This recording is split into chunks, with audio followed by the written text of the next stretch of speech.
Our story starts in year 2006. In the morning as usual, loud traffic horns woke up the sleeping city of Gangnam. The blaring sound of car horns creates a stuffy atmosphere. Looking down from above, cars seem to cover the entire street. At a certain office in the city center, employees panicked and reported, department head, Calm's funds had been withdrawn. The head of the department turned around. Surprised, he asked, "How much?" The employee sweatily replied, "About 20,000 shares." The head of the department seemed to have predicted something. He raised his glasses calculatingly. Someone noticed and burned his upper hand. The employee still had a worried face and asked the manager, "What should I do?" "What else to do?" "There will be an announcement soon. It's best to split up now." The department head majestically pointed his finger and ordered. Looking away, he exclaimed, "I don't know who they are, but they are indeed lucky people." As soon as he returned, the department head immediately ordered all employees to be careful because we don't know when another lucky person like him will appear. If we fail now, we will be dead. On the outside, he appeared calm, but inside the department head was somewhat trembling. He was curious about who the guy was. It seemed like they knew everything we were planning, like a ghost. The scene changes to a certain apartment. The sound of typing on a keyboard comes from inside. The closer we got to the apartment, the more intense the sound of typing became. A teenage boy enthusiastically typing on a computer appeared in the scene. His face was full of excitement. The corners of his lips kept curling up, thinking for a moment. 46 million in 3 days is truly a number that few people can earn. Thinking about the amount of money, his excitement continued to increase. The screen shows a stock index that is constantly increasing. The teenager thought, "This is money that I have never had in my entire life." Even though he thought like that, greed took possession of him. But this was still not enough. I was still not satisfied. The corners of my lips gradually lowered. My face became serious. I haven't really started yet. Looking at the stock index up and down on the screen, he came up with a bold idea. Maybe I should play a little more. I'm still in need. In a small room in the countryside, where the summer heat has not yet cooled down. The 18-year-old young man, Jang Taesin, in the old, dilapidated room as it is now, was given a new life and looked forward to a new future. Someday, Taesin himself will write a legend that he will become a rich man, holding many properties in this prosperous city of Gangnam. In 2020, on the Han River, the image of a man pretending to approach the railing. That's Taesin from 14 years later feeling extremely depressed. I'm about to be hired as a full-time employee. The company Taesin was working for went bankrupt. Now he is not only unemployed, but also has to endure prolonged poverty. Standing near the railing, suddenly Taesin's thought flashed. Should I jump down? The water surface of the Han River at night is dark and deep, as if it wants to swallow people down there. Before he was about to commit suicide, a voice suddenly came from far away. Wait, Taesin was startled and turned his head to look. Come down quickly, urgent voices from the security police rang out. It turned out that a teenager was standing on the edge of the bridge intending to do something foolish. He shouted, "Don't come here, I will jump." The security police shouted loudly, "I don't care, come down here quickly. The days ahead are still long. Why are you thinking like that?" Responding to the police's questioning, the young man hesitated, his expression filled with confusion. He cried speechlessly, his hands clutching the bridge. "Me, really?" His life was over. The young man burst into tears. Clearly, he still wanted to live. After being advised, he sobbed for help. The security police reassured him, and he stood up first. Witnessing the scene before his eyes, Taesin's mood was complicated, and he sighed in despair. Taesin's heart was troubled, thinking that every day someone threw themselves into the Han River. Taesin thought, even if he jumped down, this life would still be the same. He didn't want to commit suicide anymore. Taesin decided on a new plan, or should he go back to his hometown tomorrow? Taesin's footsteps walked along the bridge towards an unknown direction. Taesin stopped at the red light. Next to him was a boy in a yellow shirt engrossed in playing with his phone. The beeping sound coming from the yellow shirt boy's phone attracted Taesin's attention. Taesin became admiring the boy next to him, thinking to himself, he seems happy, so jealous of him. The red light gradually turns to green. Colors pop up in the dark night. The boy in the yellow shirt walked across the street with his eyes still focused on his phone. Taesin whispered, not even paying attention to the signal. Taesin's thoughts were on the boy in yellow shirt. Kids today are so interesting. Suddenly, the sound of a car horn came from afar, startling Taesin. A car suddenly came. The yellow shirt boy was in danger. Taesin shouted loudly, "Hey!" Taesin stared while I died at the car approaching the yellow shirt boy. That car was going so fast. Like the speed of light, the car rushed forward. Taesin's sweaty forehead glanced at the yellow shirt boy. The boy still calmly dialed his phone and walked on the street without knowing he was in danger. The ear-piercing sound of car horns gradually came closer, signaling the sound of death. The yellow shirt boy wearing headphones is still immersed in his world. Seeing that, Taesin couldn't bear it anymore. He couldn't let the boy die. Taesin opened his eyes wide and looked at the scene before him. internally screaming, dangerous. Finally, Tison shouted with all his might, "It's dangerous, kid!" Combined with his legs, Tison rushed straight towards the boy urgently. At the same time, the car was still approaching at the speed of light. The yellow-shirted boy only then realized the situation, his face stunned, not knowing what to do. Tison used all his strength to rush forward, reaching out to push the boy away, putting himself within the car's range. The feeling of death covers all senses. Tison seems to freeze. The car crashed into Tison, throwing him away. The feeling of pain rushed in, but Tison's consciousness was still active. He cursed in pain. So, do I have to die like this? I've never lived a single day of kindness. In that moment, Tison could still think about the fact that if after he died from a sexual accident, his parents would receive the insurance money, right? Tison's consciousness completely disappeared. A voice rang out, "You idiot," completely awakened Tison. Tison woke up, surprised by the current situation. What's going on? Why am I so absent-minded? Suddenly, an old man with gray hair appeared before his eyes, making Tison wonder, who are you? Why am I floating like this? Tison thought he was dead, so it was possible that the old man in front of him was his own dead body. Could it be? Are you the god of death? Tison's words made the old man fall silent. The old man calmly tapped his wooden staff once and said, "I am your ancestor." Tison was stunned. Ancestors, what? He couldn't believe what the old man just said. The old man shouted angrily, "I made you a descendant of the sky, so I let you wag your tail with the neighbor's dogs like that. They are even bastards who look down on us." Tison suddenly being scolded hurts my ears. What are you saying? The old man raised his hand, his beard and hair blowing in the wind. Listen carefully. I will grant your favor. The old man frowned and said, "If you can be revived, don't try to act like a gentleman. Never forgive your enemies, or smash them to pieces so they can't raise their heads again." Tison still didn't understand. He asked again, "What are you talking about?" The old man's eyes twitched as if sparks were emitted. "If you can't do it, I will kill you again, making you die over and over again for 5,000 years. Feeling like falling down, Tison was scared. "Wait, what are you doing suddenly?"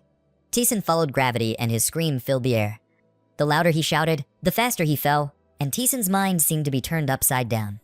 The scene of Tison Road just hit by a car appeared before my eyes, about to fall into it again.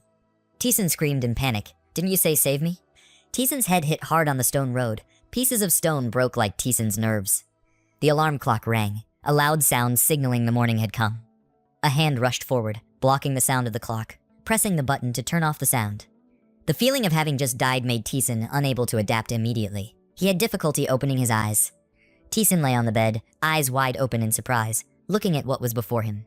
Feeling surprised beyond words, Tison widened his eyes. "Where is this?" Tison stood up and looked at the small, old room in front of him. A familiar feeling came over him. Tison recalls, "One day in August 2020 my head was broken. I was 32 years old at that time. But strangely enough, I am now. Looking in the mirror, I see that I am young again." He looked at the bookshelves. That was the boring life of a man. The mess around the room, the misery of loneliness in adolescence. I looked back in surprise. Oh my God, what was going on? I pinched my face because I couldn't believe it was true that I had just fallen asleep in bed. Spreading his arms in front of his eyes, he saw that he looked toned. It was a photo commemorating the Mid-Autumn Festival in 2006. It's unbelievable, but so cool. Tison started calculating how old he was. I really couldn't believe that I was 18 years old. He wondered, there's nothing scary about the age of 18 in a person's life. He started to remember the old man from yesterday and thought, so he wasn't lying. He began to remember the memories of 32 years of his life, mixed with joy and sadness, resurfacing in his head. People despise his memories. The memories of his lover and his colleagues were so vivid that he couldn't even think of them as dreams. Tison turned quickly to look at the object next to him. That was my high school uniform shirt. He wondered, do I have to go to school? Remembering the scene in the classroom made me sweat. The high school years that linger in his memory are all about playing games with his friends. I feel ashamed of myself when I only sleep in class. He was stunned when he remembered his own academic achievements. His face darkened, and he suddenly remembered something. He found that he remembered all the self-exclaiming tests. Damn, this wasn't a dream, right? He still remembers the law exam. An image of the exam appeared in his mind, and he wanted to take it again. Suddenly dumbfounded, he gasped when he remembered that he used to work in the stock market.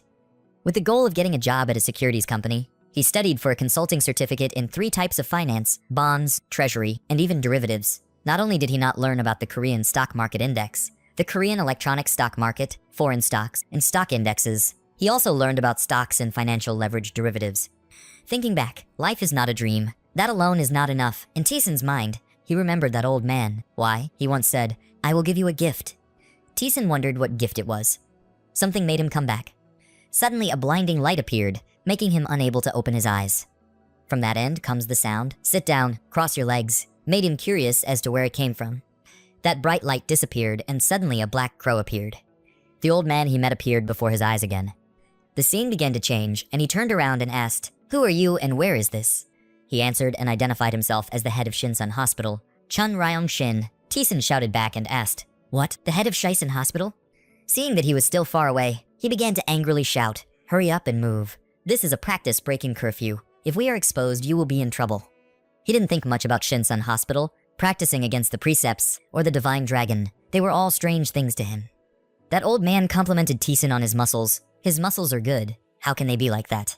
He was surprised to be complimented like that and replied to his master, "My muscles are good." Suddenly, the old man with a sinister face spoke straight to his heart. "Don't watch porn anymore. It'll break your bones." He continued, "Don't keep eating noodles like that. It's very bad for your blood."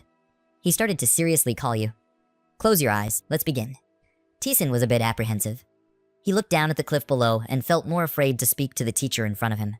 He didn't say what was wrong, but this place looked too dangerous. The old man sitting far away shouted loudly, "You know what the 3 core elements are? Speed, patience, kai." He finally agreed to sit down and practice because it sounded convincing.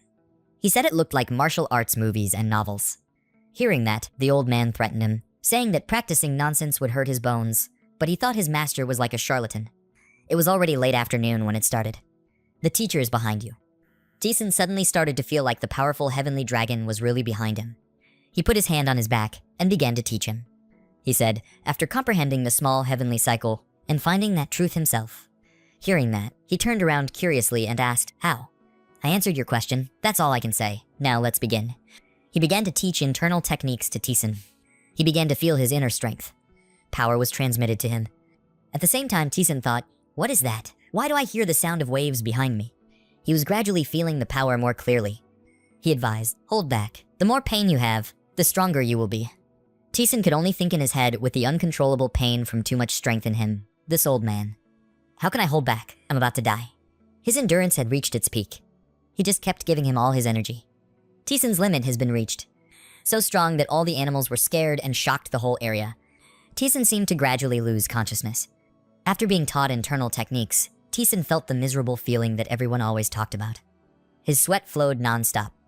The harmful fluids had been expelled from his body, and he was sweating profusely.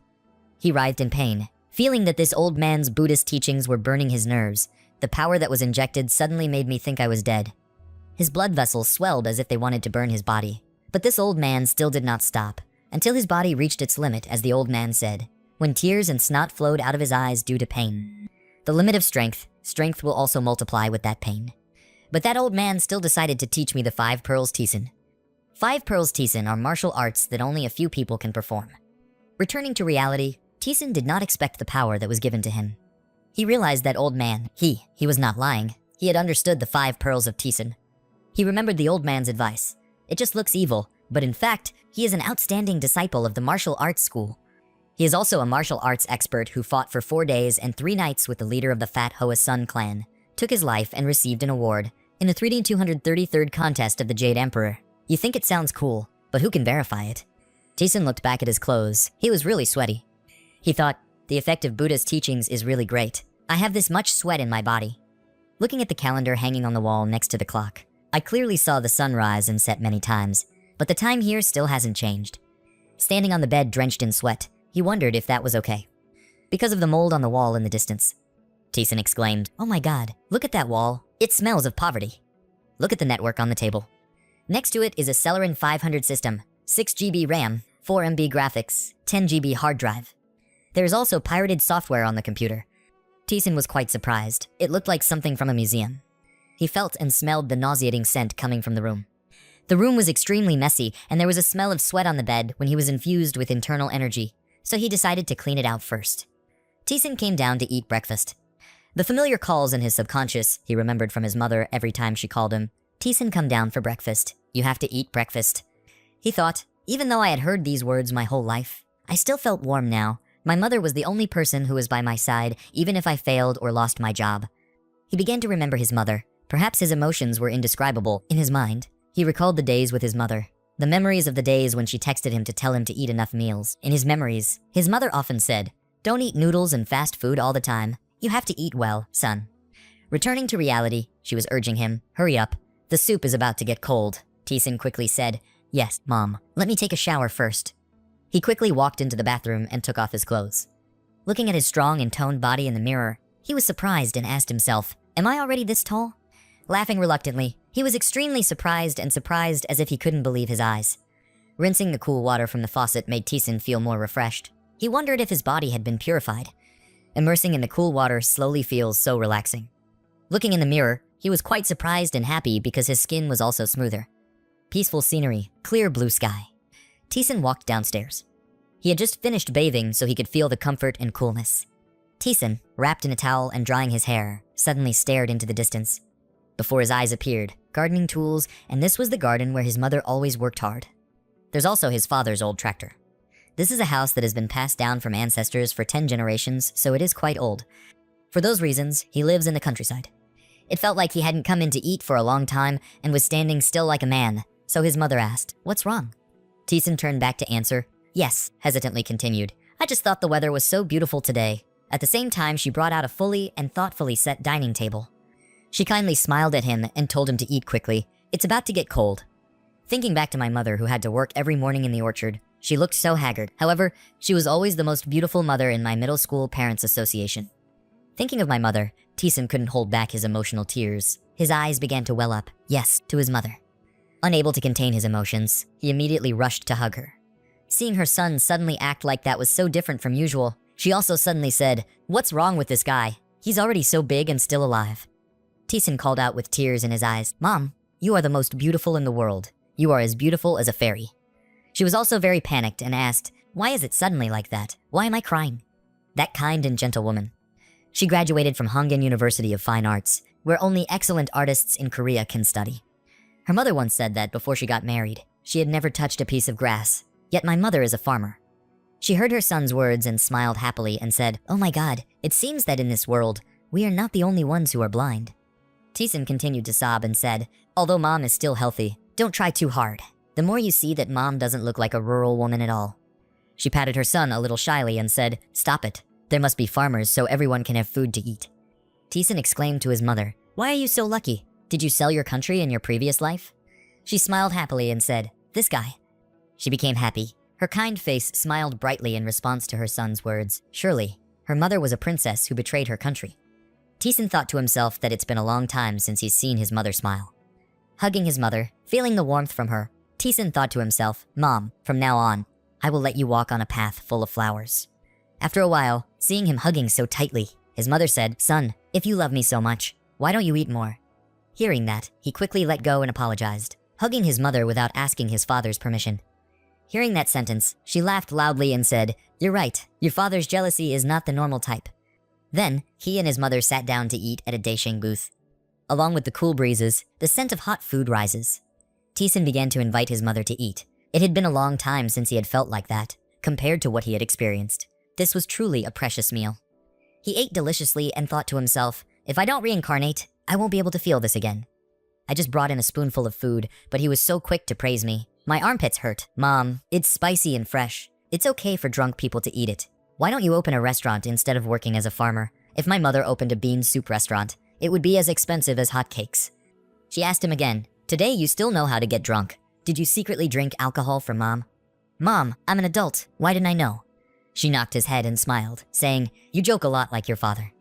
Teason recalls that when he was in college, he was a notorious drunkard. But when he's young again, "I'm just a young man who doesn't know the smell of alcohol in his head. He can only think to himself, and in front of his eyes, his mother is angrily warning him not to touch alcohol." Looking far away, he suddenly saw a mouse running past. Also remember the oldness of the objects in the kitchen and the house. To the living room and the old TV, wondering why our family is so poor. Look at that little mouse. Staring at it, he realized, we must get out of this situation. We cannot continue like this forever. Teason thought, I have to make money. Jang Teason's mother suddenly approached and asked him, "Son, what's wrong with you today? I heard that if a person suddenly changes their personality, that person is about to die." Jang Teason is currently diligently washing dishes after finishing the meal. His mother cares but can't bear to let him do it, so let her do it. Normally you don't get involved in these things. Jang Taesin turned around and happily replied, "Okay, Mom. When I was in the army, I also washed dishes." His mother tilted her head in confusion and asked again. Joining the army, he smiled awkwardly and replied, I'm just kidding." Jang Taesin's mother was still skeptical and continued asking, "Are you and your father trying to tease me?" He tried to deny it, but it wasn't true. He realized that he was not good and thought, "I used to be a bad child, and I never did it." He just continued to wash the dishes and turned back to talk to his mother. "Mom," his mother asked, "what else?" His face was full of happiness and he said, "I will make Mom happy." His mother immediately replied in a louder voice. His father and son said that every day. A while later, it was noon, the space was quiet and peaceful. Because Mother was not very healthy, she did not work at noon. Jang Taesin diligently took a towel and cleaned the floor. Diligently wiped from this corner to other places. Then he went to the window curtain, opened the curtain, and shouted, "Let's clean up these bad smells." The old washing machine in the corner has finished washing the clothes. He took the clothes out of the washing machine and started hanging them outside to dry. His eyes darkened with sadness, thinking that my father had gone to the bank to borrow money. But then Jang Taesin continued to clean the house. He sat on the window to look outside to wipe the outside door. Then Jang Taesin brought the trash bag to throw it in the right area for others to collect the trash. Took the trash bag there. He saw the cat sitting on the trash pile and eagerly chased it away. "Hey, go away." After finishing cleaning the house, Jang Taesin sat down to rest and breathed a sigh of relief. Phew, it's done. My father specializes in growing organic apples without using fertilizers and pesticides. He glanced over and saw a chopstick of apples next to him. Organic food is not very popular in Korea because very few people are willing to spend money to buy expensive organic fruit. Furthermore, they taste like nuts. He reached for an apple and tried it. Then he continued to think about his current family situation, but his father's debt was very high. Then he grimaced and spit it out and said, "What is this? There is nothing good about this pile of apples." Father has an orchard and 2 rice fields that his grandmother left behind 3 years ago. And in just a few months, it will all be gone and left with debt.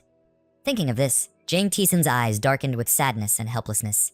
He continued to think about the important current issue at this time. At that time, my family started to decline. And my father's brothers never came back again. My poor father Jang Taesin stared at the apple basket and thought of a solution. First of all, I have to find a way to keep the fruit garden and rice fields. The problem is money. Money. At this moment, a glimmer of hope appeared in his head. Numbers appeared in his mind. He exclaimed, "Yes, I still remember the stock chart from the past. Even though I've only seen it 1 or 2 times, I remember it very clearly. Why is that happening? Have I become a genius?" Then Jang Taesin immediately objected to what I had just thought. "It's impossible. Moreover, does it make any sense for me to return to the past like this?" The male lead raised his head and looked up at the peaceful blue sky and thought, "Going back in time to 2006, that sounds crazy." But then a huge problem appeared that made Jang Taesin feel difficult. In this country, what does it mean to own government stocks? The male lead stood up and slowly walked inside the house. But his mind was currently busy thinking about ways to make money. No one would lend money to high school students. Even if he had a part-time job now, it wouldn't be a good idea. Don't have much money. With this situation, I cannot earn capital for my parents. Jang Taesin went into his bedroom, sat down on the chair, said uncomfortably, "Hey, what a genius. What could be better?" Then he glanced at the computer on the table, and an idea immediately appeared in his mind. Stock. Looking at the computer, he said, "That's what I can do now." But then reality immediately disappointed him. But this computer is too weak. This scrap can only be used for typing documents. Jang Taesin suddenly saw something that made him think, wait. The Panmugo application appeared on his computer, making him excitedly exclaim, "This is it." The male lead's eyes widened as he looked at the app. He recognized in his head, web novel, Panmugo. Jang Taesin's laugh gradually became full of cunning and mystery. His eyes looked at the bright computer screen. He smiled and said, "I'm sorry, writer Jang Hee-ye." Jang Taesin immediately remembered that Magic Warriors, along with Lightning Swords, were the 2 masterpieces of Korea at that time. The male protagonist's fingers nimbly used the mouse pointer to click on the software to type text. His mind still keeps thinking about those 2 novels, the first published in 1927, authored by Jang Hee-ye. Until 2020, the series has released 59 publications, and the number has not stopped. Jang Taesin smiled and exclaimed, "Oh my god, I remember every detail clearly." The male lead's fingers continuously typed. The screen also displayed the first lines of the novel he wanted to write. Jang Taesin said, "Same title, Magical Warrior. Who belongs first to you, there?" Jang Taesin's mind kept thinking about the novel. While his hand was constantly typing documents, the male lead's name was read and the female lead's name was Jia Oyerin. After her father passed away, her family collapsed. To help her twin sister continue going to school, Red, the main character, is accidentally connected to an artificial game. While writing the male lead, he exclaimed in admiration, The story is great. Jang Taeson's fingers skillfully glided over the keyboard keys. Suddenly, all the content of the novel lit up in my head, clear to every word. The male lead smiled and said, I take back what I just said. I am truly a genius. He was still diligently typing the text. While typing, he not only said things like, it's so interesting. He rewrote his previous work almost exactly, but felt that the masterpiece would be recreated under my hands. It was already a masterpiece. I didn't need to edit anything. Nimble fingers clicked documents. After just a while, Jang Taeson was able to write a lot of content in the novel. His mouth laughed loudly, his cheeks were red, his face showed excitement and said, wow, this smooth composition. Yes, I already have literary blood in my body. The male lead smiled sinisterly. Implicitly said, let's just post it to the free directory first, right? His eyes looked at the keyboard full of confidence, smiled and affirmed that the series would explode. Jang Taeson clicked to post his post. He stared at the screen with great anticipation and said, this is a masterpiece. He started giving himself a nickname on Panmongo. His it would be Gold River. The male lead looked at the computer screen showing his name and the article he had just written. His eyes were full of sparkles, his mouth was smiling brightly, and he confidently said, I am so proud of myself. My writing is also normal. Then he justified to himself that he had taken someone else's work. It was true that he had stolen the novel from the future. Suddenly, I remembered a famous quote from the main character in the novel, Money Has No Eyes. Whoever comes first is his. Jang Taeson shouted loudly, money has no eyes, whoever comes first is his, making the surrounding houses and the quiet countryside atmosphere suddenly noisy. His mother also woke up because of that. She covered her ears and wondered, what did that boy eat wrong?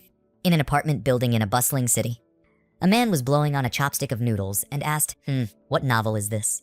Next to his computer, there was quite a lot of fast food. He ate a cup of instant noodles while staring intently at the computer screen and exclaimed, wow, this male lead. I thought he was just a failure, but turns out he has some talent.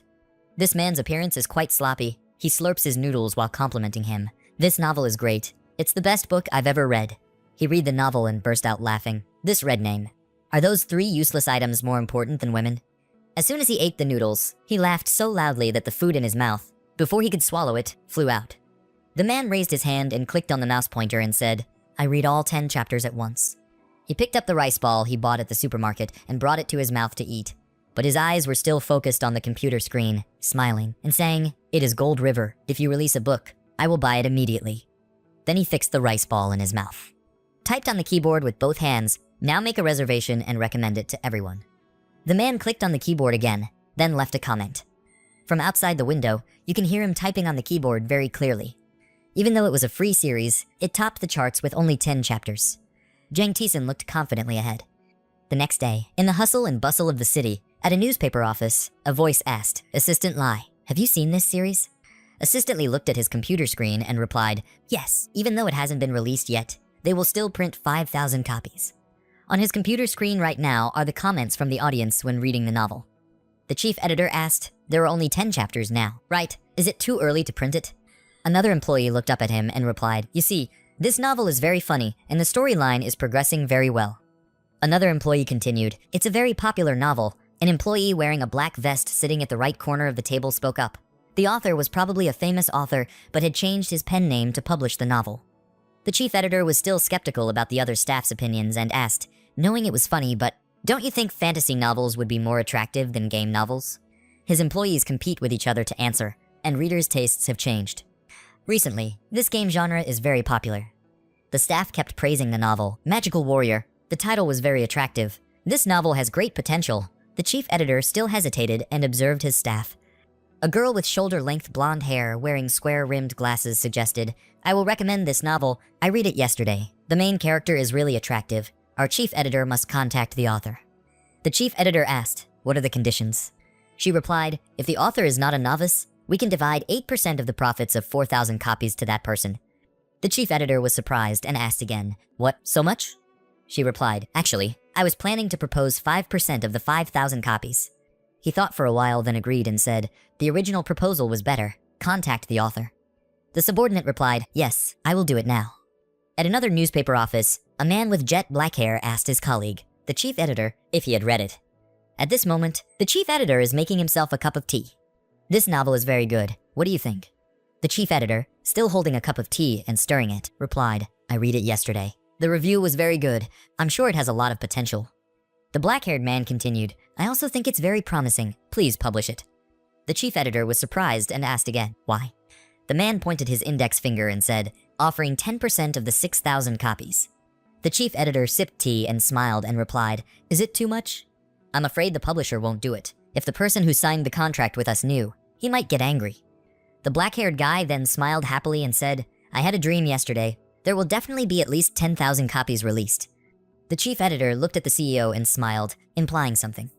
The chief editor also quite agreed with the dark-haired guy's opinion and said, I don't know if things will go smoothly, but this novel will definitely be a phenomenon.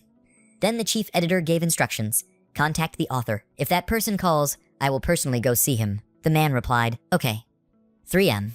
On the mountain behind the orchard.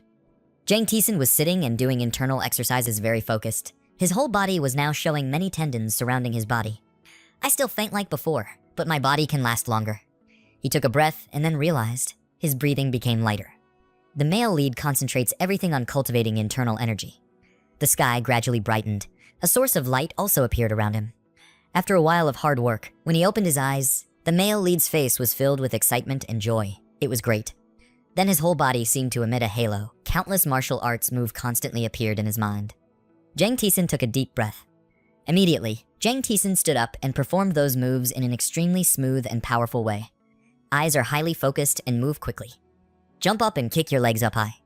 The surrounding leaves were torn one by one, and smoke and dust began to appear because of his moves. When he finished performing the exercises, he choked up and pressed his lips together, his cheeks turning slightly red. Standing in front of the tall rock, I happily and excitedly raised my arms and shouted, this is the top of the peak. I will no longer be a failure. I can't practice Taeson at home. So, I built a temporary tent on this mountain 500 meters above sea level. Returning home, Jang Taeson took a shower and sat at the table, turned on the computer to review the status of his novel. He was happy with what he saw and thought to himself, as expected, there were 5 publishing companies. Contact me. Go to step 1. His face showed calmness as if he knew everything would happen like that. He smiled smugly and thought about it. Just ignore them for now. The only reason this novel series is so popular in 2021 is because it is so funny that people cannot resist reading it from beginning to end. Then the male lead continued to click to see more information. He excitedly said, the best benefits are for experienced authors. Do they want to meet me? Jang Taeson continued to consider the situation. Many authors have fallen into bankruptcy, so I'm not in a hurry. Just let them know me first. The male lead leisurely propped his feet up on the chair and clicked on the computer. Who would believe it? The male protagonist reminded himself that on the internet, there were many articles about authors who signed contracts with publishing staff and received bitter endings. I have to be very careful. Moreover, Nice Media publisher. Nice Media originally published the Magic Warrior novel. When the sky was completely bright, it started to rain again. Jang Taeson's mother wondered and asked, oh, where are we going? Why is it so sudden? The male lead smiled brightly and said, I will treat my mother to a grand meal. The mother was surprised by her child's words and replied, huh, you don't have any money?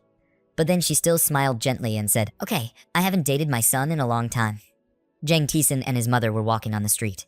But the male lead's intention was, we were on our way to meet the owner of producer Nice Media to discuss the contract. But what I'm worried about right now is, but damn, I'm still a teenager now, so I'm a bit worried. Jang Taeson already had his plans. He smiled at his mother and thought in his heart, because minors are not allowed to be involved in agreements related to the law, so parents are required, stand as a guarantor.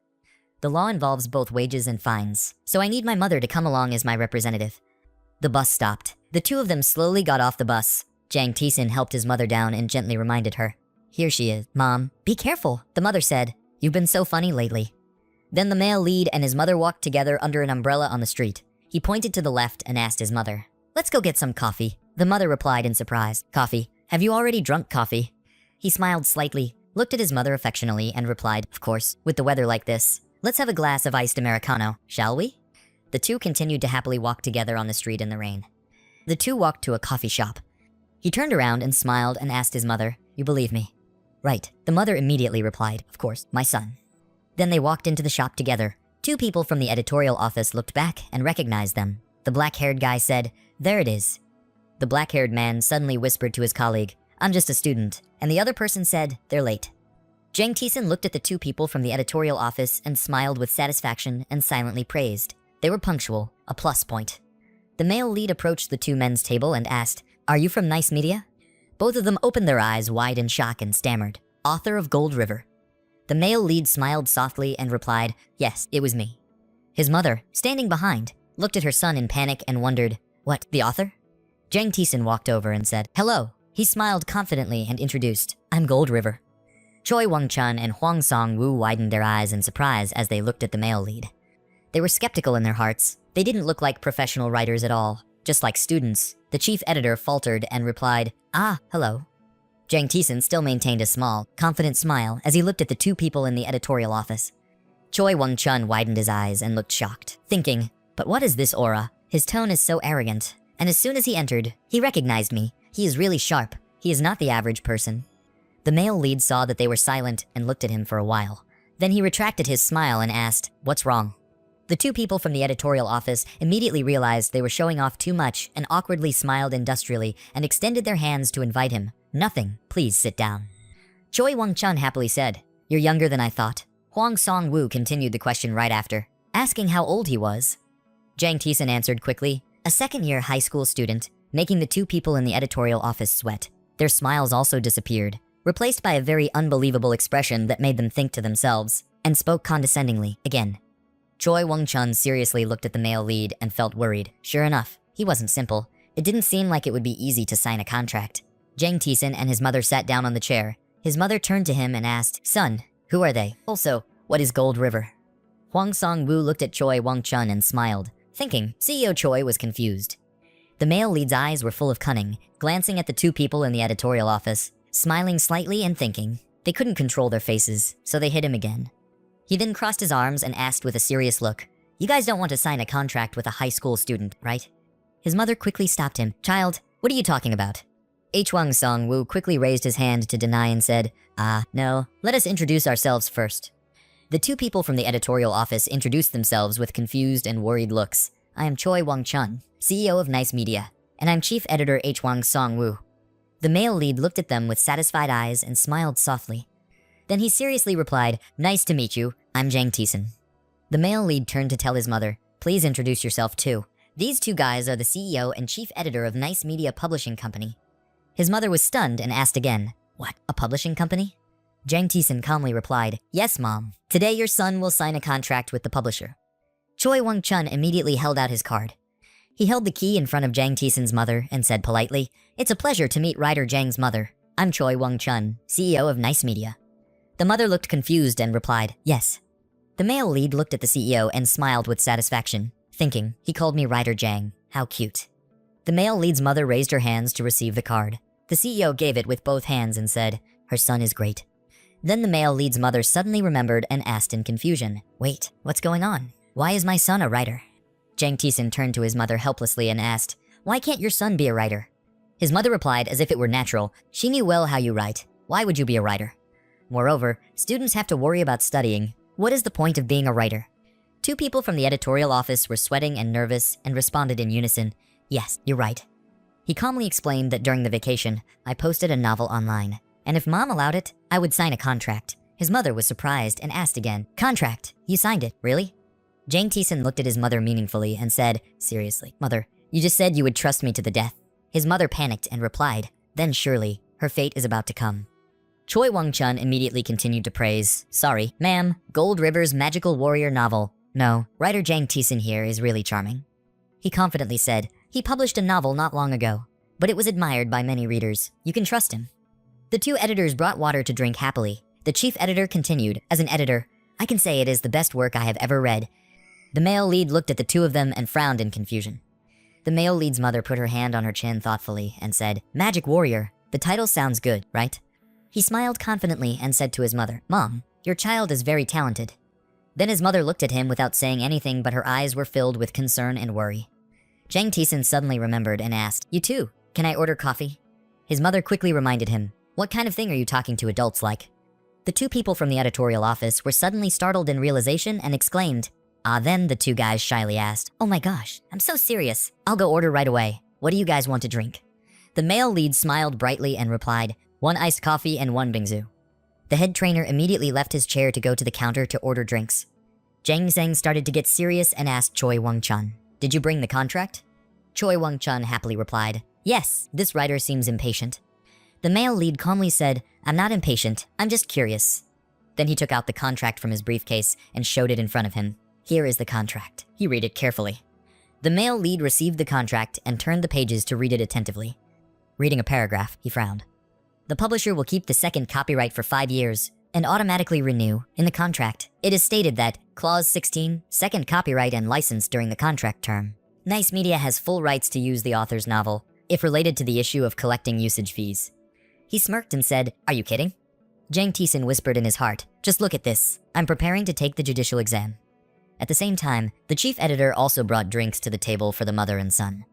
The male lead calmly said, "The second copyright must belong to the author. Please rewrite it and send it to us." Hearing that, the CEO was sweating and worried. He immediately flustered and explained, "Writer Zhang probably didn't know. The second copyright is not a big deal. Other writers all sign contracts like this." The male lead frowned and said, "I don't like this clause. The publisher only has the right to print my work. Moreover, if you want to export abroad, you must also discuss with me." CEO looked worried and confused and said, but his mother also looked at him and was sweating. "Moreover, for the down payment, I want 20 million won." When two people from the editorial office heard that number, they both opened their mouths in shock as if they couldn't believe their ears. 20 million won. His mother also widened her eyes and looked at him in surprise and called, "Taesin." The male lead crossed his arms confidently and said solemnly, "The guarantee fee and commission for 6,000 copies is 10%. If you want to resell, as soon as the announcement is complete, you must deposit the monthly commission into my account." I Choi Wong Chun was worried and replied, "Ha ha ha, it's writer Zhang. He seems so impatient." Chief editor Huang Song-woo replied back, "Sorry." No publisher would advance that much money to an emerging writer. Although the current views are a bit of a breakthrough, but there is no guarantee in the long run. In the long run, it will be the same. The male lead noticed and saw that behind the editor-in-chief's briefcase was a notebook. He smiled and said, "Oh, I brought it with me, a notepad." Choi Wong-chun said in surprise. "Why?" the chief editor asked in confusion. "Why do you ask this?" He looked at the two of them with a serious expression and said, "I will give you a chance. If you don't like it, you can refuse." He took it out and placed it on the table. CEO Choi suddenly said, "USB." Huang Songwoo asked in shock, "What is this?" The male lead pushed the USB in front of him and replied, "It was a manuscript." The two of them were surprised and confused. The manuscript! Jang Taesin's eyes were full of confidence, and he spoke sharply. There were 5 manuscripts of magical war bottles in here. At this time, looking out from the window, the sky was still cloudy. The male lead's mother was stunned by what her son had just said and confusedly asked, "Taesin, am I not dreaming?" He looked at his mother and smiled slightly, thinking, "Hey, dreaming, Mom. You will be even more surprised. Everything has just begun." 2 editors plugged the USB into the computer and started looking through it. Jang Taesin thought to himself, "Now, just wait for their reaction." The CEO and chief editor stared at the computer screen with their mouths open in surprise. All they could say was, "Oh my god." He smiled with satisfaction and thought, "Why are you opening your mouth like that? If it's good, just say it." Choi Wong-chun looked at the male lead with determined eyes and said, "Writer Jang, please sign a contract with us." CEO agrees to the male lead's condition. "I will pay you 20 million won immediately," he replied satisfied. Wise decision, boss.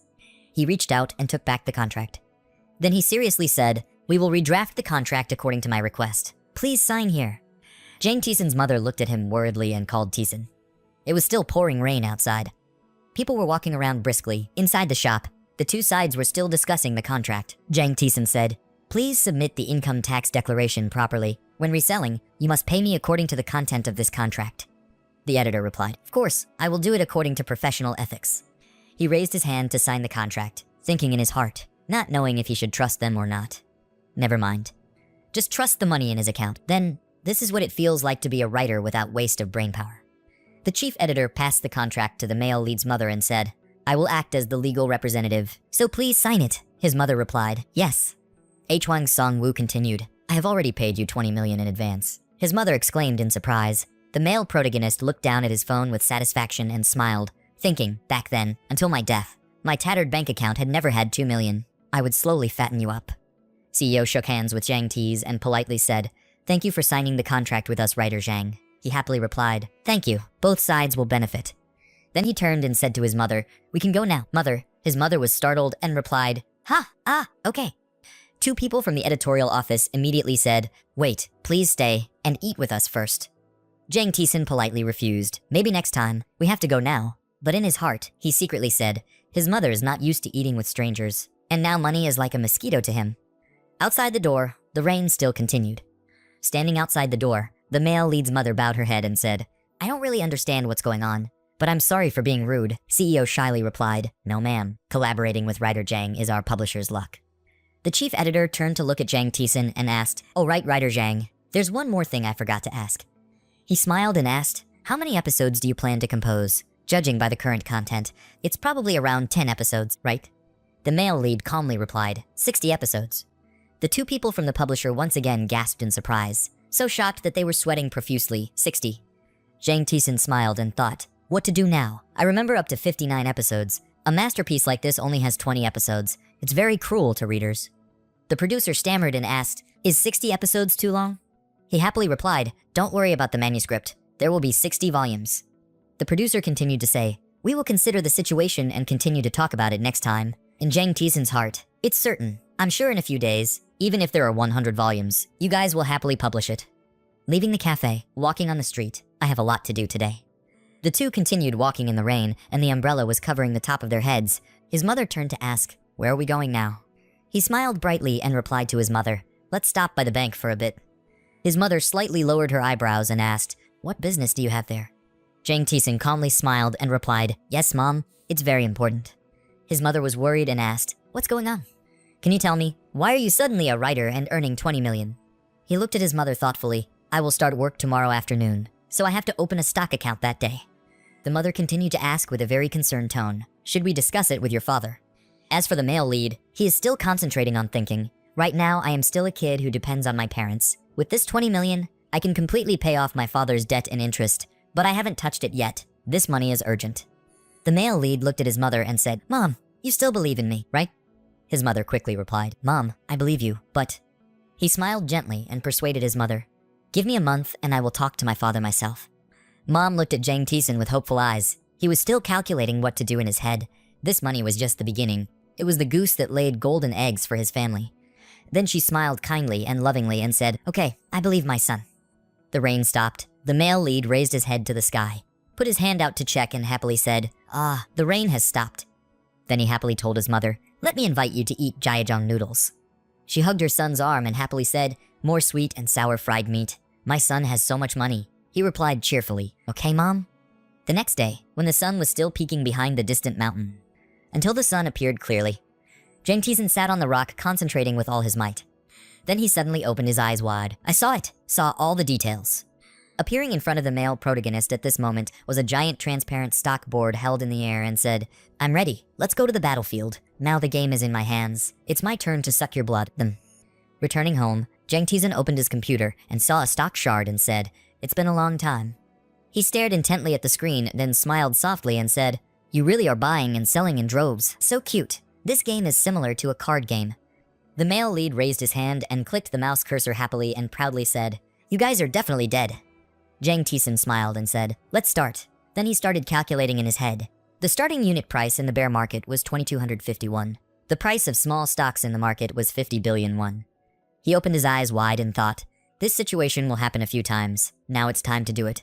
His hands are constantly clicking on the keyboard. As a former stockbroker, it's okay to talk about being quick. Then he smiled and thought, when 20,000 shares were bought, the average unit price was 2,501. Zhang Tison said, "They are panicking. Now let's take care of each other." At a company where the male lead had bought shares, there was a loud shout. The manager, calm, had his capital withdrawn. The response to that loud shout was, "What? How much?" He replied, 20,000 shares. A thin, middle-aged man wearing a business suit asked uncomfortably, "Did someone notice it before?" The employee turned around and asked worriedly, "What should I do now?" The man gritted his teeth and thought, then said, "What else to do? There will be an announcement soon. Let's divide it up first." Then he shouted to all the other employees in the room, "I don't know when there will be another lucky guy like that. Now we fail. We're all screwed."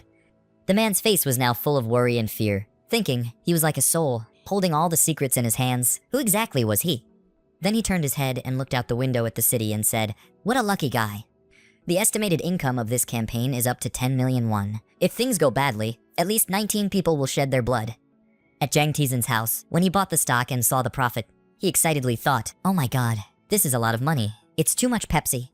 Looking at the stock table, I exclaimed in my heart, in 3 days I had 46 million. That's terrible. After cleaning up the uncollectible amounts, I still have 26 million left. Then he continued to click on the keyboard wondering if he should continue playing or not. I still haven't figured it out. Zhang Tison's smile gradually lost its humanity. He smiled cunningly and said, I haven't started yet. Who cares about money? In his heart, he thought, this still doesn't mean anything to me. In the past, even though I used to be a broker, I never used to cheat this much. This week, there will be news announcing the development of a drug. The male lead smiles with satisfaction, and the stock chart will develop steadily. He stared intently at the stock board in front of the screen. On the computer appeared the words, Sky Nuri Farm. Jang Tison was excited. You guys won today. Just let the money run with it. Sitting in front of the computer desk, he couldn't stop exclaiming. He didn't expect that the knowledge he learned about skyrocketing stock values that he learned as a broker would be so useful now. The stock market is very exciting now. He quickly pressed the keyboard with satisfaction. The trick was already in his hands. Looking at the screen with confidence, you'd be crazy not to take it. At a bookstore in the city, a customer asked if there were any new novels. Boss, the bookstore owner replied, there is a new book, but the title is a bit strange, Magical Warrior. The customer came to the book counter and took out the book Magic Warrior. The customer said the cover of the book was fine. A boy wearing round glasses flipped through it and complimented, oh, that's fun. Then he decided to take this book. When the boy next to him saw that, he immediately felt curious.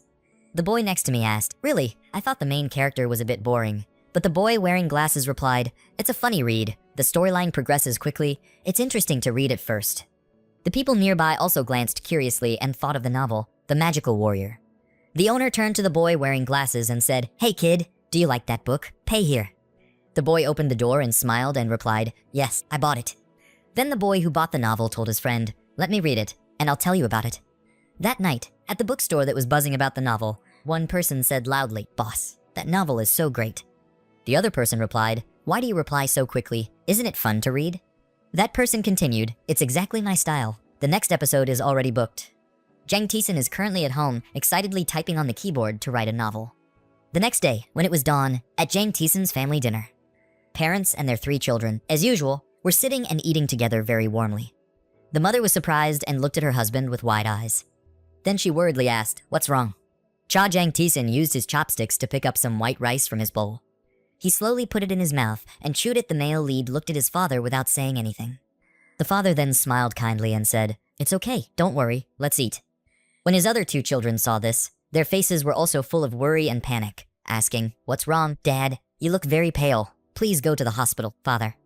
Jang Tison looked down and thought, I guess it's time to say it now, to put an end to my poor fate.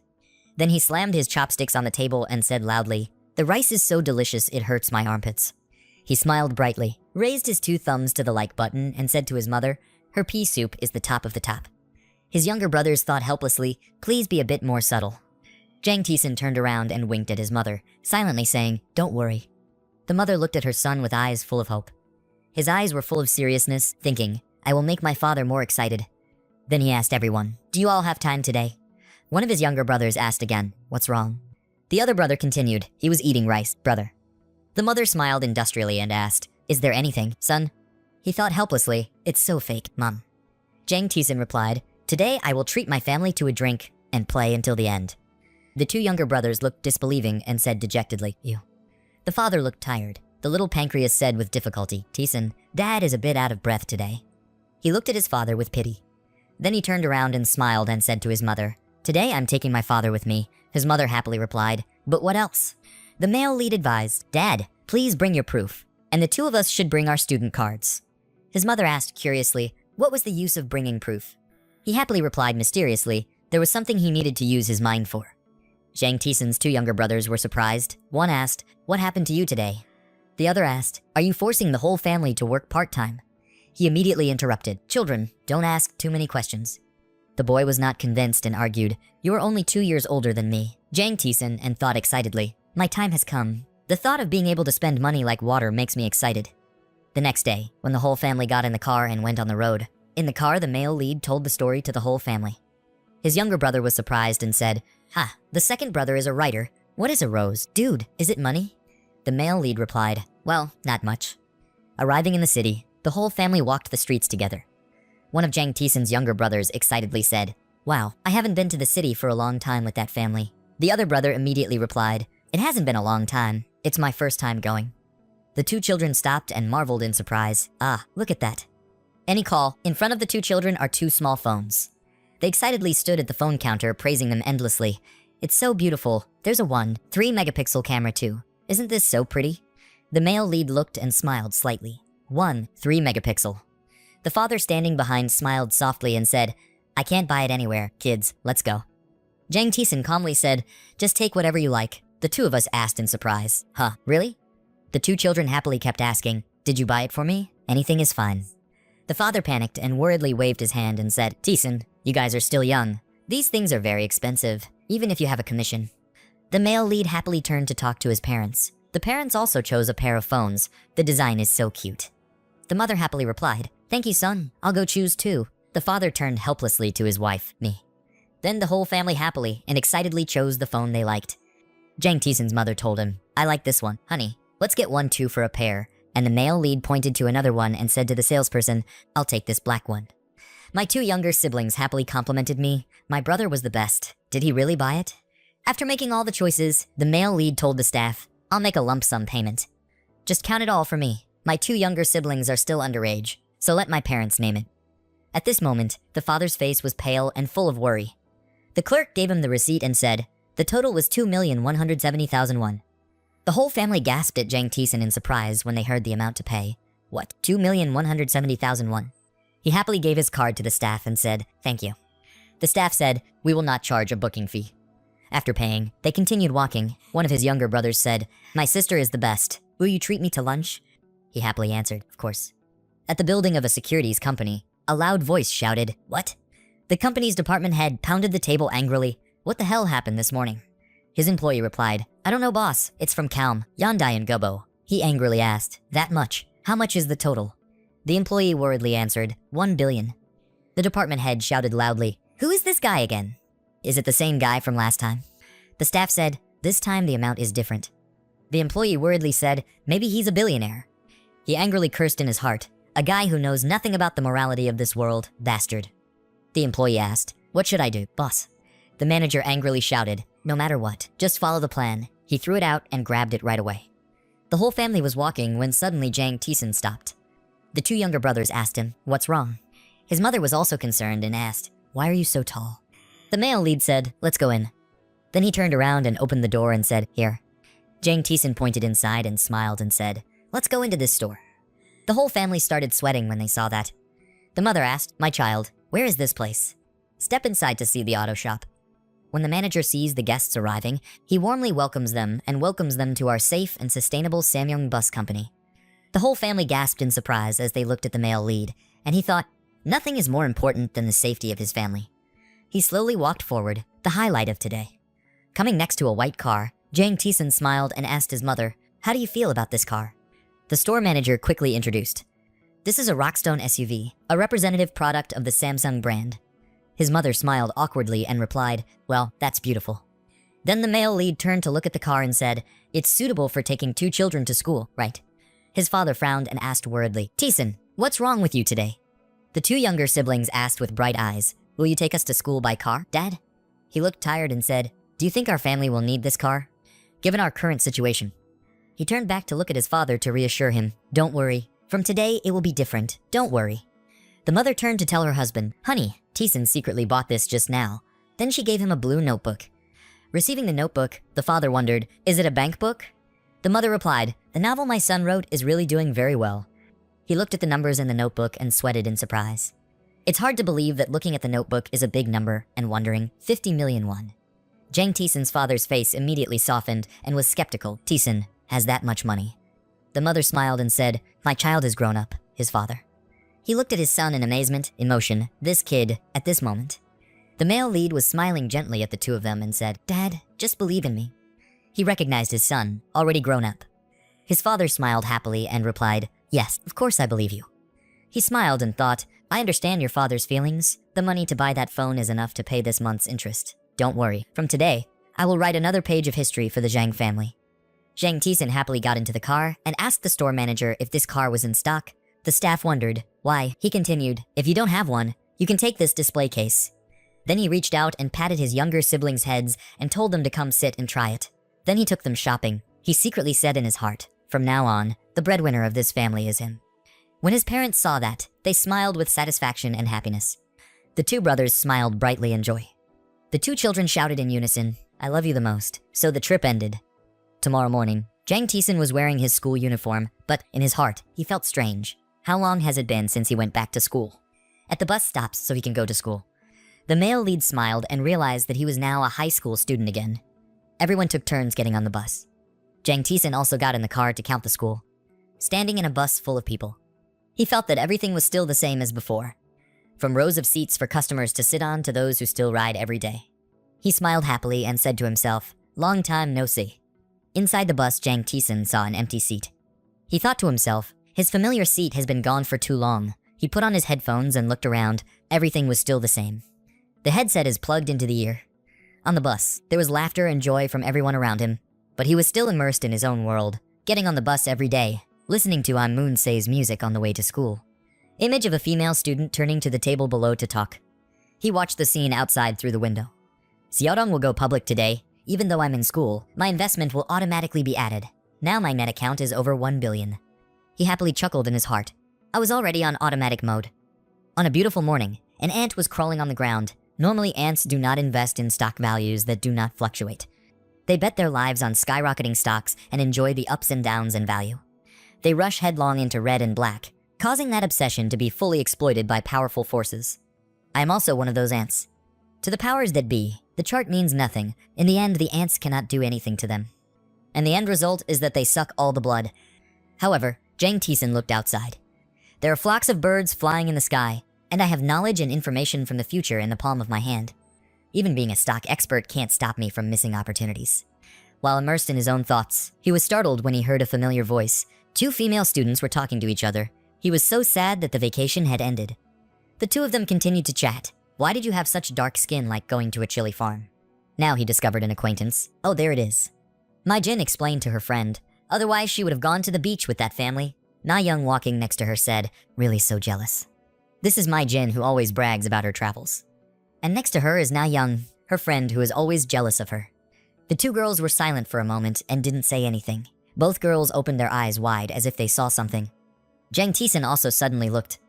The 2 girls saw that he was very handsome. So handsome that I wanted to ovulate.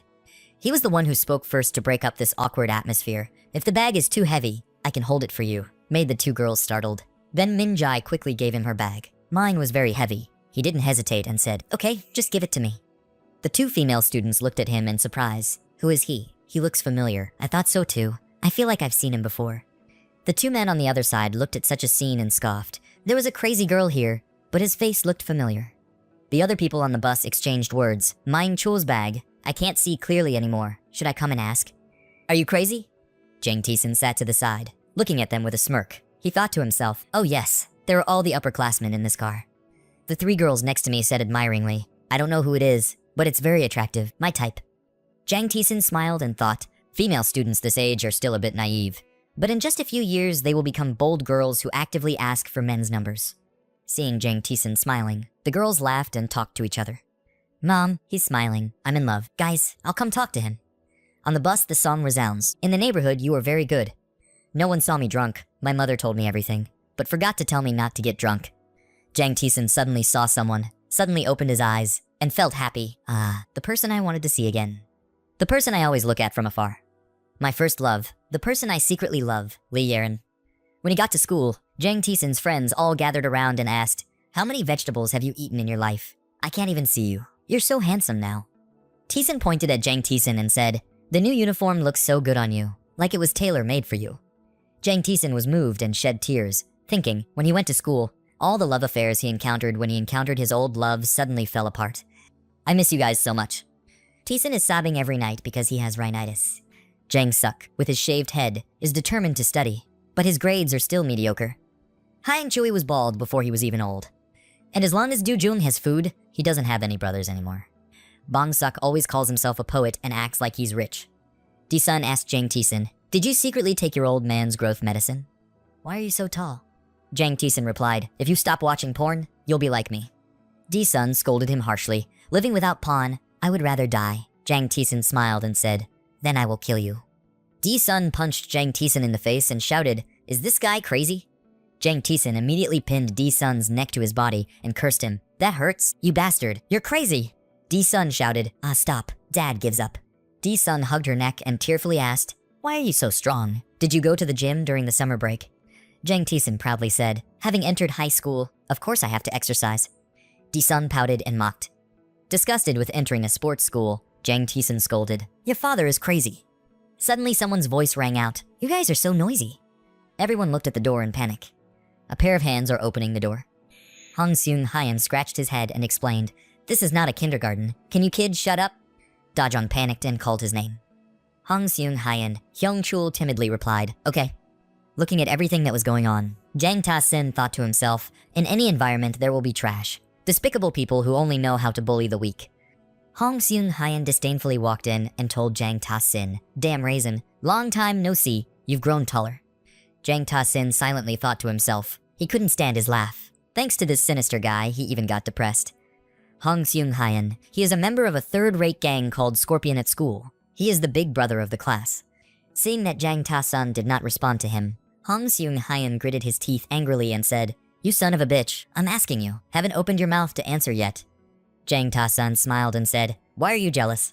Hong Seung-hyeon said out loud in surprise, what, jealousy? Everyone in the class opened their eyes wide and their mouths opened in surprise when they heard Jang Tai-sun fearlessly answer like that. Hong Seung-hyeon laughed loudly, ha ha ha, no wonder you get beaten up every day. You've been out of school for so long that you're itching to be beaten, right? Jang Tai-sun looked down, raised his hands, and said, how dare I be rude to a dog? Then he looked up and smiled and said, a guy is not even as good as a dog. Jang Taesun put his hands on his head and bowed down to show that he was obedient and scared of Hong Seung-hyeon.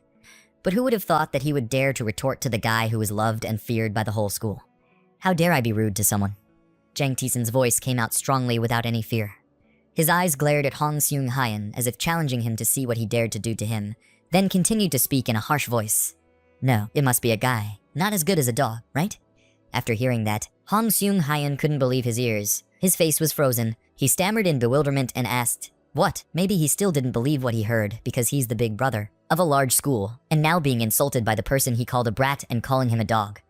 Perhaps this is the first time someone has dared to say that to him. Jang Taesun's face looked so cool right now. When his friends heard the words coming out of his mouth in his lethargic state, they all stuck out their tongues in fear. They didn't expect that someone like him would now dare to standing in front of an influential person to curse. But Jang Taesun didn't care at all. Without giving Hong Seung-hyeon a chance to say anything, he continued to curse, you're even worse than an animal. After hearing that sentence, everyone broke out in sweat and everyone opened their mouths in surprise. Da-jong thought Jang Taesun had taken some medicine by mistake today and quickly asked, hey, Taesun, did you just play with toys or did you hit your head? We're not.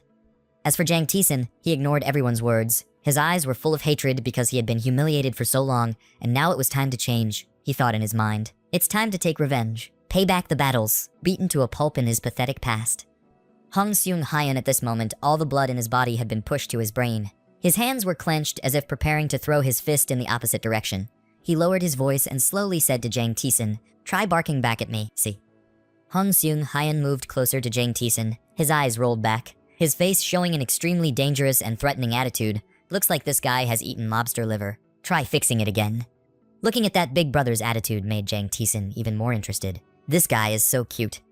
Hong Seung-hyeon was so bitter and crazy when he saw that the rotten little brat that he had ordered was now laughing at him. You dare laugh at me? Jang Taesun also thought without changing his expression. For him, dance forces strength. Hong Seung-hyeon's screams became increasingly louder and harsher, echoing everywhere, causing everyone to pay attention.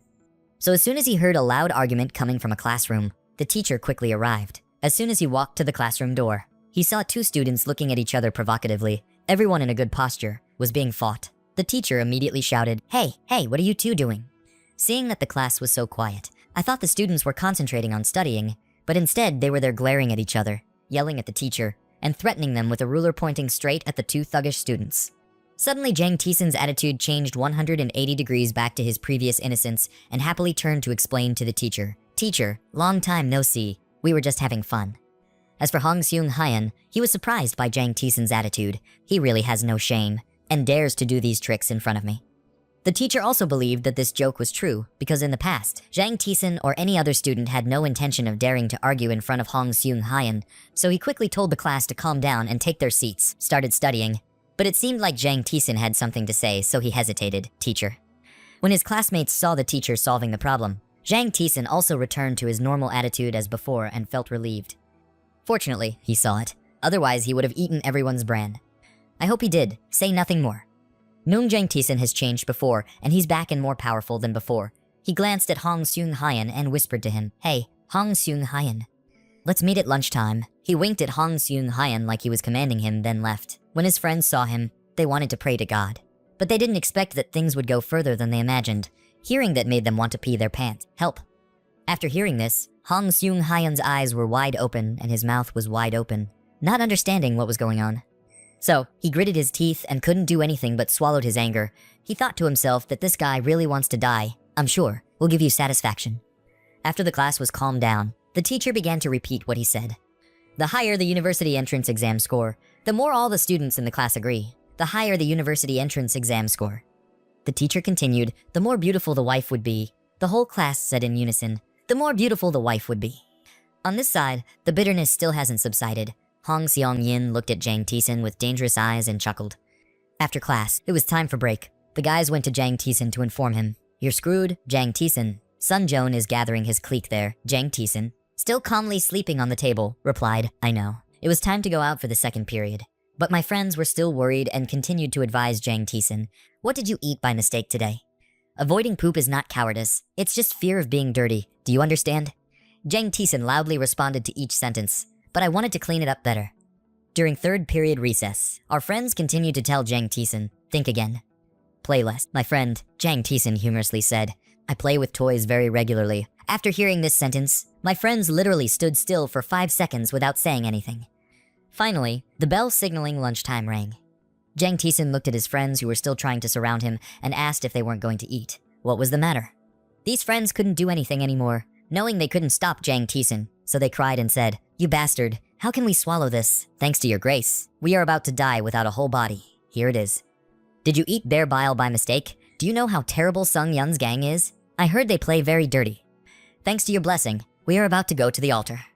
Jang Tisen stood up and shouted back, talking too much. Go eat, my friends cried and said back. What do you mean by talking too much? How can we eat watching you go to your death? Jang Tisen smirked and thought, these guys are really brothers. They are different from each other. Everyone was on their way down to the restaurant when they heard a familiar voice. Hey, where's that guy with the blank face? After we heard it, we turned pale and looked over. That was Hong Sung Jae-hun, so he was waiting for Jang Ta-sun to come down to start the fight. Hong Sung Jae-hun's friend looked like a hooligan and asked fiercely. We all gathered together and were planning something. It was just the first day of school, and we were already being beaten like that. My friends were so scared that they almost fainted when Jang Tisen came from behind and shouted loudly, Please stop crowing. Everyone who saw it was shocked. Oh my god, this guy has really lost his mind. Oh my god. When Hong Seung Hyan and the others heard it, their ears were deaf. What did you say? What did you say? Who is this ignorant guy? Do you want to die? You've reached our number, kid. Jang Tisen stood majestically looking straight at Hong Seung Hyan and said, Why don't you shut up and follow me? This is a sacred school place. Don't defile it. When my friends heard it, they still didn't believe that Jang Tisen's talent could now fight, so they quickly stopped him. Jang Tisen, you're crazy, and Hong Seung Hyan's group also said loudly, Where are you? You also have to go sell salt. If you beat you if you're not pretty, you won't get any food. Jang Tisen was still very calm and said to his friends, Chill out, guys. When we're done, I'll treat you to pizza. The guys replied back rudely, It's crazy. It's so chill. It's my first time fighting. It must be hard. Hong Seung Hyan's friends heard it and said, If at this point you can still think about pizza, take care of your body first, you monkey. Hong Seung Hyan told his accomplices to take everyone with them. Jang Tisen thought to himself, Yes, just call them all out. Spring is the ideal time to clean. Scene changed to a garden.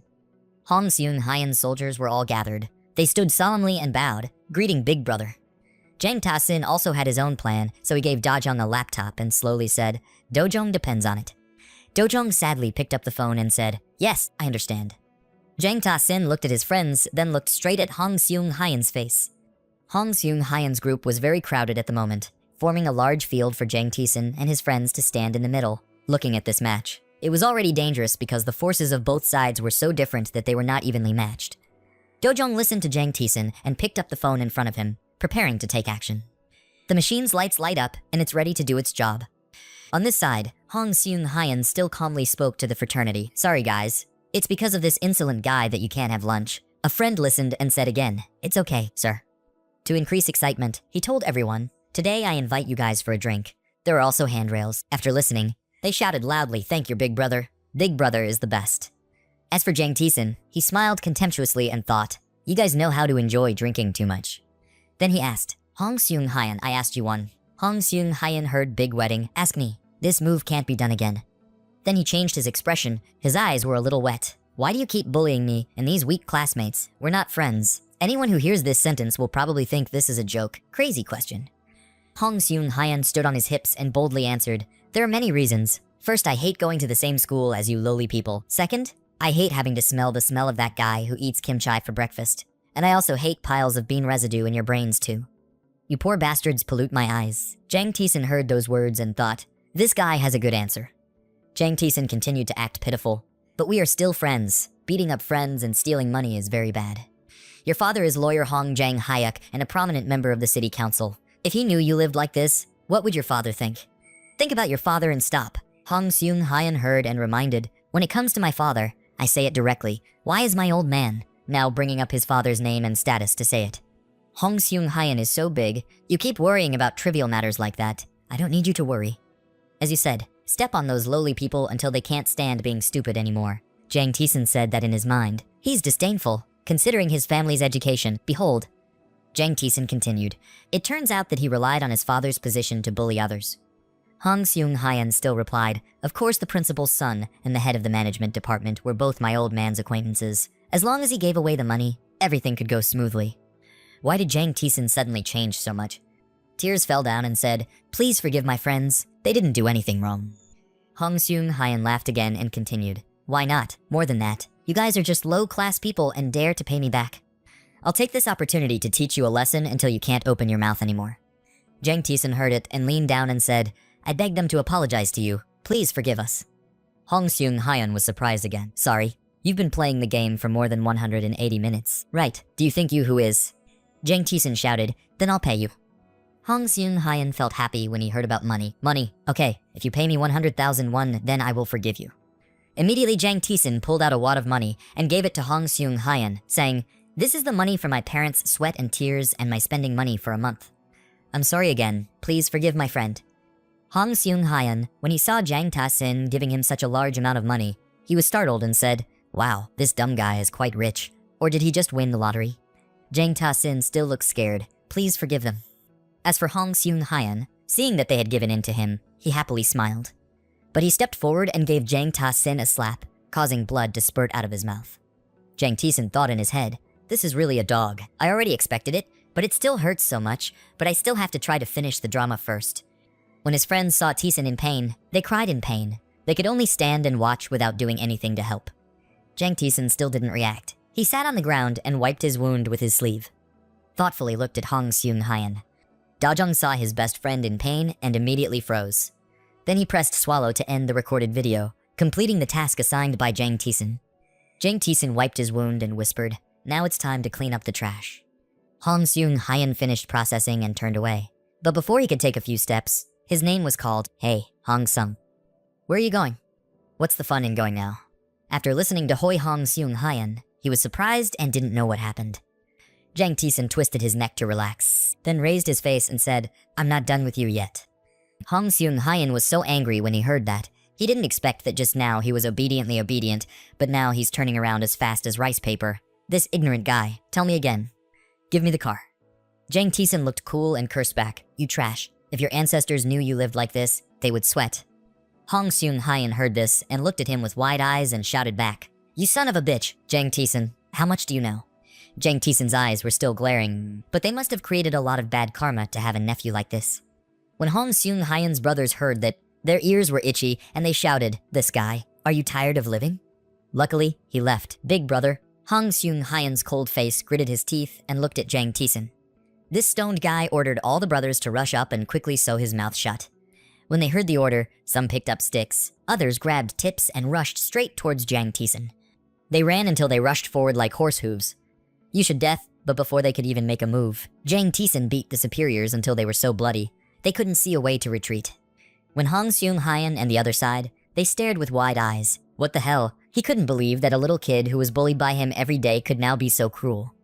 Hong Seung Hyan's accomplices were repeatedly beaten and seriously injured. Some were bleeding from their mouths. Others had their foreheads chipped. They saw that they were gradually losing among dozens of people, and one of the people using weapons, and the player was constantly shocked and scared.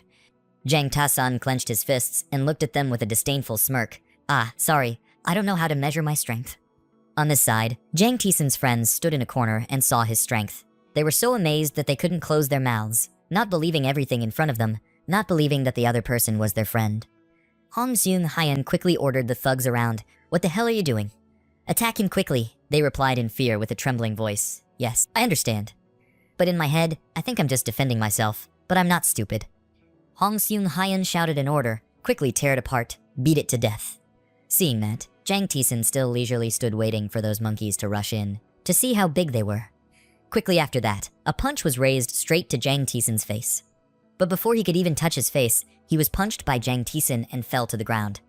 With blood flowing from his mouth and nose, the other guys continued to rush up with sticks to deal with him.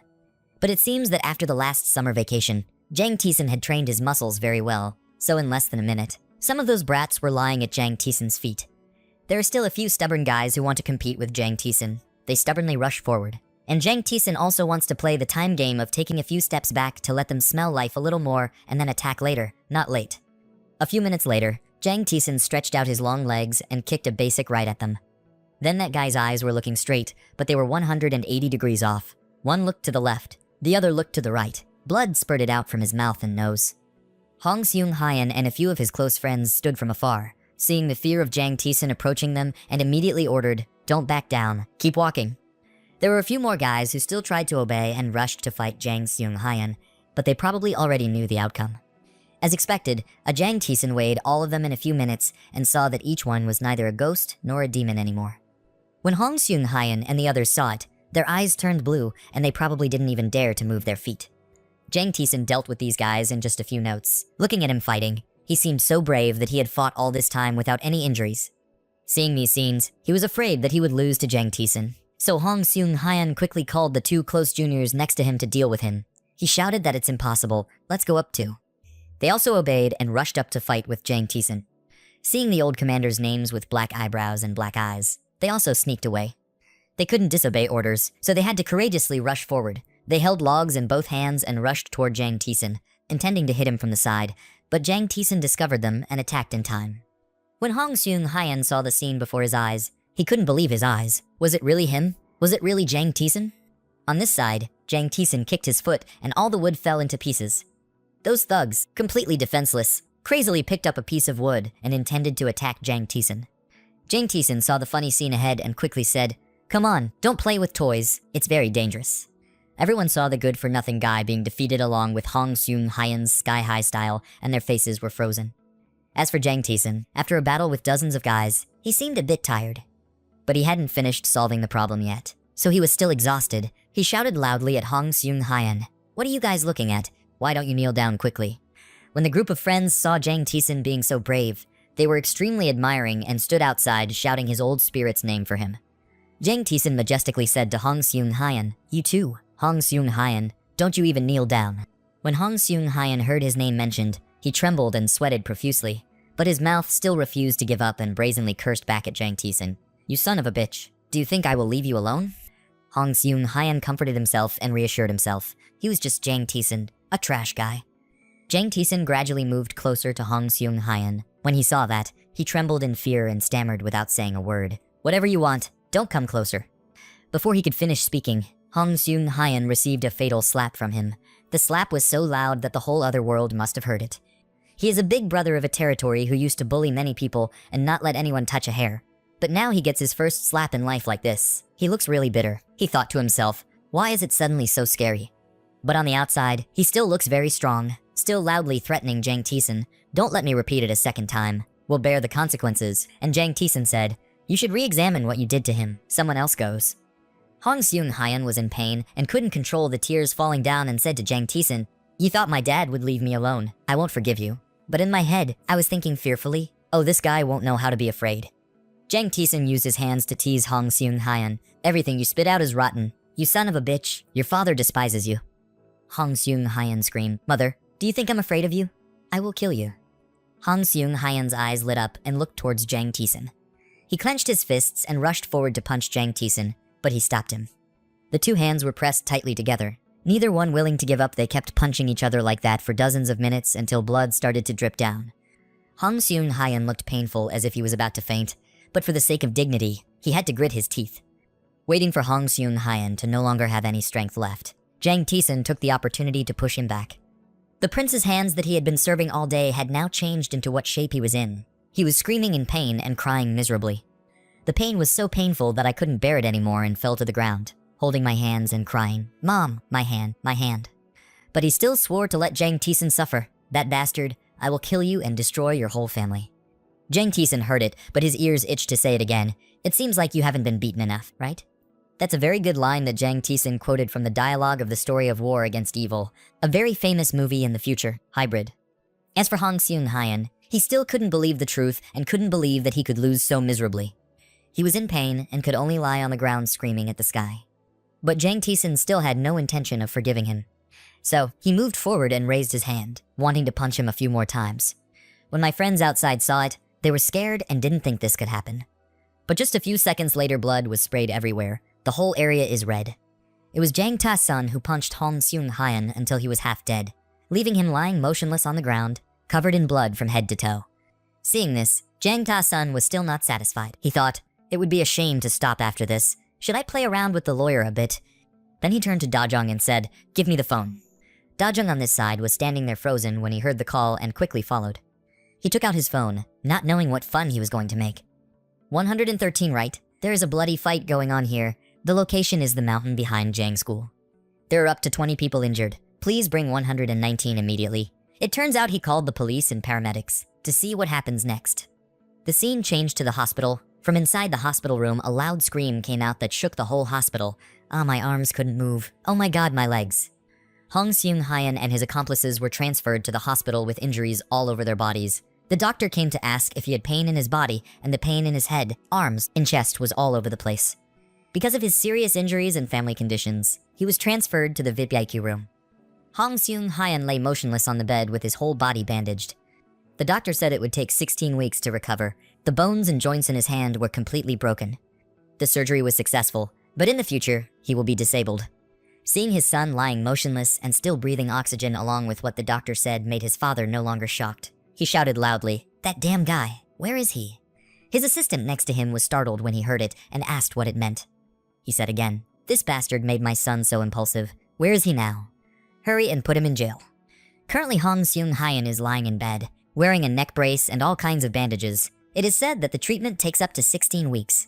Even the arms were no exception. They all had to be in casts because the bones and joints in the right fingers were broken. Hearing this, Hong Seung-hayan's father looked at his son with a gloomy face. The henchman with a tense expression said, even though he had surgery, he would be disabled. The father with a look of hatred asked the henchman, that bastard, where he was.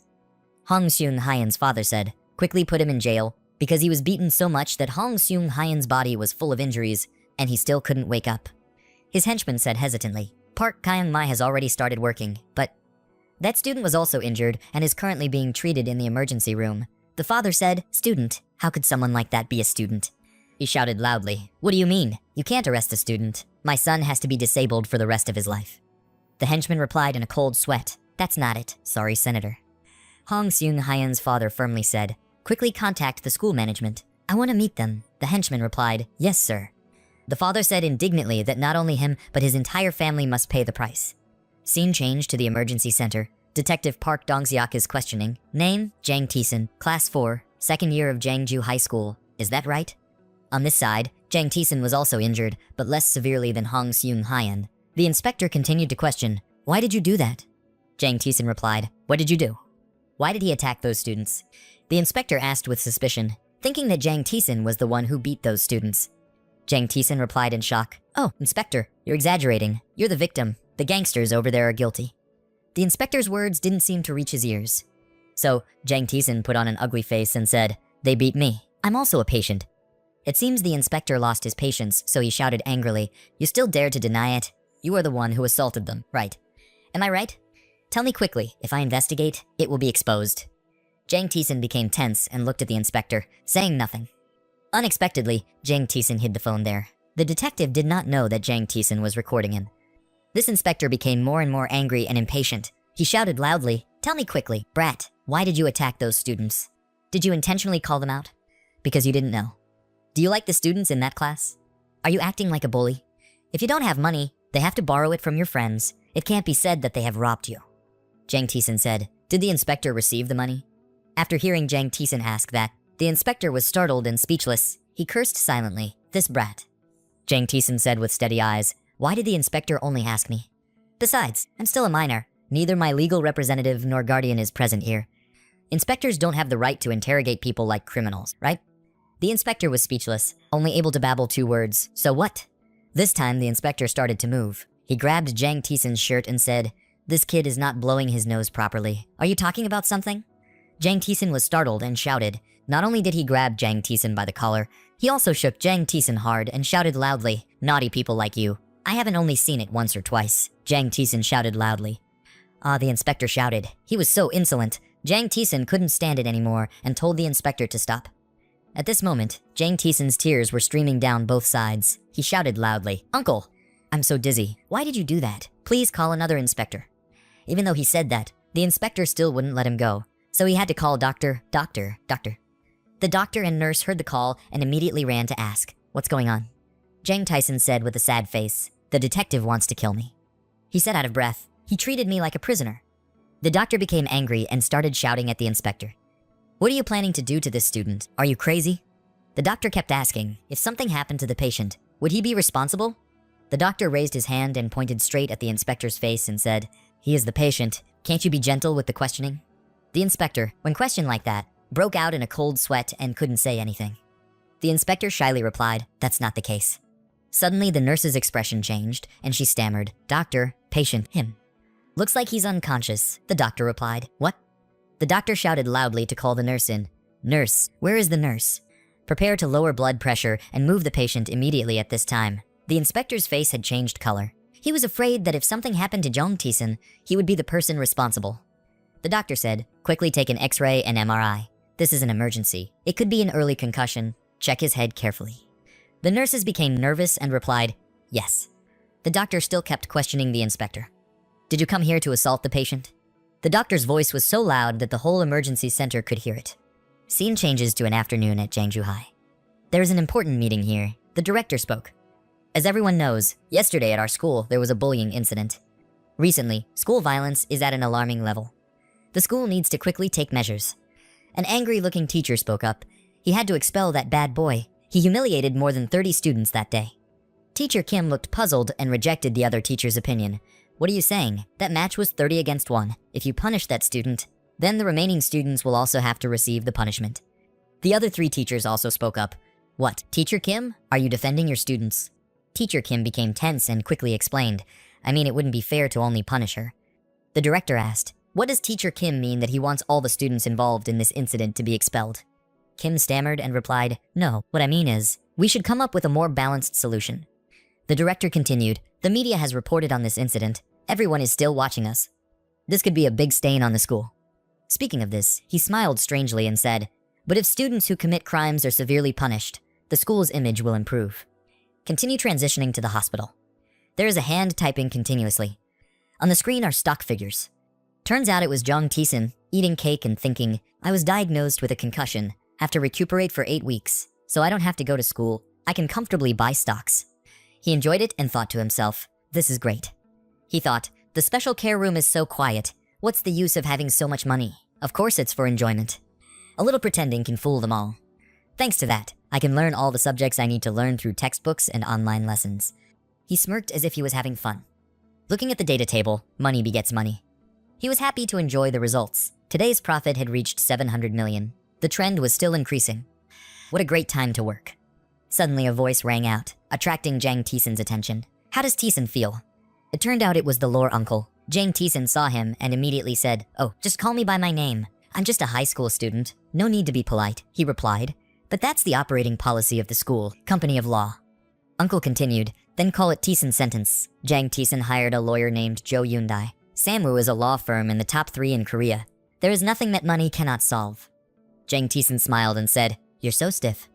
He smiled wryly and said, that's why I was kicked out of the organization. Thinking back, in the past, Lawyer Joe held the position of Deputy Prosecutor General of the Public Prosecutor's Office. After retiring, he worked as a lawyer.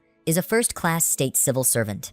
Jang Tison suddenly said seriously, but he still didn't cut it off completely. The lawyer's face also changed because it seemed like he was being told the black eye. He said, "You also know about that organization." Jang Tison replied, "I don't know much, but if you make the wrong move, that step will be a knife cutting into your neck." The lawyer looked at Jang Tison with scared eyes, without saying a word. Jang Tison glanced at the lawyer and thought to himself, "I not only know, but also know very well, about the organization that represents the face of the prosecutor in the future that you do not know about." Suddenly, there was a loud sound of people talking outside, attracting the attention of Jang Tison and the lawyer. "I didn't care. The doctor told him to rest." That noise continues. "Why is the prosecutor from the department coming here? If you stop me from investigating, you'll be charged with resisting public duty. Do you understand?" It seems like the inspector continued to find Jang Tison. The lawyer turned to look at Jang Tison. He also glanced at the lawyer and nodded meaningfully. The inspector knocked on the door and rushed in. There was another person behind him. He shouted loudly, "You little brat, you're done for today." It turned out that the person standing behind the inspector was a prosecutor. The inspector shouted that Prosecutor Kang Kyung-jun of the Crime Prevention Department is coming to arrest you. Jang Tison just looked at the two of them and said nothing. The prosecutor saw that and immediately said, "I heard he was shaken, but he still seemed very conscious." Suddenly, a scream came from the hospital room. "Stop pretending. Stand up quickly, brat," causing many people on the street to panic. When Jang Tison cursed, he pretended not to hear, covered his ears, and silently complained, "He really has a loud mouth." That person questioned him. "The prosecutor is already here. Are you still pretending to be the victim?" Looking at him criticizing him, he secretly thought that, from beginning to end, he was continuously accusing him. There was also a prosecutor. He was surprised to see a prosecutor coming, but at this moment he still couldn't hear a word. He silently assessed the prosecutor that he looked like a parasite. This is called interrogation. He clearly took money from old Jang Hyuk. Tison sat on the hospital bed and calmly asked, "Do you have an arrest warrant?" He screamed and cursed. "What? An arrest warrant? What are you talking about, you brat?" Tison happily thought to himself, what a twist. He would definitely die today. He looked at him calmly and said, "Can I see your inspection card?" Hearing the words that had just been uttered, the prosecutor next to him was complacent and laughed loudly. "Look what this kid is saying. Let him see." Inspector Kim. Inspector Kim agreed and answered, "Clear." The angry inspector darkened his face and said, "This kid hasn't blown his nose cleanly." After saying that, he quickly held out his industry card and shouted loudly, "Look closely, kid. I'm Kim Dong-zeek, prosecutor of the prosecutor's office." He sighed, took a quick glance, and secretly assessed him. He is a typical state civil servant, isn't he? Not satisfied, he coldly asked. The card was seen. "What about the arrest warrant?" He was a bit panicked. Seeing that Tison couldn't do anything, he still said loudly, "This kid is stubborn. Do you know what an arrest warrant is?" He seemed to hold his hand, thinking to himself, "Of course I knew. I was fully prepared. Why didn't I know?" As he had prepared in advance, he explained a series of basic laws to him. The Republic of Korea's constitution recognizes basic human rights. Hearing that, the others felt guilty and sweated. Tison continued, "If a state agency wants to arrest, detain, confiscate, or search a person's body or property, an arrest warrant issued by a court is required." Some people panicked and said, "Ha, what?" He looked at the others and said loudly, "That is stipulated in Articles 12 and 16 of the Constitution." Right, let me read Articles 12 and 16. Arrest warrants are divided into two types. One is a letter of issuance. Warrants are issued if requested by the prosecutor. Secondly, letters of orders are issued by the court without the request of the prosecution. According to criminal proceedings, arrest warrants, search warrants, and parole orders issued when requested by the prosecutor are granted. When those people heard the law being preached, they immediately gritted their teeth and cursed. "This brat, how dare he?" Tison calmly added, "According to the same procedure, the juvenile court will issue a detention order, search warrant, authentication order, and other equivalent orders." He humbly said, "That's what I know." Having finished speaking, the anger in his heart could not be contained and burst out, shouting loudly, "Do I have to say anything more?" The other people heard the curse and started to feel nervous. "You were able to scream loudly, 'I'm the victim.' Why are you only targeting me? This hospital room is also considered my residential space, right?" You shouted so loudly that even the people outside the room were afraid, scared. The sound echoed everywhere around, making the listener uncomfortable. The inspector angrily questioned, "You're still in school. Don't worry about remembering math formulas or English vocabulary or something. Learn the rules." "To do what?" Tison looked at Prosecutor Kang angrily and said, "Prosecutor Kang Kyung-jun, you are a smart person. You must know that, right? They are pretending to be interrogators to threaten me." During that time, he seemed to have found some fun and thought to himself, "Oh, maybe I should add a little more salt and fish sauce. It would be much more interesting." Thinking about it, he shouted, Even though I am a high school student, you can come here without a lawyer. Prosecutors are supposed to protect the weak. This conversation is like being broadcast on a loudspeaker. Broadcast like that, each word echoed everywhere around the hospital. Prosecutor Kang laughed loudly when he heard Tyson's clarification. What a weak person. Is it you? What nonsense. How dare you say that in front of me? Tyson didn't listen and secretly judged him. He looked like a crazy guy. He laughed mockingly, pointed his finger at him and said, "Dare to spit out that stupid and empty set of rules." He looked like he was crazy and said contemptuously, "You poor people. Don't have much hope." Tyson calmly asked, "So are you planning to force me?" Prosecutor Kang turned to give orders. "Inspector Kim, quickly go get the emergency arrest warrant. Don't let this kid here talk nonsense anymore. I will call the court. The warrant will be there soon." Yes, he agreed to go to work immediately. Tyson was a bit surprised. He's already finished talking to the court. Then he said some sarcastic words to you. "You're screwed, son. You dare brag in front of the prosecutor, you son of a bitch." Tyson thought to himself. He didn't expect them to make all the strong moves in one go. He sighed and expressed disappointment and said, "Even though I knew you guys were rotten, I didn't expect it to reach this level." When the other two heard that, they felt guilty and then angrily said, "What did you say?" He added, "From the inspector, the prosecutor, and now even the judge." The prosecutor was so angry that he was sweating profusely, shaking his legs as he adjusted his glasses and said softly, "This bastard." He started pretending to whine. "Oh, is this my country?"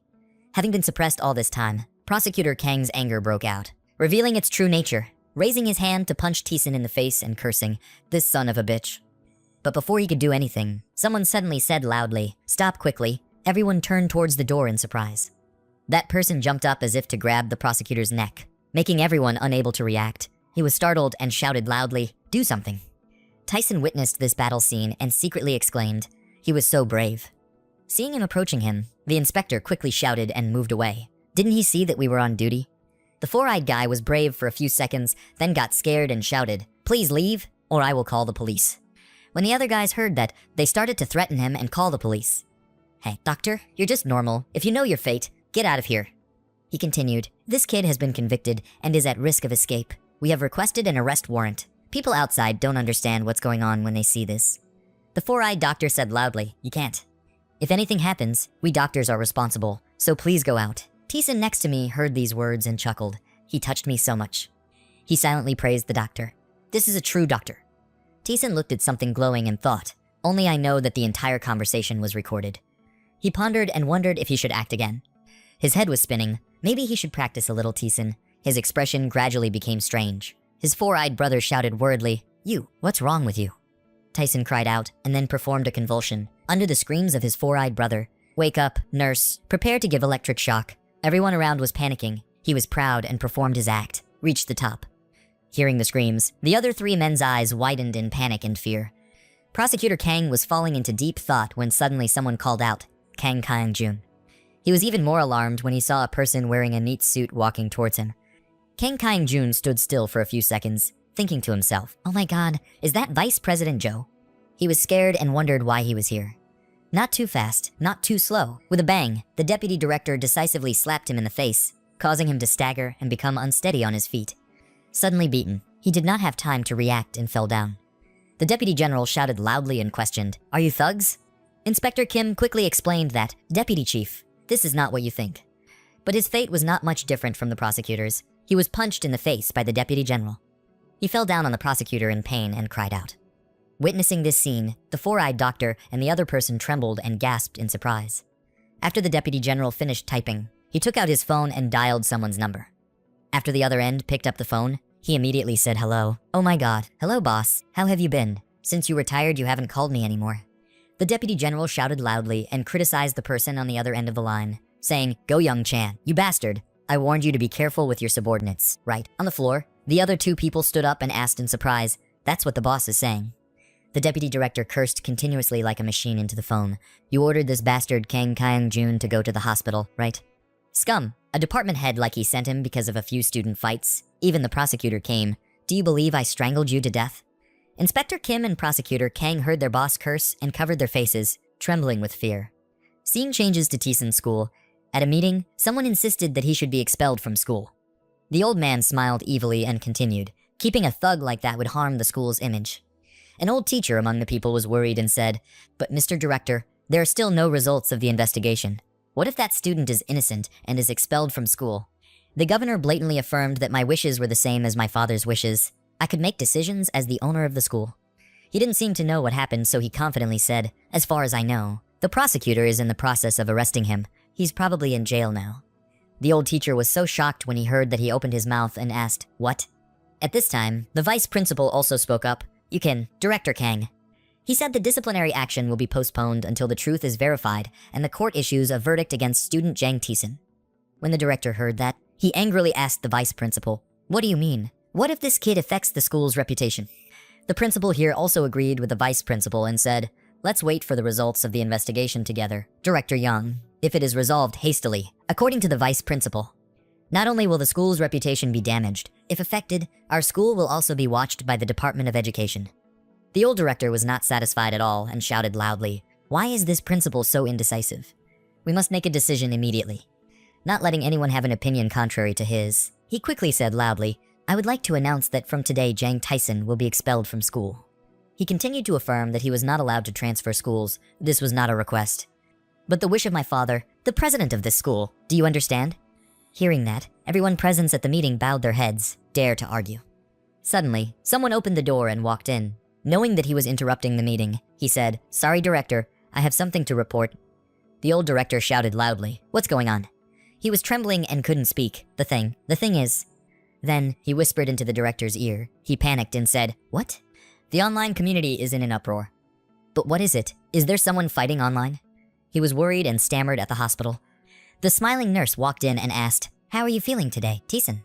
Tison smiled and replied, having the most beautiful nurse in the hospital taking care of him, of course I'm fine. The nurse who was complimented felt even more excited and said, oh my god, you make me fall in love with you. Tison looks like a player, right? Tison heard that and exclaimed, can't you hide it from me? The female nurse burst out laughing when she heard that. Tison saw that the nurse was so cute and enjoyed teasing a few words. He winked, pointed at the nurse, and said, if you were 5 years younger, I would date you. The nurse replied shyly, knowing that she was flattering her sister, but it sounded really cool. Tison suddenly said, I ordered pizza. The nurse said in surprise, why? Tison looked at the nurse's blank face and smiled, and said she probably wanted something to eat as well. The nurse smiled and leaned close to Tison and said, Tison is so thoughtful. Hearing such compliments, Tison became even more proud, crossing his arms and saying, you're not just thoughtful. At this time, the nurse looked even more surprised at the boy. Tison looked at the nurse's lovely face and said, I also have a lot of money. A lot of money. The nurse was surprised and couldn't believe it and asked if it was true. That's right, I'm waiting. Please confess your love to me. The nurse smiled and patted his head. It must have been a lot of money. Look, money is everything to you. Having said that, there was something he needed to do. So the nurse told Tison to stop playing games and just rest. Thank you for the pizza. Hearing that, Tison said sadly, it's not a game. The nurse left and Tison sat there dumbfounded. She didn't believe that she was right. No one would have expected it. Tison sat at the table and turned on the computer. A series of data charts immediately appeared on the computer screen. Sitting in front of the computer screen, Tison's eyes were not bright with excitement. Today's trading volume is 10 billion. The profit alone is already huge. His hand continued to control the computer mouse. Tison smiled and looked at the screen with a maximum capital capacity of 20 billion. Tison's eyes changed. Tison turned around and put his feet on the ground. Who would believe that a high school student could invest that much money? Tison stood in front of the hospital balcony, his whole body covered with a cold aura. The recent commotion, without the doctor's permission, no one is allowed to visit this place, which has become an ideal place. Looking at the whole city of Tison, I have to say, it's so beautiful. He thought to himself at this moment. The disciplinary committee is in a stir here. There are many reasons why I hate having to study in the same school as you lowly people. When the principal heard him say that, he sweated nervously. Hung Seung-hyeon was surrounded by a group of reporters still smiling and saying, I hate the smell of someone who eats kimchi for breakfast. I hate the bean residue in your brains too. You're poor people who pollute my eyes. Another voice rang out, why do you keep bullying me and my weak classmates? The head of the management department heard this and was stunned. Hearing this, angry eyes looked towards the man who beat his friends and stole money, which is very evil. But we're still friends. Your father, lawyer Hong Jang-hyuk, is a member of the city council and knows you live like this. What will your father think? The man was startled when he heard this name. What is it? Hong Seung-hyeon said arrogantly, I don't need you to worry. You said it already. As for the lowly people, trample them until they can't raise their heads anymore. The whole council said with grey faces, Hong Jang-hyuk. The boy in the screen continued. So you rely on your father's position to bully others? Hong Song Hyen curled his lips and smiled contemptuously. Of course, the principal's son and the head of the management department are both my old man's acquaintances. As long as he gave away the money, everything would be fine. The head of the management department heard that, and his mouth opened in surprise. What? Why is my name in here? In the room, the brown-haired man and Tison silently exchanged glances. The brown-haired man said coldly, "How much do you want me to do it?" Tison just looked at him silently at this time. A moment later, he spoke up and stomped on them. Suddenly, the sound of pounding the table echoed. What is he shouting so loudly? The manager's face was dark as he stood in front of the computer screen. As each day rushes by, the story goes further and further. The phone rang and he angrily shouted at Hello. Suddenly, the manager's voice softened. "Ah, what's wrong with Dad? What's the matter with you calling at this hour?" From the phone came a sound of scolding. The guy was uneducated. "I knew you'd cause trouble, you goddamn bastard. Just wait there, I'll come to your school right now." Holding the disconnected phone, he fell into contemplation. His face was indescribably listless. The news spread extremely widely. Tisons are more excited than ever. At a building where Han Jang-hyuk is staying, this case will be quickly investigated and clarified. Hong Jang-hyuk. As soon as they saw him coming out, the press surrounded him. "Is it true that you put pressure on the prosecutor and the police? Please tell me." Hong Jang-hyuk bowed his head and said, "Sorry for the trouble I caused." Hong Jang-hyuk left his city council seat because of public criticism. Park Dong-seok bowed low and said, "I'm really ashamed." Two female employees outside whispered. Manager Park Dong-seok and the inspector were both fired, and the chief prosecutor was also dismissed. The sky today is extremely blue. The bus leisurely drove on the road. Tison put on his headphones and went out, thinking that everything was settled peacefully. Thanks to the power of money. What a beautiful world. His eyes met Lee Yurin. The whole girl standing in front of the sunlight is so beautiful. Tison looked bewildered. Yes, this life is worth living, you must know. On the bus, Jang Tison held out his hand and said, "Give me my bag." Turns out he was talking to the school's beauty queen, whose name is Lai Yaren. Hearing Jang Tison say that, she suddenly replied, "Why?" The beauty queen looked at Jang Tison's side, smiled brightly and said, "Give it to me, I'll keep it for you." Lai Yaren shyly replied, "It's okay, I can wear it." The two girls behind Yaren didn't say anything, thinking to themselves, another dog meal. Jang Tison still held out his hand and said warmly, "It looks heavy, and I don't have many belongings, so it's convenient to keep." Lai Yaren silently said, "Who is it, Mom? So handsome." She quickly thanked Jang Tison, then, "Thank you." Lai Yaren gave the bag to Jang Tison, and he happily accepted it. The bus remained like that, continuing to move. A moment later, the beauty queen with a worried expression turned to ask Jang Tison, "Are you okay?" Right now, Jang Tison has to use one to keep a bunch of other people's belongings around him. Not only Lai Yaren, but many people's belongings are also placed on his body. Jang Tison smiled shyly and replied, "I'm fine." Helping each other is normal. He thinks no matter how old a man is, when he meets his first love, he becomes stupid. Lai Yaren fiercely looked at the two girls who brought those things to Jang Tison, silently saying, "These girls, over there the two girls are still enjoying themselves, smiling from ear to ear because someone is holding the things for them." Jang Tison saw Lai Yaren looking at the other two girls like that and felt helpless. Jang Tison suddenly spoke to clear the atmosphere at that time. "My name is Jang Tison." Lai Yaren suddenly turned and replied. He hugged the pile of things and said loudly, "My name is Jang Tison." Then he shyly looked out the window. Lai Yaren's face couldn't hide her surprise. "So her name is Jang Tison." Jang Tison pulled out the headphones from his bag and put them on his ears. He connected it to his phone and began to immerse himself in music. Lai Yaren whispered, "He is a male student at Jeongju School. He started riding the bus with me last year. He looks very self-conscious. His shoulders are always sagging. He was like that before summer vacation." Arriving there, Lai Yaren got out of the car, but still looked back at Jang Tison and thought, "He's changed so much." The two girls from earlier said loudly, "Lai Yaren, what are you doing? We're going to be late." Lai Yaren was startled and quickly replied, "Okay." Scene changed to Jeongju High School. There is a loud voice, "Aha, Jang Tison." Turns out it was decent. He jumped up and tried to jump into Jang Tison's body in front of the scared eyes of everyone around. D-Sun waved his hand to hit, but Jang Tison could easily dodge. D-Sun shouted, "You idiot," discharged right at the exam time. Han Chil joined the group and raised his hand to attack, but Tison was still able to dodge. Han Chil said, "If it were me, I would have hit at the hospital." Du Jong also attacked, but this time Jang Tison couldn't avoid it and let out a cry and cough. All three of them howled. Did they get the nurse's number yet? Didn't they dare show their face yet? Jang Tison could only hold his head helplessly and say, "Let me go." The whole group surrounded him and teased him. It was because of his face that he was shocked. I'll spare you this time. Good luck to you, son.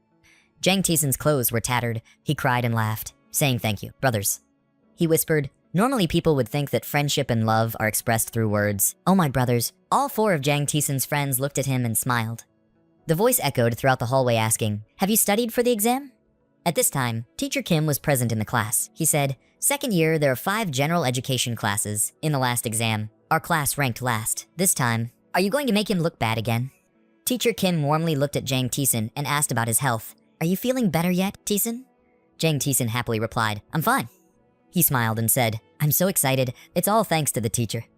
Teacher Kim smiled gently at Jang Taesun. Jang Taesun also smiled back at the teacher, as if silently thanking the teacher for helping him. After a while, Teacher Kim said, the class is over. The teacher happily left the class, but did not forget to say good luck to everyone on their exams. He also did not forget to warn his students that if they do not seize this opportunity, they will not have time to regret it later. Jang Taesun looked at Teacher Kim, who was leaving the classroom. He thought to himself, only the teacher and I understand that sentence clearly. Jang Taesun thought once he stepped out into society. We will be harshly screened. From background, academic degree to other standards. Looking at the exam paper, Jang Taesun was so surprised that he was speechless. Because it was during exam time, the space was quiet. Only Jang Taesun silently called out, oh my god. Jang Taesun smirked because from the moment he saw the test, he couldn't help but laugh. Jang Taesun also did his homework with a very confident look and secretly said, how can you be so easy? Once again, they met on that same bus. He took out a bar of chocolate and said, give it to me. I've been waiting for days to give it to you. Seeing the chocolate bar, Lai Erin couldn't hide the surprise on her face. She said, Jang Taesun happily replied, I'm about to take the university entrance exam. Sugar is very good for short-term memory. 3 female students in the same class as Lai Erin showed jealous faces. Mijin said, oh, he likes Erin. Na Young also said, she's so pretty. Another girl also said, I also like Sokola Hicks. Lai Erin shyly said, thank you, Jang Taesun. Thank you. Jang Taesun smiled, said, I'm a senior. Just talk to me freely. I'm a second year. He secretly said no one has ever flirted with me, that's right. They absolutely don't know that there is someone behind them with an angry, frowning face. He frowned and looked at Jang Taesun and said, what is this, that brat? Jang Taesun turned to ask Lai Erin, can you take the exam? She stammered, well. Lai Erin smiled shyly and asked Jang Taesun, what about you? I'm fine, Jang Taesun replied. Lai Erin continued, really, look at you. You must have a very high score. Jang Taesun didn't say anything but smiled widely, seemingly very proud of his exam. Lai Erin was surprised and asked, you really tall? Jang Taesun humbly replied that you are the person with the highest achievements at Jangju Girls' School. Right, and me too. The girls sitting in the next row admired him and said, oh my gosh, he's top of the whole school, impeccable. Mijin also complimented him. He's handsome and also good at studying.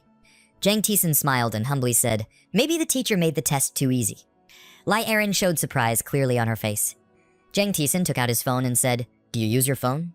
Please give me your number. I will text you every day to cheer you up, help you happily take your college entrance exam. Lai Erin stammered out the phone number, 017327. Jang Taesun quickly entered her phone number and saved her name in the contact list as Lai Erin. They exchanged phone numbers. Na Young replied, really? The other girls were also very surprised because they didn't think that Lai Erin would give Jang Taesun her phone number. The girl standing near Lai Erin turned to look and couldn't hide her surprise. After asking for Lai Erin's phone number, Jang Taesun looked very satisfied and happily looked out the window. Lai Erin also looked at Jang Taesun with gentle eyes. When he arrived, Jang Taesun waved goodbye to Lai Erin and her friend. However, Lai Erin did not say hello back but blushed and felt embarrassed. The bus continues to run to the next destination. Sitting in the car, Jang Taesun couldn't hide his joy and shouted, Yahoo! Jang Taesun looked at his contacts and saw the name Lai Erin, so he smiled. Jang Taesun was immersed in joy when someone shouted, hey kid! Turned around and saw 3 guys who looked very thuggish saying, come here, Jang Taesun said in surprise. That guy looks very brazen. His face is angry, and he shouts loudly, Bradley, didn't you hear what your brother said? I told you to come here. Turns out they were the bullies in the Serum Wrestling Club. He pointed straight at Jang Taesun and said loudly, I told you to come here, that rat. That name was Choi Hyuk-kin. Jang Taesun nervously turned around and looked, thinking, it seems like he has been in the news. Taesun started walking slowly towards that bully's place. Jang Taesun walked over and put his hands on the chair looking very cool. The bully frowned and grimaced because he didn't think Taesun would have the guts to step forward. Jang Taesun raised his eyes and looked at Choi Hyuk-kin with a disdainful expression and said, it's me, is there anything? After hearing that, Choi Hyuk-kin was a little shy and shouted, you. The bully next to you shouted loudly, this guy, are you crazy? He turned to Hyuk-kin and shouted, Hyuk-kin, What to do now? Beat her to death. At this moment, Hyakin was in a cold sweat, unable to say anything. Then he showed a hungry look and said, "Give me Erin's phone number. She's my type." Jang Tison smirked, whispering, "What about your taste?" He smiled and said, "I don't like it. What's the matter?" Hearing this, Yuckin's face changed. He shouted angrily, "What do you say, you dog?" He shouted even louder and said, "Yaren is mine." Jang Tison listened to him shouting without being moved and replied, "Hearing you bark hurts my ears." Hearing that, Hyukin was a little excited and shouted, "You!" There was a guy who couldn't keep calm and rushed out, saying, "Mom, do you want to die?" Jang Tison saw it out of the corner of his eye and immediately raised his hand to block the thug's fist. He grabbed that guy's hand and threw him into the air. Then he threw him down on the ground. Fat Hyukin was very angry, but was shy because he saw the person next to him was knocked down. Suddenly Jang Tison laughed again and said, "What are you guys doing so stressed? You just finished your midterm exam."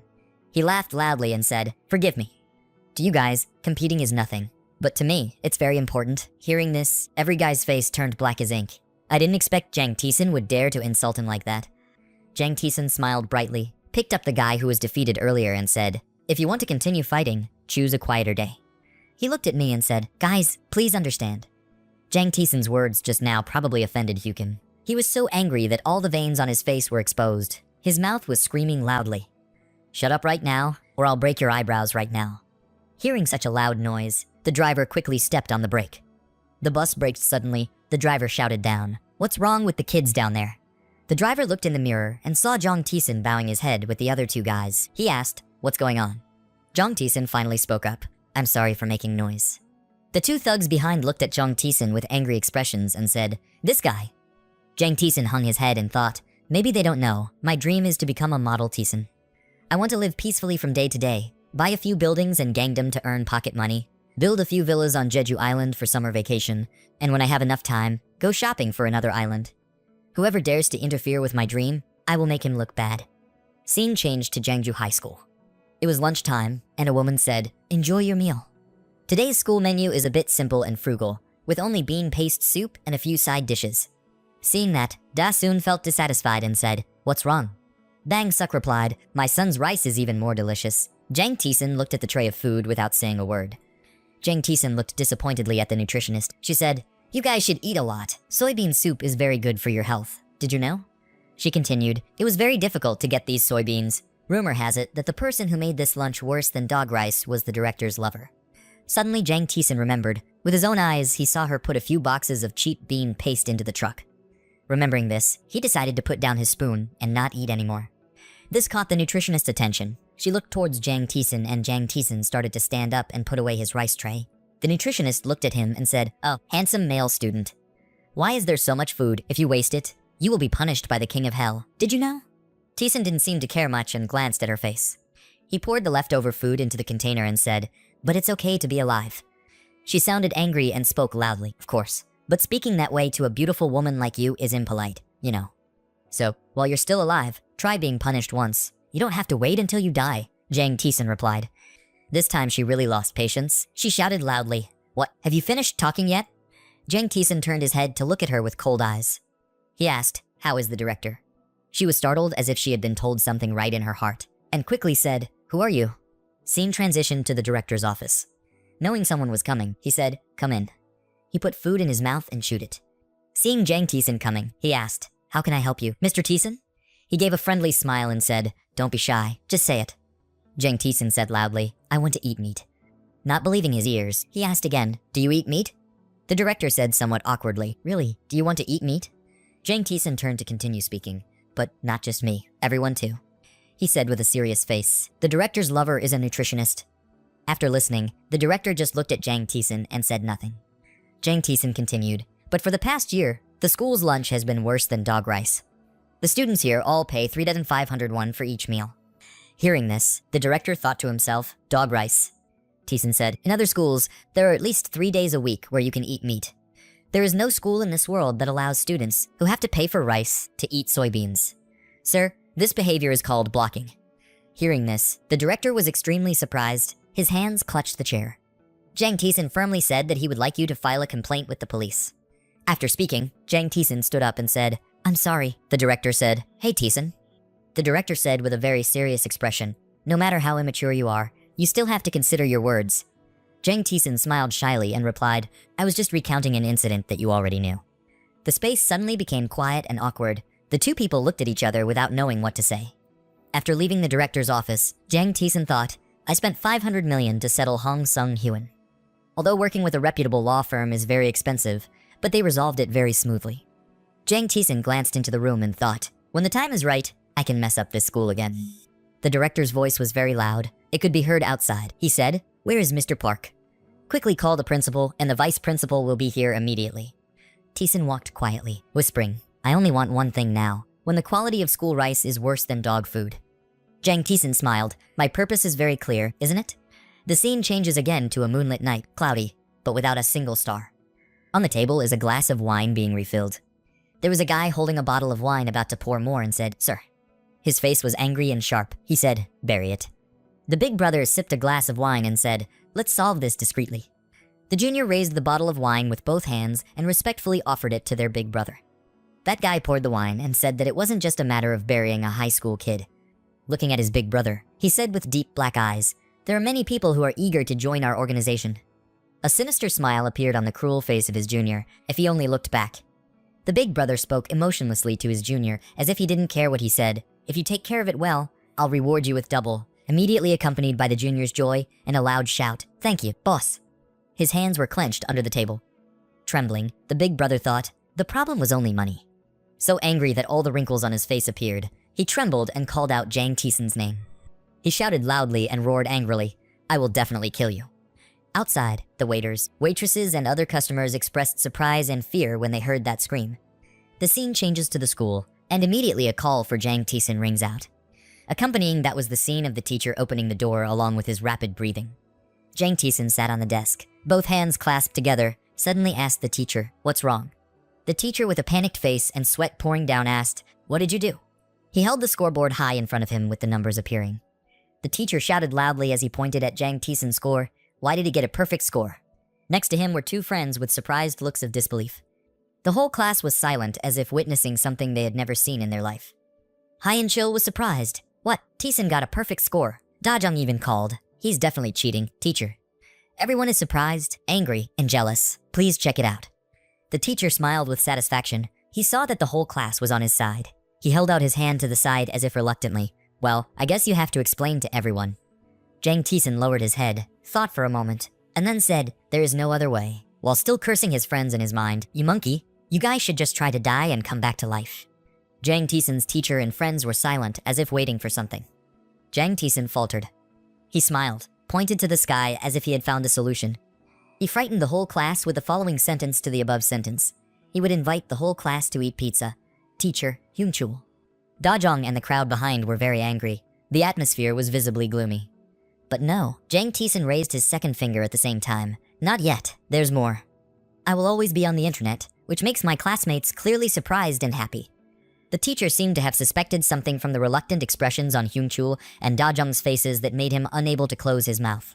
He looked around at the whole class who were happy and shouting. Hyun-chul said, Tison is actually very smart.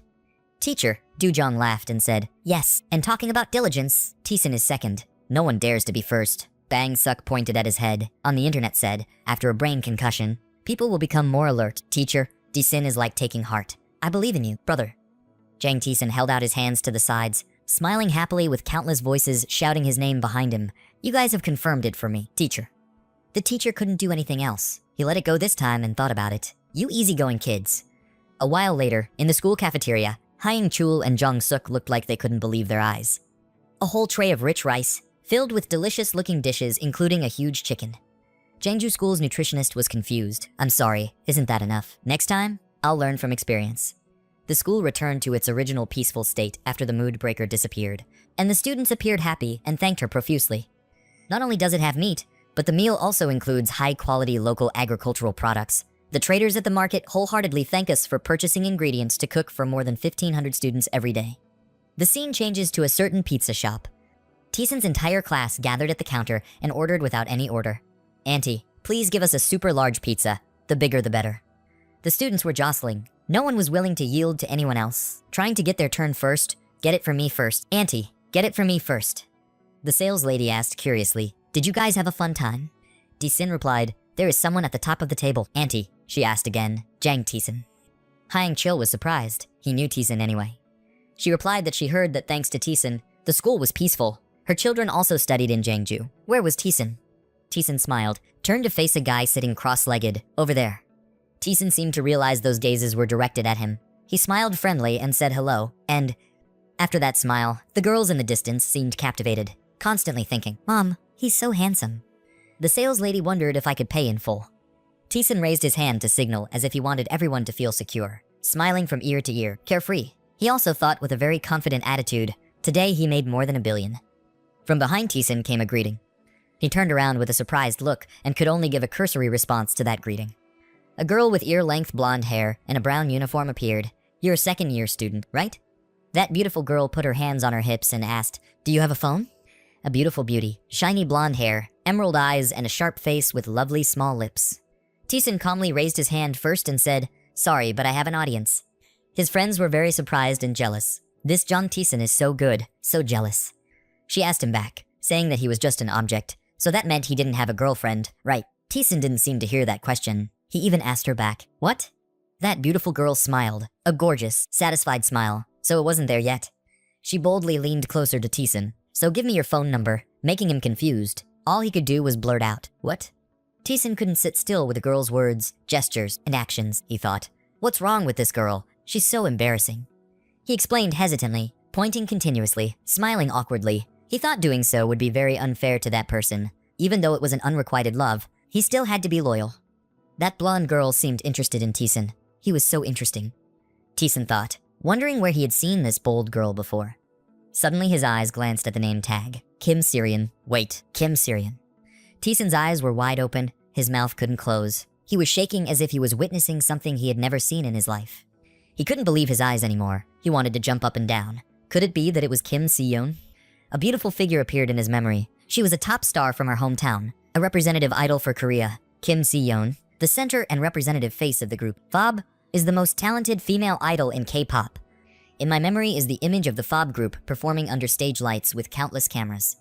Returning to reality, the scene was filled with jealousy from Tison's 4 friends. I knew this idiot right away. I wanted to punch him so much. Tison couldn't say anything when in front of him was the girl who would become an idol in the future. Oh my god, is this real or a dream? Syrian smiled, crossed her arms, and asked, How long are you planning on making me wait? He was embarrassed. He could only hum and hum in response to the word ah with continuous thoughts in his head. It's Kim Si-yeon, Mom. Tison swallowed his saliva. His lips were sweaty, his body motionless. Suddenly, from the side, there was a voice calling his name intermittently, as if surprised to see him there. Lai Yun appeared with surprise evident on her face, along with Tison's mouth open. She witnessed the whole thing as if she couldn't believe her eyes. Tison panicked and thought, Why is this happening now? Siren called Senior Yeren calmly like it was nothing. Tison couldn't keep calm when he heard that anymore. He panicked. His eyes opened wide and sweat wrenched his face when he heard that, Sister Yeren. Yeren kept muttering, thinking about Tison texting her all the time. She thought it was mostly just greetings and joking. Yeren was stunned, speechless. Only the words Jang and Tison could come out of her small mouth. She thought, but when we faced each other, I unconsciously called his name. Suddenly 2 of Yaren's friends seemed to pull her back to reality by asking, Oh my god, we're reunited again. Are your acquaintances?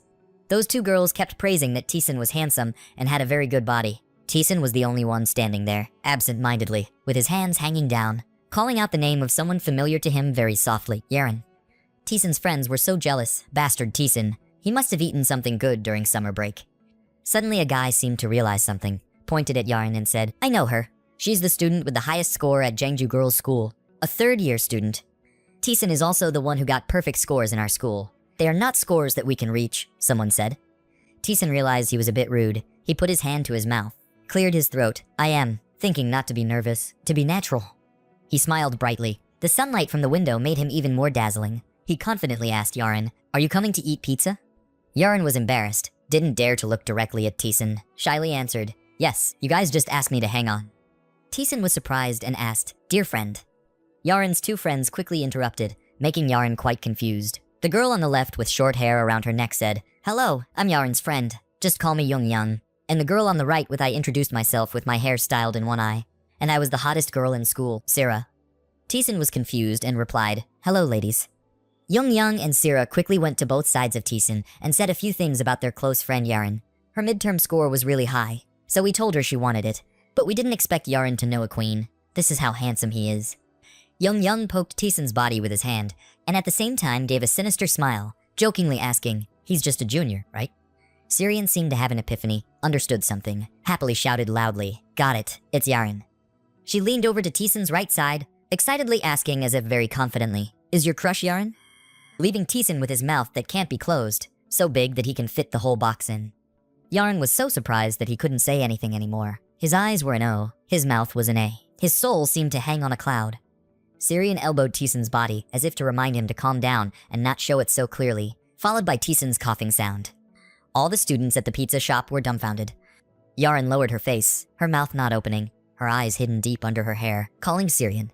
Syrian was happy, obedient, nodded and replied, yes ma'am. The gloomy atmosphere covered Yaren. She asked, are you very close to Tisun?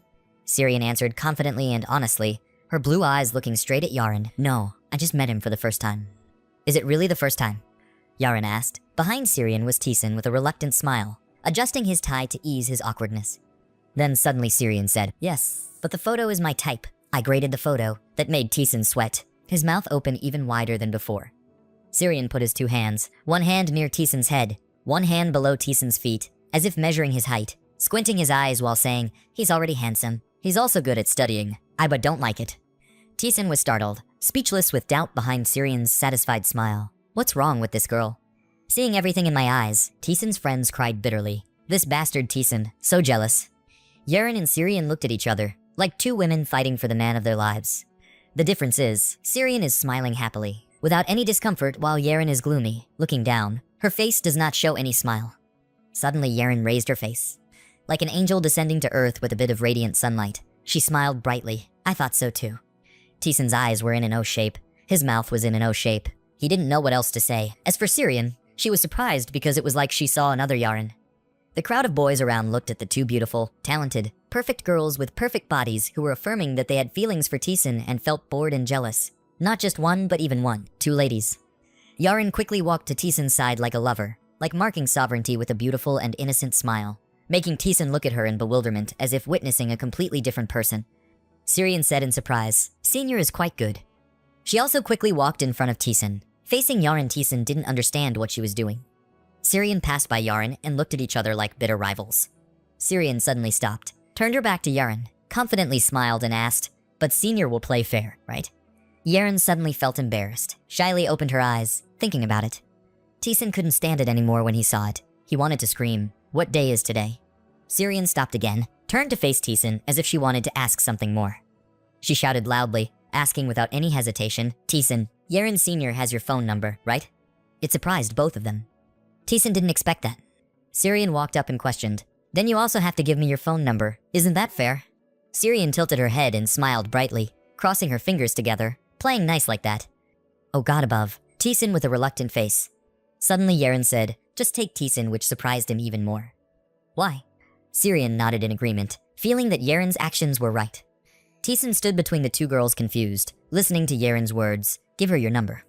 Tisun thought about the scene of the two girls in front of him baring their fangs and claws facing each other, thinking, is this a legendary battle of women's honor?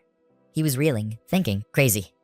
Finally, Tisun decisively held out his hand, giving me my phone. To his right, while he was dialing his phone number into Syrian's phone, Yaren seriously looked towards his opponent.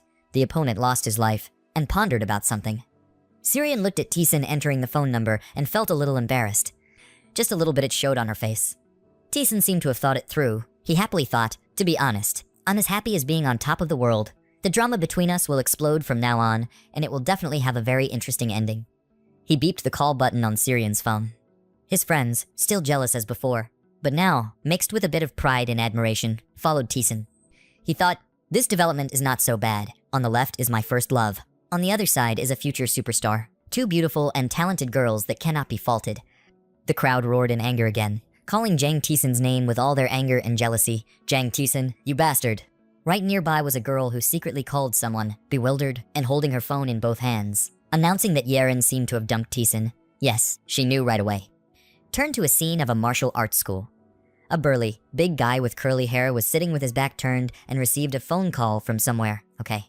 Don't worry, I'll treat you today. Call everyone over. Okay, hang up now. The coach was angry because that guy didn't practice, but went out to answer the phone. Hey, you didn't practice, but did something. He walked up behind that guy and said, Monkey, the coach calls, so you have to answer. And at the same time, that guy also stood up.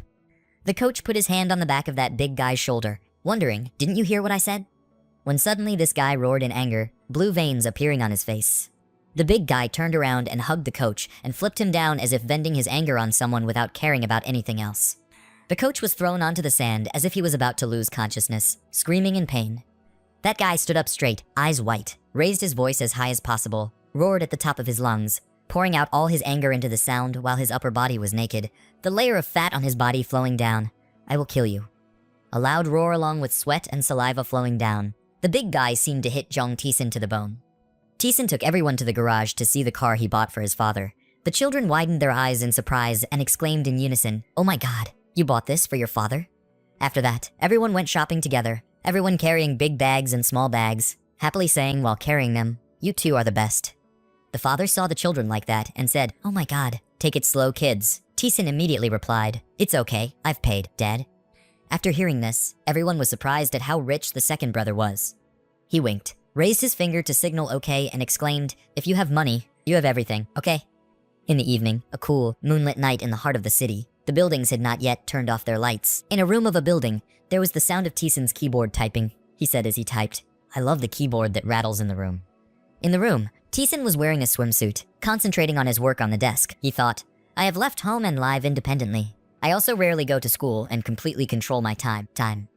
At this time, he was flying high like a kite. Today, I made a profit of more than 7 billion. He happily said, Tomorrow it will probably be up to 9 billion. The stock market continued to explode. Market prices skyrocketed in one day. After finishing his work, he stood up and exclaimed, This is the life I should live. The life where money makes money. Tison stood up to go out. Suddenly, he stopped to think. But I haven't touched futures and options contracts yet. If I want to get involved in futures and options contracts, the principle will have to be changed one by one. He opened the door and walked out, happily encouraging himself. What a wonderful night. Actually, I wanted to wait until then. He told himself. He will wait for me. Tison walked to the porch, leisurely breathed in the wind, thinking to himself, it's almost there. The crisis in the subprime mortgage market in 27, the rapid increase in prices of foreign goods and a chaotic currency in the slow delivery market. Tison contemplated the sky and silently resolved, I will wait for that moment. The next morning, a normal day at Tison's school, after class ended, the school bell rang throughout the hallways. At this time, in Tison's classroom, when everyone was leaving one by one, Tison approached him and asked, Hey, top of the class, are you going to go home? He was suddenly startled. School was back to normal. He stood up, picked up his bag, and awkwardly said, Yes, I'm home. Tison happily left. He was looking forward to it and wondered if he could go home and check how much he had earned. Returning to school wasn't as bad as I thought. He mingled with the students and left. Even though I hated studying, he happily hummed as he walked home. While walking very normally, suddenly, in the middle of the crowd, Jang Suk stopped with a dark face. Tison didn't understand what happened. He almost bumped into Jang Suk. He asked, Why did he suddenly stop? We almost collided. Jang Suk said in panic, Tison, look. Turns out, in front of them were 5 thugs standing in the middle of the road. It seemed like the person they were targeting was Tison. He seemed to recognize them and thought to himself, Choi Hyunkin's gang. He looked at them and calmly smiled and said, Who are they? Just thugs. The Dajang next to him was so scared that he was sweating and said, They are the guys from the industrial high school. On the other side of the group, at this moment, the fat guy was squatting and asking his accomplices, Is that him? The other person replied, Yes. The fat guy seemed to have loaded what he needed to do, calling out, Hey Jang Tison. Tison calmly asked questions, Who is this brother? Do we know each other?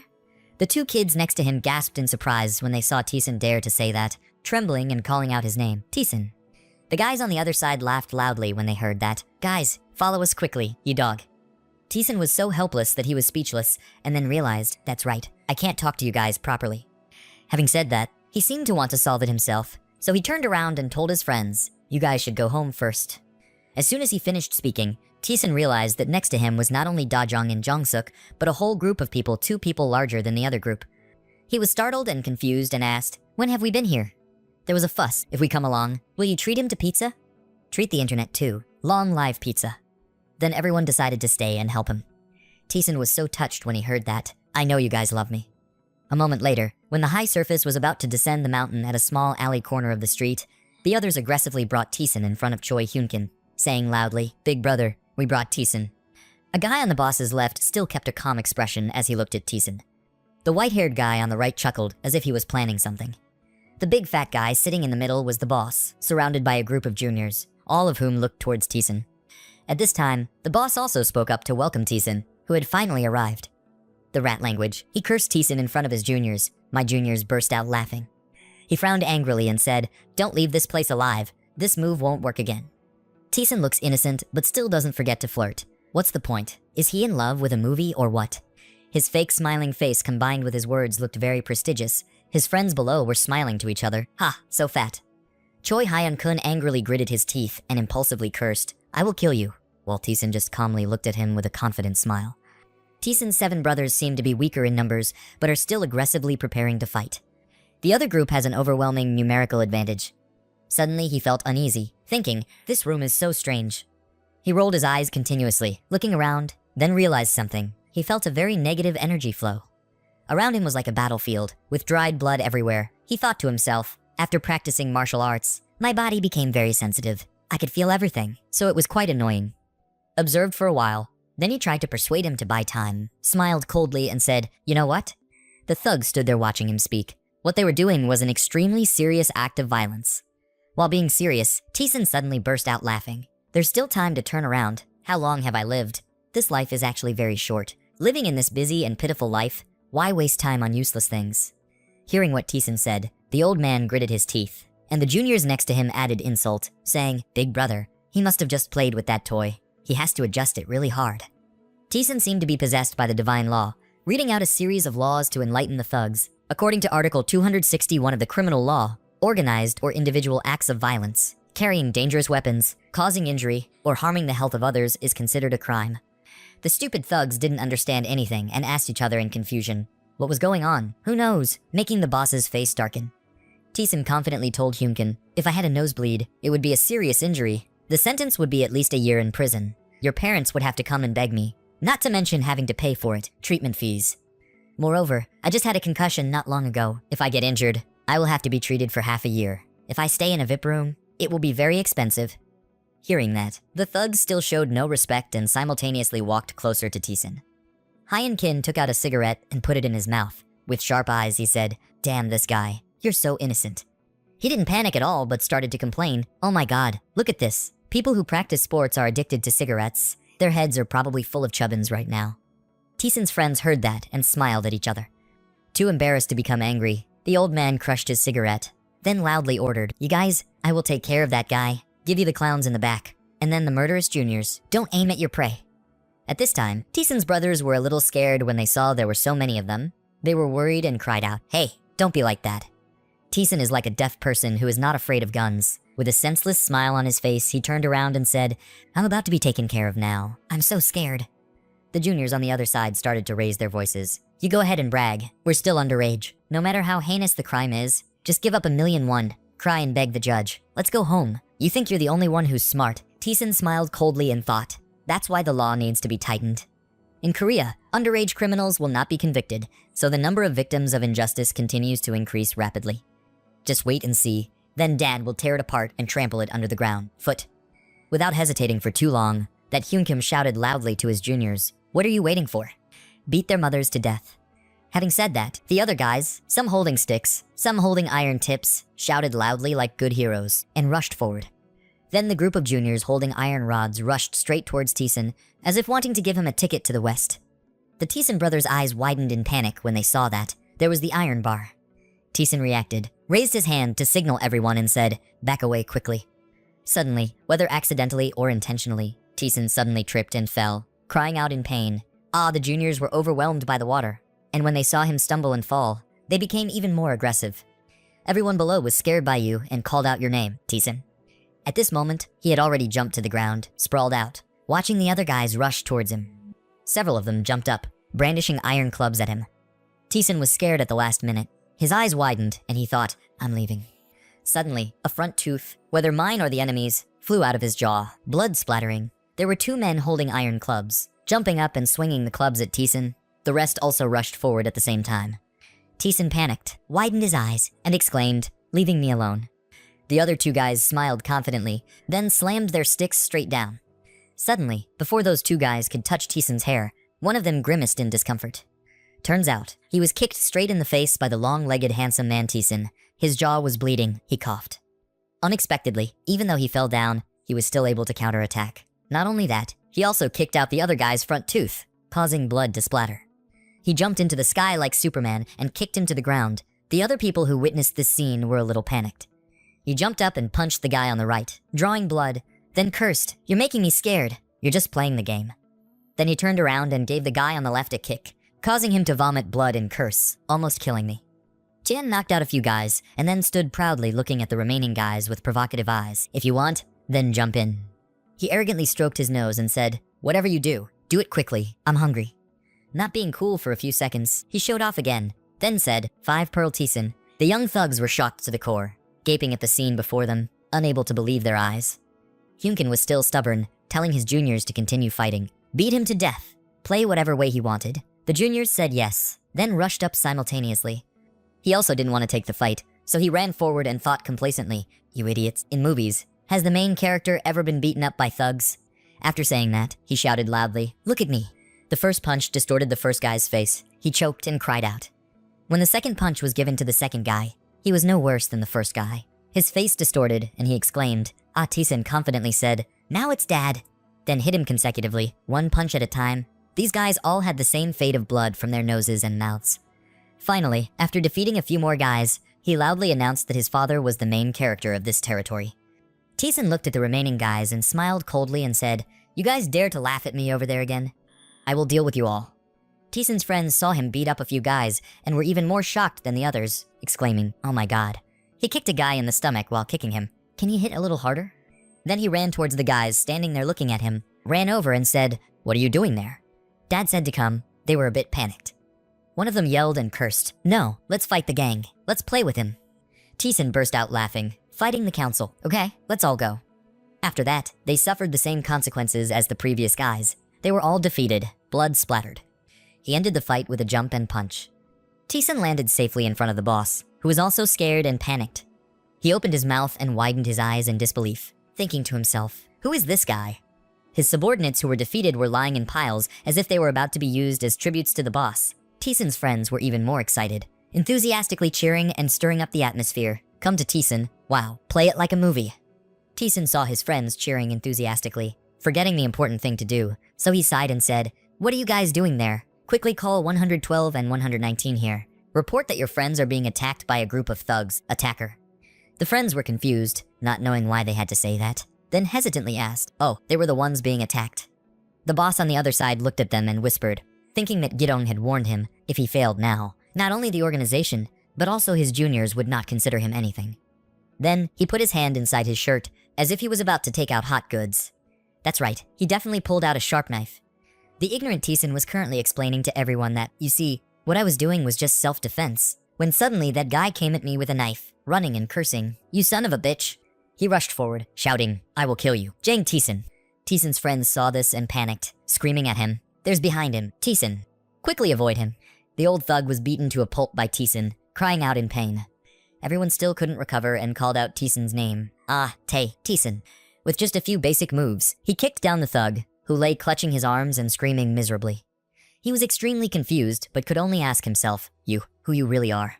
As for Tisun, he doesn't care how much he screams, and continues to preach the law and warn him, causing injuries from intentional murder, organized violence, and serious assault. That's all. The crime is enough to put you in jail for several years. The other guy heard that and cried, "What the hell? Jang Tisun." Very soon Tisun contacted the lawyer. He complained that, "Lawyer Joe, I was assaulted by a group of people. They also intended to kill. Please help me." Because he didn't want to go to jail, the boss of the thugs shed tears, admitted his mistake, begged Tisun, "I was wrong. Please forgive me." At that moment he thought to himself, he is absolutely not a guy. Easy to play. With his friendly face, he happily smiled and said, "Oh my gosh, look at that. Hey, you understand your situation. That's good." At night, Tisun's news was stolen by a group of thugs and broadcasted everywhere in public places on the screen. The host said, a group of students had gathered to form a gang and intended to kill an ordinary student. He was steadfast and said that the incident of mass assault by the above group of students raised a warning bell for the entire society. School violence was no longer confined to the boundaries of classrooms and schools, but also in society. The scene changes to a villa. Inside there is a sound of cursing. What the hell have you guys done? Before the homeowner could finish watching the news, he became angry and frustrated, turned off the TV and cursed. Damn, that's why he was investigated like this. The junior was scolded and quickly apologized, apologizing to him. Having said that, he threw the controller straight at the junior's face and cursed. Shut up, you idiot, he cried out in panic. Oops. The homeowner was frustrated and shouted loudly. The news had already spread to television and all other media. It was impossible to control it anymore. At this time, Thiessen was leisurely watching the computer at the hospital when suddenly his name was mentioned. That kid Jang Thiessen was at the hospital. He continued, the prosecutor also arrested those who pretended to be students, and those people were all his people. He gritted his teeth and cursed. The policeman I bribed didn't contact me anymore. You bastards knew it was difficult to temporarily retreat. Then he instructed his juniors to temporarily immobilize the soldiers and teach them to me. If you guys make another mistake, don't blame me.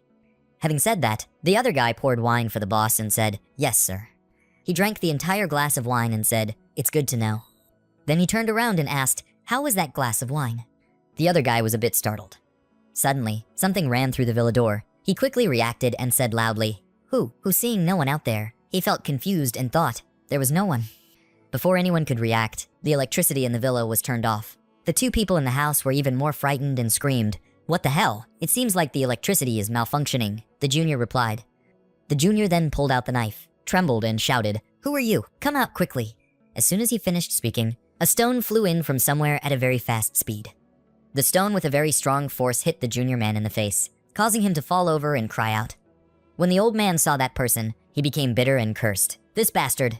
It was a person wearing a black robe, looking very mysterious. That person gradually approached the old man. That guy was so scared that he was sweating and trembling and cried out, you that mysterious person somehow got inside the house. The moonlight shining and could only see half of his face, making him unable to recognize anyone. The scene changes to night, pouring rain at the thug's house. Because a stranger suddenly broke in, the big brother suddenly asked, who are you? The stranger was wearing a shirt with a wide hood that covered almost half of his face. It was completely impossible to recognize who he was. He replied to the big brother, I am the god of death. Hearing that, the big brother frowned. What? You can't scare your father. You must have known who I was before you came here. Do you want to die? The angel of death also spoke loudly, saying, you must pay the price for the sins you have committed. He continued, confess quickly. No one can help you. Hearing this, the big brother was a bit shy and asked, what do you mean? The boss was gradually losing patience, so he picked up a bottle of wine nearby and said, you son of a bitch, I will kill you. He shouted, I am parked patrol, at the same time holding a bottle of wine and intending to throw it at the god of death. But unexpectedly, before he could move his hand, he was suddenly punched by the god of death, making it impossible for him to dodge. Being punched like that, he fell to the ground, with a bloody wound on his face. Surely that punch was not light. He was in pain, but could only scream, coughing. He fell to the ground, still screaming loudly. The big brother now only knows how to cover his face. His mouth is bleeding. His jaw has lost a few teeth. He opens and closes his eyes and says, you dare touch my face. He had been beaten like that, and he still spoke loudly. This time, the angel of death grabbed his neck directly. He just coughed. The angel of death hit the right side of the big brother's face, causing him to bleed and lose his teeth. Then hit him again on the left side of his face, causing him to lose another tooth. Park Daikel looked at the god of death's bloody hand and thought, Mom, it's so strong, besides, it's scary. At this time, the god of death said, you have killed too many people. Park Daikel was beaten to a pulp. His eyes closed. He gasped and denied, no, I didn't kill anyone. The god of death waved Park Daikel's bloody hand to threaten. He said, is that true? Park Daikel was scared and raised his hands to defend himself. He replied, I'm telling the truth. I didn't kill anyone. Suddenly, the angel of death put his hand on the big brother's head. He seemed not to understand, and even more so, he didn't know what the angel of death was planning to do. The god of death asked, can you hear these sounds? Park Daikel was shocked and didn't know how to answer properly, so he remained silent without saying a word. The god of death continued to speak. Those were the screams of pain and despair of the people you killed. Suddenly, behind the god of death, many dead people appeared running around. Those people were surprised to see Park Daikel here. They looked at Park Daikel with eyes full of hatred. Seeing Park Daikel here, they rushed in with all the hatred and resentment they had for so long. The number of dead people appears more and more. They are waiting behind the god of death to tear apart Park Daikel. They reached out and touched Park Daikel's body as if they wanted to tear him apart. He looked at the group of dead people touching him with skeptical eyes. Park Daikel said, What? What the hell? The dead people showed extremely scary faces and said, it was you. You killed me. You killed me. Give me back my life. They started to get stronger, maybe even trying to grab his head, saying, Park D-Chul, Park D-Chul, you kill me. The Angel of Death withdrew his hand from Park D-Chul's head. It turned out that just now it was just an illusion created by the Angel of Death. Now he doesn't know what is real and what is false. After a while, Park D-Chul returned to his senses, not saying a word. Death asked, why, do you remember now? Park D-Chul really doesn't know what to do. What is this? It's like a hallucination. You bought medicine here? I almost got scammed. His face was frozen. The two looked at each other, not knowing what to say. At this moment, the God of Death said, what you just saw are the souls of the people who were brutally murdered by you, and you forced me to do it. The God of Death placed his hand on Park D-Chul's forehead again. He said, are you trying to trick me again? Before he could finish his sentence, the images of the dead people from earlier appeared again, even more ferocious than before. They all jumped on Park D-Chul. He was so scared that his mouth opened wide and couldn't close. The crowd rushed at him as if they were tearing him apart. Some grabbed his head, some grabbed his hands and feet, making him scream loudly in fear. He was helpless, scared, didn't know what to do. He could only close his eyes tightly and scream. Park D-Chul's scream echoed throughout the house. Even outside could be heard. After a while of screaming, Park D-Chul's expression couldn't hide his shock. He gasped and realized he had returned to reality. Park D-Chul lay on the floor, his mouth still unable to close. The God of Death, standing next to him, said, is it painful? You have never experienced this pain, right? Death continued asking, have you felt the pain and despair of the people you killed? Park D-Chul frowned, replied forcefully. Hearing that, the Angel of Death raised his hand and said, people like you do not deserve to live. However, before you die, you must pay the price for your sins. Hearing the God of Death say that, Park D-Chul immediately changed his state, from anger to fear. Seeing that the Angel of Death's hand was about to touch his forehead again, Park D-Chul waved his arms and legs, saying, no, stop, please, let me go, please. The God of Death gave Park D-Chul a chance to tell the truth. So tell me, how many people have you killed? Park D-Chul's eyes were filled with doubt. He thought to himself, is this really the God of Death? The bloodstains on his mouth had not yet dried. He gritted his teeth. He had just seen a ghost with his own eyes. It was probably the God of Death. He stammered in response to the God of Death's question just now. God of Death said, 10 people, including the first time you killed someone. The God of Death continued, have you forgotten? That girl in high school wearing the uniform that year. Suddenly the soul of that girl appeared, scaring Park D-Chul's face. That female student opened her mouth looking very strange and exclaimed, Park D-Chul. The last sentence made him extremely scared. He opened his mouth and shouted loudly. Park D-Chul silently said, that is the murder case that I wanted to cover up from 30 years ago. I raped and killed the female student I liked. Suddenly, the Angel of Death threw the tape recorder down in front of Park D-Chul, telling him to confess. Confess all the crimes you have committed, then you can pay for all your sins. Holding the tape recorder in your hand, Park D-Chul replied, I understand, I will confess. Death continued, there was one more thing. Hearing that, Park D-Chul quickly looked up to see what it was. The God of Death told Park D-Chul to confess to Hong Jang-hyuk too. Otherwise your family will have to endure the same pain. Park D-Chul muttered dissatisfiedly, what a devil! Park D-Chul crouched down and bowed his head, accepting the invitation. Okay. Outside, it was still pouring rain like when the Angel of Death had just appeared. Scene changes to a clear blue sky morning at the hospital. People were buzzing and talking endlessly. Some people said, oh my god, I heard they found a few bodies hanging from that dam, including the body of a female student who was killed 30 years ago. Someone else responded, really? The scene changes again to room 501 in the hospital. On the table is the shirt with a wide hood that the God of Death was wearing earlier. The gossip is still loud outside. People say everything originates from Hong Jang-hyuk. On the bed was Jang Taesun. He had to be hospitalized because of post-concussion symptoms. Jang Taesun was on the bed, covered with a blanket, lying trembling. It turned out that he remembered the scenes from before. Skirden said, everything went smoothly, but why do I still see those ghosts? The news about Park D-Chul's surrender has spread throughout social networking sites. The media is also constantly updating information about the case. This case has been posted on the main news and journalists are competing to comment about it. Ladies and gentlemen, the topic of today's debate is about the case of 10 innocent Taesuns killed by gangsters. Now we would like to start with the details. The case was not only committed within the boundaries of Gwangju City, and the government handled this matter too superficially. Not only the police, but also the prosecutor took bribes from the gangsters. Though this was also investigated and clarified. Another commentator continued, what do you mean? Not only is it possible, there are also suspicions that politicians in the opposition are also involved in this case. So we need to conduct a thorough investigation. A woman in that group spoke up to defend politicians. Don't insult politicians like that. The man sitting opposite objected, I'm just telling the truth. The scene changes to the hospital. From inside, the hospital screams continuously ring out. making the entire hospital noisy. Inside the hospital room, Jang Tison was raising his hands in front of his face, looking at the tears falling down his face, looking scared. He said to himself, "Why do I see ghosts? I have become a shaman too, so what?" Wait a minute. Jang Tison suddenly thought of an old man. He was startled, so he was also a ghost. I died, and he helped me go back to the past and live like this. It's so troublesome. I just have to rest first. He consoled himself that it's okay. Jang Tison, everything will be fine, after saying that he calmly lay down on the blanket and took a nap.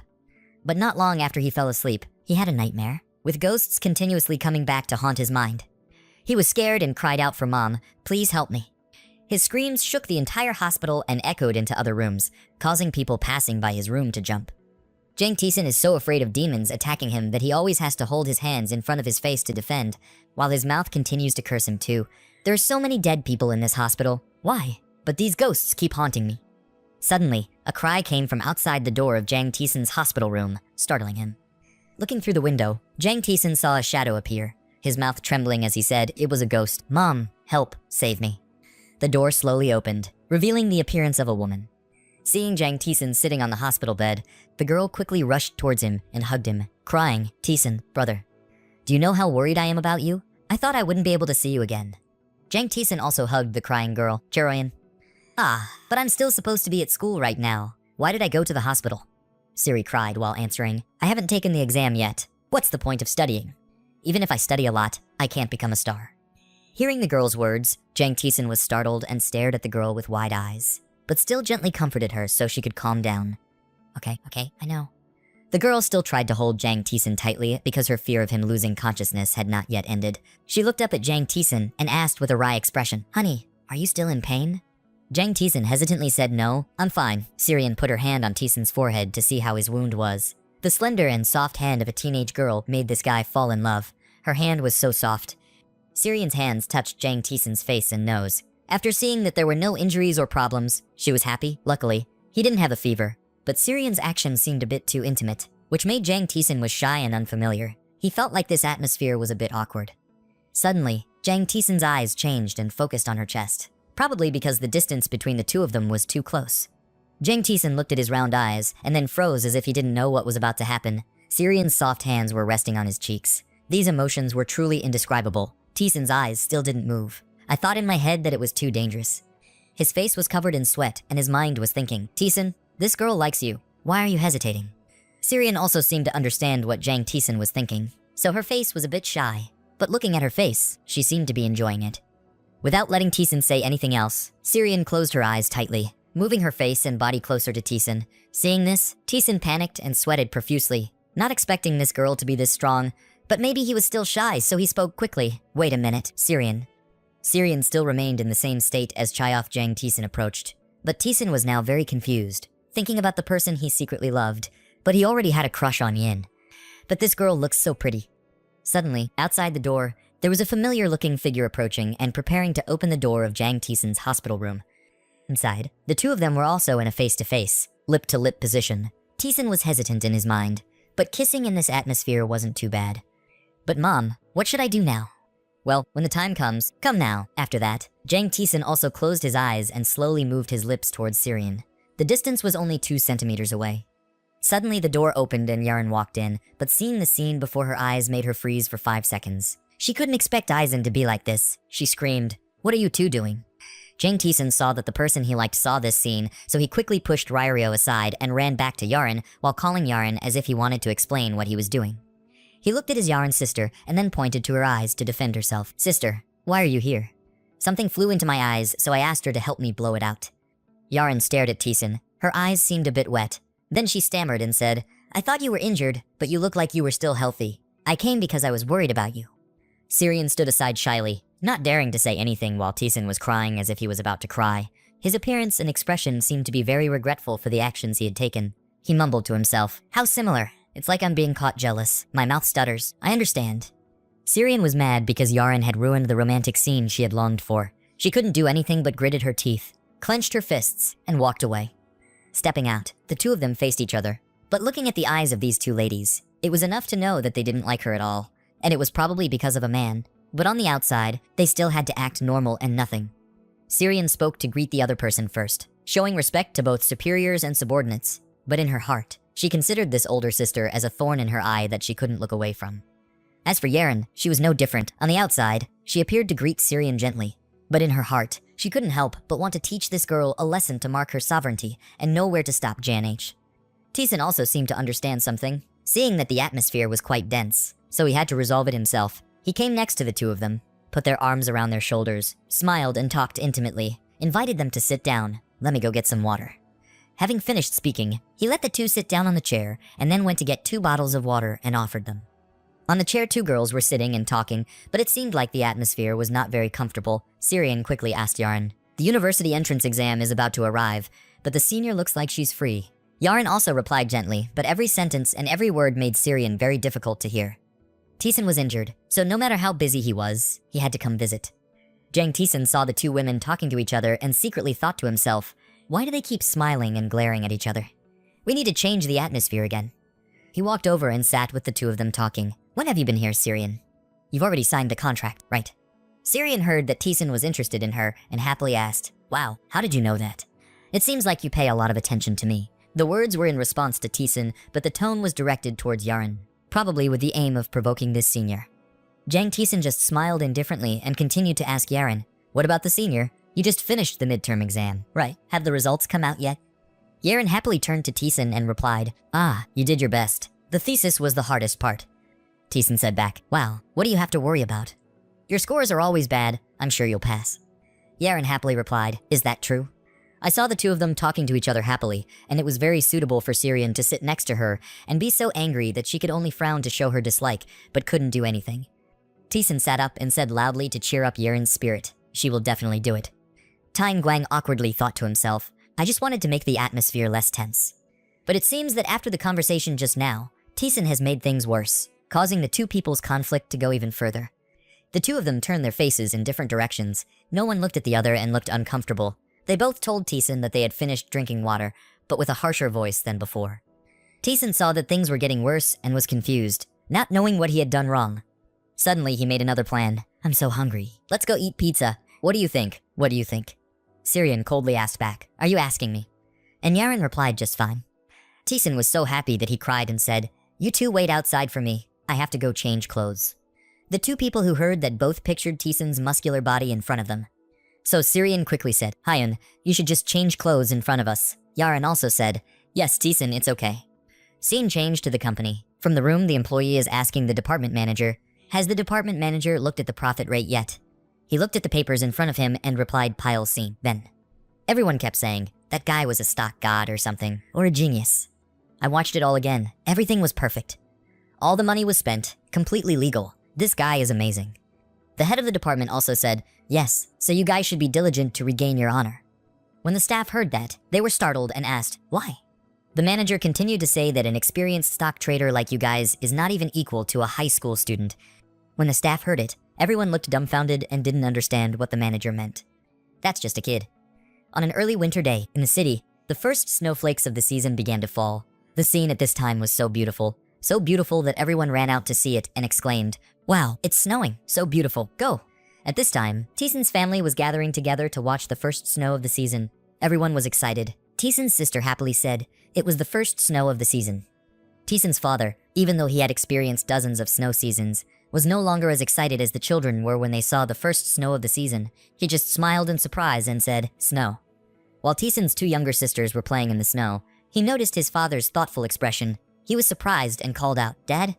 Turns out, when he saw the snow falling, he immediately remembered the beautiful memories of when he was a soldier. He said, later, when you become a soldier, you will understand that. Even though Tison had not yet gone through military service, he acted very understanding and calmly replied, oh, I know. They are no different from piles of white poop falling from the sky, he said while thinking of the scene of the soldier struggling to shovel snow. When he saw that you guessed correctly, he was surprised and asked, you already knew? Hearing that, he felt guilty and sprayed glue on the spot. To avoid revealing the secret, he shook his father and immediately changed the topic of the conversation. Tison pretended to ask his father, our house is almost ready, right, making him helpless.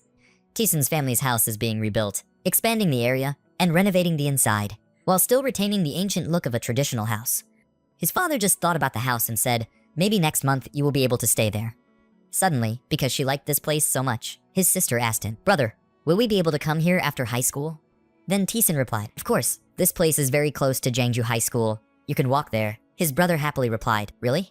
After watching the snowfall, everyone in the house sat at the table to enjoy fruit. And someone showed off their apple peeling skills. A very skillfully trimmed swan treading water. I also compliment you. The pond is so beautiful.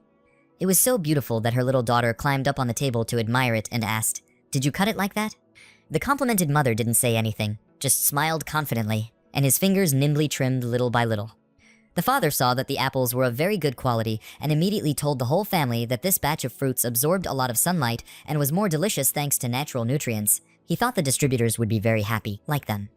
Tison's father, thanks to growing clean apples, has now become a genuine organic farmer. Even the most demanding person, his mother, has to praise the deliciousness. The atmosphere was happy. Suddenly Tison's mother mentioned about your work. Son, have you been writing well lately? When Tison heard about writing, he panicked, silently blaming his mother. Why did she suddenly ask like that? Before he could finish his bite, he apologetically replied, of course, I've already submitted 20 manuscripts. He seemed to make it up and said with a smile. The publishing side said everything was very profitable. When the two kids heard that, they admired him and ran to compliment him. You're so good. I'll give you a massage. The mother, who did not know that he made money from buying stocks, still happily told the children to bother him and said, come on, stop bothering him. I will look younger, and then I will let's become Miss Korea. Suddenly he handed out an envelope. His younger brothers were surprised and asked, what is it? When they held the envelope in their hands, the children shouted happily, it was 200,000 won. My brother was the best. That's right. Having money is happiness. His parents also often ask about his money. They probably think he works very hard. The whole family is simply enjoying themselves. No one is greedy. He is happy to see his younger siblings happy. My two younger siblings only had 200,000 won and were already so happy. He suddenly chuckled. Then the two ignorant children spoke up. Brother, is this much? Having too much of anything will be boring. Material things are the same. He thought to himself, everyone is still the same. It's just me that has changed too much. My stock assets have reached 100 billion. Because the profits I earn are too huge. The stock company will list me as a suspect, which is also the stock spending I will work for in the future. Tison then asked his mother. His mother gently asked, what's wrong? He told his mother that he wanted to travel abroad for a while. She was a little surprised and worried and said, what? Go abroad? Then he explained, you want to go here and there to find ideas for writing your own creek? The mother was not reassured and asked, but am I going alone? The boy replied, Mom, I'm a grown man. There are no children left. The other two were also surprised and shouted loudly, why, my brother is going abroad. Besides, it's really not like that. The two children seemed to have found gold and stood begging. Big brother, take me along. We will be coolies for you. And you too. Let's go. Tison flatly refused the two boys' offer. He said, no, if you want to tempt me, just practice for a few more years. The mother was very concerned about her son. She asked again, do you have a family yet? He seriously replied, yes, Mom. The mother was no better than the children because she was worried about her child. She asked to go with him. His mother said, let's go with you. He was a bit surprised. His eyes widened and asked, oh, Mom also wants to go, while the rest of us behind us still eagerly wanted to go. His mother confidently explained, actually, she can speak English, Spanish, and Japanese. I don't know why. Not only Tison, but all the kids were completely shocked. Tison thought to himself, Mom knows 4 languages. Why isn't she speaking now? When she saw everyone surprised, the mother shyly said, why are you so surprised? I graduated from Hong Kong University. Mom knows 4 languages. He thought to himself. Seeing him stunned, his mother said, I trust you, Mom. Go have fun. Tison blamed himself, saying, I'm a child without knowing anything. I feel so embarrassed to ask. At this time, the father was very proud of his beautiful wife, complacently telling his children that we must thank you. Because we were born so beautiful and intelligent, he inherited good genes from his wife, you know. The two children saw their father showing off. But they did not lose. They bravely criticized their father, saying that it wasn't his fault that we might be better than them. Both father and mother were helpless and exclaimed, oh my god, kids. Then they burst out laughing. Dad is so stupid. The mother didn't stop her and laughed along. You guys were joking. Suddenly, Tison's mother called out, it's me, making his father turn in surprise. Quick as lightning. The mother hugged her husband tightly, saying comforting words, I love you very much. The children who witnessed this scene were a bit shy, just thinking in their heads, but not daring to say it out loud. We are still sitting here. You two don't sprinkle dog rice like that. I have goosebumps all over. I love you too. The two girls said and hugged their father. Tison sat aside and silently exclaimed, yes, this is the feeling. It felt great. Then he breathed a sigh of relief. The two children saw their older brother sitting absent-mindedly and scolded him. Say something. What are you still doing there? Go ahead. Why bother? Then he was pushed up and said, "Okay, did push him." Suddenly, in Tisan's subconscious, he heard someone calling him. The boy cried many times. Then he slowly opened his eyes. A figure was reflected in his eyes. He was startled when he saw that person. "Are you awake?" That mysterious person asked him, and he backed away in panic and said, "Someone." Unexpectedly, that mysterious person was an old man with white hair and beard. He greeted Tisan and said, "Nice to meet you, young man." He still hasn't recovered from his soul and still asks, "Who is he?" He looked sad and said when he heard you say that, "Sir, do I look that old?" Tisan saw that he kept acting mysterious and refused to introduce himself, so he shouted loudly. I asked him who he was. Even though he was older, the young man cursed and shouted at him. He angrily judged Navita, the eldest man. "See, this kid is insolent." Tisan looked at the surroundings and was even more shocked, then asked, "Moreover, where is this?" He introduced himself. "Don't be afraid, this is my house." "What, is this place like that?" He turned around and looked back, silently assessing. Feeling like Tisan despised this place, he loudly explained that because it was a bit lacking, it looked a bit shabby. "So, what else do I have to learn?" You seriously asked him directly. He fell into contemplation and thought for a while. Then he started showing off his achievements. He said, "When I was alive, I was fluent in 20 languages." After listening, "You just didn't understand anything, so you asked him again." What did he mean? "However, I still have 50 languages I haven't learned yet." He continued. Tisan saw that it had nothing to do with him and asked, "So what?" He smiled smugly as if he had some intention. Finally, he introduced himself. He said, "I am a foreign language expert." Chris Barnsdale smiled with a rather gentle look, holding a fan in his hand, and said, "I am a foreign language expert. My name is Chris Barnsdale." He continued to talk about his own education level with quite a sense of pride. "When I was alive, I had mastered 21 languages as my mother tongue. And I was still in the process of acquiring another 50 other languages." Jang Tisan frowned, his face clearly showing discomfort, and replied, "What are you talking about? I mean, you know every language in this world. Now tell me where this is." He replied in a calm tone, "This is my private house, because I don't have many points, so it's a bit shabby." The male lead was still sitting on the ground in surprise. "Private house, really?" Then he smiled meaningfully and said, "I know you are still lacking in foreign language, so I will help you." Chris Barnsdale began to analyze seriously. Language is formed based on the connection between people. Language is also culture, the foundation of relationships. Without language, people can achieve any great goal. Jang Tisan looked at him with worried eyes and thought to himself, "I thought he was also a fairy, but he looked very different from the people before. What did he want from me?" He still humbly said that to learn a language, you must know one thing, how to do it. The male lead kept looking at him and wondering why he appeared in someone else's dream and gave such a long speech. Chris Barnsdale looked solemn. Learning a language in an academic way is a stupid thing. Because the essence of language is communication, he still listened without missing a word, filled with doubt in his heart. I couldn't help but listen attentively. There was something really strange about the way he talked. Then he raised his glasses, smiled happily, and said, "The most important thing is to choose the right teacher." The male lead slowly stood up and replied, "I understand. Can I ask a question?" He thought in his heart, "How suspicious." He replied, "Just ask." The male lead's eyes seriously asked, "What should I do next?" He placed his hands on both sides of his hips and asked, "Don't tell me." He had an epiphany just to say that. Chris Barnsdale was startled and surprised by Jang Tisan's question and secretly exclaimed, "Wow, this kid." Jang Tisan observed his expression and thought, he looks confused. Maybe this is the first time. He silently said in his heart that what he just did was wrong. You shouldn't have revealed so much. Why would you tell me about that point? If because you don't have many points, you have to stay in a shabby place like this. Jang Tisan smiled confidently and secretly guessed that I was the best choice. The male lead crossed his arms, looking smug, and asked, "You're not a fairy, right?" Chris Barnsdale was suddenly startled and replied loudly, confused, "Of course it was." You looked at his attitude just now and began to analyze it. He didn't have any confidence at all. It stirred up his ego a bit. He confusedly explained, "Don't pay attention to what I just said. I'm not angry." Jang Tisan still had that calm, complacent look and asked, "But why do you talk so much?"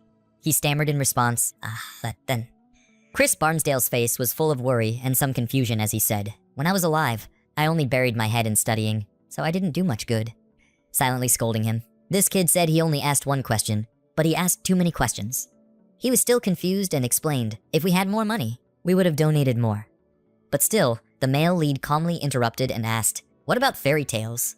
Chris Barnsdale couldn't hide his best friend's worried feelings, which were clearly visible on his face as he tried to answer.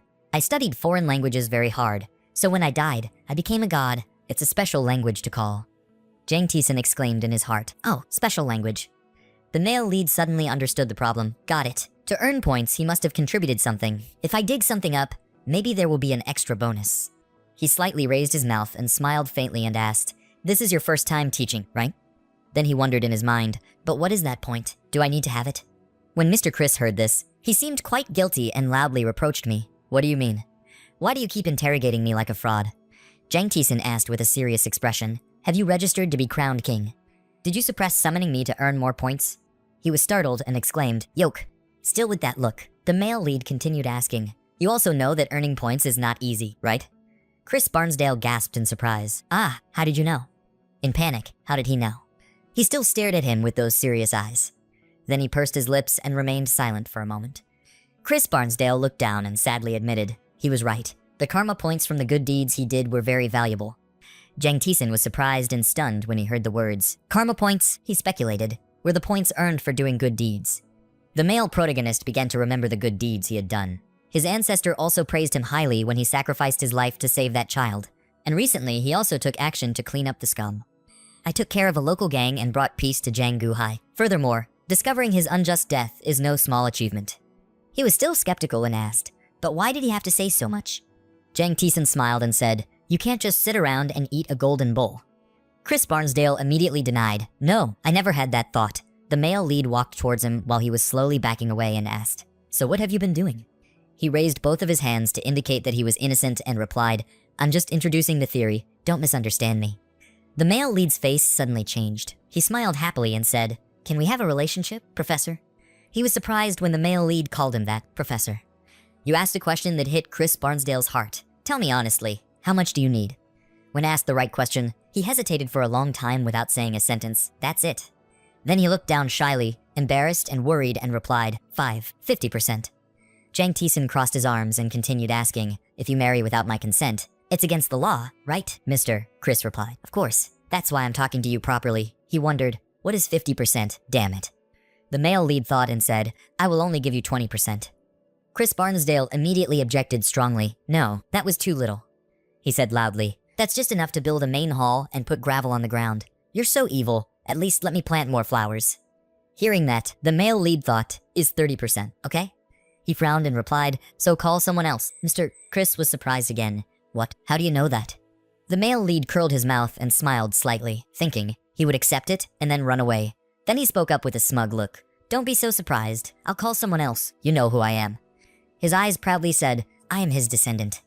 Chris Barnsdale was stunned and fell to the ground, looking at him in panic and exclaiming. Yua, looking at his appearance full of fear and panic, made the male protagonist guess that the old man who revived me must be very powerful. If he knows 21 languages, then he can come here. I just want to detour a bit. Then Jang Taesin showed a smiling face as if he had done a good job and said, "So let me increase it a little, 25%. Mr. Chris heard that and said, "What?" He walked over and put his arms around his shoulders, laughed loudly and said, "Oh my god, you gave me so much. You're so generous. That's what you're thinking, right? It's nothing." Chris Barnsdale was sweating and worried as he looked at the male lead, not daring to refute. Then he hesitated and stammered in response. "Thank you," Jang Taesin happily replied. "It's nothing, Muha." The male lead looked around and asked about another topic. "But why does this place have such Chinese architecture? There are so many Korean-style palaces and houses." He naturally replied, "Well, I just like Chinese architecture." The next day, in the city, the employee's voice asked, "How can I help you?" Jang Taesin replied, "I came to meet the branch manager." The employee continued to ask, "Do you have an appointment?" He replied, "I don't have an appointment."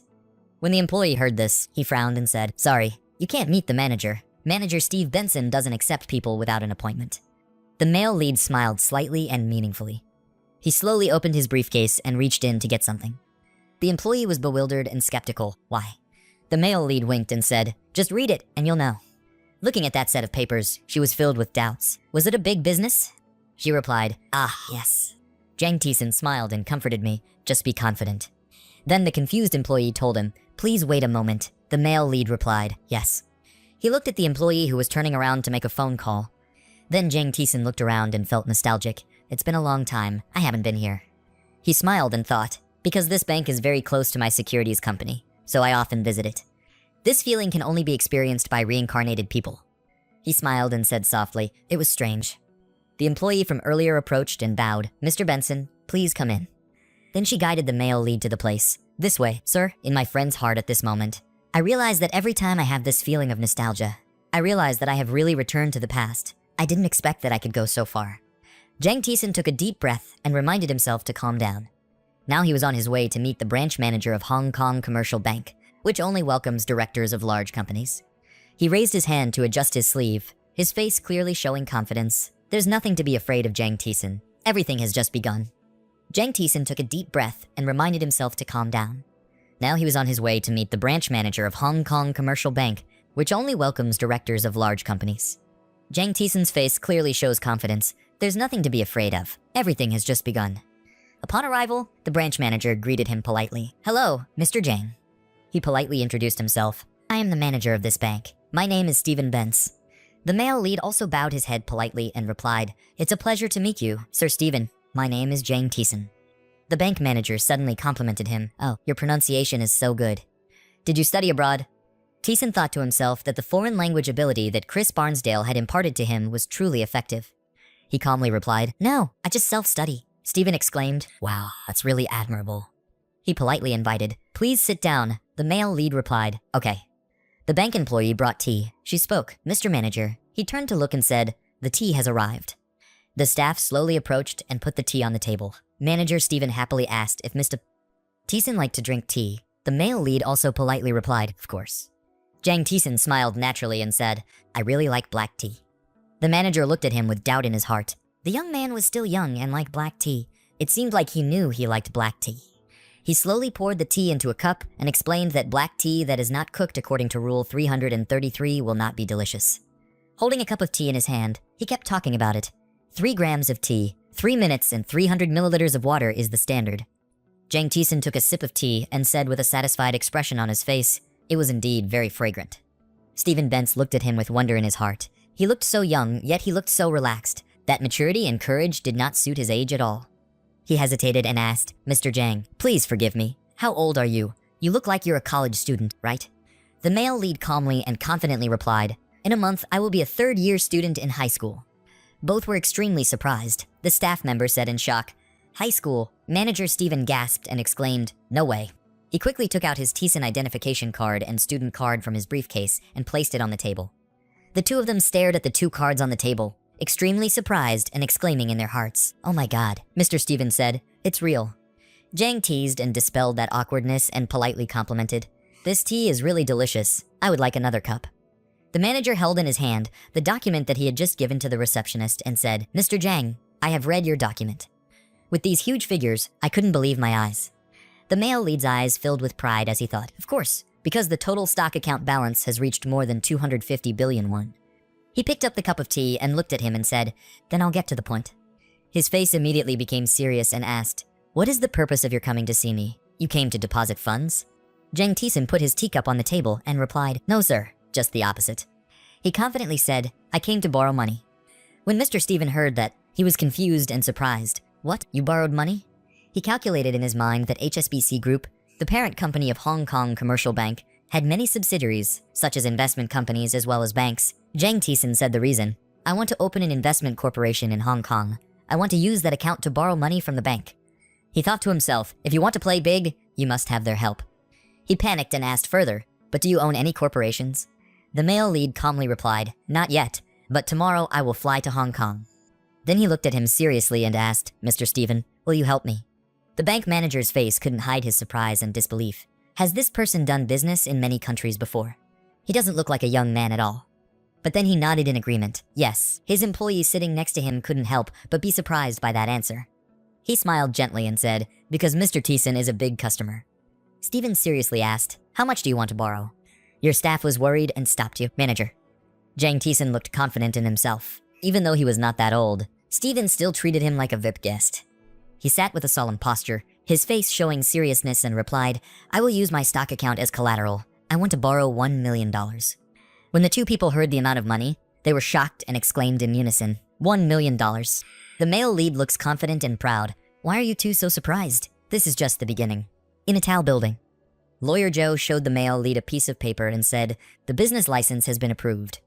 Then he reminded the male protagonist that teenagers have every right to start a business, but it is not an easy thing. Jang Tison happily replied, "Lawyer Joe has worked hard. He expressed concern for you. But is that okay? You still have to go to school. Didn't your parents say anything?" Jang Tison replied so that Lawyer Joe could rest assured. "Recently, I achieved a perfect score in the mock exam and ranked first in the whole school.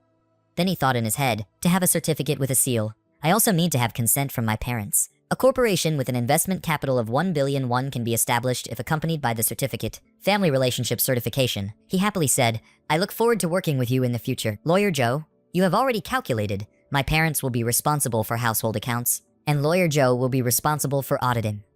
Lawyer Joe praised the male lead, saying that a high school student founded a corporation with an investment of 1 billion won. He is very talented. He wondered and asked, your company name seems a bit strange. Does it have any special meaning? LOR. The male lead also happily answered, it's nothing special. Its meaning is royal legend. Lawyer Joe was surprised. A royal legend. Then he worriedly asked, isn't that a bit sustentation? Why is the royal family here? Isn't everyone in this country from a royal family? Putting it like that doesn't make much sense. Jang Taesun raised his hands to adjust his vest, his face showing pride as he said, actually, stands for return to being a legend. Lawyer Joe was surprised. Why the male lead's eyes were full of pride, thinking, returning to being a legend, returning to the legend.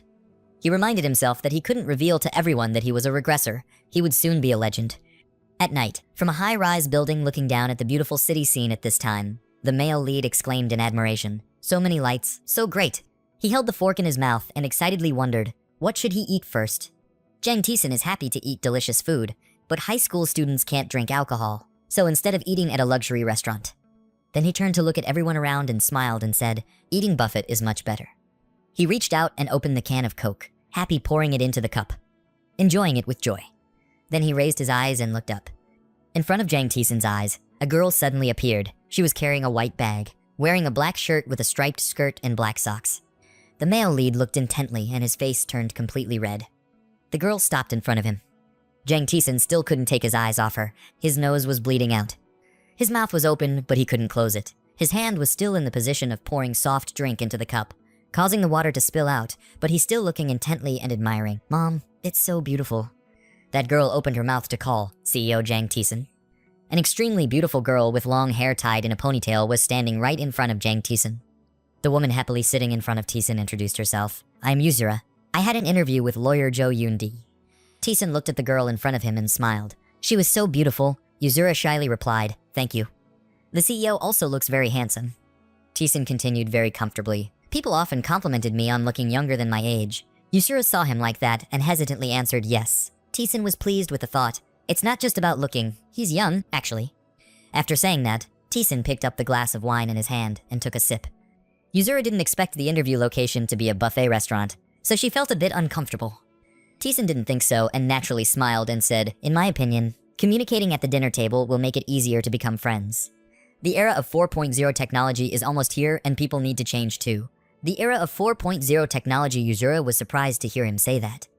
Taesun knew he was being rude, so he quickly explained. Sometimes people need to change old habits. That's what I mean. Taesun quickly regained his composure and said, that's the company's criteria. Asura was a bit confused, but still replied, yes. After sitting and talking for a while, I still didn't see him mention the interview. So Asura immediately mentioned it. So let's start the interview now. Taesun heard that and immediately refused. She can go to work tomorrow. Asura couldn't believe she received such an answer. But you haven't looked at my profile yet. Taesun looked at her panicked expression and laughed loudly. She was recommended to me by lawyer Jo Hyun-tae. That's enough. Why do I have to look at the profile? Oh, but... Seeing her so worried, Taesun added, there's not much to do right now. If you need a foreign language certificate, you can go to school now.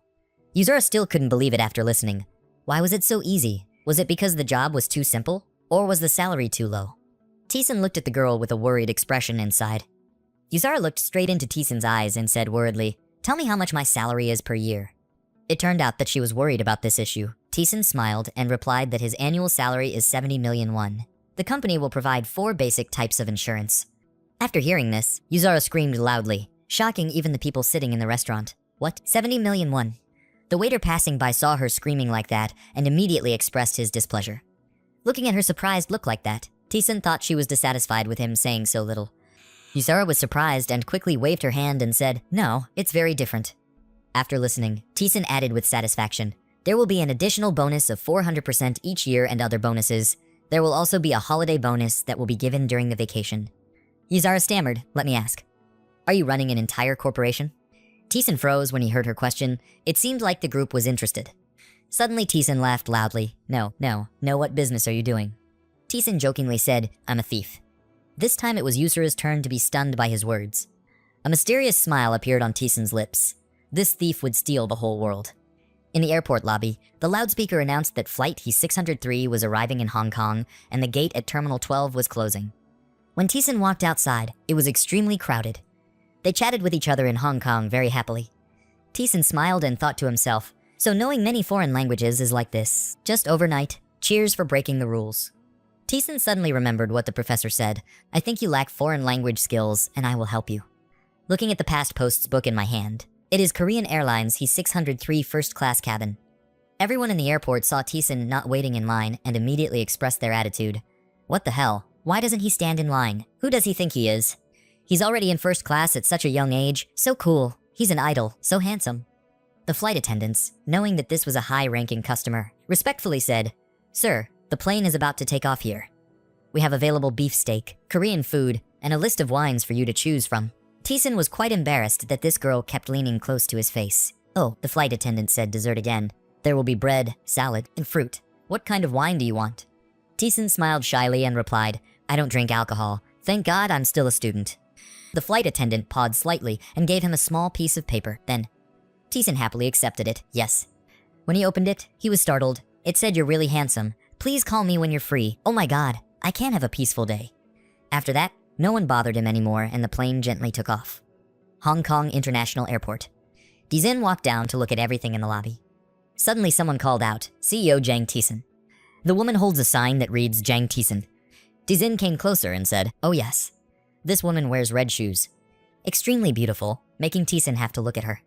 The woman's lovely voice interrupted my brother's look. I would like to introduce myself. I work for CEO Jang's secretarial office. My name is Clara Lee. I represent HSBC Group here to welcome you. Tison also smiled back. Yes, I'm Jang Tison. Just call me Daniel Jang. I will escort you as a VIP guest. Have you had your meal yet? Sitting in the car, Tison happily said, I had a snack at the airport. Clara Lee ventured to ask the CEO if this was a venture capitalist or the third generation of the corporation. The car drove down the road accompanied by Tison's voice. That's not it. My father is an organic apple farmer. Oh, I also like organic apples. Tison looked at her and said, If you have a chance to visit Korea, just contact me. I will take you to visit traditional houses and farms. Clara was extremely excited and said, Can I come and play? Her eyes are so beautiful, Tison silently exclaimed. Of course she is always welcome, and also full of charm. After practicing the 5 pearls Tai Chi, my outlook on life has become bolder and more courageous. The car carrying the two of them finally stopped. We arrived. The driver got out of the car and tilted it open for Tison. He slowly got out of the car and looked at everything around him. Before his eyes was the headquarters of Hong Kong Commercial Bank. His face suddenly changed to become more sinister. Now it's time to extort money from the tiger's mouth. The person in charge of the investigation couldn't hide his surprise when he saw Tison's report. It's amazing how young he is. Can this report be trusted? The blonde-haired man seriously affirmed. The legal team has confirmed it. The deep voice in the darkness makes people uneasy. His whole body is surrounded by darkness. There must be some reason to entrust such a large amount of money to a teenager. Could it be that he is secret heir, if not an investment genius? That a plus credit rating is not what an individual can have, but a person who mortgages a stock account worth hundreds of billions to borrow $100 million. It is true that a super mortgage can be said to be a transaction with a high recovery rate. The department head at this time sees nothing to worry about, so I don't understand why the director is so worried. The profit rate is 15% per year. After listening, the director had to admit, yes, it was a perfect profit, but at the same time, it was also very strict. Tison stood in front of the commercial bank's headquarters and thought to himself. Finally arrived at the headquarters of Hong Kong Commercial Bank. Clara turned around to look at Tison and said, Let's go in. Everyone is still waiting for you. Tison happily replied, Okay. As soon as the other man saw Tison, his heart became even more tense. Even the director frowned when he saw a mentor. Clara immediately spoke up and said, I've already picked up CEO Jang. The director, according to protocol, immediately went to the door to welcome him to Hong Kong. I am Leo Stewart, Director of Financial Investment at HSBC. This person is Department Head Harry Lawrence. Tison shook hands with the director and said, It is an honor that you are all British aristocrats. My name is Daniel Jang. Facing the teenager in front of him, Leo Stewart thought to himself, standing under a giant financial corporation, he is still very calm. This person cannot be underestimated. Leo Stewart suddenly asked if you know about my family. Are you studying abroad in the UK? Thiessen replied that I'm not an international student. I'm just interested in England. The Stewart family is very famous. Leo Stewart laughed loudly, so no wonder when I first heard the name CEO Jang, I was very sympathetic. The director turned to Clara and said, "Let's talk privately, Clara." After listening, Clara respectfully replied, "Yes." Thiessen looked sinisterly at the girl walking out. Leo Stewart is extremely comfortable chatting. "Let's have tea, CEO Daniel." Okay, to this day, I still remember the smell of black tea at branch manager Stephen Benson's office. "Can I have a cup, please?" Hearing that, the director immediately poured tea for him. CEO Daniel is the best Korean I've ever met. Thiessen pulled back his shirt and said coldly his pronunciation was very accurate and fluent. "Thank you." Harry Lawrence looked at him curiously, but I was curious. Thiessen saw him hesitate like that and said, "Please just ask." Harry Lawrence is no longer wandering around anymore. Are you developing a new stock investment program? If so, I'm willing to spend a lot on royalties. Suddenly screams came from the office next door, making the two directors and department heads frown in confusion. At this time, Thiessen stared at the two of them and said, "I just invested by instinct." Leo Stewart was startled by this sentence. What? Harry Lawrence was equally surprised, instinctively. Yes, for some reason, every time I look at the map, I know which one will increase. Like a favor from the gods. The two of them were both bewildered at this moment. No one would vote by instinct. What kind of divine grace? Very quickly, Leo Stewart returned to his normal appearance. "Thank you very much for this mortgage document. You can use stocks to borrow money. In Hong Kong, Thiessen's 18 years of age and older will be allowed to own a corporation. Member. Our bank will take care of that." Thiessen said gratefully, "Thank you. I will never forget this kindness."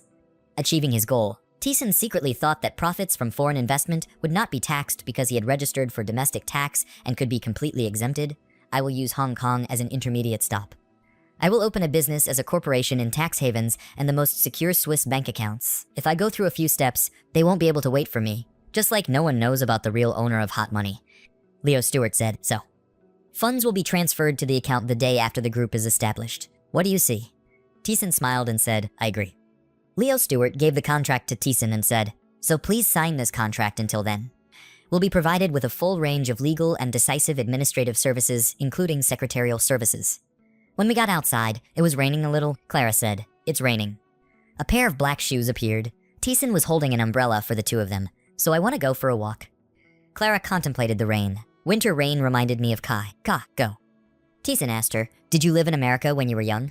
The two of them walked together in the rain, talking. "No, I went to college in the US. I studied business administration in Chicago." Thiessen heard that and said, "Oh, so you are a Chicago student who supports neoliberalism."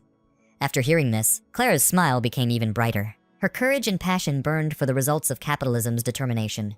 Other than those things, I didn't care about anything else. Clara mustered up the courage to ask him. When I left the office, I saw his eyes change. Did something happen when I left?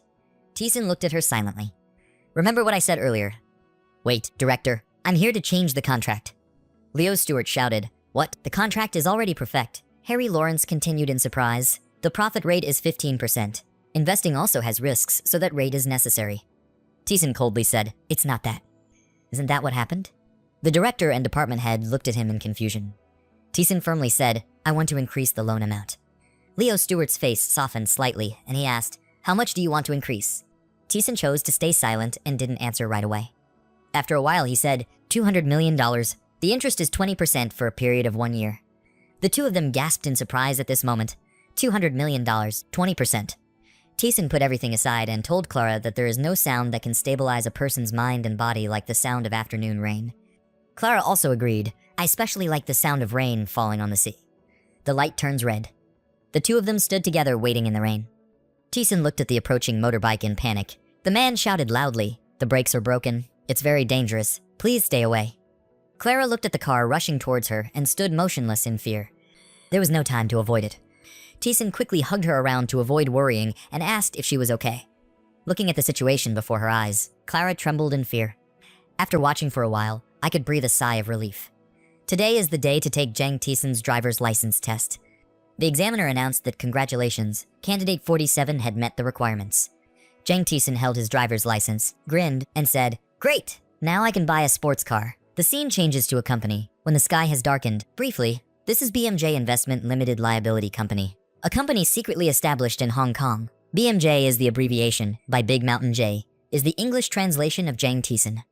There was a hand typing furiously on the keys. That person thought to himself that a company had just merged with a company in Latin America. It would take a long time for them to track him down. That person's eyes clearly showed tension. His eyes kept staring at the computer screen.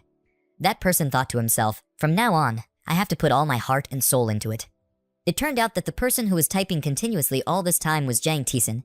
Looking at the data appearing on the computer screen, he whispered, "These are investments that can turn millionaires into beggars overnight." His eyes were glued to the screen, not daring to blink, because if there were any errors in the data, he would have to exit the game immediately. Jang Tison clicked continuously, muttering, paying the deposit. Jang Tison thought to himself, according to the plan, I will deposit $3,190 for each contract. Thinking about this, he smirked. The real deal is a contract of up to $47,850. Due company, Jang Tison was secretly happy. In January of the year 2007, the domestic futures market reached its peak. From May, people began to access this market. Investment in raw materials, especially oil, becomes more exciting than ever. From then on, oil prices will increase like crazy. Jang Tison's eyes became steadfast. He whispered, people always say that the delayed delivery market is just a shadow of the spot market. We have to predict the flow of both delayed and spot delivery markets. Thinking about it, he started typing continuously, starting to predict the flow of the two markets. After checking the flow of the two markets, he was satisfied, smiled, and said, great, the total investment amount used today is $47,850,000. Jang Tison was surprised and happy to realize that the total spot investment was over $713 million. Jang Tison finished arranging the documents and happily said, that's enough for the Hong Kong company. He sat relaxed, put his hand on his chin and said, now let's move on to lore. More fun and more fun. Jang Tison realized, suddenly the amount of money in his account had reached more than 750 billion. Jang Tison moved the mouse and said, tomorrow, just this clicks. His voice firmly said, I will create a storm. Currently, Jang Tison is sitting in a dark room. There is no one, no light, only the glimmer of light from the computer. Just the next morning, someone shouted so loudly that it caused a disturbance in the whole company. That person shouted, Chief, we are in trouble. The head of the department immediately came over and said angrily, what is this commotion? So early in the morning, the New York building collapsed. The other employee widened his eyes and looked at the computer screen, stammering and saying, it's all gone. After listening, the manager didn't understand anything. He asked, what did you say? What did you say? Both of them looked at the computer. Their jaws dropped. The employee shouted loudly. The stock saint had withdrawn the investment fund. The manager panic ally replied, what? He was so nervous that he was sweating and said, please be more specific, how much that person withdrew. The employee was also equally nervous at this time, hesitantly answering, yes, 100 billion. After listening, the head of the department opened his eyes and mouth and shouted, what, 100 billion? The manager angrily said, why is it suddenly like this? Yesterday was still normal. The staff at this time could only look down, not knowing what to say. The manager turned to the employee from earlier and said, so, where did those demons go? Have you checked?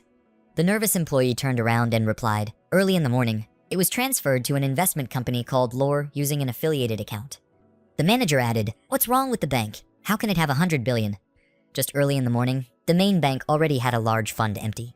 Suddenly, the head of the department shouted loudly, contact Lore Group quickly. The employee could only listen and replied, yes, I'll do it right away.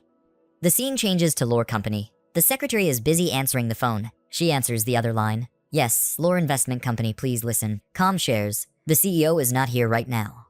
Currently, Yuzura has to listen to 2 phone calls at the same time, making it impossible for her to manage. Yuzura thought to herself, what day is it today? Why do people keep calling? Another call came in. She quickly picked up the phone. On the other end said, hello, I'm Yang Sunken, Director of Loan Department of National Financial Bank. I can't talk to you, CEO. No, I didn't expect Jang Tison to have such a big impact. Yuzura hesitantly replied, bank in the country. The other end of the line continued, I have an emergency. Yuzura sighed, thinking, what's going on? After hanging up the phone, Yuzura said with a dissatisfied expression, I don't know what happened to him. At this time, Jang Tison suddenly appeared again. When Yuzura saw that, she suddenly cried out. Jang Tison walked in and said, Miss Sira, do you still have coffee? Seeing Jang Tison, she quickly said, Mr. CEO, you have a phone call from the broker in the bank. When Jang Tison heard that, he stomped his feet, put on an unpleasant face, and said, because I withdrew money, they made a fuss. I know how to calculate my money myself. Jang Itsin sipped his cup of coffee with thoughtful eyes and asked Yuzura, have you prepared the things I told you to do? Yuzura smiled and replied, I'm ready. You'll see when you go down to the parking lot. Jang Tison immediately changed his face and happily turned to thank her. He kept his eyes open and said, if they call again, just hang up. When Yuzura heard that, he hesitantly replied, yes. Jang Taesin went into the elevator to go down to the parking lot. Where there was the item, he asked Yuzura to prepare for him. His face was full of confidence, thinking the government will soon find a solution. Tax exemption policy for foreign investment profits within 3 years. That welcoming policy will be the stepping stone for his return. Only fools. I don't know how to take advantage of what I have, Jang Taesin chuckled. The elevator was slowly moving down to the parking garage, and a moment later the door opened. At this moment, what caught Jang Taesin's eyes was a red car. Jang Taesin stopped a bit and then started to approach the car. Seeing the car, Jang Taesin couldn't keep calm and shouted with joy. The ultimate convertible, Porsche 912, 3824cc model, 5-speed automatic transmission and 6-cylinder engine linen. Jang Taesin climbed into the car with confidence and whispered, "Let's drive." He pushed the car's gear lever up, stepped on the accelerator, and the car started moving. The car was going so fast that Jang Taesin could not see both sides of the road clearly. Jang Taesin drove so fast that the place where the car passed was filled with smoke and dust flying everywhere. Over here, Lee Yi-yoon is attending the awards ceremony for students who won excellent awards. The mayor said, "Excellent student Lee Yi-yoon received a scholarship to Seoul University of Law. The mayor will give her a portion, special reward." In Lai Yiren's hand right now is a certificate of merit, which is the certificate awarded to the winning student. The mayor mobilized everyone to give her a warm round of applause. Hearing that, she was secretly happy and smiled. Standing in front of other students, she felt extremely proud of the results she had achieved. Outside, the sky is very clear right now. Jang Taesin's porch is slowly entering the campus. Currently, Jang Taesin is holding a beautiful bouquet of flowers in his hand. Jang Taesin carried a bouquet of flowers to school because he knew today was the day the person he liked graduated. Jang Taesin smiled brightly, holding a bouquet of flowers in both hands as he walked. Jang Taesin rehearsed what to say as if he was talking to real Lee Yeren. He said, "The senior congratulated her on her graduation. MC read the announcement that student Lee Yeren had excellently won a scholarship to attend a Korean law university. The mayor will present you with a special gift. Please invite Lee Yeren." The students below were all excited to continue listening. "Say a few words to your parents." Lee Yeren walked up to the podium to speak with an extremely happy tone. "First of all, I would like to thank my parents, thanks to their kindness in nurturing me. I am here today. I would also like to send my sincere thanks to the principal, as well as the teachers and friends who wholeheartedly supported me on my learning path. Finally, I would like to express my deep gratitude to the seniors and juniors of this school."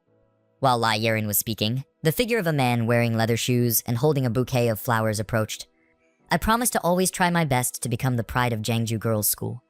While Yeren was continuing her speech, below a female student was surprised by the appearance of a guy. A few girls looked at the guy and exclaimed in surprise. Others blushed, thinking, "So handsome, Mom." And the boy saw the person he was looking for and smiled. "Here she is." Lee Yeren heard it and turned around in surprise. Then suddenly she smiled and said, "Here it comes." The guy happily raised his hand and called out, "Miss Yeren." Before he could wait for his sister to respond, a shadow appeared and pushed his shoulder, startling Jang Taesin. The man walked over and hugged Yaren's shoulder, smiled, took a photo with me. She was also very happy. "I just arrived. I was waiting for you all this time." It seemed that those words made the man very satisfied. He smiled and looked at Yeren affectionately. Her mother stood to the side, holding up the camera, cutting across two people looking at each other passionately and asking, "Can I take a picture?" The man hugged Yaren's shoulders, looked around and smirked. If they admired her beauty so much, why didn't they print a mask with her picture on it and wear it? Hearing that, Yaren could only smile shyly. This guy. Jang Taesin was so shocked that he couldn't speak when he saw that scene. After being stunned for a long time, he finally blurted out a complete sentence, "Yaren." On this side, Yaren was still happily laughing and joking with that man. She playfully teased him. "What if no one wants to marry me?" The man laughed along with her. "Don't worry, I'm here." Yaren pouted. "That's okay, Taesin. Don't be stunned and look at the playful scene on the other side." His hand holding the bouquet of flowers tightened. He was stunned as he remembered what happened recently. So that's it. No wonder she hasn't been responding to his messages lately. Yet I'm still naive, clinging to the memories of that first love. In my previous life, I went through 3 breakups, but until now, I still feel so much pain. Suddenly Kaizen heard a sentence that made him both startled and suspicious. "I didn't expect that my nephew is your Yaren's senior. I am truly honored." In front of him appeared 2 middle-aged men shaking hands and chatting politely. "It is an honor for my niece to be respected by you so much." The other person also replied, "Oh my god, it's nothing. In the future, I hope the judge will pay more attention to my nephew." The middle-aged man who was Yaren's family member smiled brightly. The children were all grown up. It's very difficult to keep an eye on them. Taesin was stunned. That person, could it be the judge of the Politburo, the Chief Justice of the Supreme Court, Lee Kang-seok? Later, He will be promoted by the president and become Chief Justice of the Supreme Court. The remaining middle-aged people also laughed loudly. I owe it all to you. Teeson unconsciously sweated, thinking, they will become high-ranking officials of the National Assembly and even the High Court. At this time, Yaren's father shouted again, Yaren, stand a little closer to Dongzhong. This word startled Teeson, Dongzhong. On this side, Yaren and Dongzhong happily posed for photos. Teeson looked at Dongzhong and frowned. I had seen him on TV before. He is the third son of the Anna group. Oh, Dong-sung. He is an excellent young man who passed into a Korean law university. After passing law school, he was promoted to work at the corporation and became a director at a very young age. He is a notorious playboy who often appears on social networking sites. At this time, two female students approached Teeson. The girl with her hair tied in a ponytail spoke up. What are you doing? Please give me your phone number. The girl next to me also smiled shyly. Teeson didn't turn his head to look, but just politely replied, sorry, please, leave me alone. My mood is not good. That conversation scene attracted Yaren's attention. She was startled and stammered, Tay Teeson. Hearing the call, he looked up as if his eyes were filled with only indifference. That look startled Yaren. Adongzong next to him saw her staring at him and wondered, what's wrong? Do you know him? On this side, Teeson just silently looked at her. Yaren smiled wryly and denied, no, I just recognized the wrong person. I'll just take a photo. Saying that, Yaren took Dongzong's arm intimately. This scene caught Teeson's eyes and made him laugh mockingly. Women always like successful guys like him. The young master of a large corporation compared to the son of a farmer. No matter how I compare, I can't compare to Oh Dongzong.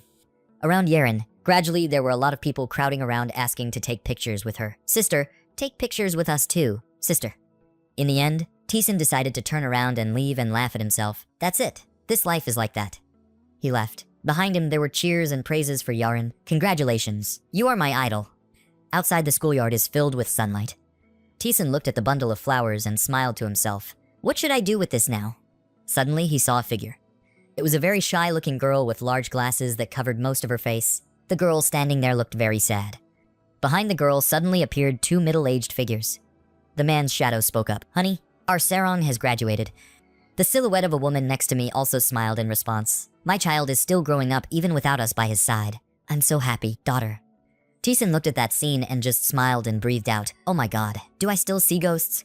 That girl named Sarong suddenly burst into tears, her shaking voice softly calling out, Dad, Mom. It seemed that that scene made Teeson unable to turn a blind eye. He took a step forward. Coming in front of the girl, he held out a bouquet of flowers with wishes, congratulating her on her graduation. His appearance startled Sarong. She received the bouquet of flowers in surprise, thanking her. But who are you? He did not answer her question, but just smiled and said, Your parents said, thank you for growing up until today. The aunt and uncle really hope that she will live a happy life, on behalf of her as well. As he spoke, his eyes softened as if remembering something. But these words shocked Sarong. Why? He didn't stay any longer and turned around to leave. He turned around and smiled at her. Let's live happily. As he walked, he smiled because he had done a good deed, so the flower already had its owner. Behind him, the two silhouettes of Sarong's parents bowed as if to thank him. That evening, outside the window of a house covered in snow, a voice rang out, Hey boy, open your eyes. Come on, wake up. Just falling in love leads to this situation. On the sofa was Teeson with disheveled clothes and sleeping so drunk he didn't know what was going on. Hey you, that voice, after a while of babbling, woke Teeson up. He opened his eyes slightly, then suddenly jumped up and screamed when a black shadow appeared in front of him. I'm scared. Mom, is it a ghost again? That person laughed when he heard that. You don't know me. After hearing my name, you will recognize me immediately. I am Giacomo Casanova, Knight of Songol. It was a man with long hair, wearing a shirt that revealed his muscles. Teeson was startled. Casanova. Giacomo Casanova looked at Jang Teeson and smiled and said, You and I are quite similar, young man. Jang Teeson heard it and immediately woke up. His eyes widened and asked again, Are you really Casanova? It's Giacomo Casanova. The legendary love assassin let Jang Teeson believe that he's Casanova. He looked at him happily and said, Let me make a deal with you. Hearing about the contract, Jang Teeson seemed interested, but looked surprised, not understanding what was happening before his eyes. Giacomo Casanova was born in prosperous Venice. At the age of 15, Giacomo Casanova was the head priest of a monastery. At the age of 16, he became a doctor of law, with expertise in medicine, mathematics, and even chemistry. After studying, he became a famous businessman. After listening to Giacomo Casanova's biography, Jang Teeson accepted the contract. So let's negotiate. The scene changes to the securities company. From inside the company's room, the sound of the manager is shouting loudly after hearing the bad news. What? That person has disappeared. He has withdrawn from the linked account. Is there any trace of him or not? The trembling employee stammered in response. I couldn't find anything. It seems that the linked bank account has been closed, and once the account is closed, all data will completely disappear. After hearing this, the department head felt like he was being sprayed with glue. His face turned dark, and he couldn't say a word. The staff also didn't believe that a kid who was only in high school could have the talent to do these things, he said while trembling. How could he be so skilled at such a young age? After a while, the office chief pondered again. In fact, very few people dared to come to us to borrow $200 million. On this side, the blonde employee, after a while of research, was startled and surprised and turned to inform the manager that the account balance in Korea was increasing dramatically. The head of the department also quickly walked over to see him and asked, was it $400 million? Where was the Korean fund invested? The employee told the manager that according to my investigation, it was probably Google's stock. The manager asked again, what about the profit margin? Yes, now it's only 1%. The department head was startled when he heard it. He thought again in his head, choosing Naugel, which means he is aiming for a long-term investment, or he just wants to take care of his health. Then the head of the department turned around and shouted loudly, telling Steven to continue to maintain contact with him and to win his favor by all means. The blonde guy heard that and sweated, but still had to go hard. The snake obeyed the command, knowing clearly.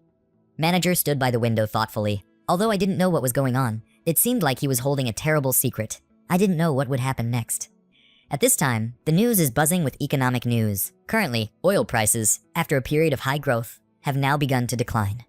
Jang Tae-sun, sitting in the car, heard it and said to himself, it must have been about 20% in just a few days, but he made such a huge profit. Red and black is the scariest thing in this life. Tomorrow it's Tet. So, when the product was released, they were frantically trying to buy it. Just knowing how to manipulate the market. The profit is 285,200,000 Aussie with a profit margin of 20% on 300,000 contracts. In just a few days, I have earned $400 million, plus the initial capital of $200 million. The amount I have is $600 million. That number will still grow among its secret banks. Thanks to Casanova, I have more understanding about market indices, so when doing business, I can make more informed decisions. And grasping the core events, my mood was lifted in the blink of an eye. I also learned how to control my emotions. Breaking up also needs to be done carefully. Next year, the relationship between Min and Yaren will only be that of senior and junior. Everything will end here. Now all we need to do is accelerate back quickly to celebrate with our parents. Let's get on the gas. Outside, the street was bustling with people wishing each other a happy new year. And Jang Tae-sun was still eager to return to see his parents. In his heart, he was extremely grateful to Mr. Casanova for giving him so many things to achieve what he is now. Thank you, Mr. Casanova. After a long journey, he finally arrived home. The young man was always sad because his family was poor. His parents worked as farmers. Today, he returned home with a very proud atmosphere. He got out of the car elegantly. Looking at the house in front of Jang Tae-sun, he felt so happy and proud that he felt it was really great to have money.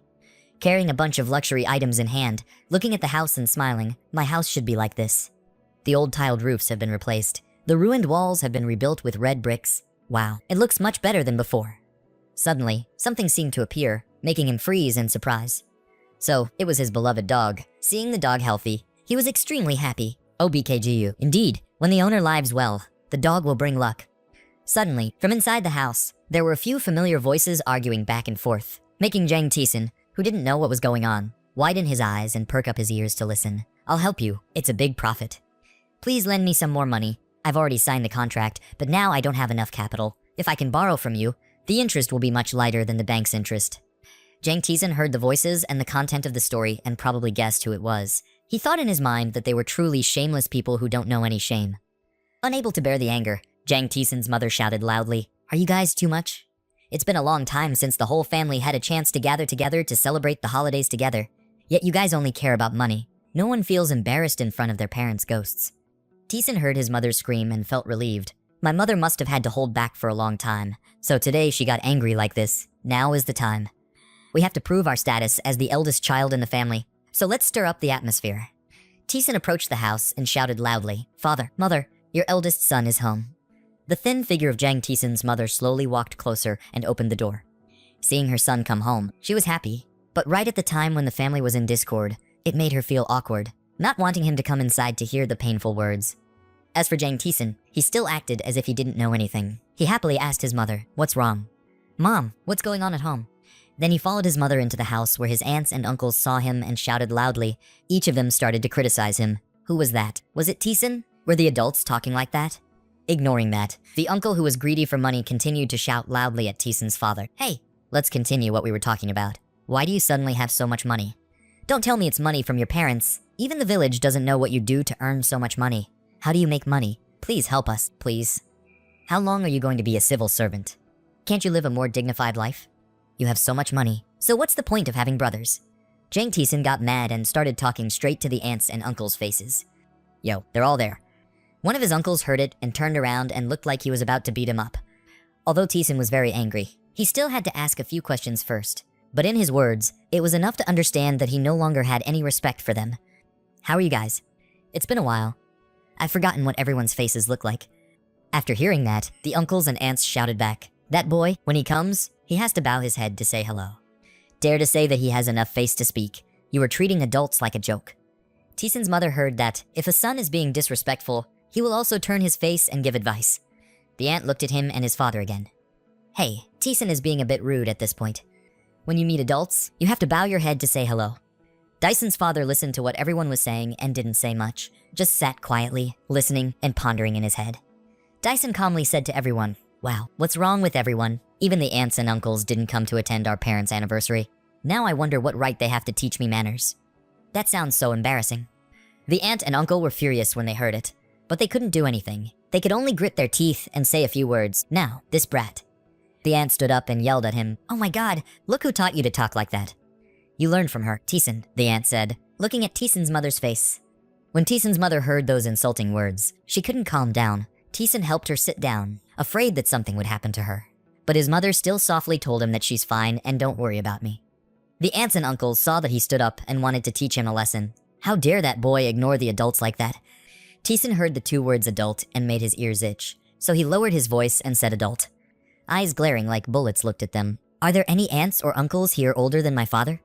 The father heard that someone finally understood him and that his son was now a real adult and was extremely touched.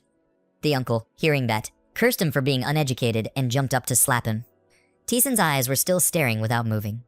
Unexpectedly, the uncle would be able to slap Tissan, but unexpectedly he stopped him.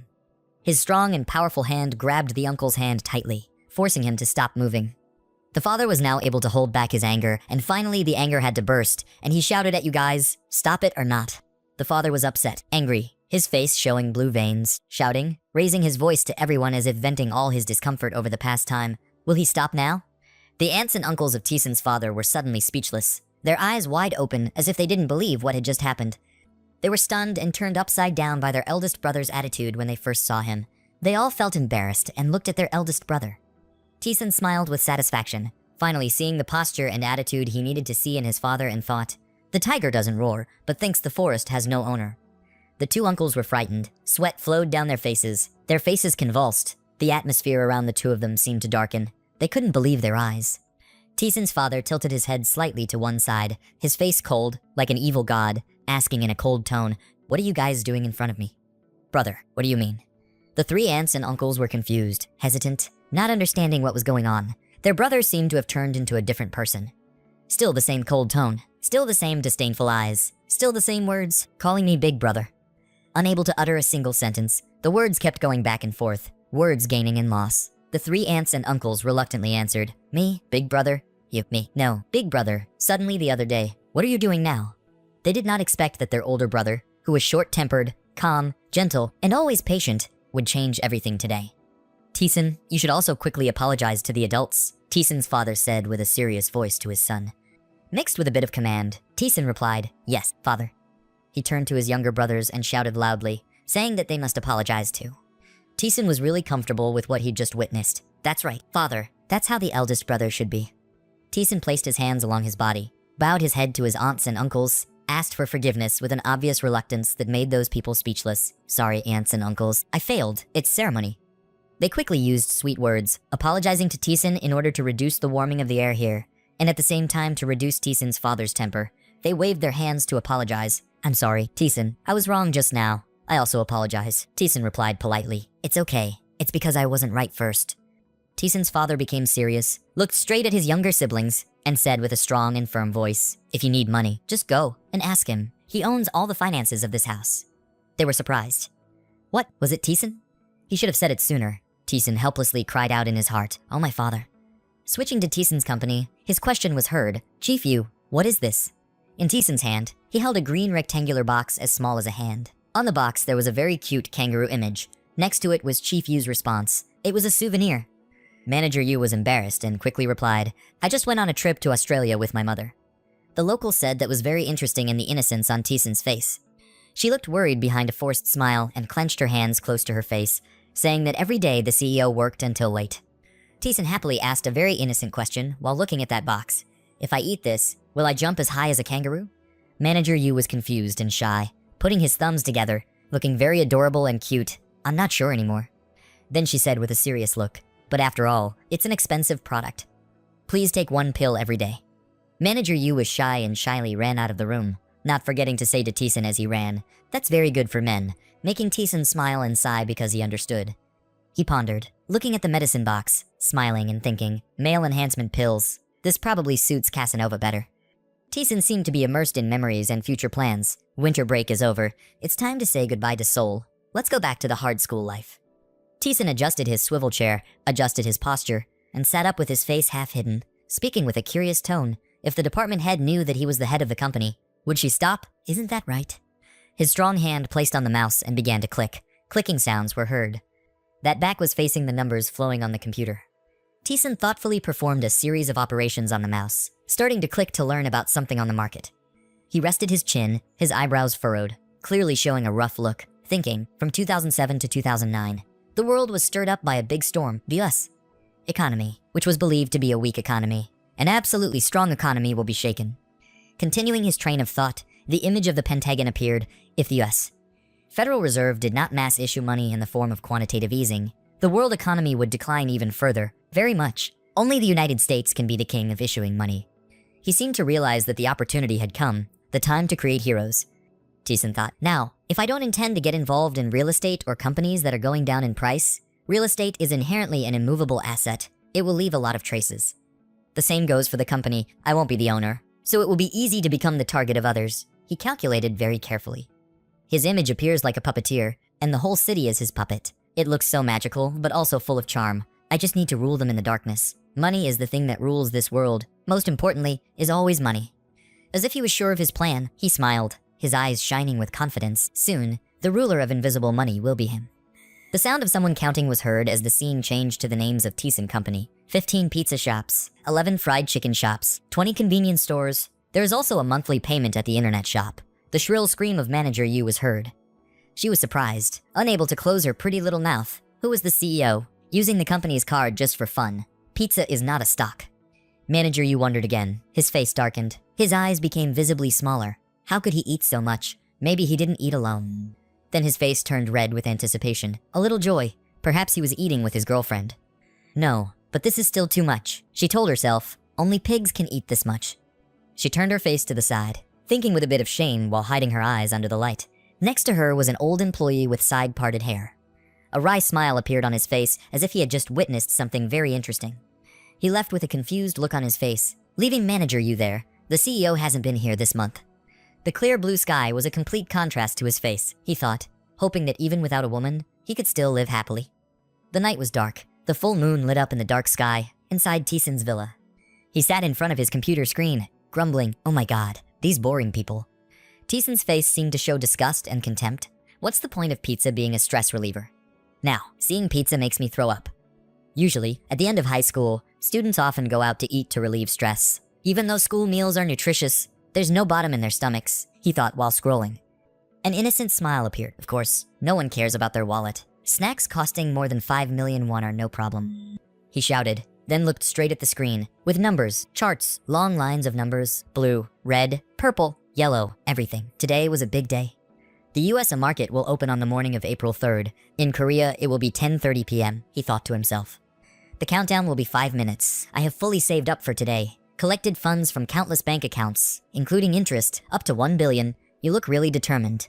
Something seemed to have opened up. The chess game had turned upside down. His hand holding the computer mouse tightly. 1 trillion would come out in one go today. Tison was nervous, but also full of confidence and certainty about this, sweat dripping down his cheeks. So nervous. Today will be the day he makes his debut. The numbers, the letters, the calculations appeared again. A few weeks ago, I disturbed the stock of New Century. the largest subprime mortgage lender in the United States, by short selling at the same time. At that time, I sold several call options in the same industry, including New Century, to buy put options. Looking at the screen, the countdown number seemed to jump out of his head, a shot aimed at the sudden change. His hands did not tremble even when facing such an important task, with only 8 seconds left to start. He concentrated. His eyes did not close even once. His back was facing the screen but not hunched down, as if everything in the world had disappeared. His mind was only in front of his eyes. Thiessen was silent, waiting for the countdown timer. 5, 4, 3, 2. He swallowed loudly, ready to get to work, waiting for the stock market to open. The clock had just turned to 0. Something had just changed on his computer screen. It's open. His pupils were wide open, focusing 100% on it. Unlike Korea, American stocks had no limit on decline. The columns, charts, and lines on the screen kept decreasing like never before, accompanied by Thiessen's joy, right? Not only New Century's finances, even Nova Star and Fremont General also fell from their peak. He couldn't hide his joy anymore. Great, top of the top. Like a child whose parents took him to the park for the first time, he raised his arms and danced happily, raised his head to the sky and shouted with joy, and suffered a severe decline, dropping up to 10% in a short time. Thiessen cried. He couldn't hold back his tears anymore. Suddenly, a creepy laugh rang out from somewhere, and Thiessen couldn't help but turn his eyes and attention towards it. His joy suddenly stopped. His head just hit him, somewhere. Thiessen panicked and looked at the shadow of a man who had just appeared to his right, as if he had just seen a hallucination. A very scary nightmare. He exclaimed, "Who is it?" A man wearing glasses, slick back hair, with a gentle smile asked Thiessen, "It seems like you. There's something very strange. What's going on Earth?" "Sir, why did you suddenly appear again? Does God know about this?" He finished speaking, thinking with a bored face. Chris Vansdale is of course not the same as Casanova, a member of God's group of playboys, Zeus. Chris Vansdale appeared and he brought good news to Thiessen. He held out his hand and said, congratulating him. "It seems he has been promoted." Thiessen suddenly exclaimed, "What? Promoted?" The happy smile couldn't be hidden on his face, of course. "I swallowed the tigers in America." Suddenly he raised his hands, confusedly looked at his hands and then his body, wondering, "My body is still the same. Do you see anything unusual?" Chris Vansdale replied, yes, and received Thiessen's next question. "Why don't I see anything?" Then he regained his composure. He wasn't as naive as before. "Realize something?" asked Chris Vansdale. "Why did you come to see me? You suddenly appeared like this. There must be a reason." Chris Vansdale pushed his glasses away, laughing like a grandfather who had just been asked a mysterious question by his grandson. "Clever, straightforward." He said it out loud. "I have discovered a new language." His eyelids opened slightly, looked straight at Thiessen and condensed his smile, firmly saying, "You will go crazy after hearing this." While Thiessen thought in his head, "Honestly, I don't, very interested." He thought, but out of politeness, he couldn't help but ask, with an attitude of not really caring about it, what it was, an ancient language that has been lost. Every word clearly comes out of Chris Vansdale's mouth. He spoke, waving his fan in the ancient rune language. What, ancient runes? Thiessen's face showed anticipation, speechless, thinking that, as far as he knew, ancient runes were only used in novels or games with elements of magic and ancient runes. Rune is the German language used for magical purposes. There are many mysteries surrounding it, making people truly believe that this is magic. Chris Vansdale smiled with satisfaction next to Thiessen's thoughts. Has he really discovered something magical? Doesn't he look confident? Thiessen couldn't hide his calmness anymore. He exclaimed, "Could it be? Is that really magic? It can't be. There is no magic in this world." He stopped his excitement. "But wait. I'll just find out," Chris Vansdale asked. "What? Curious. Now, can I go home?" Thiessen asked reluctantly. Chris Vansdale replied, "Hey, you're planning to do something. Okay, if you're busy, I'll take the opportunity to teach you." "Oh my god, you're still the same," Thiessen replied, in return for a cheerful sarcasm from him. "Brat." Back to life in the real world, back to Thiessen's villa. Along with the thoughts in his heart, his $1 billion had multiplied 5 times. That was a 500% profit. Thiessen was happy. He looked at his computer screen, coldly praising himself. This will be a legend in the financial world. No one can surpass it.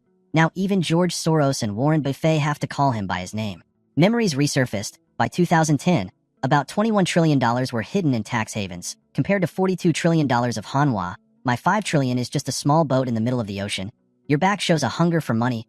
I'm still not satisfied. The sound of the phone ringing awakened Thiessen's desire. Immersed in thoughts about money, he woke up and turned to it. Thiessen put the phone to his earpiece and answered, "Is something wrong, Joa?" along with the question on the other end of the line. "Are you busy?" "I'm busy," nonchalantly replied to his sister.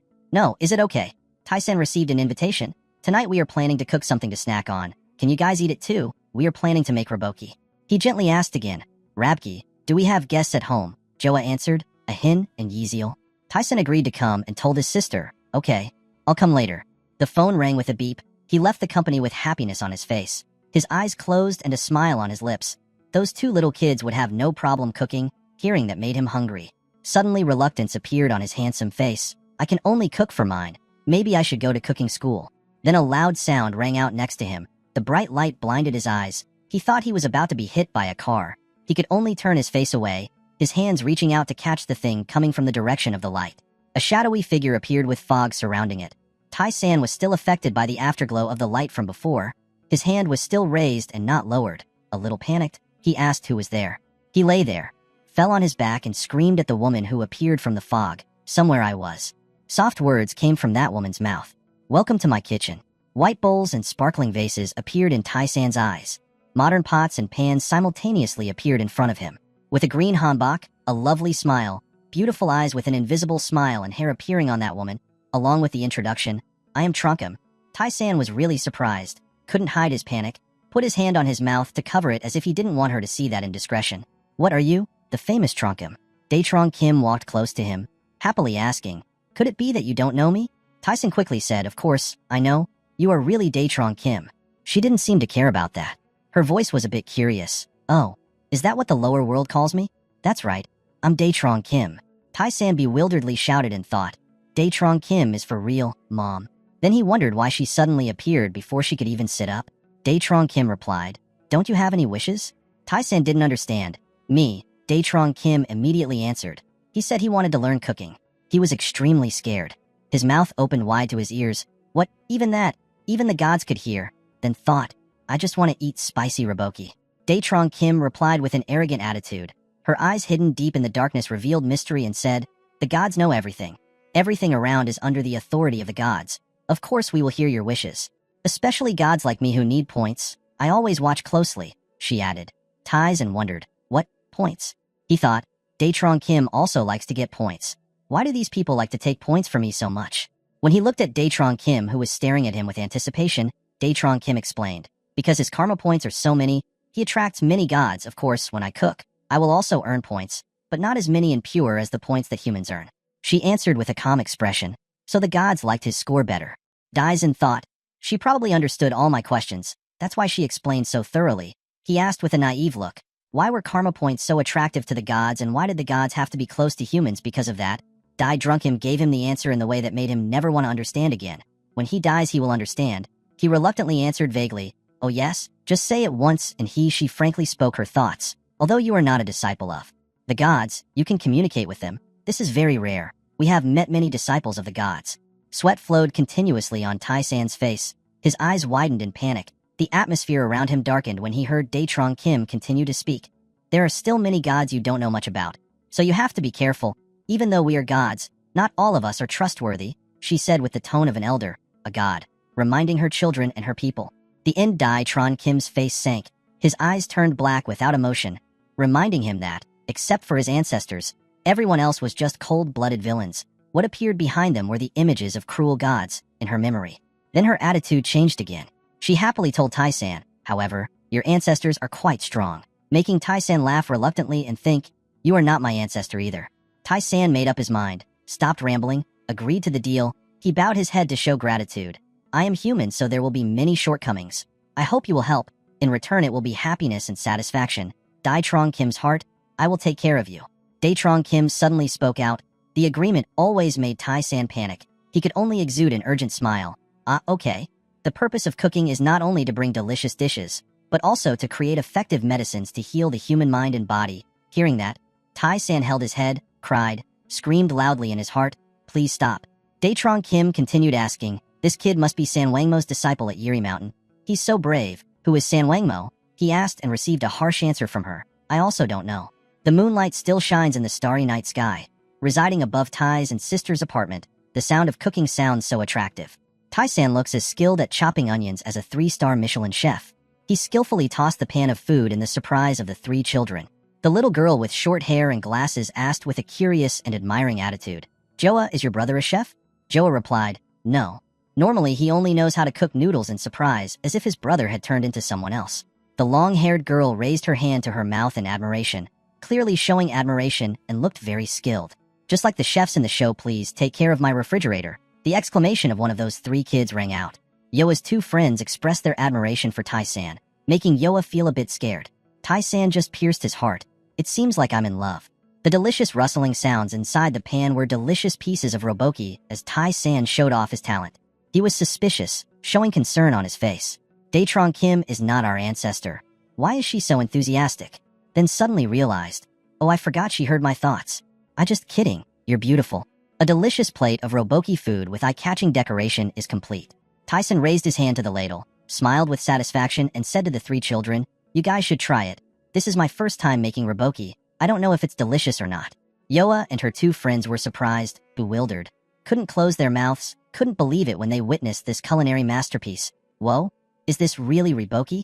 The 3 children's invitation to dinner rang out loudly in the dark night sky. Everyone please enjoy. A delicious piece of roboki was brought to my mouth. Next is another bite to be enjoyed by someone else. Suddenly, someone's fork fell to the floor, along with a loud scream, Mom. Yoa and her friend wearing glasses were chewing roboki. Their faces were contorted and blue veins appeared. Their bodies were motionless. Tai-san panicked when he saw that. He shouted loudly and quickly asked the children's situation. What was wrong? With a very worried attitude in case he did something wrong. The children's loud cries successfully attracted Tai-san's attention. What's wrong, kids? No one responded, and they were still crying. Tyson stood bewildered outside the door, anxiously asking, What's wrong, Joa? Are you okay? Why are you guys crying? In response to Tai-san's words, the atmosphere was quiet. Don't tease him like that, it's not funny. He was so impatient that he couldn't say what it was like. The 3 children cried silently and turned around and raised their index fingers towards Tai-san. The tip of the tip was unbelievable, armpits aching. Tai-san angrily glared at the kids. Are you doing your best? The sound of grilled meat sizzling on the stove accompanied by compliments. It's so delicious. How did you cook it? What medicine did you put in it?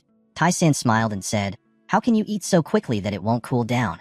A child skewered a piece of meat and brought it in front of Tai-san. This is space class roboki. I love it. Tai-san hesitantly accepted the piece of meat. It was so delicious, so there weren't many ingredients. As soon as the piece of meat reached his mouth, Tai-san couldn't bear it and vomited. Crying in his heart, he looked at the children, wondering if this was my fault. Trying to suppress the discomfort in his heart, he said, I'm going to faint, Mom. Soon there were shouts of reproach. Mr. Tai-san must take responsibility. Do you want your husband and you to open a chain of robachi restaurants after graduation? My brother. I'm sorry, I'll go look at the patent. Tai-san laughed happily. You guys remember to eat. The child's complaining voice rang out, Mom, I want to get married. Tai-san felt extremely comfortable. Having late-night snacks with these ladies was also the same. Happy memories. As soon as the sentence ends, there's an announcement. You've earned karma points. It's that again. Very quickly everyone dispersed. The building regained its quiet appearance. Tyson sat in front of the computer very seriously. Now let's start the game. Making money swallows it. Still doing it today. Points are points and money is money. FX margin trading. Looking at the computer screen displaying the stock chart, Tyson seriously assessed. The 2 pillars of the foreign exchange market are the real estate market and FX margin. This time I will target FX. Tai-san's hand seemed to be filled with magic power, typing at a terrifying speed. The transaction price was 32,000 from April of the year 2007, is for betting created by those pretending to comply with the law. Looking at the computer screen in front of him, he thought to himself, at this level, 50 times this is a bold play. I even made the chart fluctuate several times. That's why I kept my capital until now, guys. Tai-san proudly smiled sinisterly. I will keep the value of the Canadian dollar strong. The Canadian dollar with the yen and the US dollar. A series of numbers quickly appeared on the screen. Tai-san's fisherman suddenly became a little faster. Time passed by, and I could clearly feel my heart beating. His eyes were determined. By the time this game ended, the era of naval warfare would have opened. Tai-san silently thought, $5 billion out of $10 billion is 50 times more leverage. Time invest $1 billion in the yen market. The remaining $4 billion are concentrated in the Canadian dollar market where there is a lot of trading. A few days ago, I sold shares under my name and returned the $2 billion I borrowed from HSBC in both capital and interest. That's why I have to use secret capital. Tai-san secretly smiled. Now I'm free. Tai-san thought about something, then pressed a button on the keyboard. This is the sketch for my first goal. He comfortably leaned back in the chair. From now on I just had to sit cool and eat the golden bowl. All transactions have been completed. Upon receiving the news, the man was speechless. Leo Stewart looked at him and asked what was going on. He still hadn't fully recovered from being a stock trader and canceled all his transactions. Hearing news of this toy, an employee of the company was shocked. The director lost his temper and said in disbelief, "She sold it all and sold it all." Manager Harry Lawrence sweat dropped and said that his account only had 10,000 yuan left, and the money in the linked accounts had also been transferred. Leo Stewart was stunned and exclaimed in surprise, "The god of stocks comes and goes like the wind of life. But he is one of the world's people." The director put all his anger on the staff. Where could he go? He couldn't just suddenly evaporate like that. "Please look into it." The other man was scared and turned around and said to the director, "I think he is moving to the foreign exchange market." Leo Stewart was surprised. "What is the foreign exchange market?" Harry Lawrence trembled and reported, "I just received a call from a friend at that company. He said that today 1,000,000,000 in personal funds had been transferred." Leo Stewart stood next to him and said, "Go to the lucky place, that's bad luck." Harry Lawrence added, "With the prefix it can only be turned into stocks." The two employees next to him heard that and silently admired the guy. "He hasn't started working yet, but he can do it successfully." Shush, they heard it. Now, Leo Stewart anxiously went to the next table and asked, "How is Lore?" Lore replied densely, "There was no movement." Hearing this unexpected answer, Leo Stewart immediately got angry. "Damn. I'm still thinking about quitting my job to work for that stock gods company. This time, I don't know how much more hair I'll lose." Harry Lawrence was scared by the deadly aura. "I was the same. If Lore recruited me, I would have passed right through," Leo Stewart said. "See, I'm not the only one who thinks that way. I really want to go on the same path as you." The foreign exchange market is essentially a dead end in the stock market. But they don't know that the nickname of stock saint has become foreign exchange saint. It's finally July. School life is very peaceful and full of emotions. Senior students are under a lot of pressure about exams. But, even so, their smiles are always on their lips. The car stopped in front of the school gate. Tyson came out and said, he asked his mother to represent him and put a fan in each class and he got extra points. The students started to talk when they heard that. "Oh my god. It's so cool. Your mother will always be our goddess, thanks to you guys. I understand 10 more points. Some rich people like it so much." Tai-san smiled and said, "And I earned extra points by anonymously investing in scholarships for each other. My school doesn't know how the karma points will be calculated when helping people. And today is the day I close my account. The initial 3-month period is over and the time of the FX margin Canadian dollar has arrived as its exchange rate is overvalued against the yen." Looking at Tai-san's pensive face, his friend immediately asked, "Why is his face like that? Why are there only beautiful dreams at night? So cute. Is there something between him and the gods? I have a bad feeling that every time he does that, something is about to happen. The phone on Tai-san's desk suddenly vibrated. "Hello?" Daniel's scream was so loud that it made him deaf. "I was startled that someone called me by my English name." That voice rang out again. "Don't you really remember who I am?" "Wait, this voice?" He said in a skeptical tone, "Clara. I forgot. That night, although it was only a short moment, it was filled with emotions. I still remember her sigh of relief. Remember the image of the two of us standing in the rain, Clara." He couldn't help but put his hand on his lips, remembering that kiss and feeling so excited. When his classmates saw T's and mentioned girls, they were surprised. Who else did Clara add? Are they foreign girls?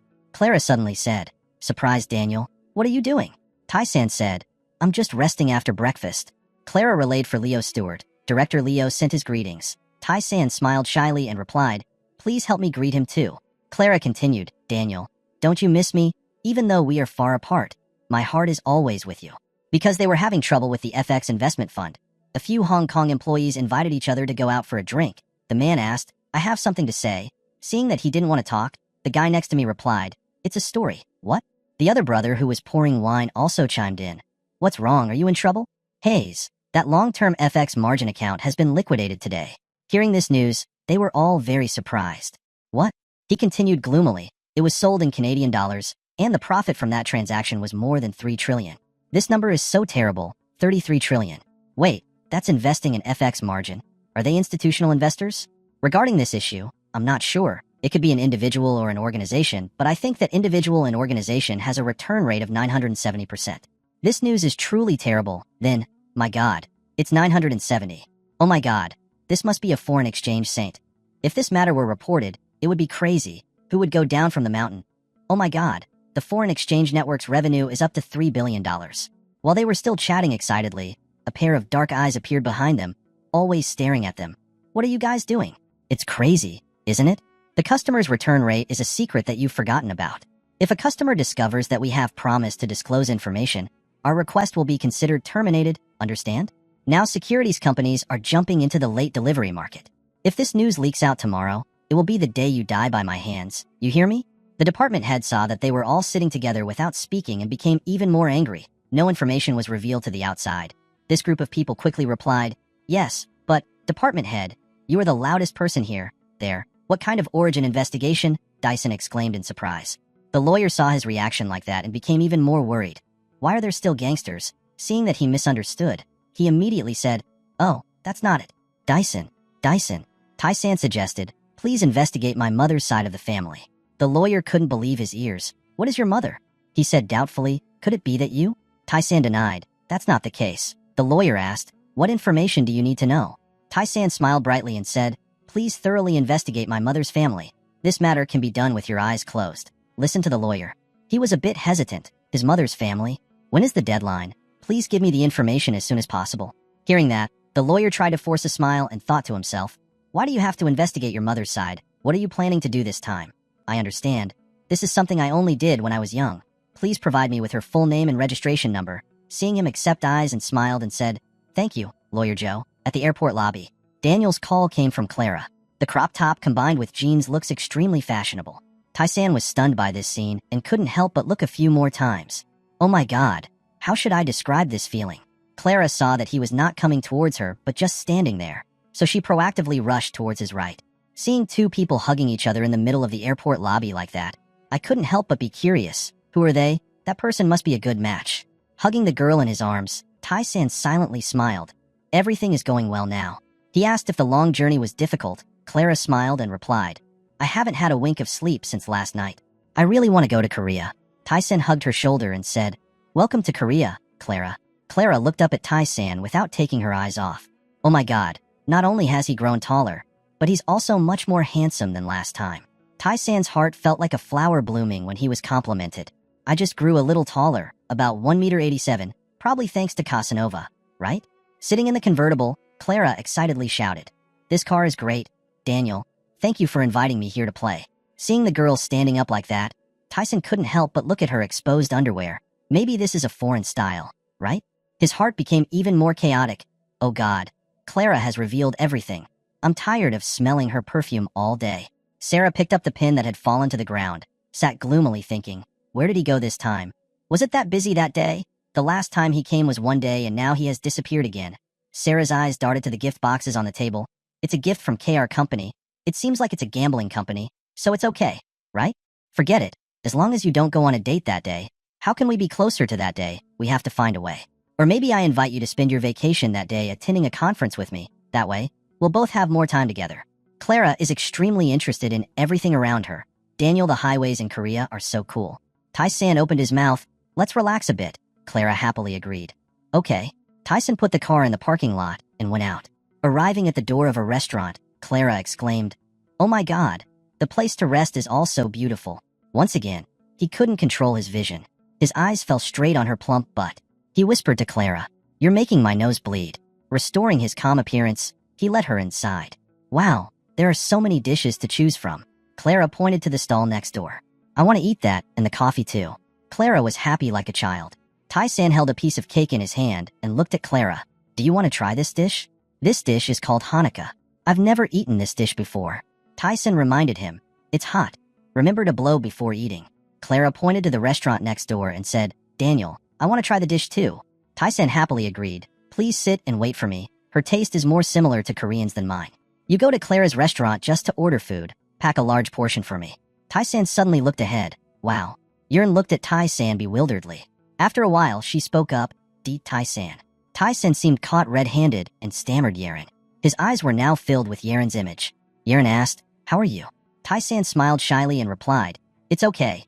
It's just like always." "That's good. You're still healthy and much more handsome than before." Tai-san frowned and said, "Why are you talking to me now?" "Well, at the graduation ceremony, didn't politics ignore me?" Just then, the voice of the restaurant staff interrupted his thoughts. "Here you are, customers." Tai-san took the bag of cakes and said, "Thank you." He turned back and smiled at Yerin. "See you another day, senior." Yerin saw that he was about to leave and quickly stopped her. Tai-san waited. "Why were you gone for so long, Daniel?" "Clara didn't see you coming back, so she quickly went to look for you and found you talking to another girl." Both Yerin and Tai-san were startled by the girl's appearance. The girl smiled at Tai-san and looked at Yerin and said, "Let's introduce ourselves, shall we?" Tai-san hesitantly replied, "Well, She's a senior who lives close to home. She and I have known each other for a long time. This explanation made Yeren unable to believe it. She looked at Tai-san in bewilderment. Senior, close by? Hearing that, the girl smiled and winked at her. Hello. My name is Clara, Daniel's lover. Yeren was startled. Lover. She awkwardly replied, hello. I'm Lee Yeren. Clara still didn't seem to see the abnormality between the two, but still happily extended her hand to Yeren. She's really pretty. Let's be friends. Faced with Clara's enthusiasm, Yeren could only smile. Okay, next time we meet, let's talk again. After hearing Yeren's answer, Clara turned to Tai-san. Let's go, Daniel. Come home soon. Tai-san had no choice but to answer awkwardly. Oh, okay. Yeren stared at Clara and thought, even though she didn't want to admit it, she was really attractive. Let's go, senior. After saying that, Tai-san waved goodbye to her and turned to leave with his girlfriend. Yeren could only stand there awkwardly. Oh, okay. See you later. Clara intimately took Tai-san's arm and turned around, winking at her, saying goodbye, Yeren. She also absent-mindedly replied, goodbye, goodbye. Yeren panicked as she watched the two of them leave. Tai-san didn't even bother to look back at her. I can't say that the other person and I have broken up. She stood in a daze, watching the two of them intimately mingle with each other in the crowd. On this side, Clara followed Tai-san to his house. As soon as she reached the door, she exclaimed, wow, this is great. When she sat down to talk to Tai-san and his mother, she couldn't stop admiring how beautiful his house was. Your mother is younger and more beautiful than I thought. Clara's enthusiasm made Tai-san's mother a bit startled. Tai-san's mother also responded to her compliment. Clara is beautiful and knows how to speak. You must be tired after being on the plane for so long. Suddenly Clara saw something. It's a picture. She excitedly asked, Daniel, who painted that picture over there? What a masterpiece. It seems to contain a lot of emotions inside. Tai-san proudly introduced that it was a painting my mother drew. The answer made Clara very surprised. Really? It was her mother who drew that picture. Tai-san's mother just shyly replied, yes, when she was in college, she majored in fine arts. Clara excitedly approached her again. Well, back then I also had a dream of being an artist. Mom, you're so awesome. Tai-san's mother turned to ask a question that startled both of them. Are you two dating? How do you know each other? Clara then calmly and humorously replied, we met in Hong Kong. I'm just Daniel's friend. Tai-san also followed her. Yes, we are just friends. His mother didn't seem to trust this answer very much and asked him, really? He was so pressed with questions that he grabbed his mother's shoulder. What's wrong with her? It's not what she thinks. His mother was also startled by her son's reaction, then suddenly said something unrelated, as if someone had come home. A voice rang out, startling Tai-san. We have guests at home. Honey, I'm home. Outside the door, a man and two girls walked in. The man spoke first, Tai-san. Then the other two girls spoke together. Oh, it's you? When did you come? Tai-san turned around in surprise. Yes, hello Dad. Are you two coming with me too? Two girls with identical faces answered him. We had just returned from going out with our father. We locked the apartment door carefully before coming here. Don't worry. Then when they saw Clara, both girls said in unison, who is this sister?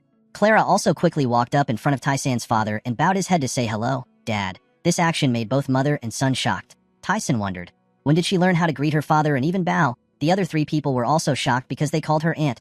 Be Dad. Clara still politely greeted him. She was Daniel's friend. My name is Clara Lee. I hope you can help me. On the evening when the full moon shined, Tai-san's father suddenly called him. Tai-san. Yes, father. Inside the living room, Tai-san's parents sat across from him. His father spoke up. Let's talk like men. Now is the era of globalization. Nationality is no longer an issue. Dad's words made Tai-san confused. Yes, what he meant was, then suddenly he said something that made Tai-san pale. His father agreed to let them get married. Suddenly a message appeared in his mind. You just earned karma points. This made him confused. What the heck? What does it mean to suddenly have karma points? Even though he was wondering about the announcement, he still had to answer his father. What do they think? It's not true. Clara is just a friend, just me. Dad spoke up to interrupt him. Stop talking nonsense. Prepare your luggage. Tai-san blurted out without understanding. Yes. At this time, his father smiled and said, our family will go to the beach. Mom next to him also continued, inviting Clara to come along too. The more my parents talked, the more confused Tai-san became. Yes, Clara too. In the end, you still compromise with your parents. I'll ask her. I'm sure she will like it very much. Tomorrow, as soon as it was dawn, cheerful shouts rang out in the yard. Let's go. The whole family split into two cars. In the car carrying his whole family, his father spoke up, Tai-san, let's meet at Dachin Beach at the same time. His two younger sisters were also happily acting like babes. Hip, we want to go with Clara. Mom is next to us and can only feel helpless. We're just children. In the car in front are Tai-san and Clara. He replied to his father, "Please drive carefully." Then both cars started running on the road. While driving, Tyson thought, even though it's a vacation, I'm not really just going out. I also have my own plan. A moment later, he turned to Clara and asked, "How do you feel about my family?" She excitedly replied, "Everyone is very nice. Although my father is a bit quiet, he is very cute. Mom is very gentle. The twins even called me big sister." This answer made Tyson very happy. He continued to ask her, "Clara, do you know any trustworthy senior people?" She was surprised. "Why? Senior level, what's wrong? Do you need more staff?" Tyson answered her question, "Yes, because she graduated with a degree in economics from the University of Chicago. I think she will know many people with seniority in the financial industry. Because of the economic crisis, there are many people who was forced to retire early. I am willing to pay the highest referral fee. In addition to having investment and management capacity, those people must also absolutely believe in me and accompany me. If possible, prioritize senior people with as many connections as possible and young people with connections to American politics." Clara was surprised by his idea. "Wow, he's so good. He's probably also a manager in the finance department. Your salary must be very high." Tyson smiled. "No worries. I will provide the best deals in the financial industry." Hearing that, Clara spoke up to nominate herself. "Then you should hire me. It's very reputable." "Okay." Tyson hesitated. "You shouldn't have a relationship in the office." After the conversation, Tyson was immersed in his thoughts again. "I need to find talented people to be my effective arm. It's time to make money from unofficial accounts." The whole family arrived. The beach is filled with bright eyes and indescribably beautiful scenery. At the hotel, after completing the room rental, Tyson and his father went to the balcony to admire the scenery. Dad exclaimed, "Wow, this place is so beautiful." Tyson was next to him and teased him. Yet his father dared to invite the whole family to go on a trip without booking a room in advance during the peak season. Tyson's father laughed it off. "Anyway, we have to go on a trip. It's been 10 years since our whole family has been able to travel." Then he looked at him wonderingly. "Tyson, how did you make the reservation so quickly? They don't have any rooms left. This is a high-end resort." Tyson laughed. "Oh my god, who am I? I'm your son." Jang Tyson is lethargic. Then he thought to himself, "Thank you, Secretary Yu." A moment later, the whole family excitedly raced to the beach. Everyone around was extremely excited. Especially the men were constantly exclaiming, "Look, so beautiful, Mom. Is she a model?" Those compliments are all directed towards Clara. "She looks extremely charming and beautiful." The twins kept circling around her and almost rubbed them. The second sister was so beautiful. Her body was perfect. Clara could only shyly reply. They also looked very cute. A moment later, the two sisters excitedly ran towards the beach. Maybe their brother would arrive later. Let's go out first. At the same time, on a certain resort's terrace, there were 3 men resting.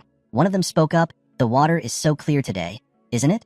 Another person spoke up and asked the man holding the binoculars, "Donzyok, the first years I brought yesterday were still very young. Have you prepared anything for them?"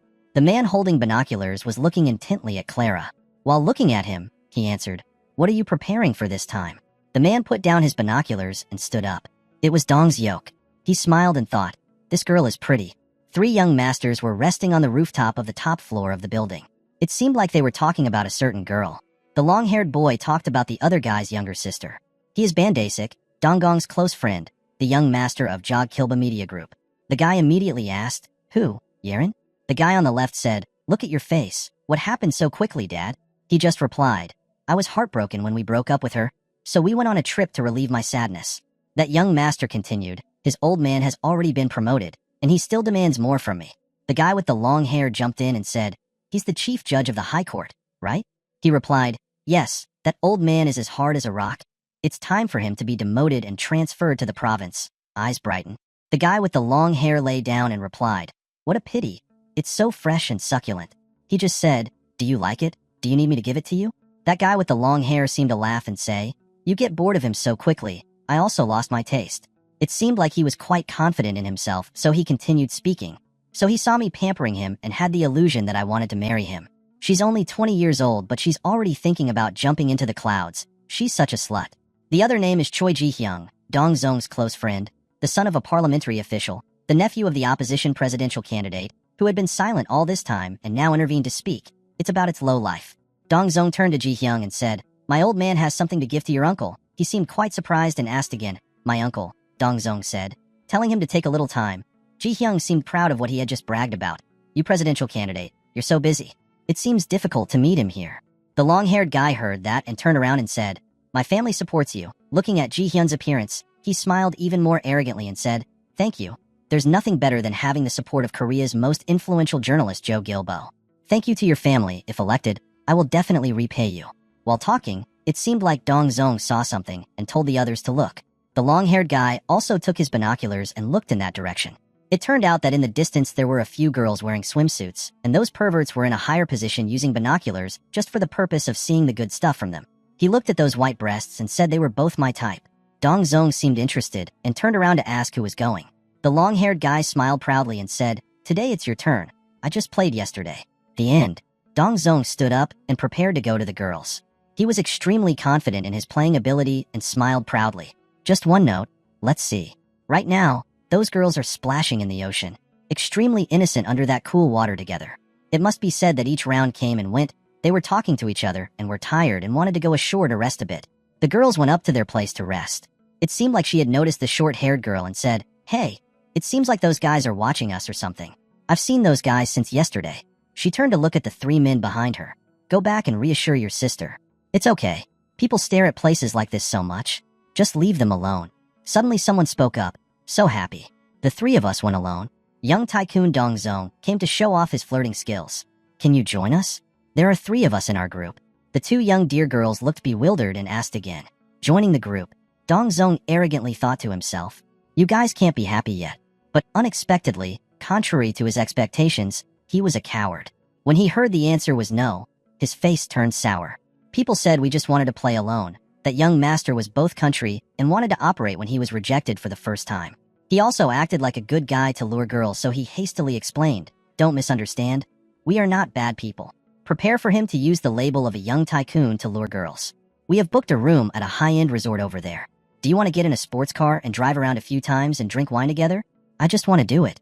Just get used to it." He was rude a second time when he was bluntly rejected again. "I'm starting to look a bit rustic and try to find a way to save the situation before continuing. You guys don't believe me. Not to brag, but your father is the CEO of Anna Corporation." The other girl turned around and said contemptuously, standing there. He crossed his arms and continued, "We just want peace. Can the CEO's son go somewhere else?" I said I wanted to operate and was flatly refused. Dongzong started to feel a little scared. Starts to freeze for a few seconds. Suddenly he laughed loudly like a crazy person. The girl was also surprised by that. The long-haired girl also turned around to look in surprise. Even the rest were surprised. Dongzong started to get angry and said, "How dare you talk to your brother like that? I'm your joke?" The girl started to get angry and shouted and cursed him straight to his face. "Who do you think you are? Why do you keep bothering us like that? What about the CEO's son? He's just as mentally ill as everyone else." Suddenly someone cursed him for being mentally ill, so Dongzong was even more surprised. He started to get very angry when someone insulted him like that, then shouted loudly, mischievously, and prepared to hit the girl in front of him. Luckily someone stopped him. Because he was stopped, Dongzong angrily turned around to see who dared. Seeing Tai-san blocking his hand in front of him, he asked, "What do you want?" Tai-san calmly replied to clean up the trash, a statement that couldn't have been more insulting. The other two girls happily called out to their big brother. Even that beauty was quite surprised. DXIN calmly smiled and talked to the three of them with one hand in the other. "Did I startle everyone? I'm sorry. I forgot to tell everyone that there was a lot of trash in the sea today." Dongzong started cursing in annoyance. "Have you let go yet?" In my mind, I thought he didn't have a very tight grip but still couldn't move and didn't know who it was. Dongzong started shouting, "You bastard. Do you know who I am? Don't think you'll be left alone," attracting a lot of attention from everyone there. Tyson looked at him and smiled and said, "I know you very well." Angry but unable to do anything, gritted teeth and said, "You know what?" said. Tyson just replied, "You are the third son of Anna Group. You son of a bitch, O Dongzong." Hearing that, even Dongzong seemed quite surprised. From a distance, the two remaining young masters were also running to rescue Dongzong. "Hey, that guy. Who are you?" Let go of his hand quickly. Tyson thought to himself, "You bastards just wait and see. I've seen your faces before." Tyson recalls that he was once involved in a scandal about using stimulants. The political community silently covered it up, causing outrage around the world. The public demanded that he be brought to trial, but the matter was quickly drowned out. The incident sank so quickly thanks to the power of the media. The name banned Dasik Choi Jaehyung. "What the hell are you doing? Let him go quickly. Are you playing deaf games with us?" The two thugs screamed at you to release their friend. "So, we're all in the same boat," Dong Sung, ties and smiled. He used his strength to hold the other guy's wrist tighter, making him scream majestically. "What? Does he know Dong Sung?" "I don't know who you are." Dong Sung gritted his teeth, sweat pouring down his forehead. "That guy? Who the fuck are you?" "I'm not anyone. I'm just a guy who cleans up trash like you guys. Tyson released his grip on Dong Song, causing him to fall onto the sand. Two accomplices ran out one after another. They shouted, "That guy! How dare you!" Clara was taken aback by Taisan's strong macho appearance. She mumbled his name.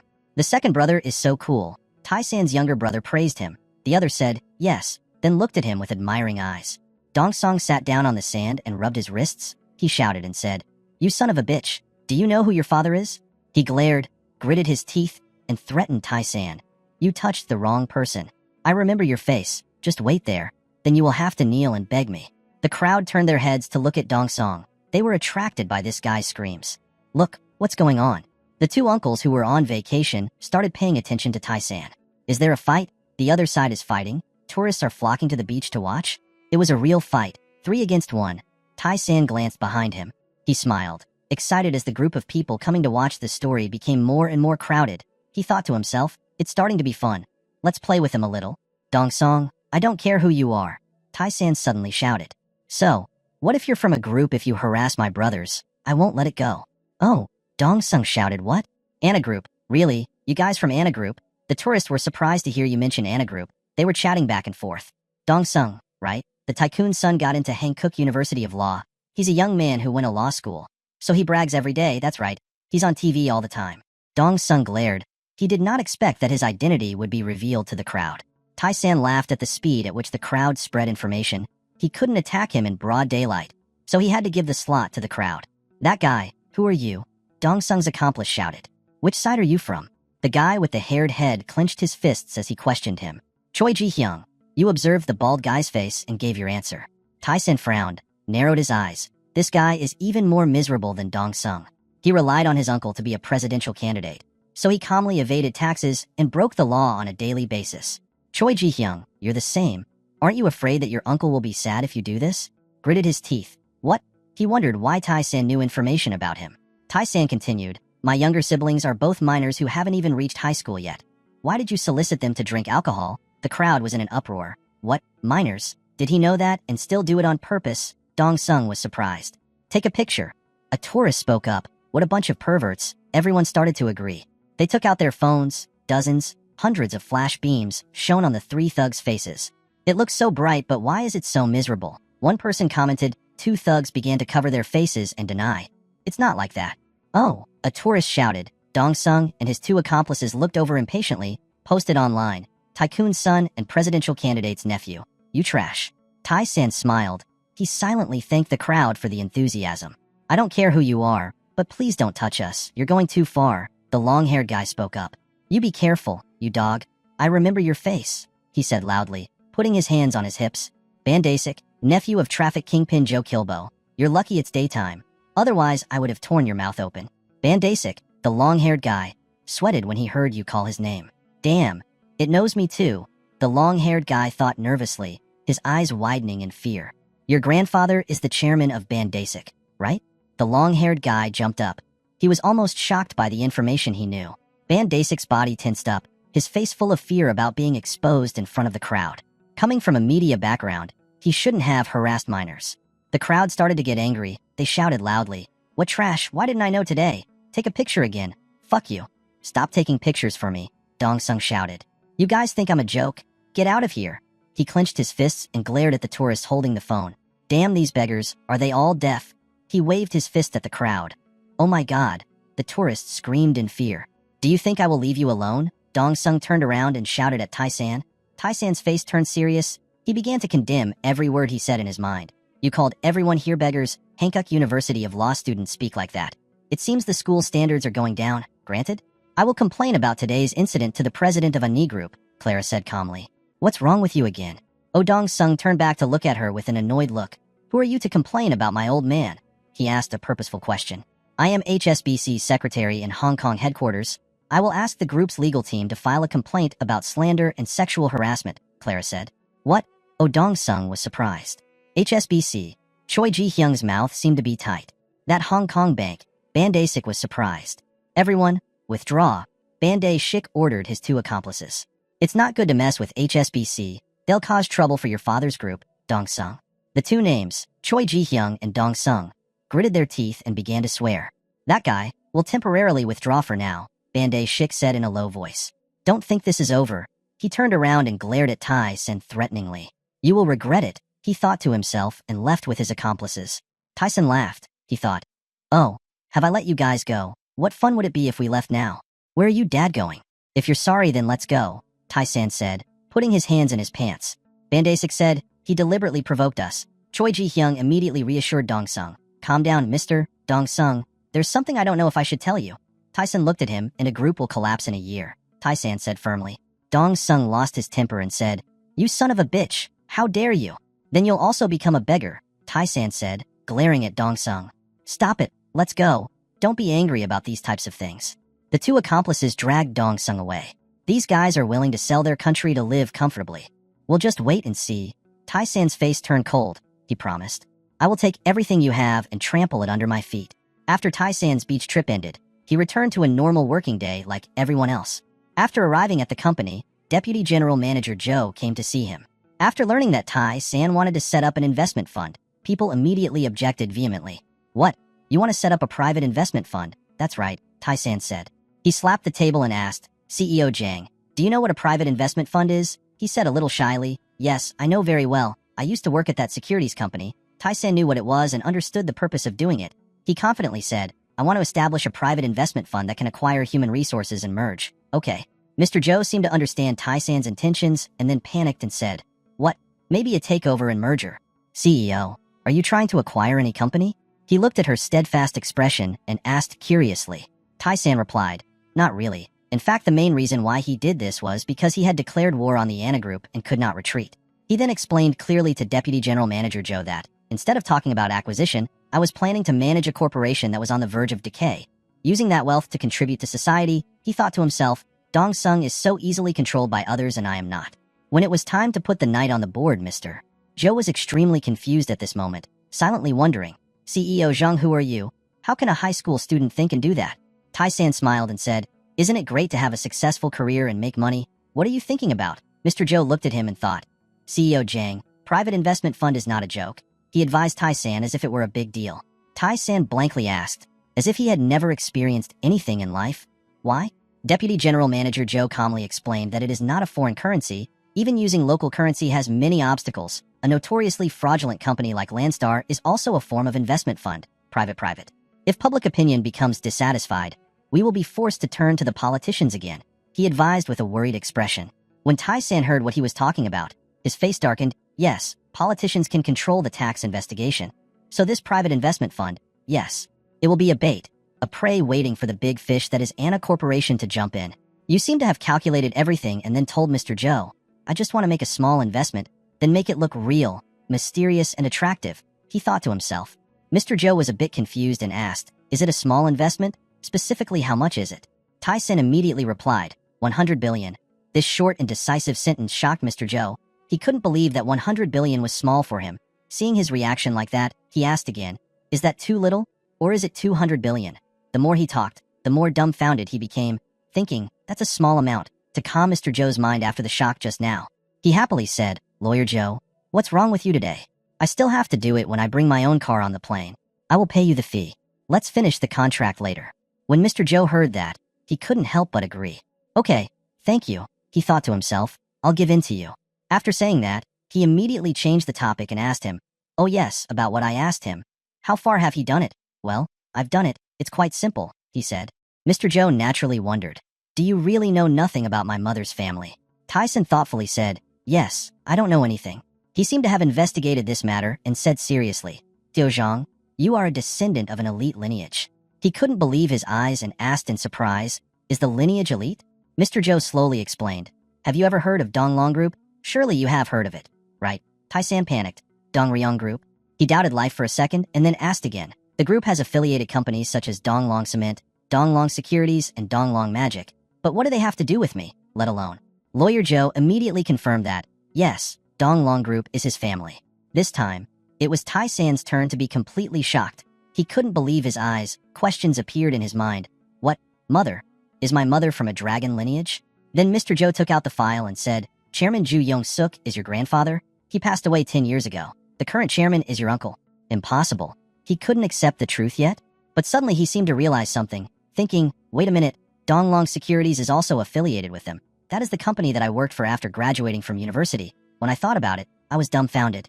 That company never accepts students from the province, ties, and seemed to realize that he remembered the days when he worked hard, the days when his colleagues talked bad about him and made fun of him. Have you heard anything about him? Having an umbrella? Being told that? He still naively didn't understand and wondered. What is an umbrella? He remembers that time when he told his friends that he got the job. They were jealous and said, "You monkey, you're good. We're jealous," and at that time he just shyly replied, "Okay," but at that time, even his friends didn't expect that he would be accepted. Recalling those events, he fell into deep thought. So that's it. At that time, I didn't have anything outstanding. I wasn't good at information technology or programming at all. Now he understood the reason why I was accepted to the old company in the past. Lawyer Joe put the file on the table and gave it to Tai-san. "All the information is in here," he said. Then he comforted him. His mother must have suffered, dies, and realized everything. Answered the question in his heart for a long time. Said with a cold face, "Thank you. It's not being polite. I'm paid by you," he said politely. "At this time the sun is about to set. If you say so, I will go first. Your investment fund will make me busy in the next few days." He checked the information little by little. As he flipped through it, he couldn't help but exclaim. He didn't expect that the descendant of a noble family would become a farmer and be in debt. His mother should have received the inheritance money. From the family, I have their blood. Even the last names are different. He thought about it here and got a little suspicious. He looked at the document with the word will, recognized it and said, "This is Pandora's box. It's a secret box. If you open it, terrible disasters will befall." When the moon rose late at night, there were still documents in his hands. Reading this, he seemed to be enlightened with another earth-shattering information and exclaimed, "Oh my God!" Tai-san was completely shocked for the second time, opened his mouth in surprise and said, "Mom is my father's wife's daughter. My grandfather is so greedy, I don't know. Luckily my grandmother is not a minor." He continued reading. His grandfather was a thief and his mother was the youngest daughter of the family. It was truly shocking news, he exclaimed when he learned the truth. The children of his previous wives bullied their grandmother and mother. Even though she was his wife, they accused her of being his mistress. "My mother is very talented in painting. Even though her sisters were cruel to her, she still grew up with a good personality, and then his mother met his father, and he read and strung the events together. At that time, my grandfather was very weak and could no longer walk. My uncle, who was vice president at that time, was against my mother's marriage because he had arranged a political marriage for my mother. Mother refused and left home to live with her father, who grew crops together, living the life of real farmers. Grandfather became a plant seller and then passed away. Before he died, he wanted to see his youngest daughter one last time. But his son, Johindi, cut off all contact with that daughter. Only later did my mother hear that he had passed away, so she immediately returned to visit his grave, just a simple grave under a tree, without any incense or smoke. Grandmother was kicked out of the house. She left in a snowstorm under the witness of her stepchildren. She didn't care about material things, so she didn't have any power in the house. So she only knew how to grieve and cry for her miserable body and leave empty-handed. At the same time, my mother was pregnant with me, while everyone was very excited to prepare to welcome the new member of the family. And at the same time, her grandmother passed away in a mysterious accident. Inheritance litigation broke out. What a tragedy. Hearing that she was kicked out into the street like a beggar, my mother was very angry, and so his mother no longer had his parents in the world. Reading this, his emotions broke down. Tears fell in 2 lines. He trembled and cried. Then there were rumors that the will had been forged.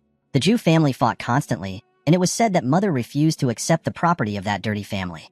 As he read, tears fell freely on the paper, thinking to himself, "I suddenly miss my mother so much." Immediately, Tyson took out his phone and dialed his mother's number. The other end picked up the phone. My mother's voice echoed. "What's wrong?" He cried and called out, "Mother." As if sensing something was wrong with her son, his mother asked, "What's wrong? What's wrong? Is studying so stressful? Come play with me." Hearing her voice, he cried even more loudly. Then, Tyson expressed, "Mom, I love you the most in the world, do you know?" His mother habitually asked, "Hey, is it true that I've caused trouble again? Not to mention that I know more besides Clara. Who else is she?" He immediately denied. "It was not there, mother." The mother did not feel reassured and asked again, "Is it true?" At this very moment, he silently promised his mother, "Mom, I promise. I will investigate everything, the cause of her sudden death and the pain that mother has suffered. They will definitely pay the price." Scene change to a high floor of a high-rise building. The glass reflects the silhouette of a middle-aged man. He held an unlit cigarette in his hand. The sound of the lighter flicking was heard and he sighed. The night view of Hong Kong is amazing, not inferior to Wall Street. The man thoughtfully looked at the cigarette and exclaimed, "In the heart of the bustling city of Hong Kong, heavy rain is falling. At a cocktail night bar called Chicago, there are many cocktails on display. There is a person pouring wine into a glass of ice to enjoy. The shop was very deserted. There were only two middle-aged men confiding together. The silver-haired man saw that Robert was deep in thought and asked, "Robert, your face doesn't look good these days. Is something bothering you?" The man answered, "In the Wall City, all games have no rules." The wide-haired man asked in surprise, "What is that?" Robert trembled and said what he had been suppressing for a long time. "I hated that place, hated that bloody battlefield in tears. So now I just want to be a normal manager. Stay away from him, from lavish money." But the person next to him worriedly asked, "What's wrong? What happened?" Robert said with tears in his eyes, "I just got fired."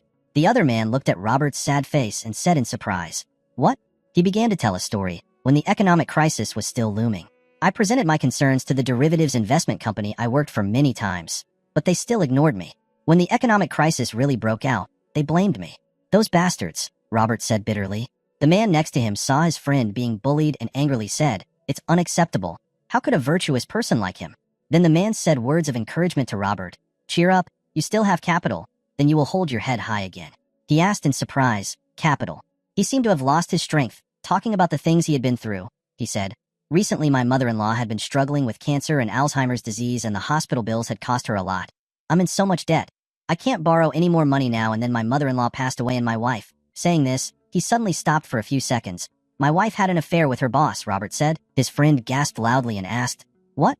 Robert smiled bitterly at his friend. "Now I'm no different from a beggar. We have decided to divorce.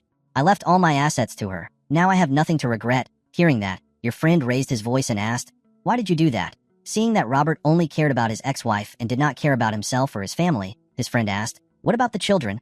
Robert felt that everything was his fault and said, "Now that I'm unemployed and broke, they probably don't want to care about me, and it's also my fault for being inconsiderate to my family." I think it was because Robert was so pessimistic that his friend said some words of encouragement. "Oh my God, don't be so discouraged. You don't plan to start over again." Robert lamented and said, "I'm 50 years old now. Who would hire an old man like me, just a divorced manager who doesn't have a house to live in?" The friend looked at Robert crying pitifully and also felt sad. Sitting under the warm yellow light, the atmosphere was dull. The two suddenly fell silent without saying a word. Then suddenly Robert's friend asked me to introduce this place to him. He thought he wouldn't be able to find another job, so he was surprised and asked, "What about introductions?" Holding an unlit cigarette in his hand, he approached the window. His shadow reflected through the glass. He sadly looked at the city to balance his emotions. He thought to himself, Professor Matthew is student. Robert was now at a dead end. When he saw the only ray of hope he had to do, he burst into tears. "Do it. I will definitely do it." With his strong determination, he firmly said, "If I could start over again, I would sell my soul and be completely loyal to that person." After that, he fell into contemplation and remained silent. Suddenly, he heard someone knocking on the door. That person didn't wait for him to react before opening the door and asking if you were manager Robert Lyon. Robert was stunned and answered hesitantly, "Yes, it was me." It was a girl. She introduced herself. "I was Professor Matthew's student, Clara Lee," and the person accompanying her in the back was Zhang Tai-san. Tai-san looked at Mr. Robert Lee and felt very strange, speechless. Before arriving in Hong Kong, when Tai-san was still sitting on the plane, sitting in the business class cabin, he looked out the window at the clouds and sky and exclaimed, "What a pity, because I don't have a visa yet. I can't travel freely in America. We had to meet each other in Hong Kong." He looked disappointed and spoke. Suddenly he thought to himself, to officially approach and develop in the American market, I need people I can trust to help me. The elites can become my minions. To do that, I have to understand who they are. You almost had it all figured out before coming to Hong Kong. Suddenly, a white light appeared, making him jump when he realized it was coming again. "Mom, again. Why does it keep happening?" A strong wind passed by, leaving behind flying dust. Tai-san was transported to another unknown space. In front of him were houses. He panicked and said, "Where the hell is this?" Before he could react, someone asked if he wanted to see me, making Tai-san panic. He turned his eyes towards the dry willow tree and recognized the words written on the flag as the first in the world. "All things are incomprehensible." At the bottom of the tree is a noble person meditating and cultivating. He couldn't help but be startled when he saw an old man with gray hair and beard sitting under the tree. Tai-san hesitantly asked, "Sir, who are you?" The old man with a kind face smiled and said, "I am Nam Sae Go." He was a Korean scholar in the Joseon dynasty, very knowledgeable in mechanics, geometry, astrology, divination, and physiology. "You don't know me?" the old man asked. Tai-san didn't know anyone, so he replied, "No, first time hearing this name." Mr. Namsaga said somewhat sadly and politely, "It's okay if you don't know, but a long time ago, no one knew my name. Maybe I've been forgotten." Tyson scratched his head and smiled. "I'm sorry, I don't know much about history, but why did you call me here?" He seemed to know Tai-san's current condition and said, "You need the ability to read people, right? The ability to help you clearly analyze a person you've just met." Jang Tai-san thoughtlessly thought of an answer and said in surprise, "Oh, so you are a palmist." Mr. Namsago introduced himself to him. "From the time of Mother Myung-jong, I was the prophet who gave warnings about the Imjin War." He asked a bit confused. "So, will you teach me his physiognomy correct?" he said disappointedly. "You don't have enough points, so you can't." Tai-san knew that and shyly begged, "Just be a little more patient. Next time I will definitely pay in full." Suddenly, someone overheard Tai-san's conversation and came out and shouted, "I can't do that," making both Tai-san and Mr. Sega startled. It was as if Mr. Sega had done something wrong that the other man was screaming and questioning. Doing so was against our contract? Hearing that, Tai-san gasped in fear and broke out in sweat. The two brothers are old but still argue loudly like children. Brother one sentence, brother another question. "What are you doing here, brother cheating?" Namsago pointed his finger straight at his brother's face and questioned, "If I cheated, you should be careful with your words. I'm just responding to his request." Tyson heard them arguing and wondered, adding grapes who else? This is the first time I've met two people at the same time. The two brothers chatted back and forth. "What is this flag? If you interfere with reality again, I will denounce you." "Shut up. I will only follow tradition. We must obey according to common law." To end the argument, Tyson boldly spoke up and asked. His younger brother turned around and asked, "What's wrong?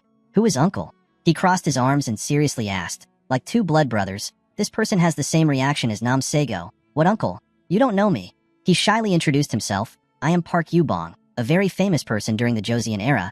Don't you know anything about the artist who painted the portrait of King Gojong, the son of the great general of the Hyungtin army?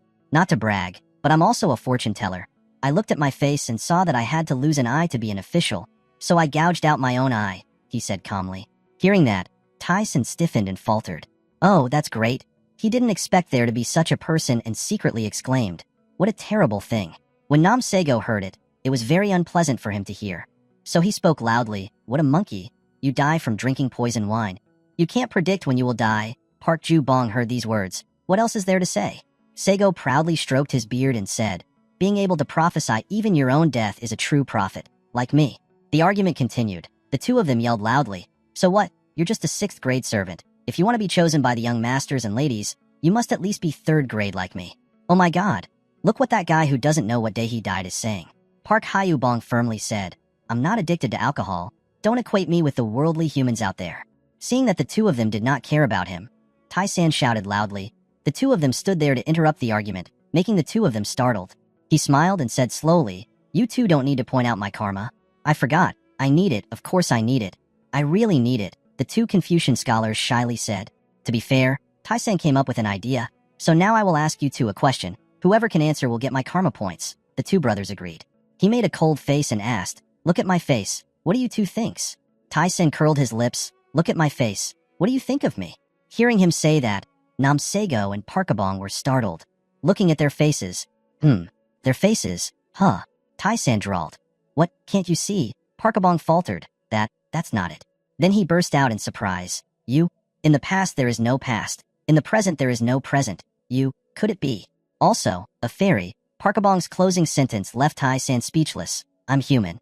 Next to him, Namsago also continued, "Through physiognomy, we can see a person's past, present, and future. However, his current appearance does not show anything. Your fate is too short." This statement made him pale. After that, Tai-san quickly regained his composure and continued to ask leisurely, "Can't you see? So, don't point out any karma?" Park Yubong was startled. Just now he said he would pay. "So let's ask another question." Namsago next to him also complained, "No matter what, we say so. Physiognomy cannot lie." The two of them continued to complain about each other. "So please teach me face reading at the lowest price, plus feng shui." I'll say it again. I can tell you're a thief right away. That evening at the company, a voice rang out. "Let's say hello first." Clara introduced him to a foreign man. "This is President Daniel Jang, who will interview him directly." Tyson also greeted him. Then he looked at the man who spoke so eloquently. "Robert, looking at you here, I see unfinished dreams and a lost life." Robert was surprised by Tai-san's words. He wondered. He was already the president at such a young age. Tai-san continued to say, "When we first met, I know it may seem harsh to say this, but right now you are facing the most difficult period of your life." His words startled Clara. He continued, "His family was devastated. His assets were destroyed and his debts were piling up. Everyone who had a relationship with him before pretended not to know him and no one helped him. Robert was startled. God, how did you know? Tai-san laughed. I didn't secretly investigate you behind your back. It's just that I have learned an esoteric form of Oriental physiognomy. Robert replied that he was, well, physiognomy. I do know that. This makes Tai-san very satisfied. Wall Street talent is different. It's understandable. Lost everything in the last days of my life. My fate and his are very compatible. Clara stood up and smiled and said, You two just drink coffee and talk slowly, Robert replied. Thank you, Miss Clara. Matthew praised your coffee so well. Now I can try it. Clara was happy. Mr. Matthew said too much. He likes to praise others. He laughed. Is that so? Clara smiled and turned to Tai-san. Please continue the interview. Tai-san suddenly said one sentence, closing. Both Clara and Robert were startled. Lock. Tai-san smiled calmly. Yes, I accept him. Do you have any questions? He asked Robert again. Robert was confused. What? No, I haven't even introduced myself yet. Tai-san interrupted. That's enough. Please ask him for help later, Director Robert. His words startled the other two. Director. Tai-san remained calm. Are you not satisfied? Robert stammered. No. He was so happy that he burst into tears. Thank you. I will definitely do my best for the company and the president. Robert assured. Right now, the system appears again. You have received karma points. After taking Robert on a tour of the company, he spoke up. Director Robert. He immediately responded. Yes, sir. Tai-san continued. Like I said yesterday, our investment method is uniquely different. Immediately, it will not be possible to get the desired profit. Just think of it as asset management. You must keep this a secret. This is not an illegal investment fund like a slush fund or drug trafficker. You don't have to worry, Robert respectfully replied to him. Yes, I understand. Tai-san continued. Did you know that insects cling to flowers with lots of nectar? First, start venture capital companies on each continent, all starting with $3 billion in capital. Robert wondered, how many investors are there? Currently, there is no one. Robert was surprised. Yes, if so, what should I do? Tai-san smirked. I will invest in everything. Robert was startled. Really? He was startled by Tai-san's bold thoughts and determination. A moment later, he continued. I will support all the human and financial resources necessary to establish the company. Let's quickly form a group. Robert asked again. Proceed now, sir. He laughed. Yes. Hire as many experts as possible and complete your goals in the shortest time. I give full authority to make decisions to you. Director Robert, everything is according to his will. Robert was surprised. He had only met me for one day. How could he trust me to this extent? At this moment, Tai-san smirked. Then he turned his head and smiled brightly at Robert. I trust you. You will have a life much better than you can imagine. Robert was moved to tears. President. Robert's horoscope shows that this is a very talented person. I've only been in Hong Kong for a few days, but I've already shown my strength. He quietly attracted the employees and management funds he had been eyeing. I went back and forth between Hong Kong and America a few times. Robert always reports to me in great detail. And opened many offices in Hong Kong. So secret that even Clara didn't know anything about it. In just 15 days, I became the president of an investment fund located in a tax haven. Tai-san looked at his company's office and thought, he really is a Wall Street player, without any loopholes. In London, Manhattan, and Hong Kong companies with venture capital funds have been established. Everything has been prepared. At this moment, Tai-san was right on the rooftop of the building smiling, really shaking. It's time to hit the market. At this time, the car stopped at Refusal Bay, the richest area in Hong Kong. Tai-san got out of the car, looked at the house in front of him and exclaimed, Wow, he's a rich man, not just joking. I'm excited. This is a luxury villa area. Does Clara really live here? At this time, Clara left the house to welcome him, Daniel. He also happily replied, Clara, what a beautiful house. She laughed. This is not my house. Is my brother and mother's house. Tai-san laughed. In the future, it will be hers too. She is the only daughter. He followed Clara into the house, asking as he walked, what kind of person is her father? He lives here. He must be very famous. Entering her yard, he exclaimed, Wow, the garden is so big. Is there a place like this in Hong Kong? Clara called out into the house, Dad, Mom, Daniel is here. Her mother came out of the house. She was an extremely young-looking woman. She was welcoming. Oh, I'm here. I'm Emmanuel Pierre, Clara's mother. Nice to meet you. Tai-san bowed politely. Thank you very much for inviting me to play. He said in French, You are so beautiful. No matter how bright the roses are, I have to bow before you. This sentence made Clara's father next to her blush. Her mother laughed. Oh, Daniel knows French too. He didn't answer but politely introduced himself. It's a pleasure to meet you too. I'm Jang Tai-san. Your father also happily welcomed you. Daniel, come in. Welcome to our home. I'm Li Jiangchong. He held out his hand to shake his hand and was suddenly startled. He doesn't understand what's going on. He was still smiling, but he felt a bit scary. The veins in his hand that was shaking his brother's hand. Tai-san was shocked. What? Jang Tai-san worriedly thought. Does he want to test me? Emmanuelle Pierre looked puzzled at her husband and Tai-san, who were shaking hands, and asked, "What are you two doing?" Clara smiled and held up the gift bag and said, "Dad, what's wrong? Daniel gave you the Maodai wine that you like." Li Jiangchong smiled awkwardly, glanced at the gift bag his daughter was holding, and replied, "Wow, you have a good eye, don't you?" Clara's mother held the bouquet of flowers that Tai-san gave her and excitedly asked, "These roses are so beautiful. How many are there?" The male lead immediately replied, "Yes, 47. The aunt admired, "Wow, you know my age?" Tai-san politely replied, "I don't know. You look so young. I wouldn't have guessed if you didn't tell me." At this moment, his heart was screaming, "Oh my god, the flower shop only has 47 flowers." Emmanuelle Pierre happily praised, "You know how to talk too much? Please come in." Tai-san replied, "Thank you."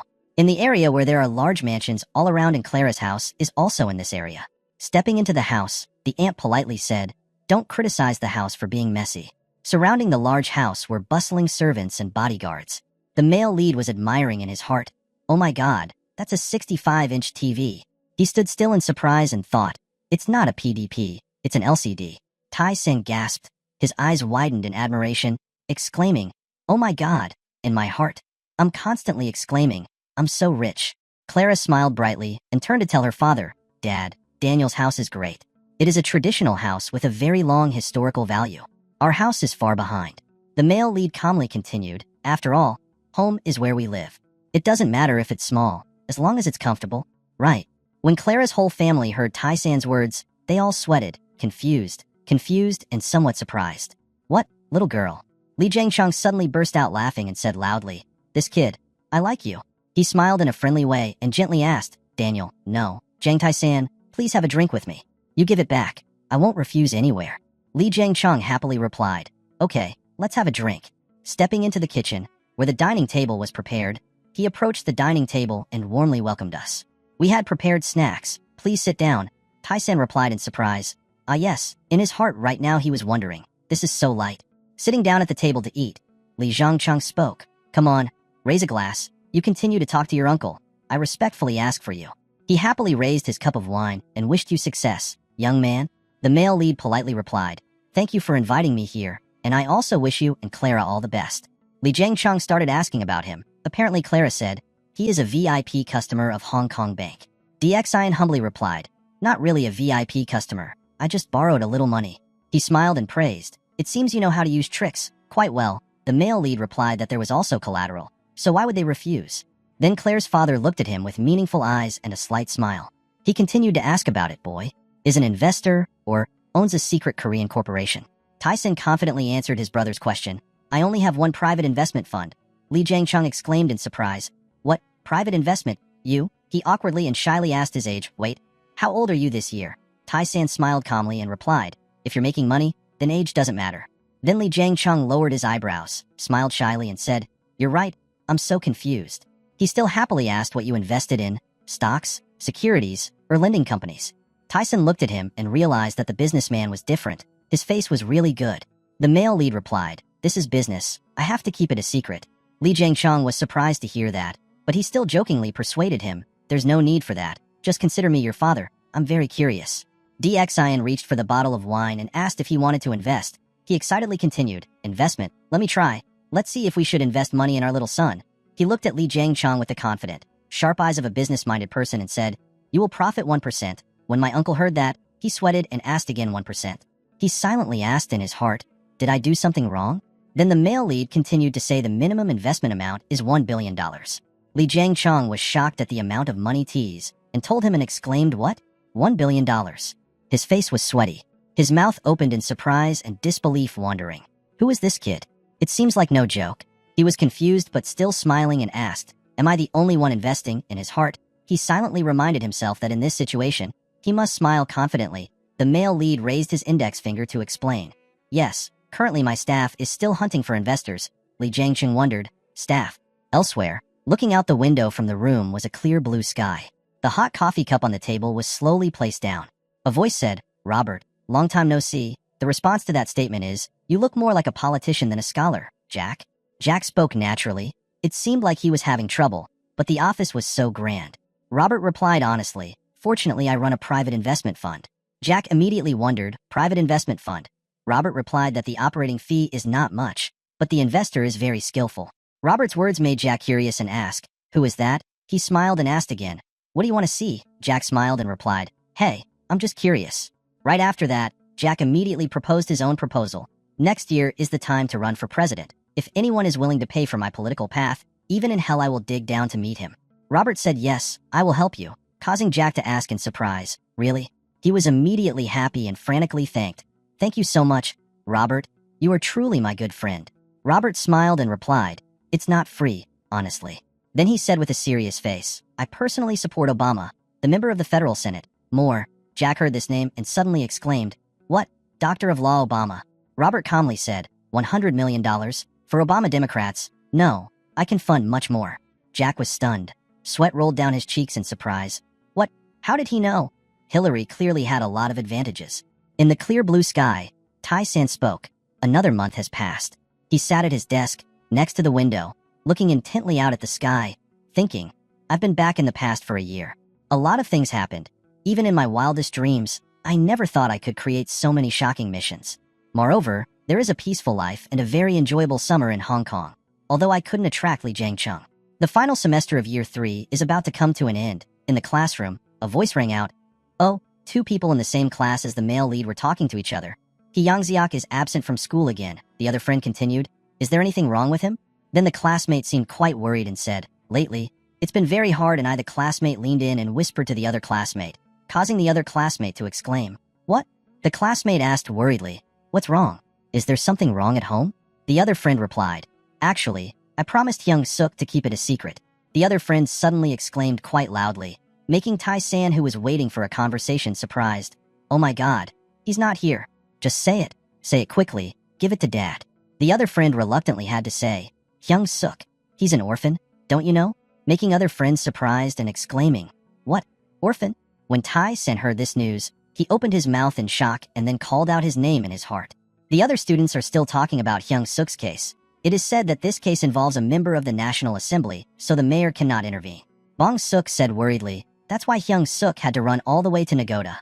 Dong Young asked in surprise, "What, Nagoda?" Da-sun looked sad and felt sorry for her friend and said, "It's so bad for her. She was planning to take the exam to enter the social welfare department." Tai-sen sat outside and heard all the other people's conversations and remembered the image of Hyung Suk, thinking, he didn't expect Hyung Suk to be in such a situation. Then he was suddenly taken aback, his face showing concern as he wondered in his heart, was it related to a member of the National Assembly? The male lead gritted his teeth, panicked, and suddenly thought of someone, that guy. Tai-san's mother was driving him on the road. When she stopped at a red light, she turned around and asked the male lead, "Why are you so diligent today? It's Saturday and you want to do volunteer work?" He flatteringly replied, "You look like your mother, that's why. Your mother is a bodhisattva." She turned back to look at her son and smiled and said, "Oh my god, are you trying to flatter me?" Tai-san kept thinking on the way, before counting the sarong, to develop the area evenly. The places that were formerly public agencies are being rebuilt. His eyes now showed a serious look as if something was about to happen, but his mind was still concentrating on thinking and building an apartment complex. He could already smell the smell. Gradually, Tai-san's eyes became filled with hatred and unpleasant thoughts. The strong smell of dirty money. When it got dark, the bus came to a stop to let passengers get off. A person wearing green pants slowly got out of the car. That was Hyung Suk. When he got out of the car, he also started to continue moving. He lazily put his hands on his hips, his face grimacing and holding an envelope with money inside. He lamented that he had worked since morning until now and only had 60,000 won. One hand was slung over the shoulder of the luggage bag. The other hand was holding the wages he had earned in the past few days. He was a little disappointed and said, "Money is not easy to earn. I missed school for a few days, but only earned a few tens of thousands." Hyung Suk thought with tears in his eyes. He originally wanted to donate to the Sarung Hospital, but these small coins were of no use. They weren't even enough to buy meat for the children. Stepping closer to the Sarung Hospital gate, he stopped. It's hard to understand what's going on in the hospital that makes him so rude. A voice from inside came out that Hyung Suk could hear. "Wow, that's so delicious." Another child politely asked, "Can I eat more?" The response to that question was a gentle saying, "Okay, just eat as much as you'll like." Hyung Suk looked into the hospital wondering if anyone was coming. The child's voice still rang out, "Tai-san is the best. When I grow up, I will marry someone like him." The male lead replied, "Okay, if you want to do that, you have to eat a lot." Hyung-suk's sweat dropped in surprise when he heard the name Tai-san and exclaimed in his heart, "What? Tai-san? Jang Tai-san?" Going inside the hospital, the scene in front of him made Hyung-suk extremely surprised. The other children who were eating saw him and happily called out his name, brother. Another boy turned to look at him and said, "Hyung-suk." Tyson turned around and smiled and asked, "Are you back?" Hyung-suk saw the male lead. His face turned red and he suddenly said loudly, "To Tai-san, what are you doing here?" The children ran towards Hyung-suk, chirping, "Come here quickly. We are eating pork belly." The male lead happily introduced himself to his parents. "This is your friend Hyung-suk," his father said. "Nice to meet you."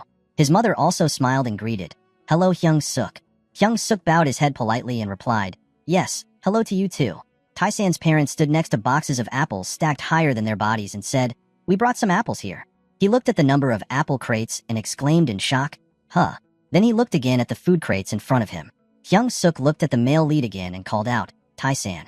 Tyson looked at Hyung-suk and calmly said, "What are you doing there? Come help me quickly, then eat some more." The boy's eyes suddenly felt like they were about to burst. He was so emotional that he whispered, "Jang Tai-san, my friend for many years in high school." Then in the male protagonist's consciousness a notification rang out, "You have received karma points." Hyung-suk stood in front of Tai-san, looked down and stammered, "Thank you." The next day, in the city, Tai-san's voice rang out, "Isn't there a better place?" The answer to his question was the voice of a middle-aged man. "It's not that easy. Everywhere in this city is expensive and the suburbs are too far, affecting the children's ability to go to school." Tyson raised the question again, wondering if there was any place like an abandoned school. The man was surprised. The school was abandoned. Suddenly he was startled and remembered a place and said, "If it was an abandoned school, there would be this place." He turned on the computer and started introducing. "That place is about 10 minutes walk from the inner city. Last year it was merged, so the school was abandoned. The furniture is very well preserved. The papers are clear. You can buy it. Okay now." The man adjusted the computer screen to display the image of the land and the school's location, but the price was a bit high. He continued, "The equipment was still usable, so it was quite a bargain." The male lead immediately asked, "How much did it cost?" He frowned slightly, smiled somewhat awkwardly and replied, 5 million yuan. Tyson thought in his head, "A place enough for about 100 people to live is already cheap." He smiled and closed, "I bought it." Then he continued, "If it's okay, sell me the mountain behind it too." The broker man was surprised. His mouth opened in shock. "Yes, buy it immediately, buy the mountain too." The male lead replied, "I want to buy it in my mother's name and donate it to the orphanage. Please ask for the paperwork." Tyson picked up the phone and dialed the number. "You spoke humorously on the phone. Director, I'm Jang Tai-san." A voice came from the phone. "How are you doing, our student Tai-san?" Tai-san was still attentively talking on the phone. "I had an urgent matter and wanted to ask for help." The broker sitting across from him was sweating and thinking, "This guy is so young but so agile." From the phone, "It was urgent?" The male lead replied, "Yes, there is an abandoned school. I want to renovate it into an orphanage." Still in the tone of asking for help, the male lead said, "Money is not a problem. Just help me fix it quickly and perfectly." The middle-aged man had doubts in his heart. Kids these days aren't like this. After talking on the phone for a while, Tyson finished the last sentence to close his eyes. "Yes, it's all thanks to the director." Immediately after that, he raised his hand to turn off the phone. On the way back, the male lead walked on a busy street. He talked on the phone as he walked. The voice came from the phone, wondering if President Jang was busy with anything. He happily replied, "Well, there's a bit of that." The voice on the phone asked, "What's wrong? Are the hooligans in the neighborhood causing trouble again?" At this moment, Tai-san smiled slightly. The male lead raised his problem. "Please help me handle a civil complaint." The person on the phone wondered, "Civil complaint? What's going on?" He happily smiled and replied, "It's true that there's something wrong. I just want to do justice." The voice on the phone came through. "So what? What's going on?" He frowned and began to explain. "I had a friend who lived in an orphanage, but that orphanage was forced to leave and was not even given a new place to live. The mayor and prosecutor in charge of this place are quite suspicious. Help me put some pressure on them." The person on the phone's voice started to feel worried and hesitated. Mayor, this time there is also a high-ranking prosecutor. Do we need to count the charges?" Tyson confidently continued, "Please defend them for free. If anyone asks, just say that you received a complaint at the orphanage. Everything else is okay. You can help them move to a new convenient place." The person on the phone replied with peace of mind, "Yes, I have more than enough." "You said the last sentence before hanging up. I will send the detailed content in the email." Hanging up the phone, the male lead smiled with satisfaction and thought, "Hyung-suk will probably go to school soon. This is going well." But then he frowned and looked in the other direction. "But I still had a lot of homework to do and a battle to face. Last spring, I was buried with FX profits. It's time to pay off US dollars and Canadian dollars." At night, at Tai-san's place, he said loudly. Okay. Sitting in front of the computer desk, the stock charts were displayed on the screen as he said. Google's stock price was close to reaching the target level. 400 million gets 3 trillion. In the future, if there is a financial crisis, Google's stock price will decrease. In this situation, there will be a lot of things to hoard. It is not necessary to hold on to Google's stocks. Tyson reminded himself, it's still a happy time. Early. He smiled sinisterly, his sharp eyes thinking, I will collect all the stocks of Amazon, Google, and Apple. But for now, Google's stocks are still the best. Tyson took a deep breath to calm down. Okay, this is over. His eyes were now filled with determination. Next. Suddenly, the computer screen flashed with a huge light source, causing Tyson to startle and turn his head, blocking it with his hand and exclaiming, Oh, what's going on? Tyson woke up in a place covered with snow. He silently cried. It's also the place of the gods. Why can't he be at peace all the time? Tyson looked around. Where is this? After walking for a while, he came across a river. Was it a boat? Out of nowhere, an old man appeared and called out, welcoming the young man. Tyson was startled and turned around. Who was he? I'm Joe. Tyson still doesn't understand what's going on. He doesn't know this person, Joe. Old Joe smiled and said, I'm about to go through the cycle. What's your name? Tyson was startled. What the hell? Even though I don't remember, I must have gone through death and reincarnation in my previous life. Why, that's the river that every dead person has to cross. Tyson looked at him and cried loudly and asked, Are you the god of death? Don't arrest me. I've only earned 300 billion. Old Joe smiled kindly at him. I'm not the god of death. Don't be afraid. I'm just someone whose time has come to cross the river. Tyson doubted. You are not a god, so why did you call me here? Old Joe didn't answer right away. That god is a thing of the past. This no-nonsense answer makes you scared. What's wrong? You're confusing me.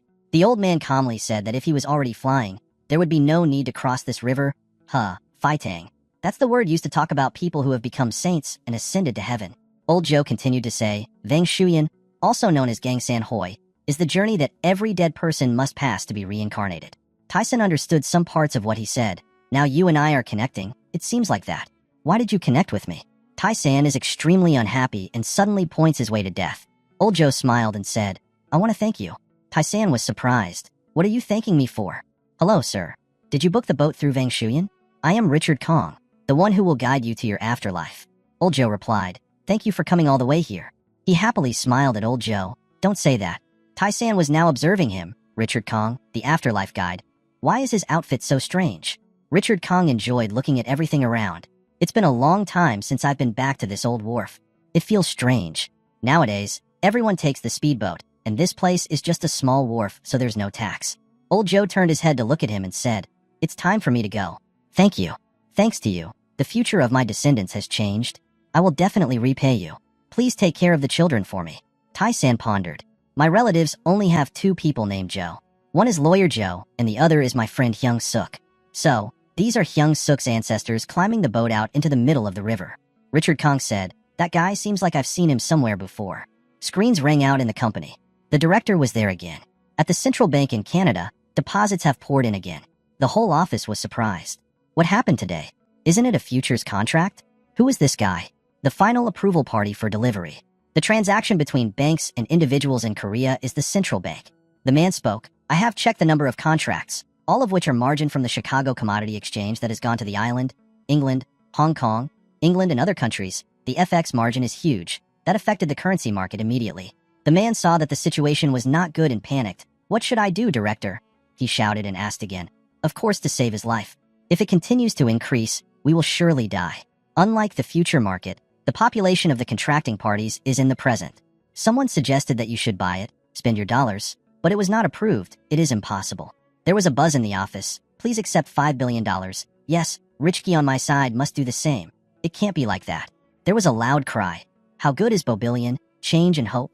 Robert voiced his approval. Very good. I don't know what my boss will do next. As soon as I mentioned it, the word boss appeared on the phone screen. Robert immediately picked up the phone and asked me how you were doing. Tyson said, It's not enough to ensure that there are enough parties involved. Robert informed the situation. They are currently in the hallway waiting to see me. All thanks to the boss. Tyson laughed loudly. It's not all thanks to you, Robert. It's only because of you that I feel at ease like this. I didn't do anything but thank your boss for your trust. Tomorrow I will announce the withdrawal of investment. Please welcome the contracting parties. Robert obeys. I will take care of it. Try your best. See you on winter break. Robert was surprised. Winter break. Deza knew he had said something wrong and immediately changed the subject. I was joking. What's wrong with politicians? Everything is still good. I'm still following my boss's instructions. Remember to pay attention to them. Yes, don't worry, I will remember. See you in December in Hong Kong, Robert respectfully replied. Yes. As soon as Robert hung up the phone, he breathed a sigh of relief. Investment announcement. Look at the data on the $20 billion screen. I didn't expect that day would continue like that. Robert looked at the computer screen and was surprised. What is this safe investment? This is completely an attack without any defense. The way he invested was like a cavalry aiming his spear at the enemy. Ignoring all his own thoughts, he sighed. The boss is always right. It's just the saints who can predict all global economic trends that dare to invest like this. Calling for the establishment of a team that is neither a global company nor a Korean company. So a legal team must be prepared, a merger and consolidation team must be prepared. A doing long group? What is this group? Tai-san said angrily. Damn, why suddenly talking about winter break would reveal the fact that he's a high school student. After all, this is my last vacation. Time passes so quickly.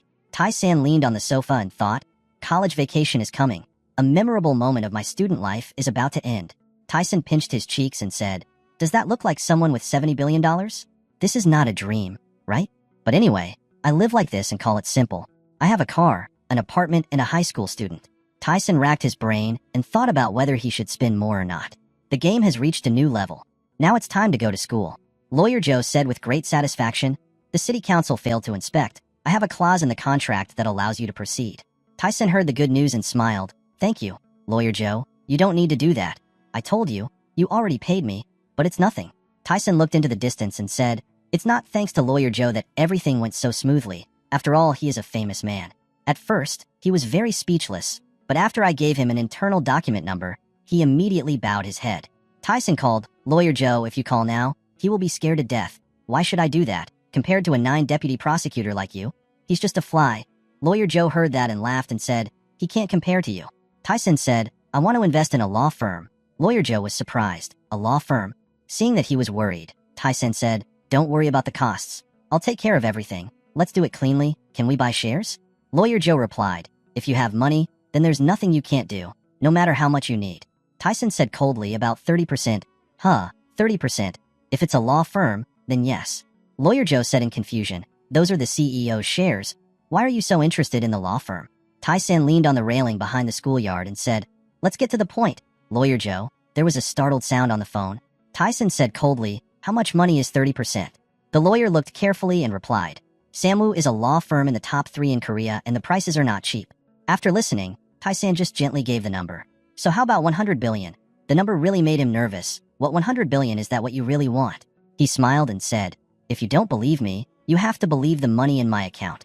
Lawyer Joe doesn't dare to delay, so I'll proceed right away. Tyson was very satisfied with such an answer, of course. After speaking, Tyson immediately hung up the phone.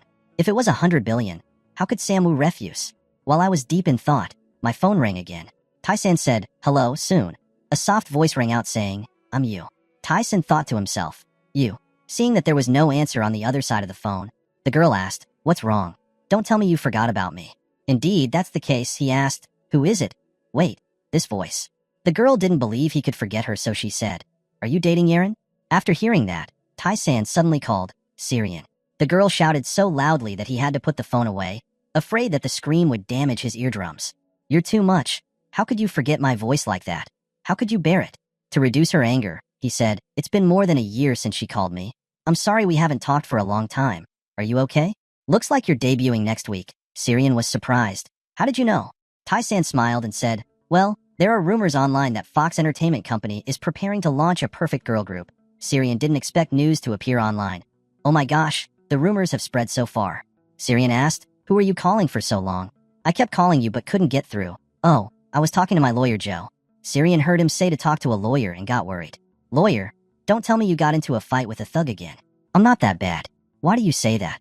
Now I've given up my search and started a business. Syrian was surprised. The business guy didn't go to college. I told you I wanted to study law at Korean Law University. He's replied. I have an interview tomorrow. Syrian excitedly said, you're so cool, you'll pass, I believe you. I pour holy water every day to pray for my beloved husband. Whenever you need me, I will always be there to take care of you. Tyson half seriously and half jokingly said, is it okay if I take care of you? Actually, if you go to the army, I will perform at the concerts. Concert to encourage me. Hang up now. My manager will come and talk to you next time. I love you so much. Don't forget that. Tai-san saw that the phone connection had been lost and thought, this cute girl. The next day at the university, today was registration day, so everyone was chatting excitedly. I heard that even if you use a high university entrance exam score, it's very risky. Of course, because the screening is very harsh, college entrance exam scores are just the first step. Interview and thesis are the two final deciding factors. There will be many people who will be disappointed. From afar, a pair of black leather shoes appeared. That was Tai-san. He didn't expect that one day he would get an interview at a Korean law university. According to the school's rules, there will be no more recruitment next year. This is your last chance. Open your eyes wide and grasp it. Tai-san was extremely happy, thanking God for this life's grace. The screams focused all the students' attention, and the interviewer started inviting numbers 1 to 5. Looking at the people around him, Tai-san thought to himself that this was not a job interview. Everyone was dressed so seriously. The boys' praise for the girl in the distance rang out. Wow, oh. Some people gathered around because of their cries to see what was going on. She remained calm with the surrounding eyes moving forward. Tai-san was surprised to see a familiar face gradually appear. Senior Yeren. She came over to say hello. Hello, guys. Being talked to by a girl as beautiful as a flower. Their faces were already red. Hello? Is there anything? Do you need our help? Yeren smiled and said, I'm only going for a few days. The man next to me said, I thought I went to Salem District. Yeren replied, there's a junior of hers here for an interview. The man asked, a junior from your hometown. A pair of red high heels are walking towards Tai-san. Tai-san was extremely shocked when he saw this scene. It's been a long time since I've seen you, Tai-san. I was busy with my thesis, so I couldn't come. Please understand. Tai-san silently cursed. What kind of situation is this? Seeing that he didn't respond, Yeren didn't say anything more, just looked at him and smiled.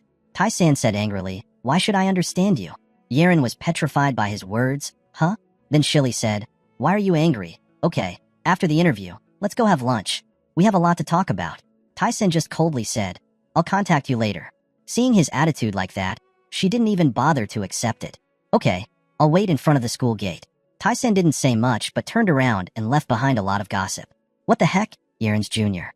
No wonder I found it strange. Yeren is done with Dongzhuang. Right, I heard rumors that they broke up.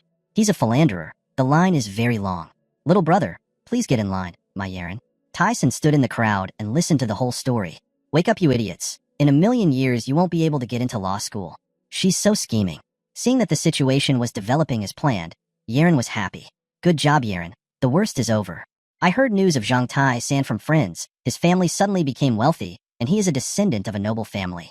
Tai-san's style and qualities are not like normal men. I feel his boundless ambition. He will definitely pass. The professor's eyes are of course much better than mine. A man walking on the street suddenly saw Yeren and said hello. What are you doing here, Yeren? Yeren also smiled and replied, well, my junior was interviewing here, so I came. Hearing Yeren say that, they were surprised. Juniors, they're relatives.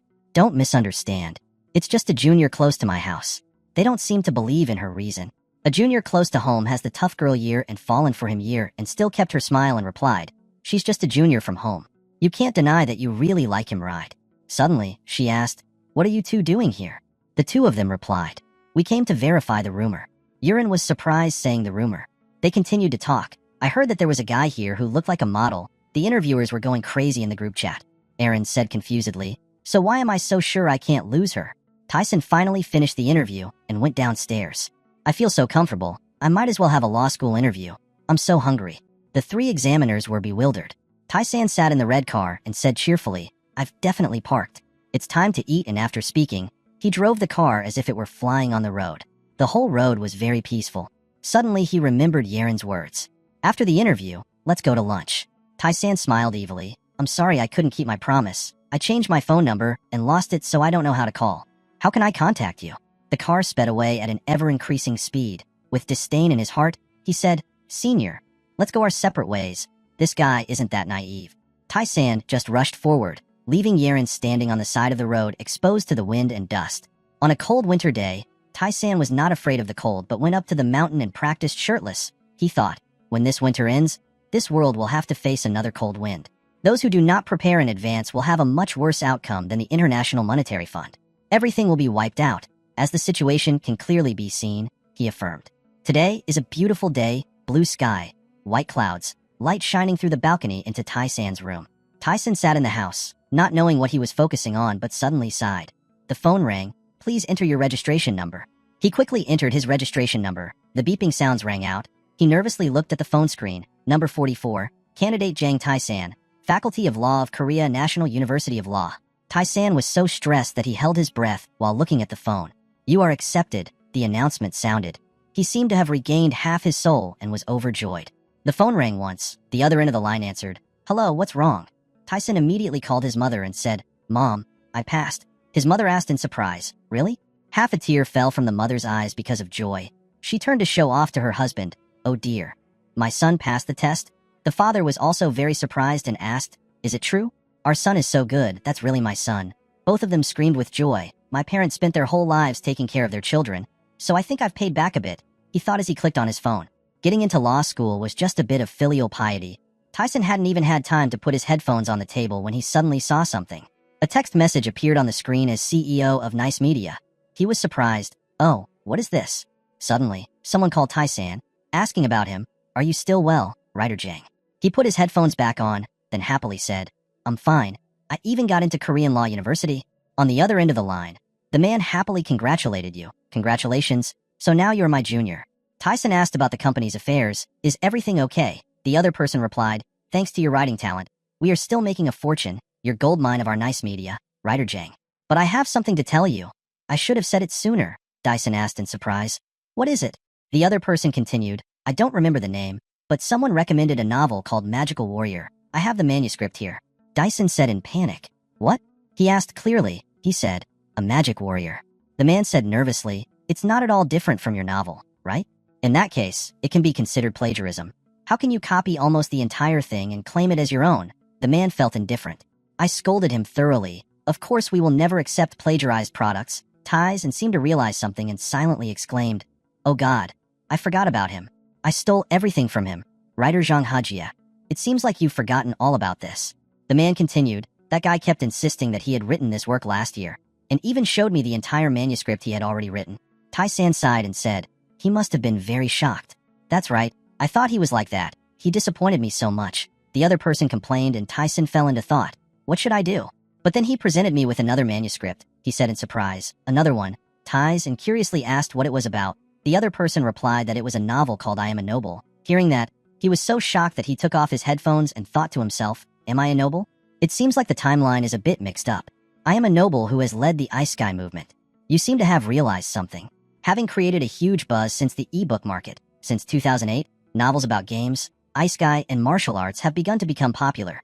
Even though he appeared a bit early, but after thinking about this, he seriously said, Just accept it. The person on the other end of the line asked in surprise. What? But writer Zhang Hajie's writing about the other world is also very interesting. He later added that it will definitely become a hit. Why? It will be a hit, the man asked in surprise. Tyson added, Yes, I have a hunch. You guys should just print 5,000 copies in the first printing. The other person was even more shocked and asked clearly, What basic? 5,000 basic copies. I will guarantee 10,000 copies for you, he said. Tai-san accepted that person as an apology. Sorry, Jang Hee-jae. I took advantage of his enthusiasm to create the foundation for this huge amount of money. As long as I have a little bit of conscience left, everyone will have to correct their mistakes. Before hanging up, I seriously tucked a firm to the publishing company once again that you can just publish it. I will guarantee it. He looked out at the sky and promised himself, if I have the chance to meet you in the future, I'll invite you to eat rice cakes. Scene changed to a shopping mall called Gusiji. There were many people inside. People shopped and talked happily. 2 people just arrived. That was Tai-san leading his mother into the shopping mall. As soon as his mother arrived, she secretly exclaimed, It's been a long time since I've been here. Tyson saw his mother become happier and asked, It's been a long time since you came here. Right, yes, it's been 10 years, since your father retired and our family had to move back to the countryside. Even going to places like this, his mother said happily. Suddenly he changed the subject and asked his mother, Why did she marry his father? She is both beautiful and highly educated. She could have gone to more worthy people. The mother did not hide anything and immediately told the uncle, Your father said he had loved her at first sight and wanted to date her. He looked very cool, so he agreed to meet a few times. His mother recalled the memories of that time and praised, Your father was really a good man. All day he kept saying that if it weren't for his mother, he wouldn't be able to live. Tyson admired his sincere feelings. When my parents complain, they are so jealous of my father. Stopping at a Gussie store, his mother asked him, Why are we here? He took his mother into a store, then replied, Let's go look at some stuff. Mom, they didn't forbid us from entering. Upon entering the door, the store employee bowed warmly, Hello, dear customer. His mother was a bit surprised.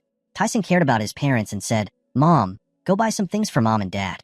You two seem to be having a hard time lately. I want to share something. So that's fine. Your father's clothes are all out of fashion. His mother agreed. His mother looked around and saw a suit, then asked Tai-san, is this a good model? It looks so good on your father. Tai-san smiled as if silently agreeing with his mother. Seeing that his mother was only engrossed in taking care of his father and not taking care of himself, he immediately said, Mom, please choose clothes for your mother too. The team leader's wife has to take care of her image, right? His mother asked, a little confused. So Mom choose. Even though she was choosing clothes for herself, the mother still only cared about her family. She asked, hey, it seems like you've grown taller again. Tai-san didn't answer my question and said, Mom, hey, there are so many beautiful things here. Please choose for me. This color is so beautiful. The mother looked at a shirt and said, suddenly someone passing by recognized her. That person called out, oh my god, look, who is this? Is it Kalrin? Then the mother and child turned around to look. Miss Shulrin recognized that person and said in surprise, Sonia. The woman happily said, what's Sonia? Now my name has changed to Yasaiwan. Tai-san heard that. Many questions arose in his mind. Is it Yosanja? Juso? As if she had done something earth-shattering, Tai-san gasped in surprise. Mom, could it be that Yosanja? Juso? That was the famous woman of the century, the one who stirred up Korea in 2016, Yosanja. Her face seemed a bit different, but her name was still the same. He secretly remembered the shocking incident that year. Tai-san was so shocked that he stammered and couldn't form a complete sentence. You surprised me so much. I'm not stupid. You know her. Knowing what her son was thinking about, Miss Shulrin gave him a judgmental look and said seriously, it's a long time ago, son. Miss Sunja didn't pay attention to the mother and daughter's expressions and asked about them. It's been a long time since I've seen her. When I heard that she was kicked out of the house 20 years ago, I was very shocked. She laughed and said, how could the school's queen fall into a situation like this? Tai-san was shocked for the second time and wondered, is the queen my mother? At this time, Miss Kalrin didn't want her son to hear about her past, so she got a little angry, put her hands up and said, let's stop now, miss. Sonia heard that and shayly replied, ah, it's not a good thing. That's right. What are you doing here? I heard you live in the countryside now. She asked curiously. But it seems like Miss Sanja is not nice, making fun of Tai-san's mother. Isn't it hard to work as a farmer? It seems like you don't look well off. The more he talked, the angrier his mother became. Miss Shulrin questioned, is it true that she still wanted to find trouble? While Tai-san stood in a corner and exclaimed, my mother is fighting so hard. The other woman continued, apologizing, forgetting that people are hot as ice cream. Hearing this fake answer, his mother was speechless. Unable to bear the sight of his mother being bullied, Tai-san had had enough of chatting and approached his mother. He put his hands in his pockets and calmly asked, Mom, who is this fat lady? The other lady got angry at him and said, what, are you calling me a fat lady? Tai-san leisurely walked up to his mother and calmly asked, Mom, who is this fat lady? Hearing that, Sunja got angry and shouted loudly, what are you calling me a fat woman? Tai-san's mother shyly said, you're my college friend. Please say hello. Tai-san smiled and replied, that's it. Tai-san bowed politely to greet her. Nice to meet you. I'm Jang Tai-san, making his mother a bit surprised. She mocked again. This is your son. He's so tall and has a bright face, but she doesn't look very smart. Maybe she'd be better off working as a model. She even cursed in her heart. You dare call me a fat lady? Tai-san also humbly responded. Yes. It was just luck that he got into university in Solo. Really so lucky. She said at this moment Tai-san also secretly cared. How did she look at me? Are you saying that's not smart? She came closer and whispered to Tai-san's mother. Oh, it's true that a carp turned into a dragon. Which school in Seoul did you get into? My son passed the law faculty of Kyuteng School. At this moment Tai-san heard that. He didn't want to brag but chuckled inwardly. He said, Kyuteng Law School. It seems he got into a good school. His mother was a bit disappointed and then sighed when Miss Sunja laughed and said, but what else? What about you? What school and department did you get into, handsome boy? Faculty of Law at Korean University. Tai-san's fatal sentence made her panic. Feeling humiliated, she got angry. What a brat, just gossiping. She aggressively pointed her finger at Tai-san and cursed. What age did you have to get into the law faculty of a Korean university? He shyly explained. You can confirm it online. I'll search for you, please. Miss Sunja gritted her teeth in anger but couldn't argue back, but only dared to curse under her breath. So what? You guys can only do so much. Even though Tai-san knew what she was thinking, he just smiled confidently. Miss Sunju felt so humiliated that she immediately changed the topic of conversation. But this is a high-end brand. What are you two doing here? Are you here to receive a gift certificate? Tai-san cursed silently. This aunt is also I'm so jealous.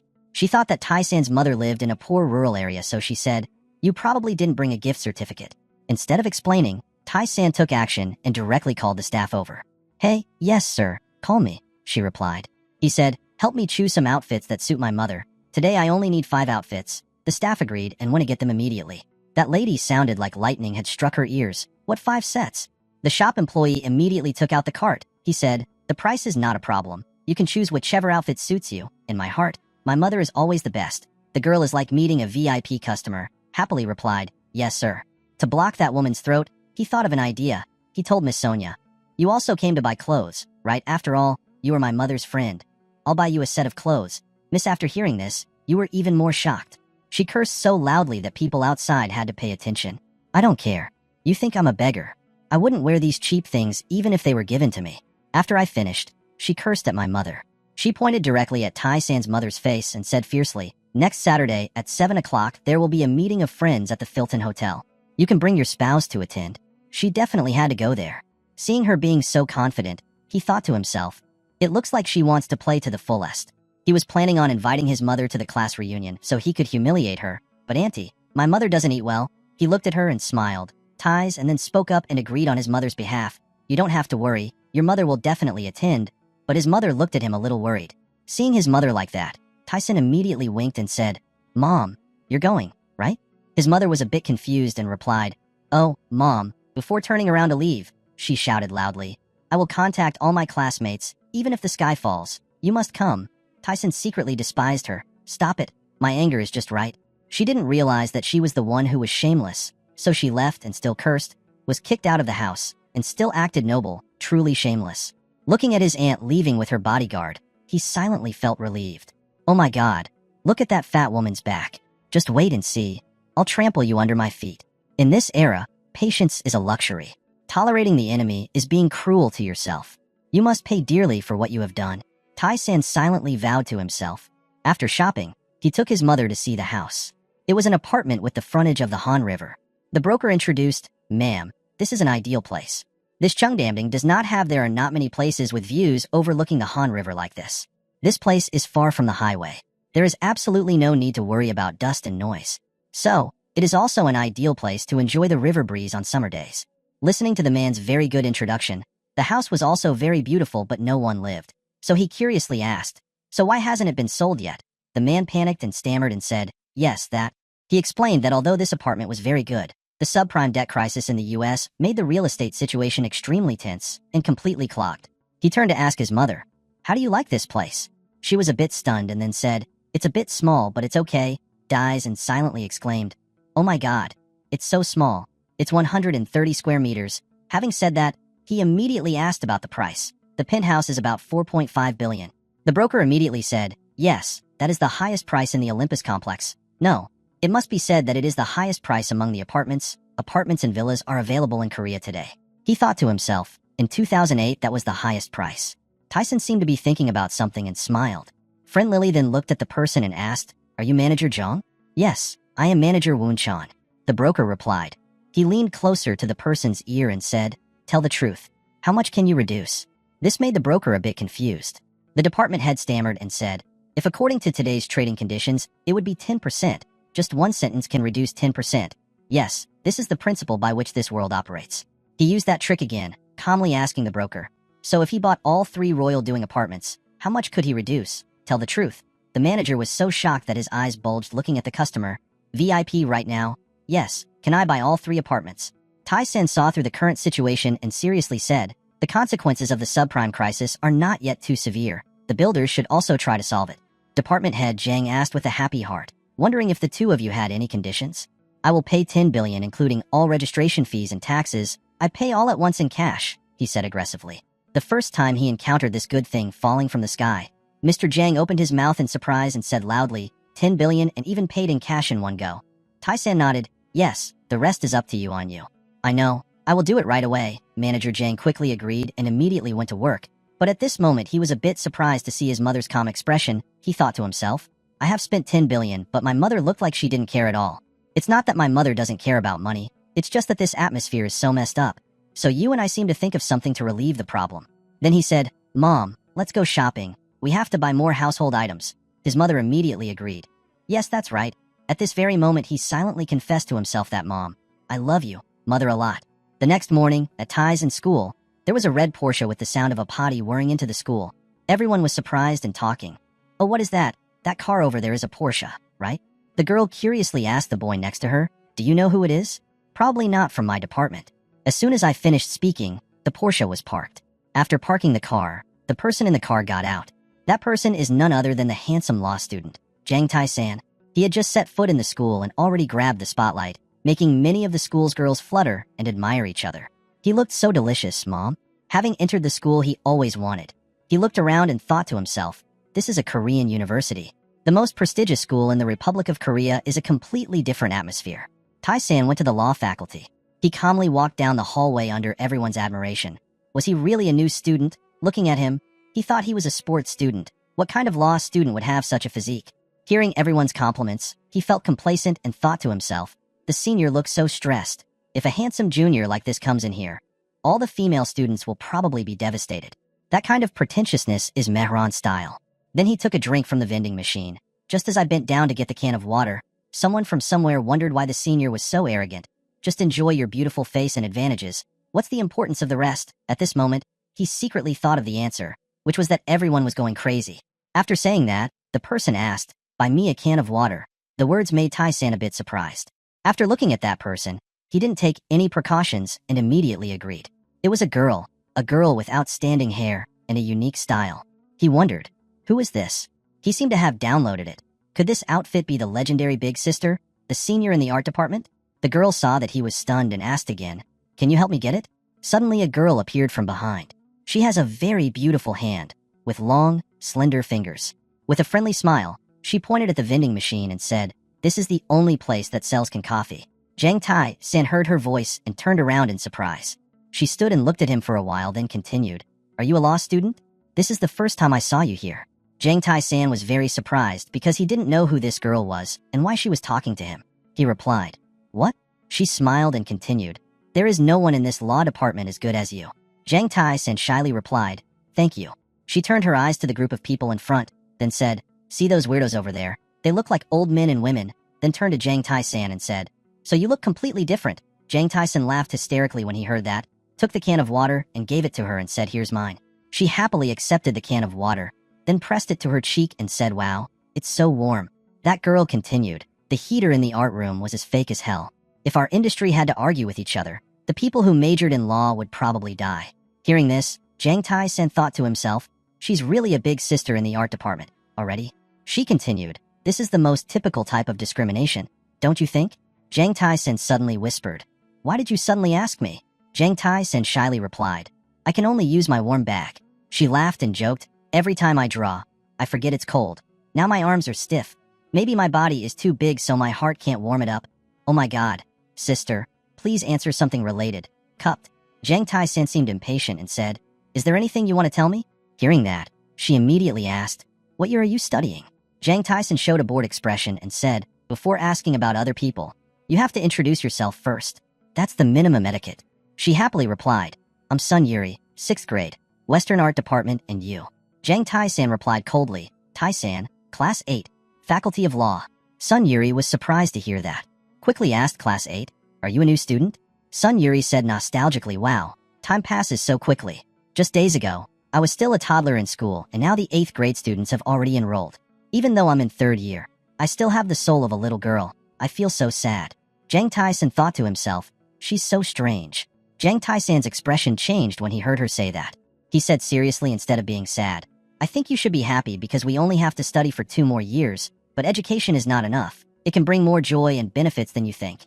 When Sun Yuri heard that, he felt sick and replied, "Oh my god, is this junior teaching his senior school ethics?" Jang Tai-san thought to himself, even though she is a senior, she still speaks moderately to a new student. "When I'm younger, I like that, and I'm even more beautiful than anyone else." Jang Tai-san smiled and replied, "I'm not moralizing, I just want to change your way of thinking. What I mean is, we should take advantage of the little and precious time at university to create more for ourselves. Precious opportunity in the future, because our time budget is all the same, isn't it?" Sun Yuri changed his face and said, "Although you are a new student, but law students will always be the same. If you haven't gone on a blind date, don't say those words so quickly. He looks okay on the outside, but he talks like an old man." Jang Tai-san shyly thought to himself, "Hey, this guy is definitely an old man." Jang Tai-san said, "You're not stupid. Of course, you have to talk in a different way when you go on a blind date." Sun Yuri seemed angry when she heard that and replied, "What? So you're acting like it's just for me, right?" The other group of people also said yes. "Why are you so discriminating, kid?" Jang Tai-san calmly said, "You said you felt sad. That's why I wanted to advise you." Sun Yuri only heard that and made a noise. Jang Tai-san continued, "If there's anything wrong, please forgive me." When she heard that, she smiled and replied, "Okay, it's nice to hear you talk about morality, and moreover, I was also offered coffee." The group of people saw her and started talking. "Is that Yuri Lipstick, isn't it? The beauty queen of the art school. Really, it's her. Oh my god, today is so lucky." Jang Tai-san and Sun Yuri heard the others talking and just looked at each other silently for a long time. After a while, she smiled and said, "I'll just give you this. Give me the phone." Sun Yuri held out her hand and said, "What's wrong? It's embarrassing to keep reaching out like that." Jang Tai-san hesitantly replied, Yes, here." She took Jang Tai-san's phone and started dialing her number. The other group of people saw this and were very surprised because they did not expect the beauty department beauty to tell Jang Tai-san her phone number, something that so many people wish to have. Sun Yuri asked, "Are you busy today?" Jang Tai-san was surprised to hear that and couldn't say anything. Sun Yuri smiled brightly and said, "If you have time, please contact me." Jang Tai-san happily replied, "I'm free tonight." When the group of people heard that, they were so shocked that their eyes were shaped like A and their mouths were like O and shouted, "No way." Scene changed to a lecture hall in a university. Everyone here is sitting very attentively, waiting for the student council president to enter. Jang Tai-san and dejectedly lay down on the table, pretending to write an essay, saying, "God, what to do in this awkward situation?" Suddenly a person wearing very formal clothes walked in and said, "Nice to meet the 8th grade students here. I'm a third-year student of the 3rd department." That person said loudly, "I have just been discharged from the army and am taking advantage of my precious time to contribute to the school as the student council president. I hope you will understand if my way of speaking is lacking, squid. We will soon have an orientation session for new students, and we hope you can all take the time to attend, because it is an opportunity where you can meet professors and seniors. Before that, I will form groups to prepare for this orientation." Everyone seemed very focused, paying attention, listening to the student council president say, "Each group will have 20 members, 200 students will be divided into 10 groups. Currently there may be 200 students here. We still don't know each other. But once we form a group, we are group mates." As he spoke, he raised his hand to announce to all students that today they will meet the seniors in charge of each group and elect the group leader. Group 1 should go up to the podium and the remaining students stay in place. A senior spoke up, raised his hand and invited the group of 10 together. She continued, "Let's say hello. If you cooperate well, senior here will treat you to a grand treat." The senior smiled brightly and said warmly, "Let's gather here. Oh my god. It's good that I'm so honest among you guys. I will try to fulfill my responsibilities well." The orientation session will also have the participation of economic students. Oh, let me remind you first, the professors at the economic school are quite difficult and feel very inferior towards our law faculty. Jang Tai-san was listening attentively at the moment. She continued, "So we have to prepare ourselves and perform well." Jang Tai-san smiled brightly and asked, "Sorry, what's your name, senior?" She suddenly turned around and replied, "Your name?" She said warmly, "I have my name tag here. I'm Kang Aaron from Class 6, Faculty of Law. My name sounds boring." After speaking, she happily asked Jang Tai-san again, "What is your name?" Kang Aaron almost said, "Wow, he's so handsome. You could become an idol." When Jang Tai-san heard his senior praise him like that, he shyly replied, "I'm Jang Tai-san." Hearing that, Kang Aaron suddenly replied, "What, Jang Tai-san? So you're an arrogant kid," she said while lightly punching Jang Tai-san. Jang Tai-san heard his senior say that and immediately changed his face. He smiled shyly and said, "What do you mean?" Kang Aaron happily replied, "Being arrogant is just being arrogant." Right. Jang Tai-san thought helplessly, it's only the first day of school and he already has a nickname. Kang Aaron continued, "You're the one who said if you don't pass the second time in second year, then you'd rather not study at all. Right. To impress the professors, I also asked for an IQ test." Jang Tai-san replied loudly, "Yes, that's true. So what?" Standing before the shocked eyes of his seniors, Jang Tai-san thought to himself, "It seems like I'm being looked down upon by the seniors here. But so what?" Jang Tai-san smirked, "They are nothing compared to me. My assets have reached billions of dollars." When Kang Aaron saw Jang Tai-san, he opened his eyes wide and asked, "Are you smiling?" Jang Tai-san now looked down, smiled and thought, "I am not an arrogant person. I am Jang Tai-san, the richest person in the Republic of Korea." At this time outside the car was extremely noisy. One of them spoke up, "Okay, Group 3 champions, please follow me." The others followed suit. Junior Jang Hun was the best. The other man was happy again. "Let's drink while starting the talent contest. I know a great place." Everyone said in unison, "Yes, senior." In the car, Tai-san was chatting on the phone with someone. Where should we go? I'll come pick you up. The other person on the other end looked surprised. What now? Even though she was surprised, she still told me the address. Please come to building number 50 behind the art gallery. I'll be right there. After ending the conversation, Tai-san drove past the group, startling everyone. Some of them exclaimed, "What is that? That car is truly obnoxious. Hey, isn't he the same person from before?" That's right, was still with us. But that car, isn't it Porch? A moment later, he went to pick up the person who had just called, sitting in the car. The girl wondered, what is it? Are new students allowed to drive? And this car, what is it? Is he a rich kid? The seats are also pre-warmed. She looked at him and smiled pleasantly. It seemed quite observant. I wasn't being flirted with by him. Suddenly Tai-san turned around and happily teased her. It's very dangerous. Please put on your seatbelt. This made her very shy. Then he asked again, where should we go? Do you know any place to have fun? The girl happily gave her opinion. The old woman's sausage shop often cursed. Tai-san immediately agreed. Yes, I know. She was surprised and thought, what is it? Does he live in this area? Does he know that place? Arriving at the parking lot, Sun Yuri was surprised. He was a really good driver. Is this your car? He calmly replied, yes. The answer made Yuri think, after all, how could he live in a family that let him drive a sports car worth hundreds of millions like that? She asked Tai-san, where do you live? He happily replied, I live in this neighborhood. She continued to wonder. It seemed like her parents were quite wealthy. Tai-san is still happy to ask and answer whatever he wants. His father has an apple orchard. Sun Yuri was excited. Ah, your apple orchard and farm must be very big. He still naturally replied, well, it's also big in the area. But because they are organic apples, it is difficult to sell them. It seemed like she didn't really believe what he said. Organic apples are hard to sell, but they have porch cars. She asked again, what does your mother do?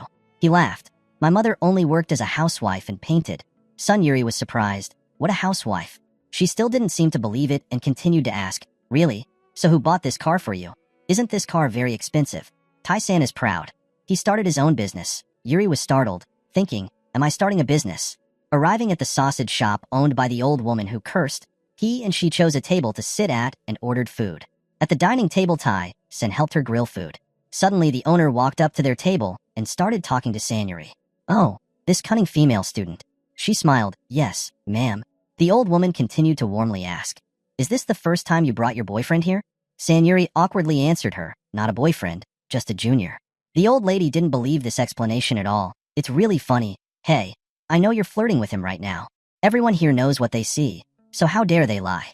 Then suddenly she turned around and shouted at the other people who were curiously looking this way to stop staring like that. These people don't know any manners. But everyone around is admiring the couple Tai-san and Sanyuri. The girls looked at him and thought, he's really handsome. The boys were fascinated by her beauty. She was a model. Then the old woman suddenly saw Tai-san holding tongs to cook food and was surprised. Why is he a chef? Why is he so good at stir-frying? This fried rice with pork sausage looks even more delicious than before, but this is the first time I see you. I don't understand why it looks so familiar. You know me. Tai-san smiled. No, I just met you for the first time today. The old woman was surprised. What's wrong? The face looks very familiar. Oh, that's right. This old lady must be suffering from forgetfulness. Tai-san doesn't understand anything. Wow. What's wrong with this old woman? Then she turned to Sanyuri. You must definitely catch this guy. She smiled. Yes, the old woman continued, as she saw it. He is a person who lives with a lot of money stacked up like a mountain. Although he is a bit unkempt, the girl caught a bargain. If you have the opportunity, you must grasp it tightly. Know it yet? Yuri could only laugh. Ah, yes. Then she turned to Tai-san and also, remember to come often. Even so, no matter where I bring another girl, I won't say anything. The old lady's words left Tai-san speechless. Then he faltered. But, why? She interrupted him. Look at your face. The girls looked at me and were drooling all over. Can't you see the looks of those little girls? Tai-san burst out laughing. She continued. But why don't the children drink alcohol if they're healthy? They have to drink alcohol to speed up progress. The old lady's thoughts made both of them confused and shocked. Oh, lady, you are the best. Tai-san finally spoke up. Then, give me a beer and soju. The old woman was surprised. Mixed it up. Tai-san suddenly remembered. Ah, this was a time when few people knew about wine bombs. After the old lady left, Sanyuri asked Tai-san, have you been here before? Tai-san countered, no, this is my first time coming to this restaurant. She smiled with an expression of disbelief, looking like he had met her before. And why are you so good at stir-frying pork sausage? You've been here many times, right? Tai-san smiled. My hobby is cooking. Sun Yuri burst out laughing. After the alcohol was served, she asked him, soju, beer. But can you drink alcohol? According to the law, you are still a minor. Tai-san did not answer her question and moved on to another matter. The old woman's eldest son is currently a prosecutor at the sole prosecutor's office, and the second son is a high-ranking police officer, and the youngest daughter is a judge. Absolutely will not be caught. Son Yuri was surprised. No, how do you know? Tai-san thought, oh hey, so how does she know me? Then he curled his lips and said, my high school seniors at the law school told me. Son Yuri was suspicious. That's strange. That was a secret. Tai-san thought, what's going on? Who is this art student? She's even more suspicious. The beer was poured into a glass, and while it was bubbling, he mixed it with soju. Sanri is confused. Are you mixing them together now? Tai-san laughed. He was making wine bombs. When she heard that, she was surprised. She was bombarded with alcohol. Then he picked up the glass to drink in Senori's surprise. He wiped his lips and smiled at her. Would you like to try a cup? Tai-san looked at her and thought, it looks like she would get drunk easily. She hesitantly answered him, try giving me a drink. He acted casually. If you don't like it, then you don't need to drink it. This makes Son Yuri mad. I'm a third-year art student. Drinking alcohol all night long is common. He and she raised their glasses together, draining the first cup, shallow, ties, and asked her, what do you think? After finishing the glass, Yuri was excited. What is this? Why is it so delicious? What is? The boring taste of beer has all disappeared. Make me another cup. Tai-san is worried. If you keep like that, you will get drunk. If soju is mixed like this, the alcohol content will be higher. The girl cried again. What's wrong with you? I'm quite good at drinking wine. Don't worry, let's continue. Tai-san looked at her expression and thought to himself. She looked like she was drunk. Suddenly a figure came forward and talked to her. What is this, Son Yuri? Are you here to drink? Yuri was also surprised. Oh, so it's Yeren. The other girl happily continued. This girl. Who is this? Tai-san was startled. This voice. As soon as she saw his face, Yeren blurted out. What you? Yeren said loudly. Yuri, I know him. Son Yuri was shocked. Oh, that's it. Tai-san spoke up to explain. He fell in love with Senior Yuri at first sight, so he invited her to go have a drink with him. This statement startled both girls. Eren was angry. What, Jang Tai-san, you are? A new student. Are you going to school to fall in love? You already know that you won't succeed. But, you also have ability. Eren suddenly moved closer, making Tai-san startled. Eren continued to say, I can guarantee that Yuri was single from the womb. How could you go with him? If I were a man, I would have flirted with Yuri. Yuri next to him was stunned by Eren's words. Is he praising me? Suddenly, she hesitated. What are you talking about? Eren didn't answer her but looked at the food table. That's great. It looks like the food has already been cooked. She turned and said to the people behind her, you guys, drink here. Those people said in unison, yes, senior. Then Eren took her beer and said, Yuri, I'll drink your beer. Then she drank it all in one gulp to the panic of the other two people.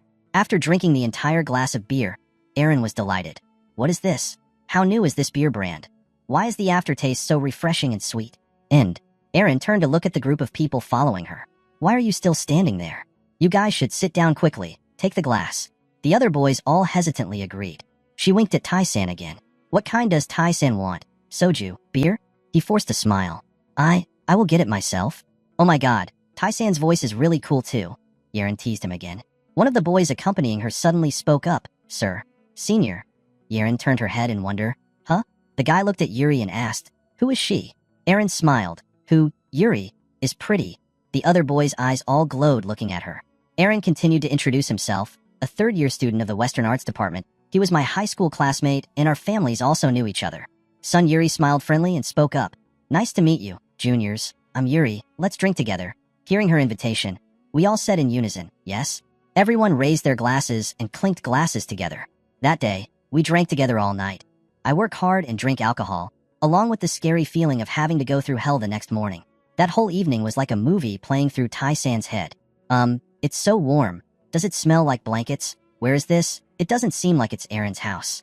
Yuri slowly woke up, then suddenly she panicked, panting. Here. Where is this? A thought crossed her mind. It didn't look like a girl's room, maybe. Then she dully lifted the blanket all over her body. Seeing that everything was still normal, she felt relieved. Suddenly a voice from outside made Yuri startled. If you're awake, come here after taking a shower. Jang Tai-san. Yuri turned pale and thought, what is this? A moment later she also stood up and walked out of the room. Never mind, let's meet first. The scene outside the ground-level window startled her. What was that? This is Gangnam. She looked around the house and silently exclaimed, wow, the house is so large. Tai-san's voice came again. Go to the dining table. She did as Tai-san said, and when she saw the dining table she was surprised. What was it all about? Oh, fish soup with bean sprouts. Here. He must be the size of a professional chef. He walked out of the kitchen smiling and said, I prepared it myself. Yuri was surprised. Yes, you did it all yourself? He smiled brightly. You should try it. I don't put anything in it. Yuri sat down at the table and picked up chopsticks to start enjoying the food. The smell was very fragrant. Taking a bite, she gave him a thumbs up. It was delicious. After eating for a while, she shyly asked, but nothing happened last night, right? How do we say goodbye to those juniors and my friends? He smirked. Don't you remember? It happened last night. The answer made Yuri worried. What's the matter? He still smiled and said vaguely, Why are you like that? His vagueness made her panic even more. Yes, what? Then suddenly he smiled brightly and I asked why she treated me like that. Yuri was shocked. What did I do to make you like this? Then suddenly he said something. Why do you like me? Yuri was stunned. How did she like it? He curled his lips. You clearly said it yesterday, that I fell in love with you at first sight. His words made her scared out of her wits. He smiled cunningly and thought to himself, she must feel like her head is about to explode from hiccups, right? But what to do? It's all bullshit. He still calmly smiled. I will take responsibility. Yuri panicked even more. What was the responsibility? After that, she felt like she was petrified by the amount of information she received. What the hell? The morning's humorous events passed just like that. The sky outside was bright blue. Tai-san looked at the clock and thought, 11 a.m. Korean time, 10 p.m. American time. He said to someone on the phone, it's probably not time to sleep yet. The other end of the line answered him, Yes, boss, I'm Robert. I smiled. Sorry for calling so late, Robert. The other end of the line replied, You've said too much. He said while surfing the computer, Please quickly buy this stock for me. Robert on the other end asked again, What kind of stock is it? He smiled, Felton Hotel. Robert was surprised. What kind of Felton Hotel? He continued, The current total starting value is 10 billion. Robert replied, Yes, I know. The first target in this economic recession is tourism and hotel business. After that, the stock price will continuously decrease. This Saturday is my mother's class reunion at the Felton Hotel.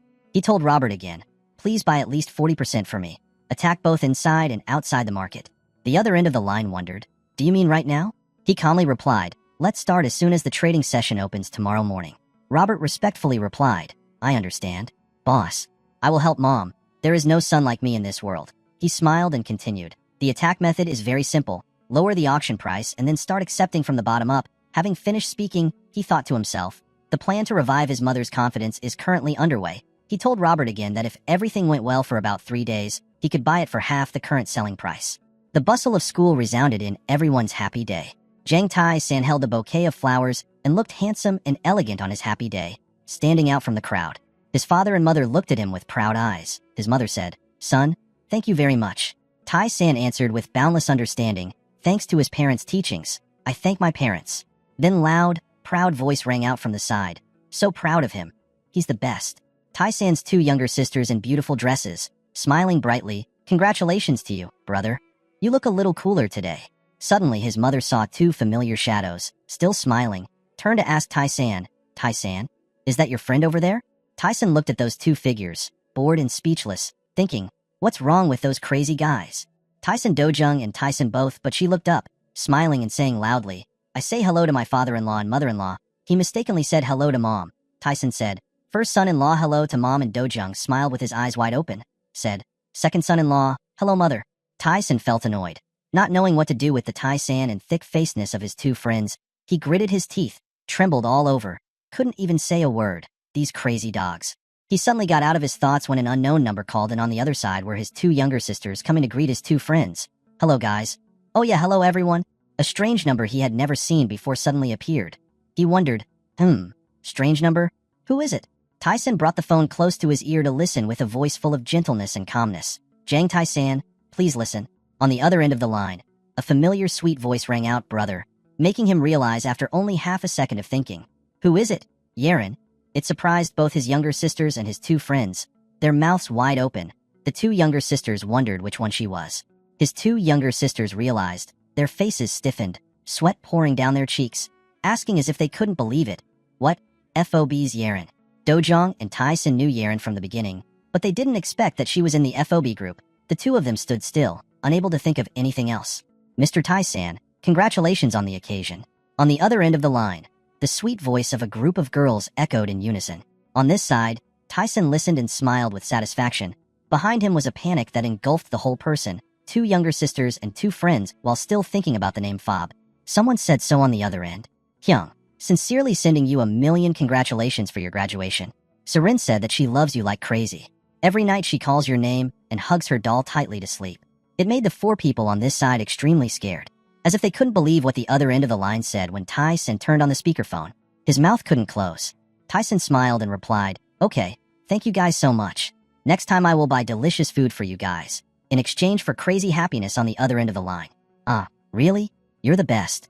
He seriously asked, "Do you guys know that I'm in Seoul right now? Can I contact this phone number?" The answer was, "No, we can't use the phone yet. Before getting back the investment capital, the director will probably not allow it to be used." Tyson frowned. A sad look shone in his eyes, accompanied by fierceness. He thought, idle life is really real. Try touching the kids. I won't. How dare he do that? It's a strange thing, so I let him out right away. He replied, "I know. Call me when you're free and we'll see you another day." At the end of the phone call, he continued to ask questions from one of his 2 younger sisters and Eason. FOB? Is that the FOB group, you know, that brat? Is he still in contact with Siri and until now? In the joyful atmosphere of the graduation ceremony, there were still calls of laughter and joy resounding. Jang Tai-san, this bad guy, this criminal, obediently accept the crime. Attack. The scene changes to the Felton Hotel, where the sound of conversation is echoing in the lobby. How are the preparations going? The majority shareholder of Felton Hotel Group was changed in just a few days. The employee said to the general manager of Felton Group respectfully, "Mr. General Manager, it's been completed." Originally, the personnel change was very urgent, so the lower-level employees were unaware. The general director of the Felton Hotel Group reminded, "Manager on, mistakes are not allowed." He thought with a puzzled look on his face, "Even a CEO like me only learned this news the day before. Who exactly is this? Who would dare to ask for preferential treatment from the group's president? Adults don't get this either." Then he put that aside, without thinking anymore, told manager on that it was time for that person to arrive. He told the reception staff to welcome him in and received an answer filled with respect. Manager's respect on, "Yes, general manager." Outside the hotel, there are 2 women talking outside. "Heo Suk, are you here?" "Sunja, no, Seo-won." The woman with the purple coat said with an arrogant smile on her lips. She always looked beautiful, making others jealous, while opposite her was the blonde woman with the shirt. She replied with a long coat, "Oh my god. I haven't seen her in a long time and she looks so much more beautiful." The blonde woman asked, where did she get her facial done, and received the answer from the other side. "My husband Yunja is a cosmetic doctor. He's very talented." "Wow, is that so? Should I try it and see how it goes? He said he would come here today, so you should ask him to quote the price." Her husband, the blonde woman asked and received an answer. He said he would come soon. She asked again, wondering if everyone else had arrived yet. The woman with the purple coat gave a deceitful smile. "I heard she would be there today." "What is she? Who is she?" the blonde woman asked. "Haven't you heard the rumors? That girl will participate today. The runaway queen." The blonde woman was surprised and asked again to confirm her guess. If it was the runaway queen, could it be Ju Sul-ran? She asked with a surprised, bewildered face.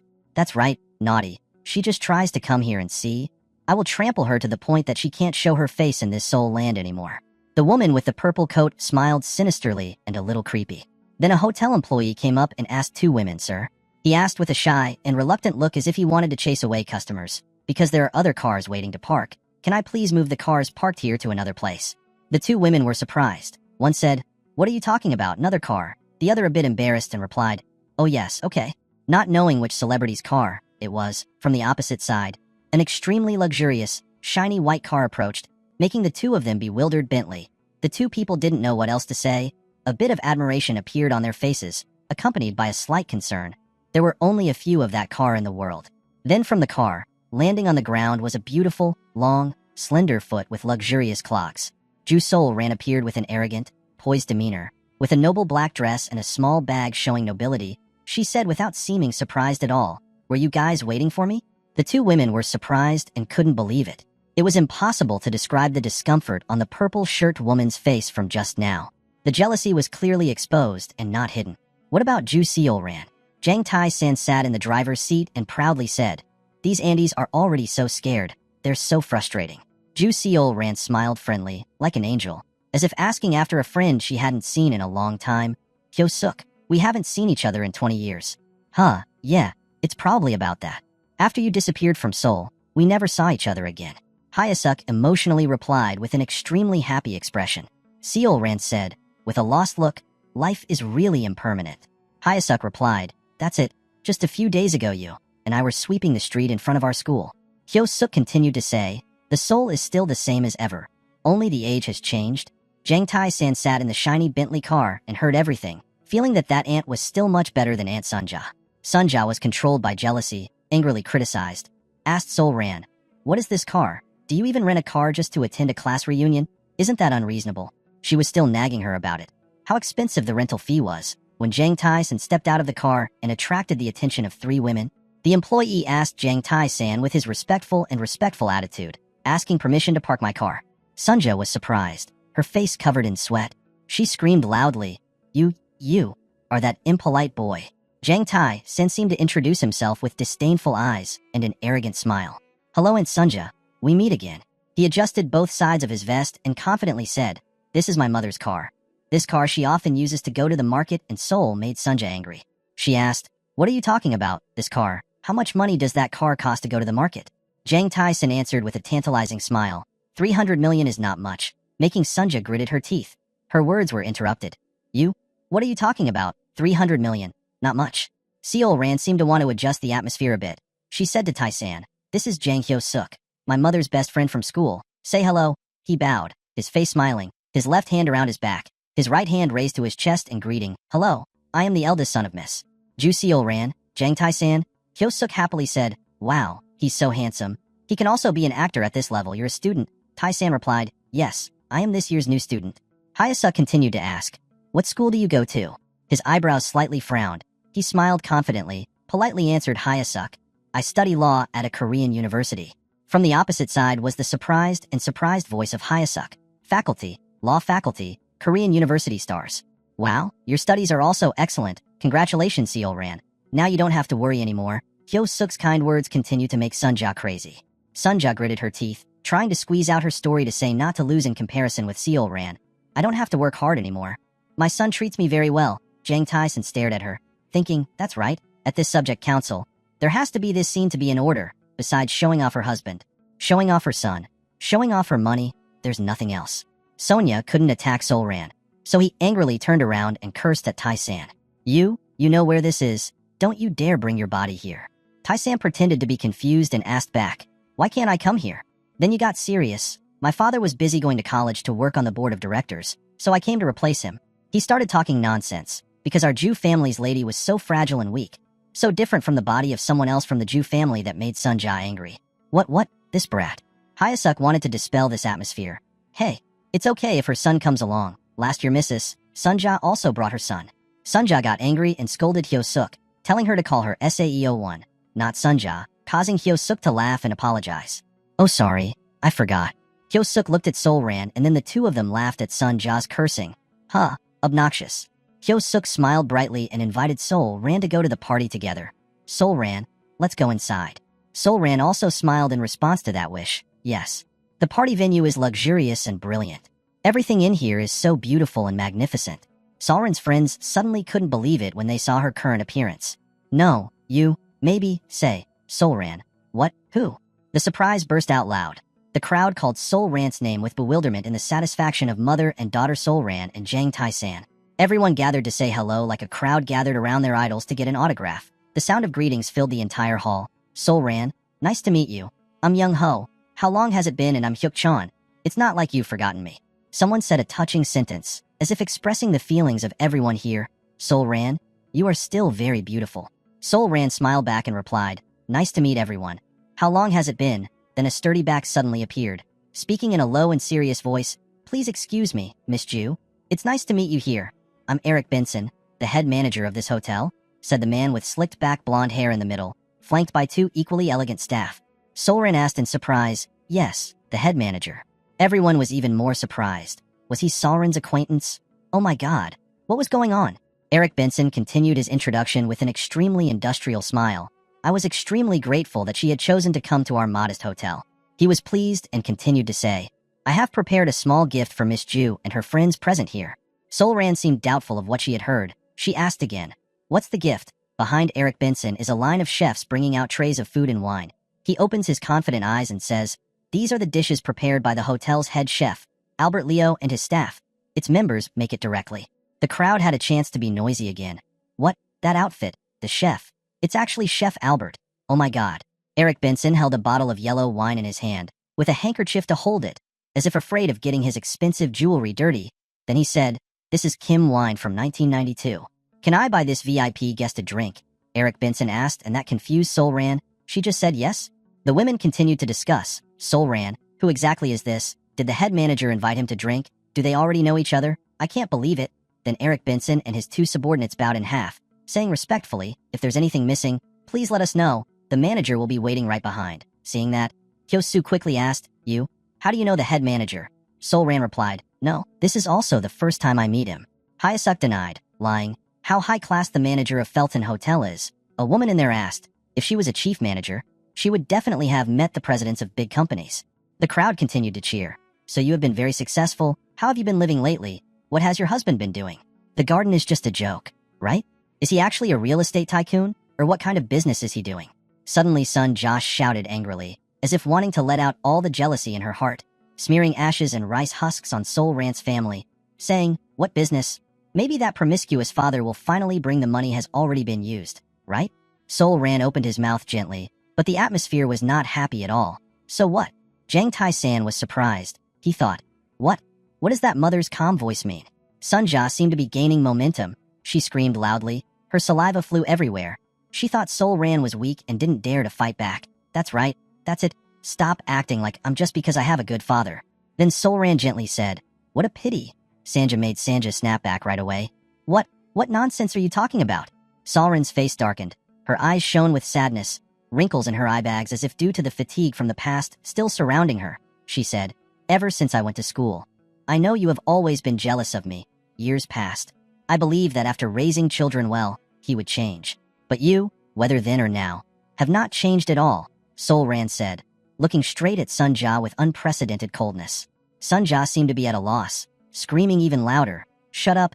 You only get a pretty face, a mistress." Jang Tai-san couldn't close his mouth. He just witnessed something he had never seen before. Glasses of red wine flew everywhere in everyone's silence. The wine poured all over. Sun John barked at her, making her scream like she was crazy. "Mimi, now she looks as ugly as a witch." Holding an empty wine glass in her hand, Sol Ran said, "I don't care if you're jealous of me, but I cannot forgive you for insulting my father and mother." Sunja ran to complain, crying to her husband, "Oh my god, I'm so upset. That crazy woman dared to throw wine at me." Meanwhile, Tyson thought, "Wow, my mother is the best." Sunja's husband ran to defend his wife. "What is that bitch? Is she crazy?" Next to her was Sunja with a crying face, cursing and pointing at Seol Ran. "Sue her. My husband works at Samwoo Law office." Jang Tai-san seemed to think of something. "Oh, work at Samwoo Law office." Sunja's husband started to raise his voice. "Her actions are now a crime of violence, accompanied by Sunja's words, 'You guys will surely die today.'" Then Tai-san spoke up behind his mother's back, with a firm and affirming tone to the surprise of the Sunja couple. How could that be a crime of violence? Sonia's husband was angry because someone denied his words. Every vein on his face appeared clearly. He angrily said, "You? Who are you? Why is a child like you sticking your nose in?" He started cursing loudly, this time about the hotel service. "This hotel is not good. How dare the waiter interfere in the customer's problem?" Tyson seemed to hear something wrong. "Waiter, is it me?" Sol Ran reluctantly said, "As my son." He received scoldings from that couple. "Son." "So what? What about son?" Tai-san spoke on behalf of his mother. His name is Jang Tai-san, studying at the law faculty of a Korean university. Behind him were the roars of the class meeting crowd. Sunja's husband's name is surprising. "What? Korean university? I'll compensate you for the dirty clothes." He closed his eyes and laughed it off. Then he immediately turned around and said slander to the couple, making them vomit blood. "They both looked like bread, so I'll buy all the bread here for the two of them." What brat? I'm your senior," Sanja's husband said, and received a question instead of Tai-san's answer. "So what happened?" So Tai-san's husband was pushed forward again. "Look, it's true that the family is not educated. The concubine's child, this uneducated woman, her child is like her, so she is also uneducated." Sol Ran pursed her lips angrily, her body trembling when she heard those words. Tai-san suddenly said, "It's a crime to defame someone else's honor, and also, I will sue you for defaming my mother's honor." He said that with seriousness and no joking expression on his face, making Sunja's husband surprised. What? His eyes showed anger. He said, "His wife said that my mother was the daughter of a concubine, the child of a promiscuous father, and that the family had no education and that the mother was also uneducated." He continued to say harsh words that made Sanja's husband feel scared. This insult was unacceptable, even at a class reunion like today. I will sue. When Sanja's husband heard Tai-san's words, he was extremely angry, but because he was unreasonable, he couldn't say anything. You thought, this lawyer, you yourself also see that this is a crime of defamation, right? While making a phone call with a cold expression, Director Joe, I called because I wanted to commission a lawsuit. The couple was a little worried. That kid. What do you think of me? Jang Tai-san still didn't pay attention and continued to call. It was about defamation. He said it was Samwoo Law Office. The litigant is in front of me. Let me transfer the phone. Tai-san gave the phone to that uncle and said, take it. In return for anger on the other side. You dare to threaten me. Jang Tai-san also didn't know how to answer. He replied casually, I don't know. Please take the call first. Sanja's husband had a challenging tone. Do you think I'm scared? He shouted into the phone. Hello? I'm Lee Dongkwang from Samwoo Law Office without knowing who was on the other end of the line. Receiving only silence without saying anything, Lee Dongkwang was angry. Hello? Say something. Say it. Then the other end of the line let out a long stream of words. Hey, that bastard Lee Dongkwang. Making him jump, Lee Dongkwang put the phone back to his ear and vaguely asked, who are you? He received an answer that made his soul fly out of his body. I'm Director Joe Yun-tae, that stupid blockhead. Lee Dongkwang stammered in fear and replied, Pant, money, senior. Director Joe Yun-tae of Samwoo Law Office questioned Lee Dongkwang. Hey, do you know who you're touching? It's too noisy. Where's that place, you? Lee Dongkwang stood still and listened to his boss's curses. Apologize quickly and go back to the office, you stupid fat pig. Please be sincere. That was the last sentence that Director Joe Yun-tae said before hanging up the phone, causing Lee Dongkwang to look at Jang Tae-sin and feel scared, like he saw the butcher of his life. Jang Tae-sin leisurely asked, have you had a good conversation with my lawyer? Suddenly Lee Dongkwang sincerely apologized, bowed deeply and said, I'm sorry. I committed a mortal sin. That made Sun Ja feel surprised. She could only blur it out. Huh? You? What are you doing? Sun Ja continued to complain and complain about it. She opened her ugly mouth wide and continued to speak. Why is it that you have to bow your head? Suddenly, Lee Dongkwang's hand slapped Sun Ja hard on the side of the face, causing her tears and snot to mix, her teeth and lips chattering. He shouted loudly and shut up. Everyone in the lobby did not expect what had just happened. Tyson thought, oh my god, did he hit his wife in the face? Then Lee Dongkwang pulled Sun Ja home in front of many people. Sans words to dispel this awkward atmosphere. Today's meeting seemed too hot. Hyo-suk comforted her best friend. Seo ran, don't pay attention to them. She continued, even when I looked at them, I still didn't like their faces. It was really refreshing. You're so cool. Then a long line of footsteps approached the party hall. Solran said in an apologetic tone, everyone, I'm sorry, I just disrupted today's meeting. Then someone said, what? What's with the atmosphere? Huh, who is that? There, it looks like a band. Jang Tai-sin stood silently and smiled amidst countless compliments for the girls. Oh my god, so cute. Then the group FOB put on the introduction music and started performing. Hello, we are the Rookie Girl Group. Fob, I thought this was a special event at the hotel, a class reunion. There's still a long way to go. Syrian looks really happy, enthusiastic and passionate when acting. She is truly beautiful. The crowd at the class reunion below whispered. It seemed like I was familiar with that new band or something. I seem to have heard their song. They looked at the Fob group performing above and gave so many compliments. Oh, their bodies are so beautiful. Their dancing is all so good. At the end of the performance, Syrian and the group posed a very beautiful and cheerful goodbye to greet the audience at the class reunion. The FOB group said in unison, we are FOB. We are adorable babies of everyone. The girls went into the old wing, waved to the audience and listened to the compliments. Everyone has worked hard. It looks like they will succeed. So keep fighting. The response was a constant thank you from the members. Suddenly Syrian and the members suddenly realized something before their eyes. A tall, thin man with glasses obscuring his eyes appeared right behind the scenes and said, I am Chong-soo, the hotel manager. We have prepared dinner for everyone. Then I would like to give you instructions. Lead everyone.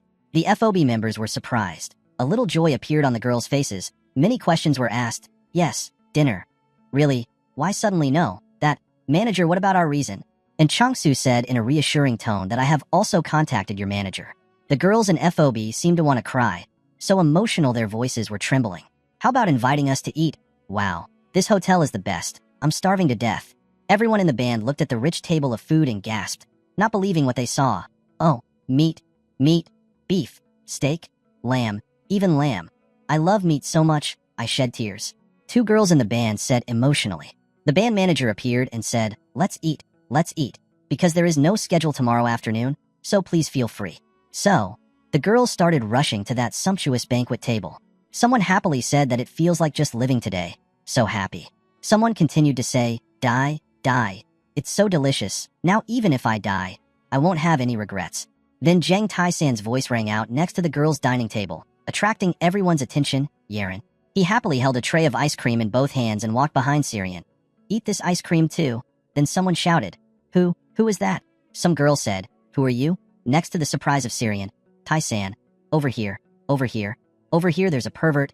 Tai-san heard those accusations against him and felt helpless, speechless, grimacing and accepting it all. What? Transformation, perversion.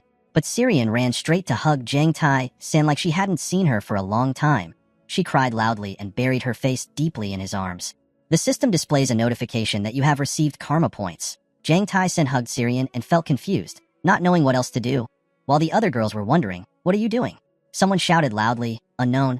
It was our brother. Jang Tai-san hugged Syrian and gently scolded him. Really? Why are you crying like that? If other people saw him, they would think he was the ugliest person in the world. Could it be this guy? Who is it? Jang Tai-san. Everyone seems to have gradually figured out the identity of the person they just scolded as a pervert before. Jang Tai-san hugged and thought of Syrian's plump body pressed against him. He smiled confusedly. After all, Syrian. When did you get so big? He happily officially introduced himself. Nice to meet everyone. I'm Jang Tai-san. The food suits everyone's taste. Oh my god, that's your neighbor who is only good at studying. Oh so handsome. Kind words continue to pour out for Tai-san. Syrian heard what he said and was immediately surprised and asked in panic. The food? Could it be that all of this was prepared by you? He answered calmly. I just invited you guys to eat. Syrian blankly asked again. Could it be that today's meeting, our entire event? Jang Tai-san told the truth. Yes, this was his mother's class reunion and he was invited to it, and he wanted to keep his promise to buy you food. Syrian couldn't hold back her tears when she heard those words. Laughter rang out. Oh my god, what should I do? I already fell in love with Tai-san. What? I fell in love with him first? He's the best. Syrian wondered again. You? How did you bribe our manager? Our manager is very picky, and if he doesn't do well, he will absolutely not ignore things like this. He squinted his eyes, answering as if asking a question. That's what happened. Then Jang Tai-san kindly and gently told the group of girls, in the future, if you want to eat or rest, just say so. Syrian was surprised. What? What do you mean? What? Are you a shareholder of our company? He smiled and replied, curious, then thought, K&B Entertainment, FOB's management company, is a new company. So I invested capital into this company. Thanks to a lawyer, I dropped about 3 billion won here and received 50% of the shares back. When I heard that I would invest 3 billion won, the company approved my request. Jang Tai-san pretended to laugh and confessed. His mother had some money, but in exchange for everyone's mild suspicion, What? Is it her mother's money? Syrian was embarrassed, blushing and asked, how is your life at school? You are a first-year student. Have you interned anywhere yet? He replied, internship, I'm almost there. The shyness and desire were clearly evident in the girl's words. Going for an SAP internship, I also want to try it once. Is there any difference between Korean Law University students going for an internship? Jang Tai-san pondered a bit. His emerald eyes seemed to be searching for something in his mind. He suddenly asked, wanting to try not to make the girls happy like going to a festival. Yes, all of us. Want to go? Then Tai-san made a phone call and said, so wait a minute. He smiled and said on the other end of the line, Senior Kong, our talent contest. I wonder if you can prepare it yourself? A girl's voice rang out on the other end of the line. Really? Are you strong enough on your own? Yes. Anyway, Senior, just don't interfere. He turned his back to answer the phone. His head was full of questions from the girls. Our talent contest?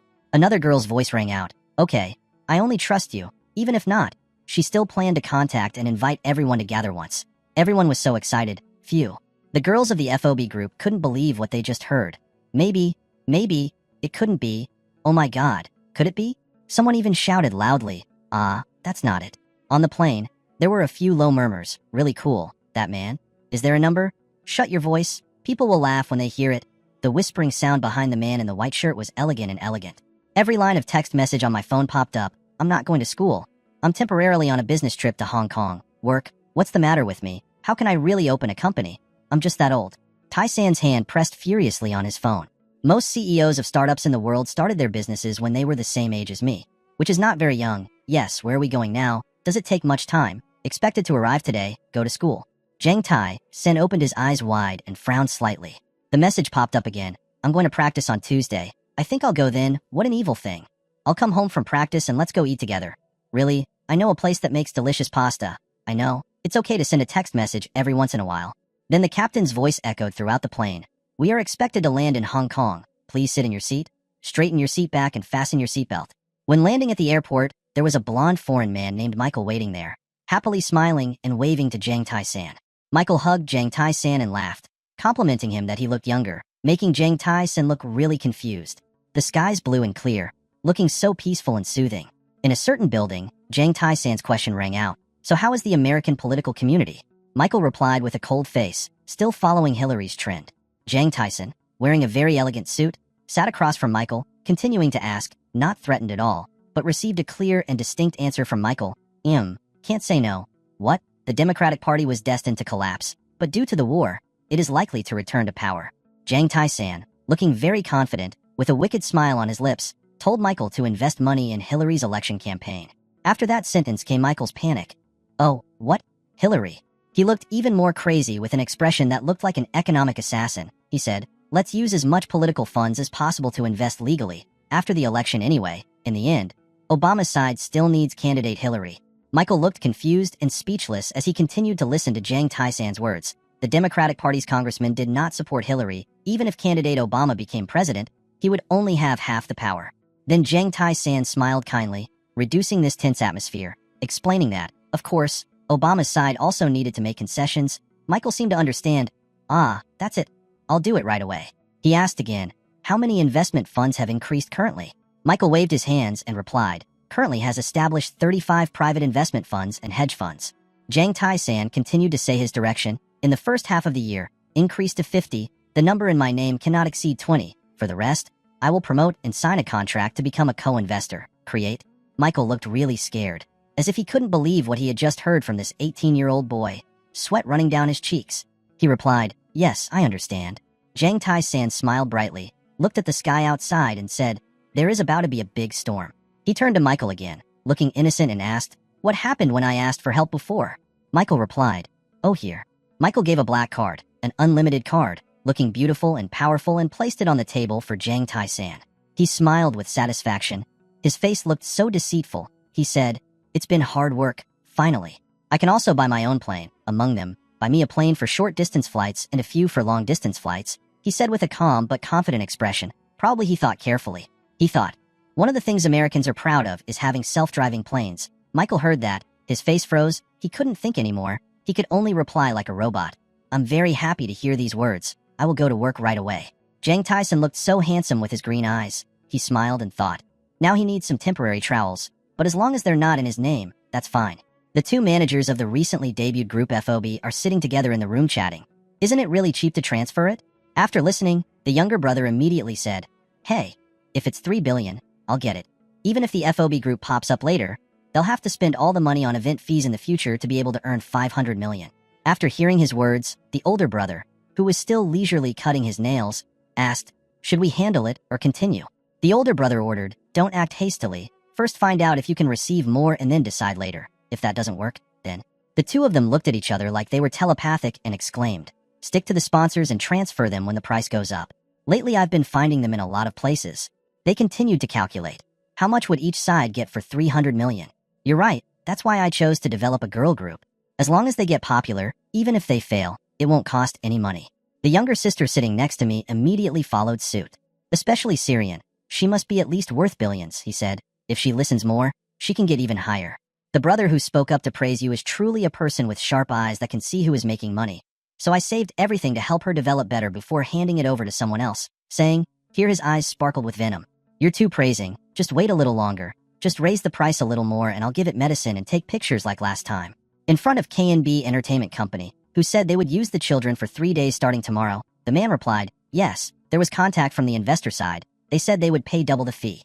The manager heard him say that and shouted angrily, why does this world have so many idiots? His younger brother also immediately chimed in, that's right. There must be so many idiots like this for you, and me to be happy, right? Their conversation gradually came to an end. The person in charge gave the report about KNB Entertainment Company to Tai-san. As soon as he finished reading it, he couldn't control his anger. Why are there such horrible people like this? These artist managers don't know anything, besides money. The person in charge saw his angry expression and said, the article is very true about the two brothers. Tai-san regained his composure and said, what's wrong with both brothers? The person in charge replied, the two cousins are the same, even the older brother, so the younger brother will handle the matter. They seduce children, saying they will raise them to become idols, then turn around after receiving sponsorship fees. Tai-san angrily clenched his hands. The tendons on his joints were showing up. Those bastards. The person in charge stood quietly next to him and continued to explain the specific situation. There were rumors that they used drugs to film sex videos and then threatened them. Not only were the victims unable to sue, many had to retire. There are also people who commit suicide. Tai-san was stunned when he heard this. They were crazy. I immediately gave an order to clean them all up and stomp on those bastards so they couldn't see the light anymore. The person in charge smiled and said, "Don't worry, I will definitely make them pee their pants." They thought they could steal $3 billion, but you could tell they were typical stupid money grubbers. I will add more content about the children's affairs and then transfer them to higher authorities for handling. Tai-san gritted his teeth and said, "Just wait. I will destroy everything you have." Early the next morning, Tai-san showed up in front of KBN Entertainment Company and brought a lot of food. The security guard outside the door, of course, won't let you in. "Oh no, what is this? You're not allowed to come in here like that." Tai-san gently replied, "These are snacks for the children." The manager angrily shouted, "If they eat these things, they will ruin their figure." Tai-san smiled brightly at the manager. "This is a handmade hamburger fermented from organic vegetables and Korean beef." The manager insisted, "Even so, because the fans couldn't, you can do that, huh?" But Manager Fob had lost all patience and shouted, "Who are you? You are not an employee of the company. How can you barge in like that?" Tai-san said angrily, "Don't we all have to eat to live?" He looked around carefully. This building had a gloomy feeling. It's like a place where evil things happen. The uncle in front of me also looks like a good person who doesn't fit this place at all. He observed him carefully for a while, and then judged that this person gave him a sense of trust and overall seriousness. If the three wrinkles in the middle meet a noble person, they will definitely help him have luck. I have to keep him. He spoke up to explain the question just now. "I am Syrian's neighbor." The manager's face softened a bit when he heard that. "Syrian, are you a law school student?" Tai-san said, "I made an appointment with everyone for 3 days starting today." The manager looked at him and said, "Oh, so you are the owner of a luxury hotel. Why do you seem to have so much money?" Tai-san boastfully said, "It was all my own doing." The manager was suspicious. "I heard you were a new student. Are you saying that new students can't start a business?" The manager is scared by your or a no. "I don't mean it like that, but hey, new student hamburgers don't have my share." Diza didn't say anything and turned around. Wow, he's really an attractive person. As soon as we get closer to the practice room, music and voices start coming out. It's good to have a steady rhythm. Focus on feeling the rhythm. Very good. He went closer and opened the door and saw a band practicing dancing. The praise rang out again. Very good. He squinted his eyes and stood outside to observe. Ah, does it smell like a girl group? As soon as Tai-san entered, Syrian was surprised. It was him. Just as Tai-san was about to open his mouth to speak, the hamburger groaned. "Where is this again? It's so dark that I can't see anything." The light shines directly on the body of the girl standing on the stage. The girl started dancing. Tai-san looked bewildered. Immediately raised his index finger. "The second goddess I met after Daejang. Completely different feeling. If the goddess Daejang is considered the Korean goddess of courtesy, then, did the girl suddenly say you called me?" Daejang thought to himself, "She is the goddess of monsters. She is a monster. Who are you?" The girl came closer and complimented her. "Oh, how cute." She continued gently to Sanlai. "Don't be too arrogant." He gasped in surprise. She put her hands on her hips and said, "If you go to Shanghai once, it will be too difficult to return to Mangong Mountain. Go there and rest." The name of a woman that I had never thought of in my dreams appeared in my mind. Dean was so surprised that he was speechless. Maybe Miss Hu Wangji. That person in the Joseon period once melted many men. Huang Jinji. That ended the preparations for the 10th talent contest of the law faculty. He smiled brightly and said, "Then shall we go?" Jang Tai-san was sitting behind the school's balcony when a beautiful girl walked up to him and warmly offered him a can of water. Tai-san received the can of water and was about to enjoy it when she smiled shyly and said to him, "Have you prepared everything?" Tai-san still sounded like he still didn't understand, turned around and asked, "Yes, but what are you preparing?" The girl heard this confused. Hearing Aaron say that he was preparing for the talent show alone, Tai-san smiled and said, "Well, it's not just me." The scene changes to the Phoenix Bo Young Resort. A few friends are chatting about school. Those old guys are really talkative. They're already so busy, but they still force the second year to participate. But really crazy, the old guys in the law department are really capitalists, and in the business department, everyone except the fourth year is required to participate.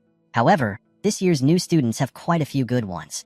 When Dong Sung heard it, he also contributed a few words. "I've heard those rumors too.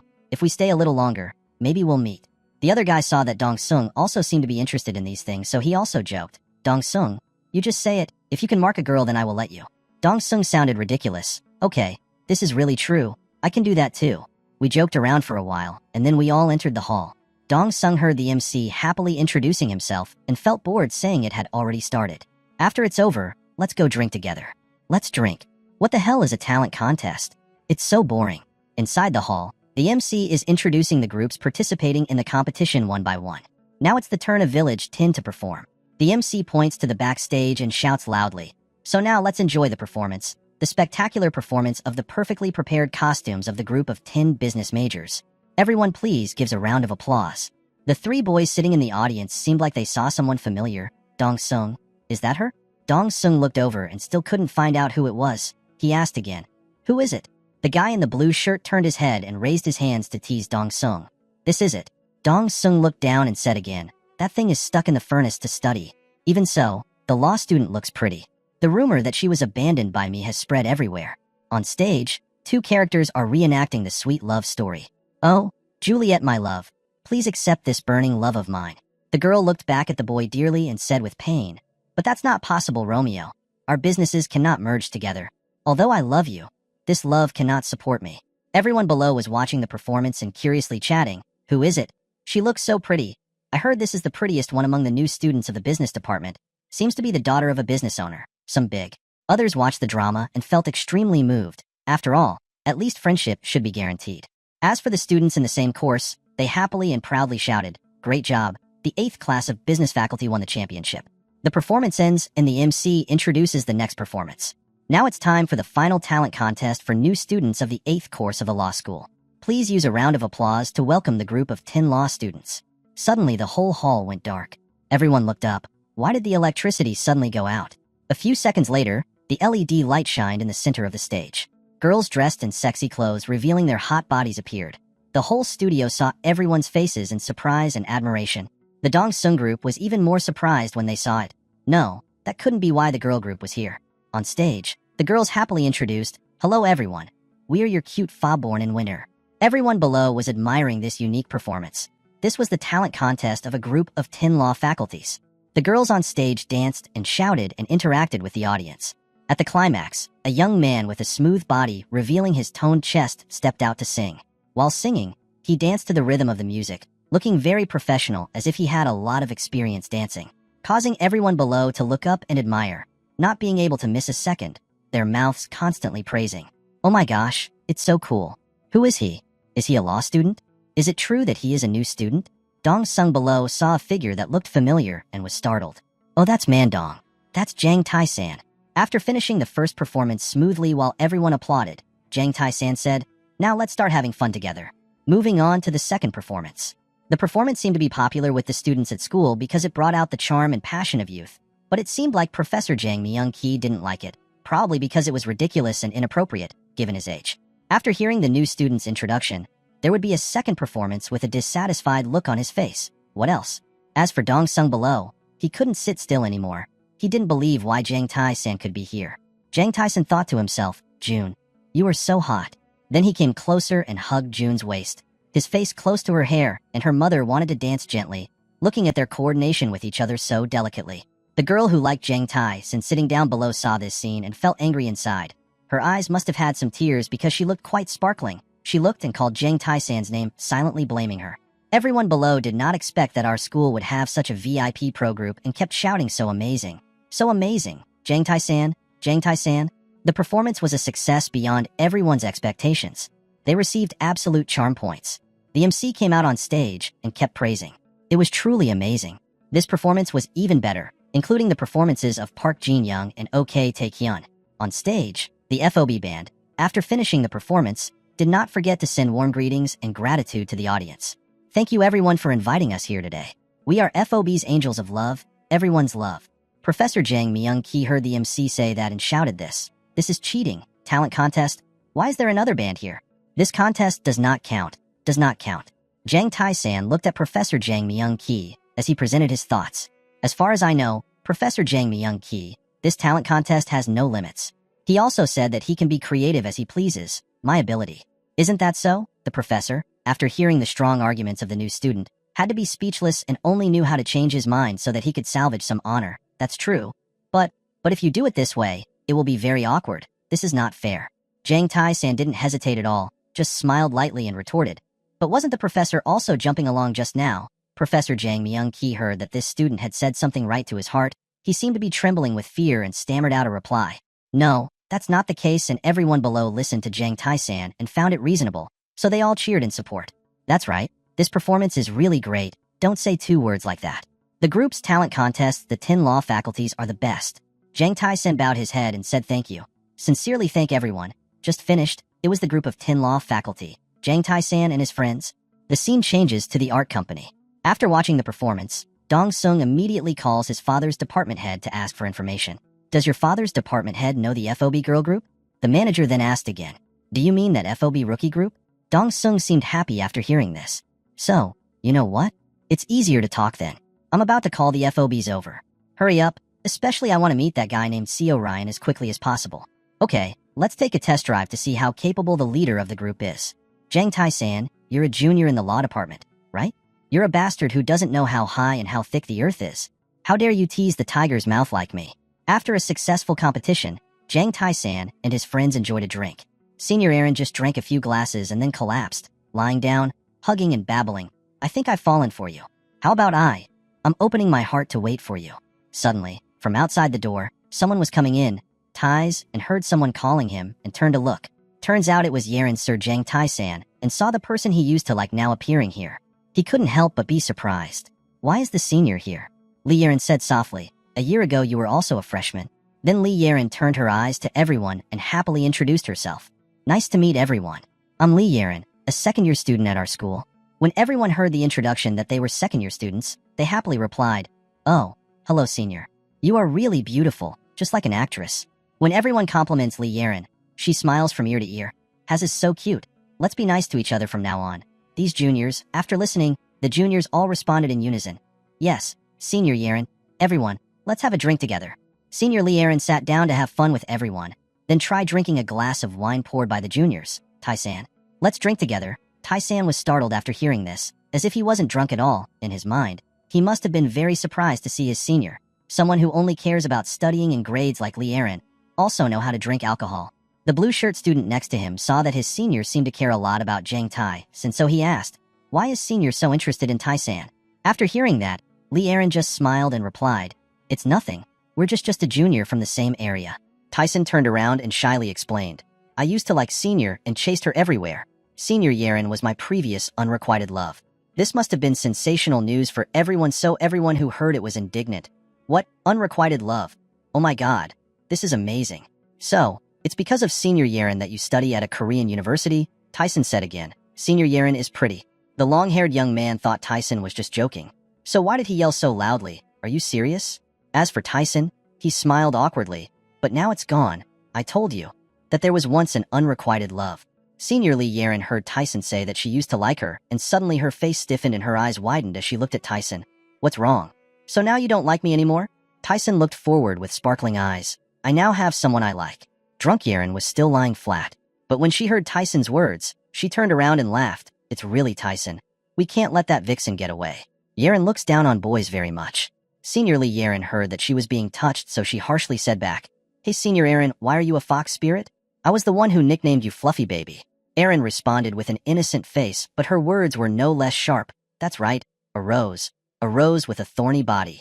After that, he lay down flat on his mouth and kept staring. He was probably too drunk to control himself. Don't pay attention to Tyson. He's the other half of Yuri's sister's friend. If compared to Yuri, he would be better than Yuri. Can't even get a corner. When Senior Lee Yeren heard the mention of Yuri, her eyes widened. Senior Yuri's face looked confused as if she wanted to justify everything is wrong. It's true that the power of beer is amazing, but only when drunk do we dare to tell all our secrets. Yeren is the same. She used alcohol to express her feelings. If it weren't for Yuri, then I would. San is already mine, and they had a very happy night. The two guys sitting next to him heard Aaron speak and immediately became suspicious. Their round eyes closed straight at Tyson. Could it be that day? Tyson was embarrassed, so he smiled shyly, covered his face and mouth, then denied it. No, that's not it. She was too drunk, so I just took her home. Nothing happened. So don't look at me like that. It's true. To dispel the tense atmosphere, Tyson picked up a cup of wine and poured it for everyone. What are you doing? The wine cup is still empty. Let's drink until we die today. Not long after receiving this guest, another guest came in from outside the door. Hey, that's a girl's voice. I don't know who it is this time. Everyone turned to look, and it turned out that she was also a student at the school, the female lead in the love plays of the business department. When everyone saw this beautiful girl here, they all admired. "Oh, is it you, Juliet, just now?" While Tyson looked blankly, not understanding what this girl was here for. The girl came closer and greeted everyone. "Hello, I am Ayura, Class 8, Business Department." Tyson looked at this pure and beautiful girl without even blinking an eye and kept praising you. "You are really good because preparing for the competition has spent so much sweat and tears all week. It's all gone up in smoke again." But why does hearing his compliments sound so strange? It's like trying to provoke and touch someone's pain. You heard it and got mad and shouted at Tyson. "You don't know how much effort I had to put in for this performance. In any case, why use a girl group? This is just a simple competition between university students, not a place for capitalism to destroy like that. No one recognizes this performance. This is cheating." So the girl came here not because she wanted to join the party or have a fun chat, but to vent all her anger and frustration. She put in a lot of sweat and effort to set up a unique performance with the aim of receiving the most love and bringing home the highest award. But who would have thought that Tyson would be more skilled and ruin everything for her? While Tyson could only sit silently and look at her, I cursed him enough before speaking again. He thought it was true that girls are different. Then he turned away and responded to Yuri's curses. "This is something I judge and make a decision on myself. This is just an investment with the capital I have." Tyson turned to look straight at Yuri and asked, "So the expensive dress and eye-catching accessories that you used were supported by the business department? Men and boys can't ignore it. I think gender discrimination is one of the things that need to be broken." Yaren heard Tyson's sharp words and couldn't refute anything. She could only accept, but also had to say a few threats to save her reputation. She shouted at Tyson, "Okay, today I lost, but I will. There is no next time." Senior Yaren, standing next to her, heard Yura speak and felt itchy in her ears and mouth. So she sat up and told her a few words. "Hey, isn't it a bit too much for you to come here and talk like that in the middle of the law department's banquet, new student of the business department?" Yura looked straight into Yurin's eyes and lowered her voice. "Don't be so tense. I don't like that style."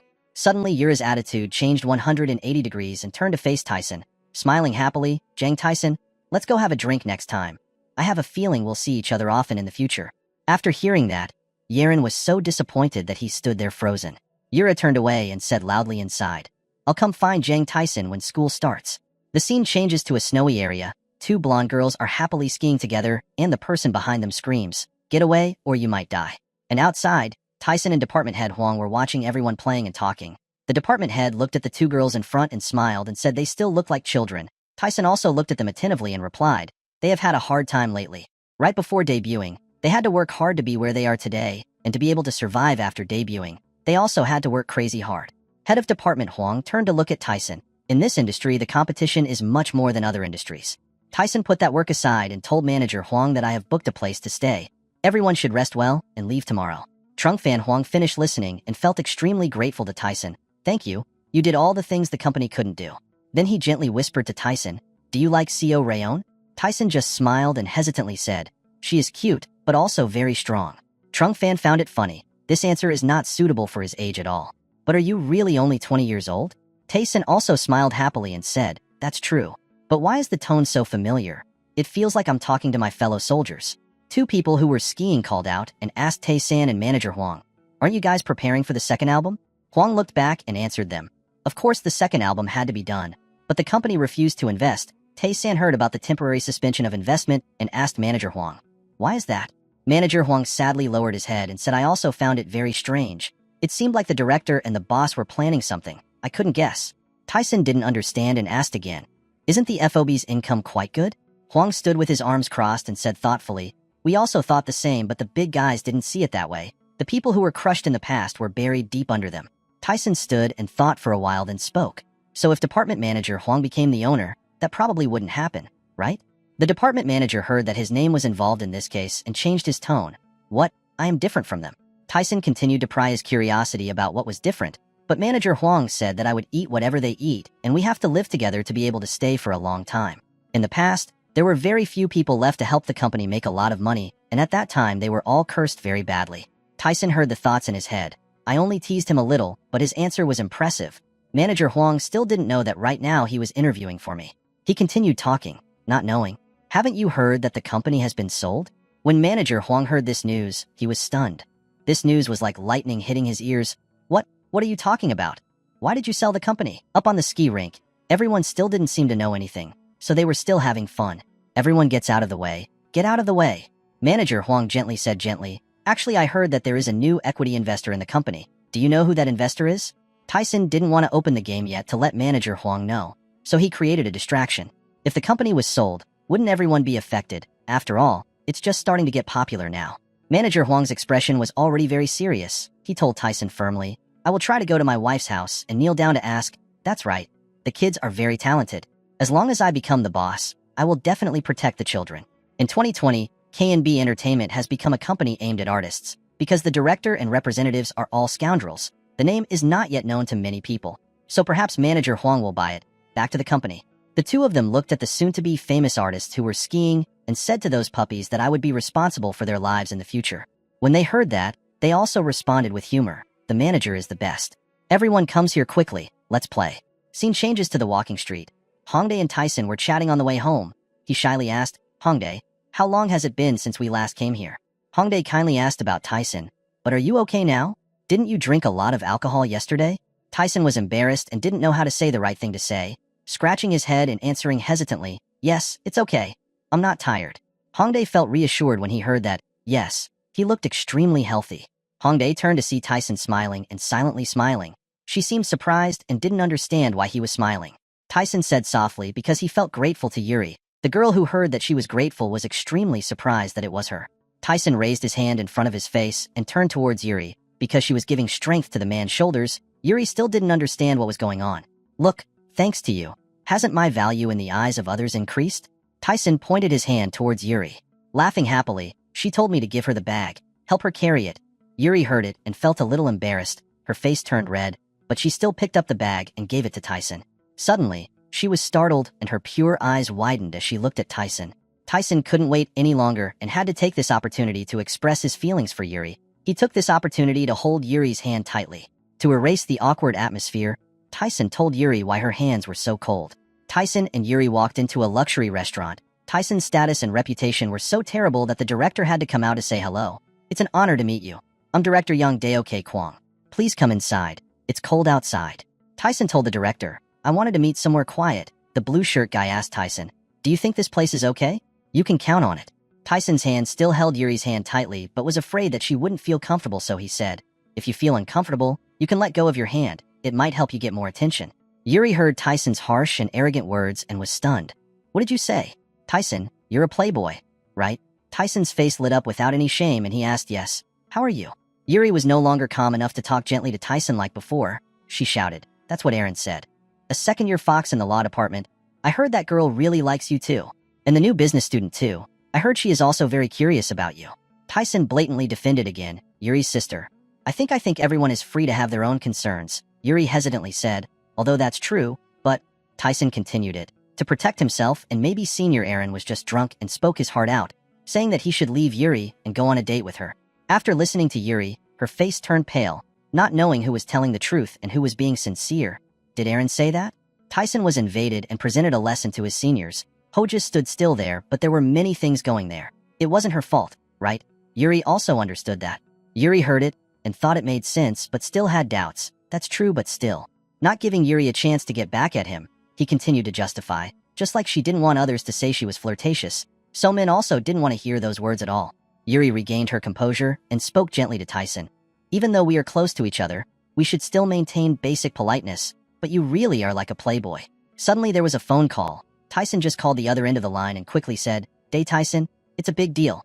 I don't know what they said. I just saw Tyson's expression was very serious. He seemed extremely worried, and then he replied with a heavy yes.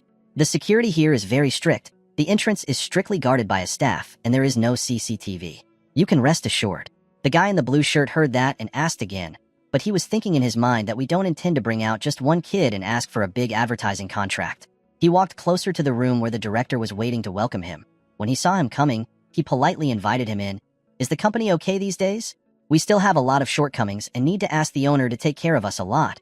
But in his mind, he looked disdainful, just a rude kid who dares to show his face.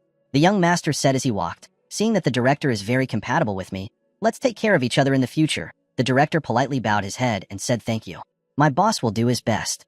But his eyes were filled with hatred for this young master. Looking at me slowly entering the room, he felt so satisfied. "Today you have stepped into the tiger's mouth, my son." The young master stepped inside and saw that everything was as he expected and even better. He looked satisfied and said, I didn't expect this. The director asked again, Are you satisfied? The young master looked around and praised. You are quite observant, Director Young. When he heard it, he said yes, thank you. Then asked again, Where is she? The director replied, You see the last room there. She is obediently staying in that room. The young master stepped in step by step, but still did not forget to ask, Is it clean? The director replied, Of course no one has touched it. You can come and check directly. So now I will wait outside. The young master looked in through the glass door from outside and saw a girl with a sexy body and pretty appearance waiting for him. As soon as she saw him come in, she quickly said, I hope you have a good time. He saw that everything was wonderful from the landscape and the way it was decorated, and especially the girl in front of him. Oh, it's amazing. Outside on the street, Tyson was driving a supercar as fast as he could to get to the hotel where the ill-mannered young master was staying. Maybe Tyson is very bitter and angry as he walked away. He cursed, You son of a bitch, just try to lay a finger on CO Ryan's body. I will tear you apart. Outside the hotel lobby, the young master's men were standing guard very strictly, so Tyson could easily confirm that this was the place. They were still talking and reminding each other, Hey, work carefully, and if you make a mistake, you'll all die. When suddenly they discovered something unusual. It's Tyson's feet that are red with each step. Those soldiers saw Tyson and quickly asked, Hey, who are you when you can't come in here now? But Tyson still boldly walked in and they started to threaten, Hey, I told you to get out of this building. Looking at Tyson's face, cold as stone, his mind kept thinking about CO Rayon. I will come soon. The soldiers continued to shout loudly, Don't you understand human language? Do you want to die? As soon as they finished speaking, Tyson gave them a few punches and blood spewed out from their mouths and noses. Tyson gave a decisive blow, knocking down the door guard, causing him to vomit blood and fall on his back. Come here, CO Rayon. Just wait a little longer, his eyes said firmly. He defeated all the door guards and gradually entered. He thought to himself, They are definitely here. At this time, the guy in the blue shirt had entered Rayon's room. He waved hello. So Rayon, hello. Rayon sat on the bed and said in a panic, Who are you? He perversely said, Who else? It's you who love CO Rayon so much. The girl's eyes widened in surprise. Is it you? He nodded and smiled cunningly. Yes, it was you. Realizing that it wasn't Tyson, Rayon panicked and said, You're not Tyson. That pervert saw her reaction like that and said, What? Is it Tyson? Could that guy have already licked her? After that, he touched the girl's body. He touched her body and exclaimed that she was truly a rising idol, making Ryan extremely scared. With a bang, the girl slapped the other guy's face and screamed, telling him to get away. It was this action of the girl that made him angry and shout loudly. These britches didn't like it either. He immediately hit her back, making her scream in pain. The slap was so strong that she fell onto the bed. At this time, he still didn't know that Tyson was about to come to the door. He still forcefully said, I was planning to quietly finish it. How dare you tease me? You'll surely die today. Pain and fear made CO Rayon unable to hold back her tears. She cried and called Tyson's name. This scene was recorded by a hidden camera. The people standing in front of the screen silently observed and discussed with each other. The person on the left said, That bastard has the same personality as his father. The other guy also spoke up. He said it himself. What's more, that guy is a crazy guy. He uttered dirty and contemptuous words. How can a dog see poop? It's just as rumored. They hadn't been complacent for a few seconds when suddenly a voice echoed in, startling them. They turned around and asked, Who was it? Without giving him time to be on guard, a strong punch punched him straight in the face, and the glasses on his face could not withstand the force and broke. The person who hit him was none other than Tyson. With just one punch, he made him fall over. The guy next to him could only be startled. He was so scared that he was sweating profusely, thinking, What the hell? Tyson, with sharp eyes, filled with murderous intent, looked at the other guy. He raised his fist in front of the other man's fear. Bang! A strong punch decisively hit him in the face. He fell face down on the floor and groaned in pain. The floor was still covered in blood. Those two guys were defeated by Tyson alone, both of them lying down. While they were still struggling to get up, Tyson asked again, I asked if you were happy. Without letting them have any intention of answering, Tyson cursed loudly. These dogs, people like you must be exterminated. After saying that, he lifted both men up by their necks with both hands, causing them to have difficulty breathing and cough. He lifted both of them up and said, Giving you food and living a normal life is too much luck, right? You guys should try to live by lying on the bed, he said, squeezing one guy's neck tightly. When all your sins are paid for, God will take you away. As for the other guy who was strangled, he could only squeeze out a few words. Who are you? Who are you? What am I? The god of death dies and said coldly. His hand squeezed tighter and tighter. The guy on the left cried out pitifully. The guy on the right was no less, screaming in pain. He continued, "Every day, every breath you take will be like living in hell." Having said that, these two guys almost died from suffocation and were lying around. After dealing with the trash guys, he now paid attention to the screen. The pervert's invitation was recorded live. "Come here, Syrian. Let me take you to the top." Tyson's face darkened when he heard it. His long-standing anger seemed to be ignited and exploded. He loudly cursed and cursed this disgusting insect. Tyson received dark karma points. Just like a tiger growing wings, he burst out screaming, "I will kill you." Starting from this moment, the evil gods will intimately follow Tyson, who becomes more and more crazy when he hears Seo Ryong's cry for help on the screen. The scene changes to the room on the projection screen, where the girl is being forced. On the bed, the girl cried again at Dong Sung's provocation. She cried, "Why did you do that to me?" And he still didn't know anything, didn't know that a thunderstorm was about to fall on his head. So he still leisurely said complacently, "Do you think that Jang Tai-sun will come to save you? You are mine." Protesting won't do anything, just listen. Ryong can only cry out in protest. He excitedly stared at his prey while screaming, "Moving away, I didn't want to." Ryong shouted so loudly that his voice was hoarse, so he raised his hand to prepare to hit her and cursed, "This bitch already has a hoarse voice." Suddenly someone called out, "Oh Dong." Dong Sung. He seemed to recognize this voice and was startled. "Oh, Dong Sung." The call got louder and louder. He turned around and looked startled. What was that? Ryong seemed to have been saved. She stopped crying. He got out of bed and gingerly walked closer to the door. Standing by the door, he shouted loudly, "Who the hell come out here?" Tyson seemed to be possessed by a superhero. He directly used his hand to break through the door and strangle him from behind, causing him to have no time to react and cry out in agony. Not only Dong Seong, Tyson didn't let go but blew open the door, lifted him up. He could only struggle and scream. Just a door away, Tyson whispered in his ear that there are many people in this world who are not people who are passionate about taking things that don't belong to them and knows how to justify. This world is like that. You will see that you are not the only one like that. Anyway, this world is inherently unfair. So you would think that doing this won't change anything, Tyson said as he squeezed his hand tighter, making his face blue and his throat sticking out. His eyes widened. Tears kept flowing. Tyson continued that, even if you rob or fight, you must know how to do it neatly. The line between good and evil used to hypnotize yourself is only thin, just like a piece of paper. He asked, "Oh Dang Sung, isn't that right?" He used his remaining breath to negotiate with Tyson. "If you let me live, the money will be yours." Hearing this, Tyson continued asking, "Money? How much will you give me?" "I will give you 100 million, he said, but seeing that the number was too cheap, Tyson shouted, "What? Only 100 million? Then Tyson coldly said, "Your network is also cheap. Isn't that the third largest Ana group? 1 billion. He uttered the last words.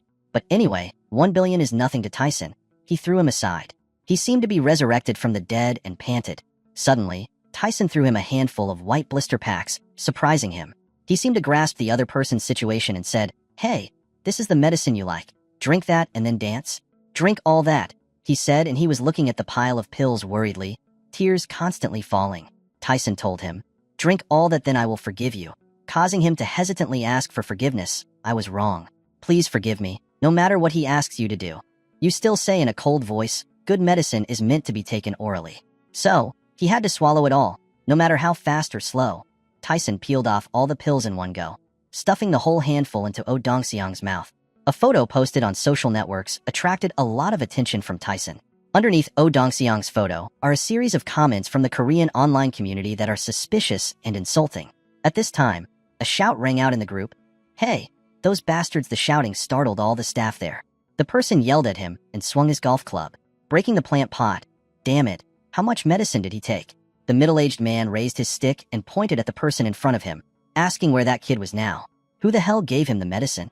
The young man replied tremblingly, he received an invitation from K&B Entertainment Company, so he went there. Perhaps the medicine was there. He used it there.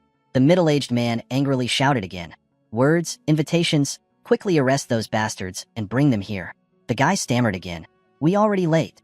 The man panicked again. "What? Why? Why are you late?" The young man hesitated. The police had already arrested them. The middle-aged man raised his stick and shouted, "What? Is it because of the medicine? Speak clearly." He answered tremblingly, "Because of embezzlement at work and also because of the suicides of female singers who previously belonged to that company." The middle-aged man was startled. Those are the two words that appear in his mind right now. He called out to the person in front of him, "Chief you." The guy immediately replied, "Yes, just say it." He turned black and immediately set up a team of lawyers to respond, specializing in blocking the party's speech. Do everything they ask. No matter what you do, you must stop it. Chief, you stammered in acceptance. The middle-aged man spoke again and contacted Yohyuk. Tell him to spend time with me. I need to meet him. This time at Tyson's company. He was going online to see people's comments about the Odong Zone Group's incident. Watching for a moment, he smirked and said goodbye to Odong Zone.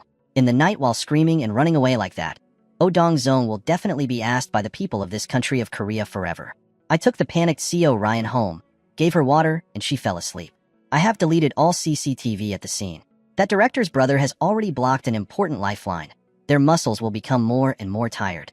I will not be able to walk quickly for the rest of my life, and will have to live my whole life relying on diapers. Even if you live, you cannot be said to be living.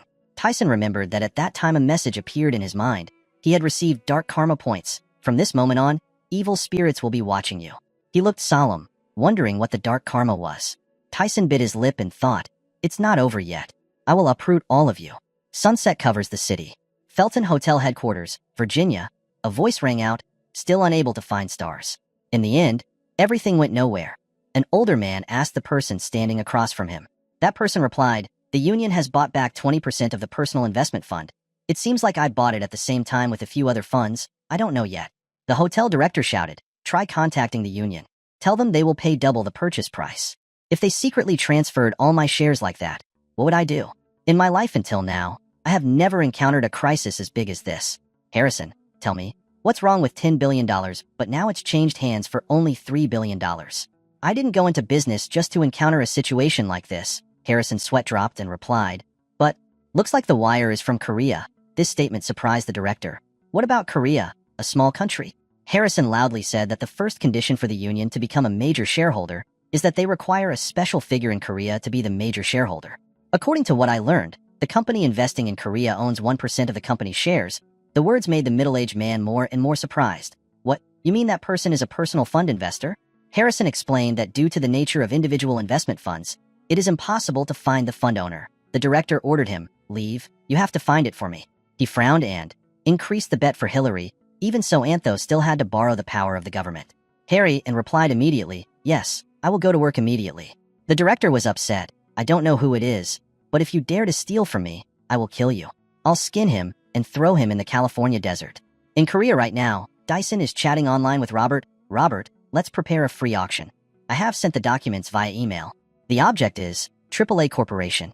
On the screen, Robert wondered, boss, how much do you want to do it? He laughed. I want to take over the business. I hope you can make arrangements as quickly as possible for me. Robert replied, yes, boss, I will go handle it right away. And I have something to report. The Felton team contacted the union. Tyson laughed, because of the problem of buying shares. Robert replied again, yes, they intend to take it back at a good price. He still calmly smiled.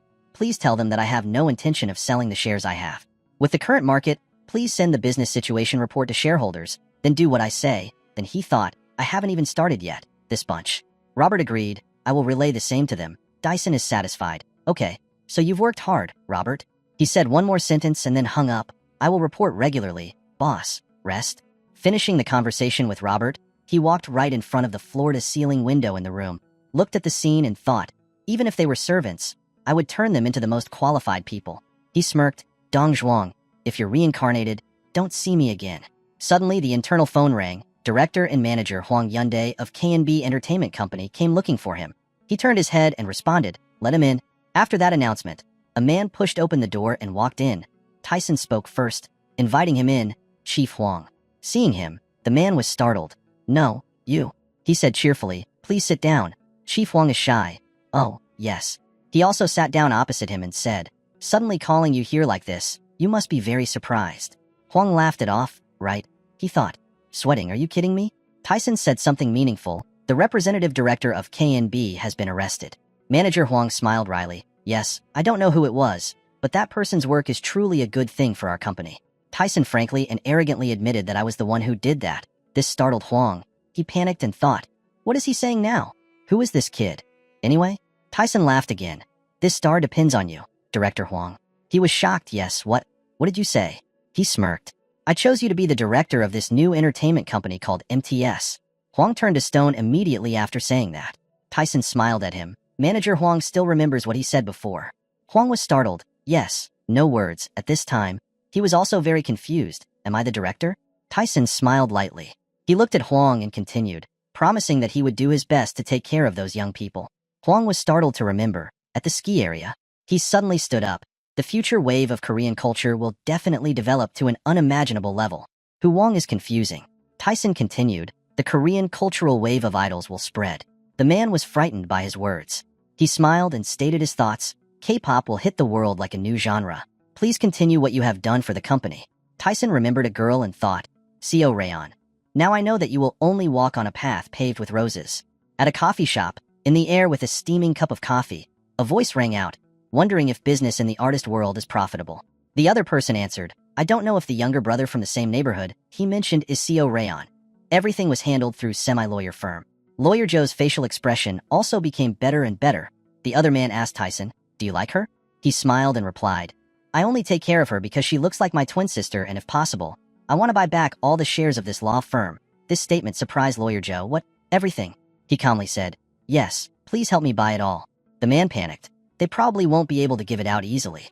You're still confident. Please tell me that the first seller will get 100 billion won for me. The second person will be 90 billion. These words made the lawyer gasp in shock. He was sweating. Do you think 100 billion is a small number? He smiled. Simi law firm deserves such value. The lawyer raised his voice. That was too expensive. Just 50 billion was enough to buy back that company. He remained calm. Don't worry, just do it. Lawyer Joe was also speechless. Wow, that weird guy. He continued, let's handle everything smoothly. Don't let there be any rumors. And as for those who were once representatives, keep them as honorary advisors. The lawyer stammered. But, after all, this is where relationships with big businesses are. Tyson confidently said, don't worry, just don't leave any enemies behind. There's an even bigger guest waiting for us. He was surprised. What? The guest was bigger. Tyson still laughed. It would be better to keep the trustworthy lawyers and kick out those who might betray him. Joe asked again, oh, all over the company? He answered, of course. However, I will take a look at the staff list first. Joe laughed. If the investor wants it, of course he has to do it. This will start right away, Dyson calmly replied. Yes, let's get started. At this rate, the specialized plane will take off. Maybe so. That afternoon at the airport. Inside the VIP room, someone asked, isn't the atmosphere very strange? There was a response, detecting unusual movement, unidentified capital as being imported everywhere. The other person asked again. The money's identity was unknown. The person on the screen in front of the man explained again. It started from tax evasion and is flowing to America, Europe, and even Hong Kong. The other person asked again, what about the scale? The reporter continued, just at the scale we know, it is more than tens of billions of dollars. The man was a bit surprised. It was not a small amount. The other person continued, it was hidden very cleverly. I only just caught it. The people in the room asked again. It seemed like it wasn't the profiteering investors, but in this complicated situation, it was the children's side. Otherwise, it's the night order side. The person on the screen shook their head. I couldn't identify them. It has been thoroughly implemented in the form of private equity funds. I looked up the IP, but it didn't work. The man in the room sat up straight. Okay, in that case. The person on the screen asked again. Boss, should I notify the council and issue a level 1 summons? He interrupted. No, wait a little longer. If that amount of money will definitely reveal your identity, we should take a closer look. There's no need to act first and then reveal your tail. The person on the other end replied, I understand. The man continued, this is an important moment. The world is finally turning towards us. When the children are passionate about victory, we will rob them. I have endured this humiliation for 100 years. Please contact the Dan Guardians. Must be very careful to find that change. The person on the screen respectfully shouted, I will obey the boss's orders. The man spoke to the screen again. Next time I will go to Korea. Then please contact me by signal. The other person replied, I will, then disappeared from the screen. The man stood in front of the window thinking, the era of black cats and white cats chasing mice has passed. The era of luxury is not long left. For our brothers, the man stood under the sunset illuminating his silhouette. Right now, outside the airport, one person held a suspicious business card, the director of an entertainment company. Not bad either, that man was Tyson. He was standing against a column and seemed to stand out among the crowd. He looked at the business card with satisfaction. Director Huang would know what to do. Corporation will soon be in hand. And also, Robert is the shadowy manager of the Felton Hotel. I thought of someone, Uncle, are you still well? I have no intention of letting you kick my mother out. I will find you soon. During the financial turmoil of 2008, many businesses changed hands. That wave had consequences for many years. Anyone who sees it can only admit that this is a difficult time for businesses. Suddenly a voice rang out behind him, Daniel. He turned around in surprise. It turned out that the person who called was Clara and her family. Happy Tyson, Clara. The scene changed to another place. In the flickering candlelight, a voice rang out, wake up, descendant of the man wearing the iron mask. Awakened after a long sleep, carrying the sword of revenge. We'll cut off the heads of dragons and snakes. My sons, get ready. Go spread fear, trample on them. Other voices said in unison, yes, we will trample and trample on them. The chant ended and a pair of mysterious eyes appeared under a black cloak, looking very scary. A mysterious voice rang out, look for the heir of the wolf god. The man in the black shirt said he had to be stopped. Let's find him before the people of heaven and earth society. He continued and crushed him. 100 years ago was the same as then. He coldly said, kill them all. The crowd shouted loudly, obeying the commander's orders. The man in the black shirt smiled and said, summarizing the strength of the entire new nation for a good, before the god got angry, the descendant of the wolf god. Then his eyes suddenly flashed yellow, glared and said evilly, destroy him. In front of the house, a brown-haired woman smiled brightly, greeted everyone, said, welcomed everyone. Clara ran up to that woman, shouting, Mommy. The woman smiled and said, oh, Clara. Long time no see. She's becoming more and more beautiful. Man in the red shirt standing next to him smiled and said, Yue, it's perfect. I didn't expect there to be such a beautiful place in Korea, Clara happily said. Mom is also much more beautiful. She misses everyone so much. Emmanuel said, hello, I'm Emmanuel. Nice to meet you. Li Jiang also spoke up. I am Li Jiang, Clara's father. Li Jiang said, it's rude that I came empty-handed like this. The brown-haired woman said, oh, don't say that. I've worked hard to come all the way here like this. The woman smiled brightly, then said, nice to meet you. I'm Ju Shulran. Jiang Tyson stood next to him and asked, where is Dad? Ju Shulran replied, he had something to do so he went out. He would return in the evening with the twins. Li Jiang suddenly panicked and cried out. Emmanuel worriedly asked, dear, what's wrong? Li Jiang said, this is one of the most prosperous plots of land I have ever seen. Looking at the surroundings, he continued, he didn't expect that I would be able to come to a place with such a beautiful location. At this time, in a music hall, a loud and angry voice rang out, Jiang Tyson, who the hell is that again? The secretary answered, being a junior at Dongzhong School. The man with the mole on his forehead said indignantly, what is this junior studying law at a Korean university? The secretary said, this time he just enrolled. That man angrily said, Dongzhong and the new student have nothing to do with each other. It's not like that kid forced him to take medicine. The secretary timidly replied, because there was no CCTV around, but it was still impossible to know who the people who attacked the boss that they were. The secretary said that the girl who was with Dongzhong that they called the attacker her brother, and according to the investigation, that girl did not have a biological brother but called that person her brother. Then he continued, besides that Jiang Tyson, there was no one else. The other man slammed his hand on the table and said aggressively, is this information accurate? The secretary calmly replied, yes, I have mobilized the investigation team and verified this information. The other man was surprised, opened his eyes wide and said, so that new student attacked him alone and gave him medicine, impossible. So what about those guys standing there? They didn't even see the culprit's face. The secretary replied, yes, see nothing, because they are backed into a corner. The man still didn't believe it and asked again, is he that good? The secretary said, in my hometown, gangsters only need to hold a knife to be arrested. Then he looked straight at the other man and asked, the president also doesn't know, right? He said 2 years ago there was an event in this area that wiped out the gangsters. The man was so surprised that he gasped and exclaimed, what, that brat, is it Jiang Tyson?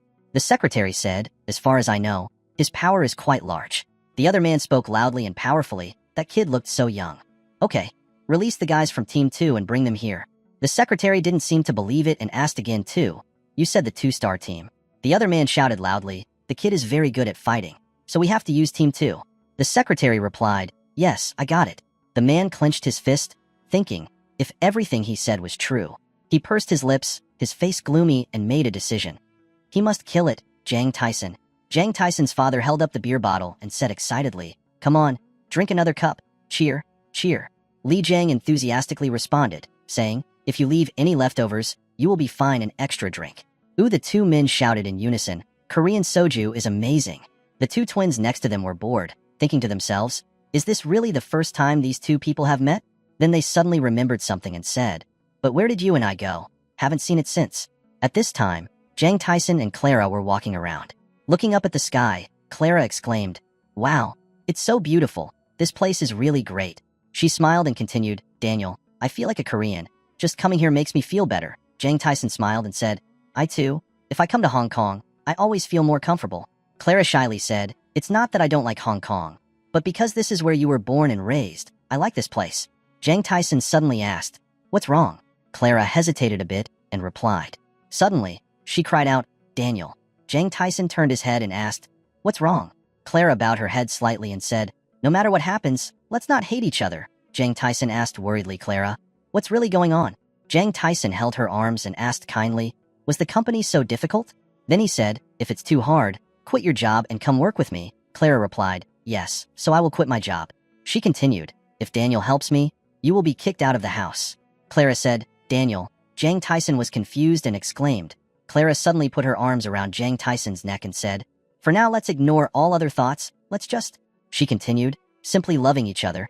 Having finished speaking, she hugged him and kissed him. In the high-rise building, a scream rang out, "Let's meet. Let me treat you." Jang Tyson picked up the phone and said, suddenly inviting me, "Is there something wrong?" The blonde girl on the other side said, Today is the day I receive my salary." Jang Tyson said, "Receiving his salary?" The girl replied, "Yes, this time my company changed sponsors. After manager Huang became the representative, the office changed a lot." The girl continued to say that the company offered more delicious and healthier food. The driver had also changed to someone else and all the interns were signed on a contract and paid according to the minimum wage. For official employees, if you work for 4 months or more, you will receive insurance. Very happy. Jang Tyson exclaimed, "Wow, your company is really great." The girl continued to talk and the salary was also changed to being paid every 5th day of the month. The girl happily said, "From the 5th of next month, I will receive my salary." Jang Tyson took his jacket and replied, "That's a really good company. Don't quit that job and definitely stick to it." "The elevator is going down." The girl exclaimed, "It was so awesome. The best ever." She continued to praise, "Yes, there is no such good company in Korea. Maybe the best in the world?" Jang Tyson smiled and asked, not knowing who that sponsor was, but it was so great. The girl said, "Is that so? I don't know who it is, but that person is as dumb as you." Jang Tyson smiled and said, "In any case, comparing with In is a bit too much." The girl countered, "How? Let's put it that way. Your brother is the best in the world." She asked him, "By the way, are you busy going down to the parking garage?" Jang Tyson asked again. "What?" That girl asked, "Aren't you dating someone? Whether it's a girl or a boy, it's okay." Jang Tyson answered as he walked, because school was about to start so he was a bit busy. He continued, "Aren't you preparing to release your second album in the spring?" The girl was surprised and asked, "Oh, how did you know?" Jang Tyson calmly said, "It's related to Syriana. The second album must be successful, because you always support me, so even if you're tired, you have to endure it." That girl smiled and said, "Hey, he was in such a good mood." Jang Tyson was concerned and said, "It's late. Go to sleep." The girl replied, "Yes, I slept well. Fold the phone down." Suddenly, he heard a loud call, "Hey, Jang Tyson." Jang Tyson turned his head towards the direction of the sound. Then I saw a group of people in black clothes blocking my way. He smiled and thought, "What are these people?" A voice called out, "Hey, Jang Tyson." A group of black shirt people stared at Jang Tyson. Jang Tyson was not afraid and said, "Hey, you're so quiet." The black shirt man in the head raised his face and said, "Whatever. You have the ability." Hearing that guy say that, Jang Tyson thought, "Look, that's the face of a murderer." Then he said, "I'm busy. If you come to me if you have anything to say, just say it directly." He thought, "All of them. Doesn't look nice either." "Look at the landline phone on the table." The secretary worriedly whispered, "Why is it taking so long?" He whispered, really annoyed. At this time, at Jang Tyson's side, he alone defeated nearly half of the black shirt men. Some of them could not stand up and lay exhausted on the ground. A man in black was so surprised that he exclaimed, "What, you?" Jang Tyson smiled and said in a provocative voice, apologizing for his mistake. Then he punched that guy's face hard, shouted loudly, "Go to the hospital and repent." That guy was thrown away, making a coughing sound. Jang Tyson continued to attack the remaining people. Those people were so crowded that all they could do was say, "Okay." Jang Tyson grinned triumphantly. The man with his hair tied saw this and asked in panic, "Who are you?" The man next to him was punched by Jang Tyson, and he let out a howl. Blood splashed out. Jang Tyson's voice rang out, "Don't you know me?" Then he proudly said, "I'm Jang Tyson." At the same time, the secretary's phone rang. He hurriedly picked up the phone and said, "Hello, Captain Hu Wong. What took you so long?" The secretary urged, "There is only one person to solve. The CEO is still waiting." Jang Tyson's voice came from the other end of the phone. "Oh, hello you. Have you been looking at your phone all this time?" The secretary was surprised, said, "What the heck?" Jang Tyson said, "I am Jang Tyson." The secretary was so shocked that he opened his eyes wide and said loudly, "Jang Tyson." Next to Jang Tyson, the defeated black shirt men were lying on the ground. Jang Tyson said to that secretary named Mr. Yu, Why are you looking for me for no reason? Jang Tyson calmly said, the matter of Deongsong being high on drugs had nothing to do with me. Could it be that he was so mentally retarded that he didn't know it was drugs? Walking among the crowd of people lying on the ground, Jang Tyson continued, the CEO must also understand that.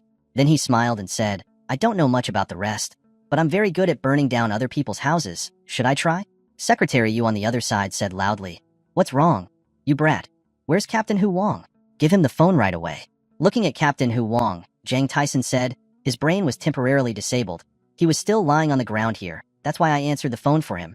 Hearing that, Secretary Yu stammered, young man, Jang Tyson said, shut his mouth and listen. Looking at the people on the ground, Jang Tyson said, if you guys dare to touch me again, I will post all the pictures of today. I have recorded everything today. The right to life and death is in your hands. Jang Tyson threatened. No matter how much support you guys have, you still understand what is the best way to protect yourself, right? Am I right? The secretary exclaimed in panic. What? Jang Tyson suddenly continued, by the way, my mother also belongs to that faction. Her last name is Yu. Then he continued, so please don't touch me, Yu. Secretary Yu was shocked and thought, you family, that's impossible. The sun is gradually appearing behind the mountain. At a high-rise building, a man's voice rang out, why is Jang calling me so early? Jang Tyson said, we have to sign the contract today. The man on the other side of the computer screen asked, the contract will be signed at 11 o'clock. Is there anything wrong? Jang Tyson replied, nothing. Then he smiled and said, please arrange it well. The man on the other side said authoritatively, don't worry, don't you believe in me? Jang Tyson asked, how is the CEO of the law firm? The other man replied that former Supreme Court Chief Justice En Woo-hyun had already been approved by half. Jang Tyson smiled and said, that's good. The man on the other side asked, tell me the truth. How have you been these days? Jang Tyson replied, you don't have to worry. I'll tell you when I get a chance. The man replied, okay, I'll wait. Jang Tyson politely said, keep up the good work. Remembering Chairmino, Jang Tyson thought, Chairmino, please try to get out of this mud. On the computer screen, Robert suddenly appeared. He said, boss. Jang Tyson saw Robert appear and asked, hello Robert, are you ready? Robert did not answer that question but asked another question. Is there something wrong with you? Jang Tyson replied, they plan to kidnap me and Anna. The man's voice rang out, what kidnapping? I'll send an assassin. Then he continued, I have connections with the KGB and a few other intelligence assassins. I can handle everything quickly and without a trace. Jang Tyson said helplessly, no, please don't send anyone. Where's the plan going? Robert replied, now we just wait for your orders. The fund is already prepared. Jang Tyson said, let's start. Let's get excited today. Robert replied, yes, I will make sure everything goes smoothly. Jang Tyson told Robert to send all the money out so they couldn't buy it all at once, then wipe them out. The prestigious Robert said, don't worry, that's my expertise. Jang Tyson replied, thanks to you, Robert. At this moment, Jang Tyson thought to himself, Chairman O, from tomorrow onwards, you are just a fish on the cutting board. At this time, at President O's company, President of excitedly said loudly, what? He asked Secretary Yu, are you sure she is President Yo's sister? Secretary Yu replied, yes, I conducted a relative investigation and the results were correct. Secretary Yu continued, she is indeed the daughter of the former president. Chairman O's sweat dropped and said, so Chairman Yo has a half-sister. The secretary added, besides that guy is stronger than we thought. I sent Captain Huang to deal with him, but they were all defeated. Chairman O cursed, you useless people. Even a brat can't handle it. Secretary Yu said, President Yo will misunderstand us. Chairman O said, Chairman Yo is just a worthless person. It's troublesome. Secretary Yu worriedly said, that Jang Tyson's house has a lot of money and even stocks. President O asked, what about that girl? Suddenly, the phone rang. President O asked, what's wrong? The other end of the line answered, Mr. Chairman, head of finance Lee number Q wants to see you about something urgent. Chairman O said, Chief Lee, please come in. Lee number Q suddenly opened the door and shouted loudly, President. Seeing him in such a hurry, what's wrong? Why are you in such a hurry? It's a big deal, Mr. President O asked. What's so serious? Tell me. The thing is, just recently, a large amount of foreign funds attacked the affiliated parties. Hearing that, Chairman O and Secretary Yu's faces were filled with worry. Lee number Q said wearily, in the form of short selling. Hearing this, Chairman O and Secretary Yu were surprised and exclaimed at the same time, what? Wow, short selling. The announcer's voice emanated from the car speakers, saying that ANA Group shares kept falling day by day, according to the latest source, the U.S. Cooperation Department of ANA Joint Stock Company is being investigated by the IRS Federal Tax Department on suspicion of tax evasion. As a result, the group's stock price fell more than 40%. It is predicted that there will soon be a global financial crisis, he whispered, as they started to manage. Well, everything is over now. Try your best. His face radiated satisfaction. The car rushed down the road, accompanied by an arrogant voice. You must pay for what you have done. Scene changed to a company building. The vending machine whirred, and then a can of water fell out of the machine. Jang Tyson was bending down to get the can of water he just bought when suddenly someone called, making him startled and turned around. Hey, Jang Tyson. The voice just now turned out to be Aaron's, Jang Tyson said shyly. Aaron Sr. She suddenly complimented, wow, you look really good today. She groaned twice. Her face started to turn red and continued, thank you for what happened the other day. I'll treat you to a delicious meal, but why didn't you call me? Tyson suddenly thought to himself. What? You confessed your love to me when you were drunk.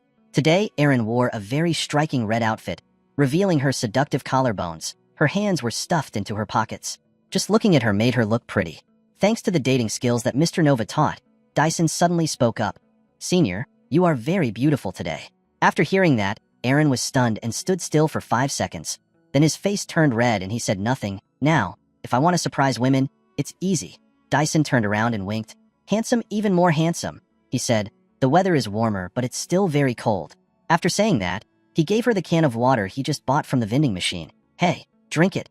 After hearing what he said, Aaron gasped. As if she couldn't believe her eyes. Her eyes widened and she suddenly said, where did you learn that mischievous way of talking, Jang Tyson? So you're a shy person? Jang Tyson's eyes were full of affection. His mouth smiled meaningfully and said, next time I will invite you to a meal. After saying that, he turned around and walked forward. Before leaving, he left a sentence. I have class. Please go first. Then he left and left Aaron alone there. She angrily shouted, where are you going? Aren't you going to the new student welcome ceremony? After Tyson left, Aaron wondered if the new students also had a welcoming class. She seemed to suddenly remember something. Her face suddenly darkened, looking at Jang Tyson's back and thinking, new law students don't have specialized classes on Monday. Scene changed to Korean University. From the classroom upstairs came the bustling noise and laughter of students. They sat and talked and laughed happily. Looking at the students in front of me talking comfortably, walking arm in arm, they talked and laughed as they walked, making the classroom very noisy. Even though there was a teacher in the classroom, no one seemed to care. Everyone continued with their stories. This makes Sun Yuri uncomfortable. I can't breathe. The more she thought about it, the angrier she became, mentally cursing. Jang Tyson is really a little devil. The friend sitting next to her saw her face droop and asked, your face looks sad. What's wrong? Your boyfriend dumped you. She lowered her head tiredly and replied, that's not it. Having said that, Sun Yuri raised her head and spoke shyly. Thinking about having to draw for another 2 years found it too difficult. I can't breathe at all. Her tablemate was surprised to hear that. Are you serious? We are close friends. A smart student like you is also vague about the future. I can't believe it. She continued, your family must be very busy. Just try to get high scores, then study abroad and become a professor. The teacher stood above and looked around and said, I see there are some new students. Today is the first day, so let's take attendance. You all know that I won't take attendance anymore, right? For an artist, the best words can only be his own paintings. Students who participate in top art competitions will be exempted from all classes immediately. The students sitting below were all shocked to hear the teacher say that. The teacher continued speaking and of course still guaranteed their student scores, and if anyone can draw a picture that I like, then I will be able to pass my specialized subjects. Hearing this, all the students seemed happy. Everyone had their own thoughts. The person standing above laughed heartily. What do you think? Isn't that wonderful? Having finished speaking, I started taking attendance. Choi Dekiel, yes. The teacher stopped to praise this student for a moment. The sculpture student was very patient. I expect that from you. Student Choi Dekiel scratched his head shyly. The teacher continued to hold the attendance list. Sun Yuri, she lazily replied, yes. The teacher stopped and looked at Sun Yuri and said, last year you were in my class too, right? I also hope to see your performance this year. She obediently thanked the professor. Lee Hankiel, yes. The professor looked at the student below and said, you're a reservation student, right? I hear your voice as if you've returned from the army. The student scratched his ear and smiled shyly. It seemed the teacher was right. The teacher looked at the list again, then suddenly discovered something unusual. Oh, what is this? Why are law students in this class? This statement also surprised the whole class. When Sun Yuri heard about law students, she gasped in surprise and her heart was also filled with anxiety. The teacher read the law student's name, Jang Tyson. A response came from the last row, yes, making everyone surprised. As if they couldn't believe their ears, they opened their eyes wide and turned to look. Who is that? Sun Yuri was the most surprised person. Her face showed fear as if she couldn't believe her eyes. Her mouth opened wide as if this was impossible, stammering and saying, Jang Tyson. Her eyes opened even wider. Her face darkened and she looked back, unable to believe it was Tyson. It's him, Jang Tyson. His face was always so handsome. His blue eyes and attractive smile. The teacher was also surprised by the appearance of this law student. He asked again if there was any mistake. New student, it seems like he was placed in the wrong class, right? Jang Tyson happily replied, no, the arrangement is correct. No mistake, professor. In class, there was gradually a buzz about this student. Yuri's tablemate also had to praise him. Wow, he's so handsome. Yuri, do you know that person? Yuri was still surprised about Jang Tyson. She still couldn't believe her eyes. The professor continued, I don't understand why law students are here, but you didn't register for general courses, did you? Jang Tyson heard that and could only say, yes, I heard that other subjects are also great. When the male students here heard him say that, they were also surprised. Each of them had stupid faces. Then shout together, then you must be 100% good at that practice.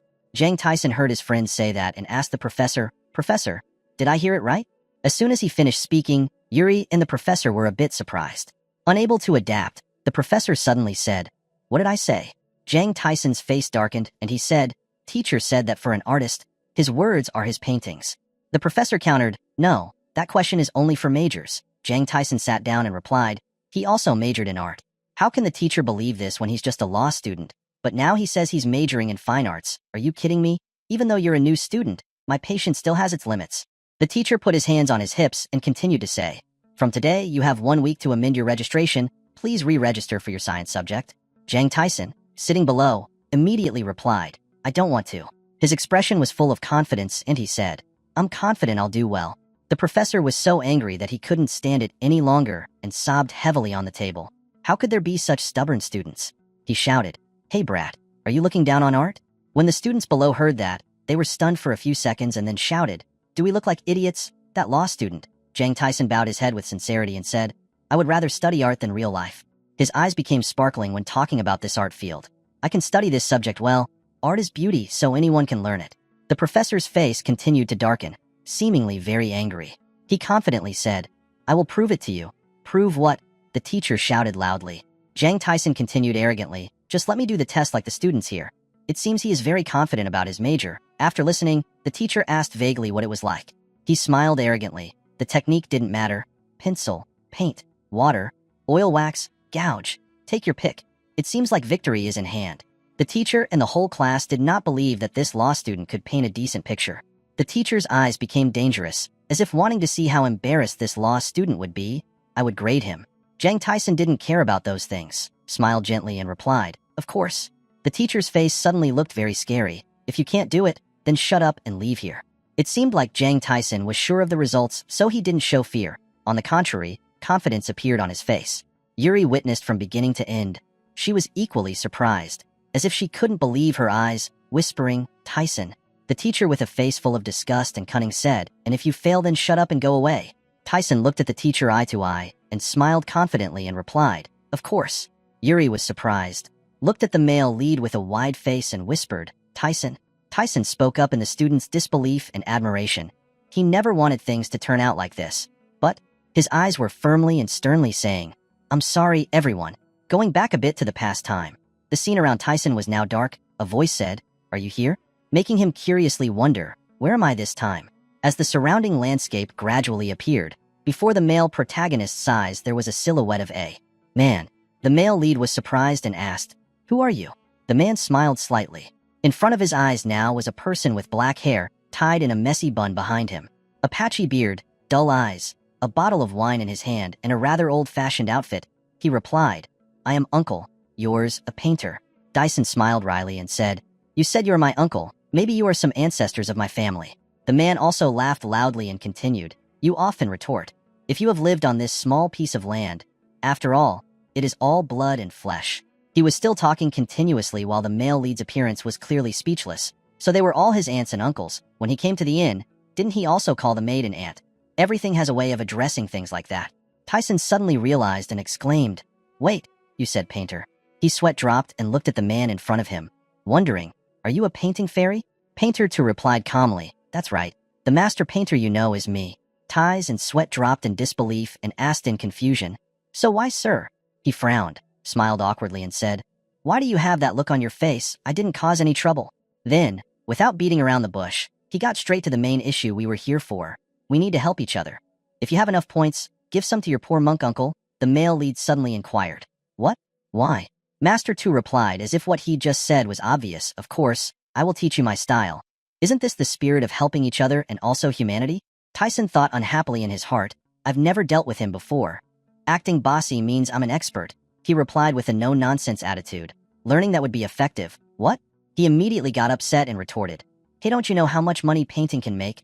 Unlike in the past, now it is no longer a problem. The male lead looked disdainful and replied, We are all players. Why do you act like that? Even if you are good at drawing, you still have to die to make money. He smiled proudly and said, And I already have a lot of money. Master Tweed grimaced and said loudly, Hey, you have to be generous, understand? He complained and blamed you. You are too stingy. Even if you become a monk, you will still be called stingy, the male lead calmly replied. But I have lived a beautiful life with a full stomach. Suddenly, behind Tyson's back, a voice called out, Foreman. The two turned back to observe. Approaching were the silhouettes of three rather strange men. The painter blamed him. Hey, why are you only here now? He kept talking loudly. It will take a long time to fill it up. If you do this, you'll go to hell. Tyson was worried and confused, looking at the three people who had just arrived with curiosity. He silently exclaimed in his heart, What the hell is this, their appearance? Paul Cezanne asked, Foreman. What's wrong with you today? Paul Gauguin said with a smile, I can finish this quickly. The male lead wondered and asked the painter, But, uncle, who are these people? He still had a drunken face and replied, What about them? He slightly smiled and said, They're not very famous, so you won't know. Scene was surprised. Your nephew, Gauguin greeted kindly. Nice to meet you. I'm Gauguin. When Tyson heard this name, he was panicked and surprised. His eyes widened and his mouth gaped, exclaiming, The man with long flowing hair happily introduced, My full name is actually Paul Gauguin. When the male lead heard this, he sweated nonstop and stammered in his head, G. Gauguin, the artist representing post-impressionist painting Paul Gauguin. Then, still with that gentle look, Gauguin turned to the side and said, I think you might know the person standing next to me. The man next to me also enthusiastically introduced himself. Nice to meet you. My name is Paul Cezanne, making the male protagonist even more shocked. He silently exclaimed in his heart, Gasp, Paul Cezanne, the lone pioneer known as the father of modern painting, Paul Cezanne. Cezanne's body trembled with excitement. His mouth still couldn't close because he was so shocked. Was this real? His eyes next focused on the man behind the two of them, then guessed. In his mind, he began to reason. Behind him there was a man standing strangely. He looked so familiar. At this moment, Tyson immediately noticed and realized his ears were bandaged. His eyes suddenly revealed a look of admiration and disbelief. He silently speculated, Van Gogh. Returning to the present, the male lead is skillfully holding a pen and gliding across the smooth surface of paper. To the admiration and surprise of all the students present in the room at this time, his hands were still gracefully drawing light strokes. The students were still attentively observing Tyson's every move without looking away. They all exclaimed in surprise. It was crazy, and then silently said in their hearts, Who is that guy? A female student with short hair. The teacher couldn't help but be shocked at this moment. The god of disaster has arrived. The return of the god of disaster. Tyson's painting is gradually being completed in front of everyone's disbelief. The teacher gasped in surprise. Was that Van Gogh? A few hours later, students started walking back and forth at the school. West Building, lecture room. The teacher sat attentively looking at the picture ties and just drew not long ago, huh? Observing carefully and thinking. The madness of colors that Master Van Gogh can express. The way a painter uses his pen contains the soul. He said unhappily, he was much more accurate than me. He used turpentine and hemp seed oil. He lowered his eyes, frowned slightly and speculated. Everything was rudimentary and not at all complicated. But it was also planned in advance, everything. The teacher's body trembled, but he also secretly acknowledged in his heart that if he asked a professional artist to evaluate it, they would all shout that this is Van Gogh's work. It's just that the coloring style has changed. He does not fall into Van Gogh's way of looking at life. The way of painting does not pour out suffering, despair, and madness. In the place of madness there is peace, a beautiful reality, no longer a dream again. The father professor suddenly opened the door and called out, Professor Shim, so you're here, causing him to turn around in surprise. Professor Shim asked confusedly, Professor Father, what's wrong? You startled me, he said excitedly. Oh my day, do you know who I just met? Professor Shim was also curious and asked, Who? Professor Father cheerfully replied, I met a painter. Professor Shim was surprised. What a painter! He approached the table, displayed the painting he held in his hand from the moment he entered the room and said, Look at this painting. Hearing that, Professor Shim also came closer to observe. It was a black and white picture of a tiger. Professor Father was still excited and said, Oh my God. It looks like the tiger is coming to life. Looking intently at the picture, the professor kept admiring. Look at its eyes, as if it was preparing to jump out and roar for the whole world to know, right? Professor Shim's eyes widened in surprise. He couldn't believe it and silently said in thought, "This skill has reached an unbelievable level." He turned to his father and said, "Great. Is this your work? You're really a great artist." Professor Father quickly denied it. "It's not mine." Professor Shim frowned and smiled smugly and asked, "What? So it was a painting drawn by a former student?"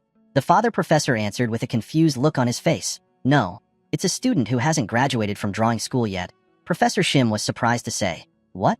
Then he looked to the corner of the painting and saw a small red mark there. Looking closer, I was shocked to see that on that red mark was Tyson's name. Professor Shim's face was full of worry and confusion. He asked, "Professor, by any chance, are the other students attending the afternoon class?" The professor replied confusedly, "Yes." He stammered and said, "Student, law." Professor Father suddenly asked, "Wait, how do you know?" The two people's faces were dark, unbelievable. Looking at the picture in panic and remembering the name, Jang Tyson, Yuki blushed and asked Tyson, "What are you doing?" He replied with a smug look on his face, "Why, law students aren't allowed to draw." She objected uncomfortably, "That's not what I meant." Tyson laughed and continued, "So why do you ask?" Yuki dodged and started another story. "Who would drink rice wine in the middle of the day like you?" Tyson calmly replied, "Suddenly meeting her makes him crave rice wine." She wondered, "Why? You drank this second pot already?" Yuki looked like an older person and reminded him, "You're only a first year, right? You shouldn't get drunk on the first day of school like this." Tyson smiled and replied, "But since I met you here, I have to drink. Not everyone I drink with." Yuki suddenly asked in confusion, "Why did you say that?" Tyson looked at her and smiled meaningfully.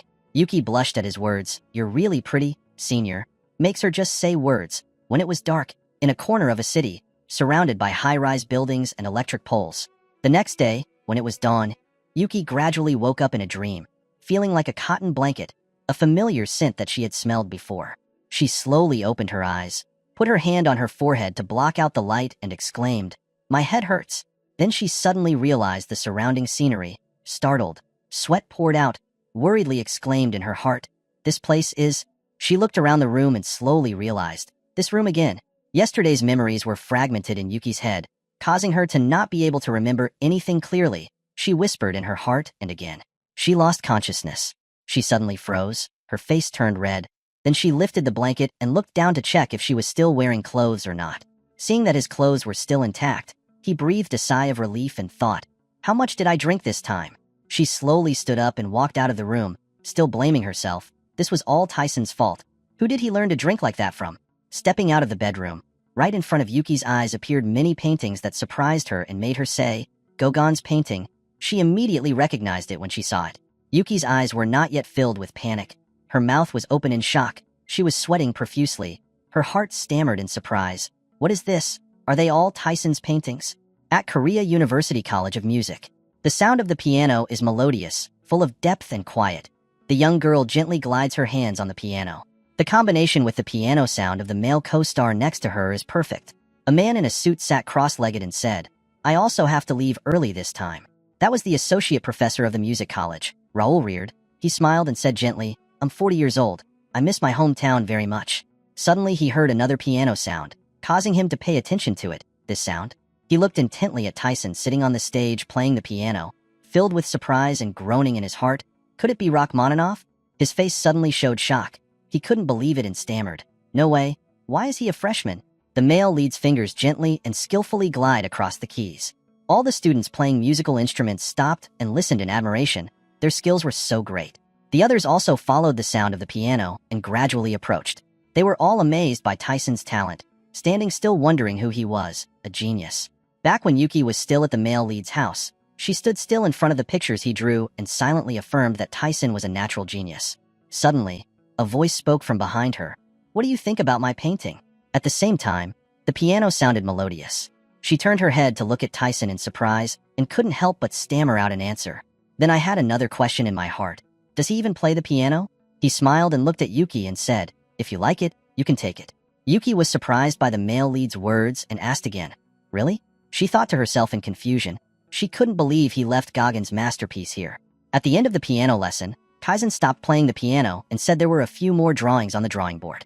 Then, with a look full of arrogance, he stood up and asked, "How did you like my performance?" Yuki shyly blushed, but not at all awkwardly replied, "It's perfect. There is a clear feeling of pleasure. This is the first time I've heard such a sound." Tyson smiled softly, thanking her. She blushed and looked at the male lead in admiration. There was nothing Tyson couldn't do. He was so cool. Then she hesitantly started talking. "Are you preparing for a competition or what?" He answered quite curtly, "No," causing Yuki to stammer awkwardly. "So?" The male lead's sharp eyes replied, "I want to apply to the piano department of the music college this afternoon." She exclaimed in surprise. "What? Piano department?" Her whole body began to tremble because of the amount of information she was hearing. A person studying law had chosen music and arts college as a minor. Her voice stammered and said, "I'm going crazy." At the music college at this time. After finishing the piano piece, everyone applauded enthusiastically. The male lead smiled softly and proudly. Those who appeared there enthusiastically applauded the excellent performance. Tyson bowed down politely and greeted, "This is the first time we met. I am Jang Tyson, a first-year law student enrolling today." The male lead's introduction made everyone there surprised and thought, "He's studying law." Others look at him with admiration in their hearts. Tyson is truly talented. When did he become so good at the piano? At the male lead's company, his lawyer happily exclaimed, "CEO Jang, the new office setting today is very beautiful, much more beautiful than our law office." Tyson politely replied, "It's all thanks to you." The lawyer continued, "Hey, what are you talking about? People heard it and thought I didn't buy this building." Lawyer Joe looked jealous and said, "I'm really jealous, CEO Jang." Then he started asking about the main point. "So why did you call me here? Is there something important?" The male lead replied with a questioning look, "I was calling to discuss the business acquisition mentioned earlier." Lawyer Joe immediately continued, "Business acquisition?" Tyson laughed it off and replied, "Yes, I will have an interview soon." Lawyer Joe politely asked, "So why do you need me?" His face turned red. He was sweating profusely and said nervously, "You're the director of the famous Sam Wu law firm, aren't you? You have more social experience than me, so wouldn't that be better? What if we interview together?" Lawyer Joe also blushed, sweating like a shower, and replied, "So, you're not planning on using me as a shield, are you?" Tyson silently said in his heart, "This noble old man is really quick-witted." The male lead tilted his head towards the lawyer, worriedly asking, "Do you accept the consulting fee? You must accept it today." He was helpless and could only agree, "Okay, I understand, just kidding." Lawyer Joe with a guilty and worried look said, "You have changed my life. I have to at least do this for you." Suddenly a voice rang out from outside the room, "Sir, the interviewer is here." Tyson replied, "Let it in." His employee's voice replied, "Yes." A man wearing a brown suit and leather shoes walked in. He bowed his head in the direction of Lawyer Joe and said, "Hello, Sirso," to the confusion of Tyson and the lawyer. The lawyer laughed and said, "Sorry, but I'm not a CEO." The man immediately looked confused at the two people, his head moving back and forth, exclaiming, Lawyer Joe explained, "That person is the CEO, Jang Tyson." He was confused and worried as he watched the male lead speak. "Sorry, this guy is a CEO." Tyson looked at the tall man in front of him with a satisfied smile and thought, "Is a tool, a naive and honest tool." Tyson thought to himself, it was this person. Putting aside his thoughts, he shook hands with the other man. He smiled and said, "Very happy to meet my grandfather, Jang Tyson, CEO of the investment group."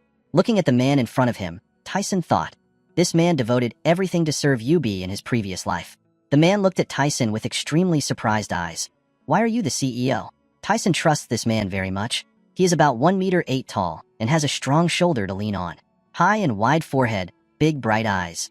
These are the eyes of a tiger always ready to capture its prey. The man shook hands with Tyson and introduced himself. "I am Han Jinwon, CEO of Security Company." Tyson smiled at him and pointed to the chair next to him. "Please sit down."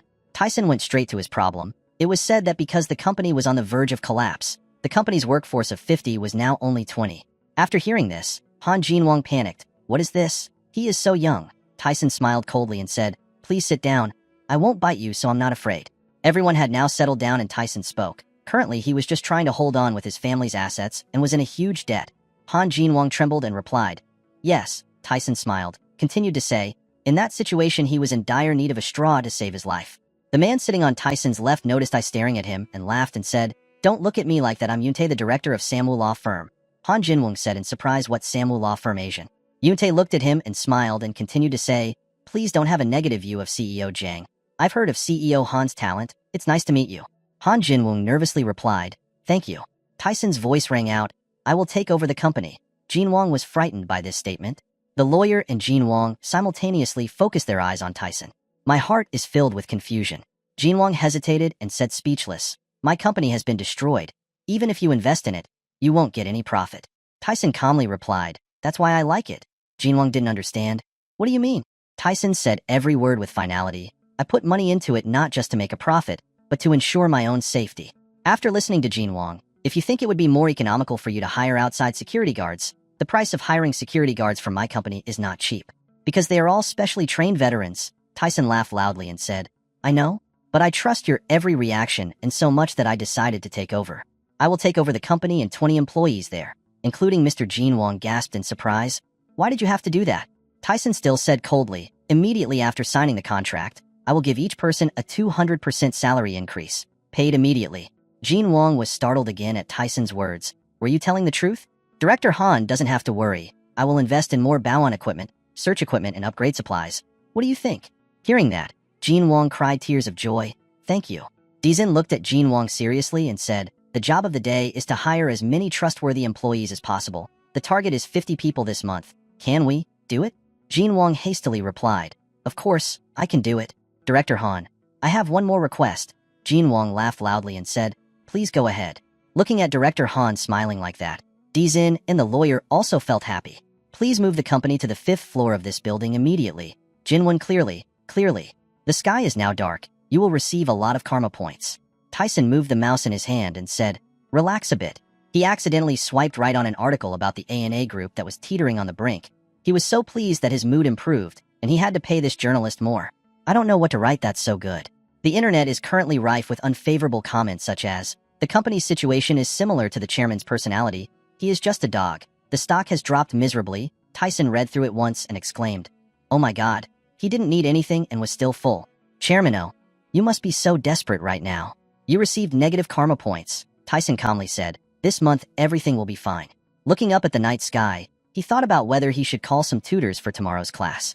Is there anyone there who is good at information technology? Tyson thought silently. The sound of applause filled with excitement rang out. Suddenly the lights in the house went out. Tyson was confused and didn't know what the hell was going on. He called out loudly to say hello if anyone was there. From afar, light gradually appeared. Tyson shouted loudly in fear. It was someone. Is it true that Russians or Eastern Europeans are gods? The other person only replied him with 2 words. Maybe Tyson was confused and thought to himself, I am a god, a ghost. Maybe what? Cigarette smoke drifted in the air and the man spoke. I'm waiting for you. Tyson was startled. Waiting for me. The man walked towards Tyson. I thought you wouldn't call anyone else but me. Tyson felt that this person didn't seem normal. In the dark, he couldn't see his face clearly. He just stood there looking at Tyson and said, really disappointed. Hearing him say that, he replied, why did he say that? He inhaled a cigar and laughed loudly. Because I have more than I thought. You are different from other mortals. His eyes sparkled with surprise. Besides him, there were people from other countries who were also communicating. Mr. Thursday came back and suddenly smiled and said to him that it's too dark here. Could you turn on the light? But he just coldly replied, I'm sick and I'll go. This is your first time doing business with someone who doesn't trust you yet? Hearing that, he silently cursed. What the fuck, why do you look so arrogant? You are a god, but if you trust me, you will have more benefits in the future, right? He spoke in a sharp, stupid voice. Tyson was surprised by his curse. Why are you cursing me for being stupid? Tyson gradually lost all patience in saying who he really was. He replied, Bushkov Vladimir Dmitrijevic. Tyson's annoyed tone gradually became impatient. I didn't ask for your name. I needed a title. Are you in the same league as Zeus, or do you work independently? If neither of the above hypotheses is true, then where do you belong? He smiled thoughtfully and said, Zeus, what's the name? That sounds boring. Tyson was extremely worried. Oh wait, he dared to criticize Zeus. The space is dark on all sides. There is no way to offend the great minister. He seemed to remember something big. Was he a villain? He flicked the cigarette but in his hand and said, evil god. Let me introduce myself properly. I am an evil god who likes bad karma the most. My name is Vladimir. Looking at Tyson's scared face, he said, don't be afraid. I'm not like those people who only crave every human soul. He suddenly nodded. Afraid to have me. He asked, how proficient do you want to be with computers? Tyson hesitantly replied, well, knowing a little bit of this and that is fine. I don't ask too much, you're very brave. Do you understand the nature of this contract? He was made to sweat by his question and replied, no. Listening to the song, he smirked and said, kind of like someone who has to deposit bad karma points. What kind of deposit? I can't believe it. The man absolutely opposite Tyson spoke. Karma is the first condition to summon evil gods. I can only use evil karma points to exchange for skills. Your other points are also very good, but instead of depositing, you just need to give me your karma points." Hearing that, he whispered a sigh of relief. Suddenly, he let out a wild laugh. The karma points were so clean and pure, Tyson thought inexplicably, "Does the body also need good karma points?" Tyson crossed his arms in front of his chest and arrogantly asked for permission to criticize. He seemed to not have expected this outcome and shouted loudly, "What?" Tyson looked at Vladimir coldly and said, "Since when do I pay attention to gods? I sincerely refused." He didn't expect him to refuse him like that, so he was stunned. He smiled contemptuously. "I am Jang Tyson, an independent person of thought. I can personally sign a contract with me with my karma points. Why don't we negotiate a bit?" Vladimir agreed to his proposal. "Yes, we can make a contract. I am a member of the FSB faction. The Russian Federal Security Department must call me the boss of all hackers. There is no secret organization in this world, including NASA, NSA, GCHQ, or MSS, that can prevent me from entering the system. We even know the activation codes for nuclear weapons." He knew that if he said that, Tyson wouldn't believe it. Vladimir used a firm tone to say, "Don't say too much, just trust me. I will give you the power to dominate the virtual world." You look at him.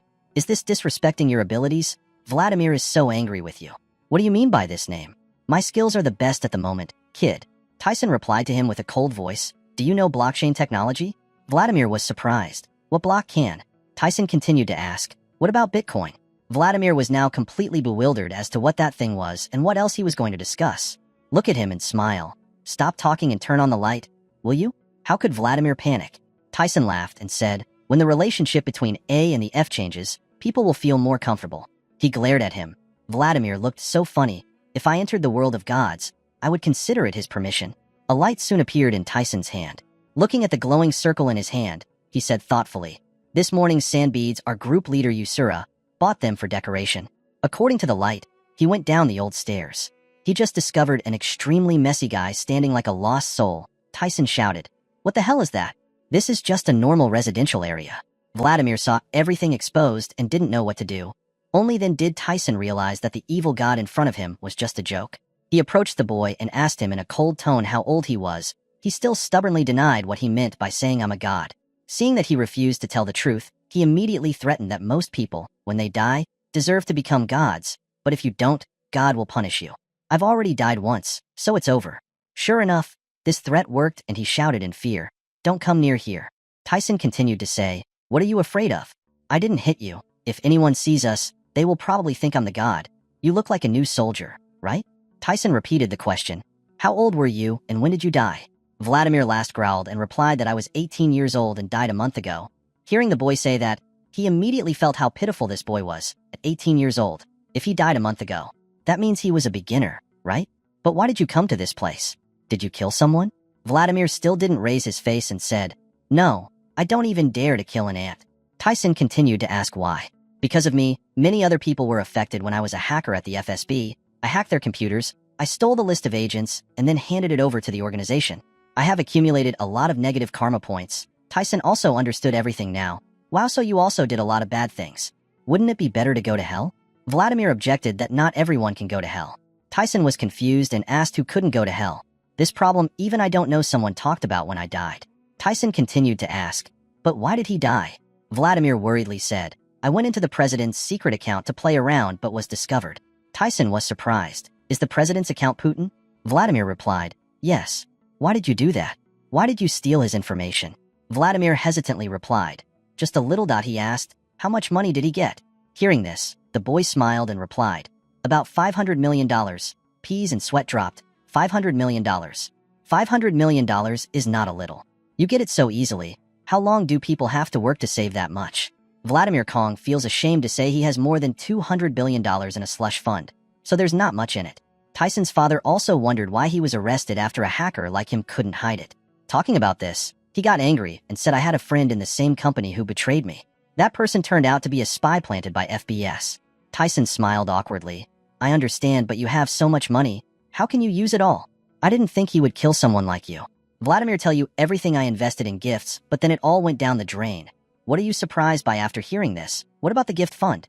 His voice suddenly lowered. "I put all the money in Canadian dollar, but some bastards discussed it all before I could sell it. So, I was left with $3 billion on paper and it was thrown away. There's no way it wasn't you who hacked into it." That's why Tyson was stunned. Vladimir continued, I can't do that transaction as real time. Tyson said with a gray face. Just recently it seemed like I had lost all the money he sold his life to get. Vladimir coldly replied that just recently I didn't have enough money, so I hacked the president's account again. He smiled and said, you're a good programmer, right? Vladimir now seems to have gone all out on my hobby of developing special algorithms in the position that we have decrypted all the firewalls of important headquarters in Russia. He deliberately changed the subject and asked, have you eaten anything? Seeing him mention food, Vladimir thought about his empty stomach. Otherwise, I won't have any points left, so I'm very hungry. Looking at him so pitifully, he curiously asked, why isn't there another god? Vladimir replied sadly, there is a place where evil gods live, but they never help each other. After speaking, he burst into tears. Please give me some points. I really hate this place. It's like hell. If I had points, I would become a purer soul. Please help me. Tyson's screaming makes his head hurt. What the hell is going on? Tyson asked if he wanted to exchange bad karma points for good points. The sun is gradually shining. A series of stock charts appear on the computer. The company's department head reported that since this morning's trading session, the stock price has dropped miserably.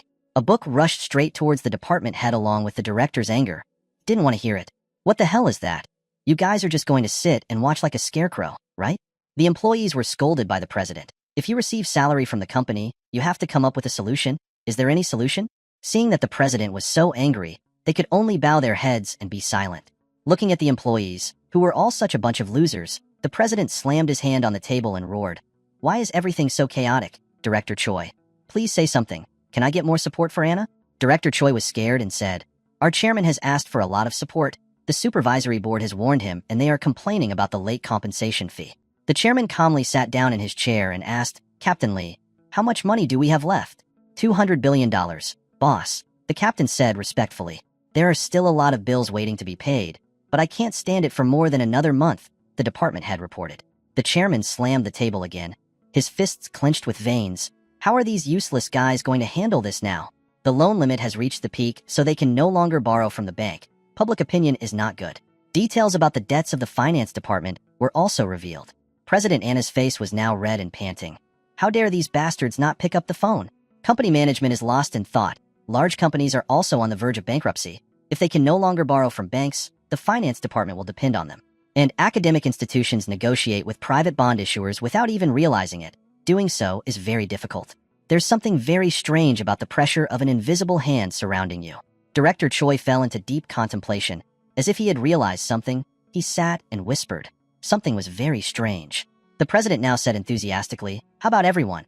Let's think of a way. Go to the bank manager and withdraw all the money that can be withdrawn. In that situation, only stocks of group companies can be sold publicly. Only physical assets such as gold and cash have value. He continued, just need to pass this time. Do whatever it takes, just this once. At this moment, Director Choi realized something. His face changed. He thought to himself, could it be? If it was that kid, Director Choi thought while looking at the president with eyes full of shyness. After sitting and piecing together the whole incident, he thought to himself, yes, thinking back, ever since it happened, bad things kept happening. He even imagined the scene of Jang Tyson smiling devilishly. Look at him. On the other side, Jang Tyson is saying to Vladimir, do you want to change the bad karma points of the evil god to the good points of the good god? Vladimir thought to himself, in this world I can even change God's destiny. I'm crazy. What am I? Jang Tyson repeats again, the evil karma points of the evil god change into the good karma points of the good god. Vladimir was frightened. Tears kept flowing down both sides of his face. He shouted loudly, brother, don't. I will do well. I really want to live like a god. There are only evil spirits here. Jang Tyson heard that and thought to himself, the price of not living an honest life is quite large, but, in fact, that evil karma is not Vladimir's fault alone. Her parents died early and she was raised in the intelligence department of cold Russia. The living situation caused her personality problems to arise. So what is her fault? Jang Tyson asked again, do you want to change? No. Vladimir finally crouched down. Jang Tyson saw that and couldn't say anything.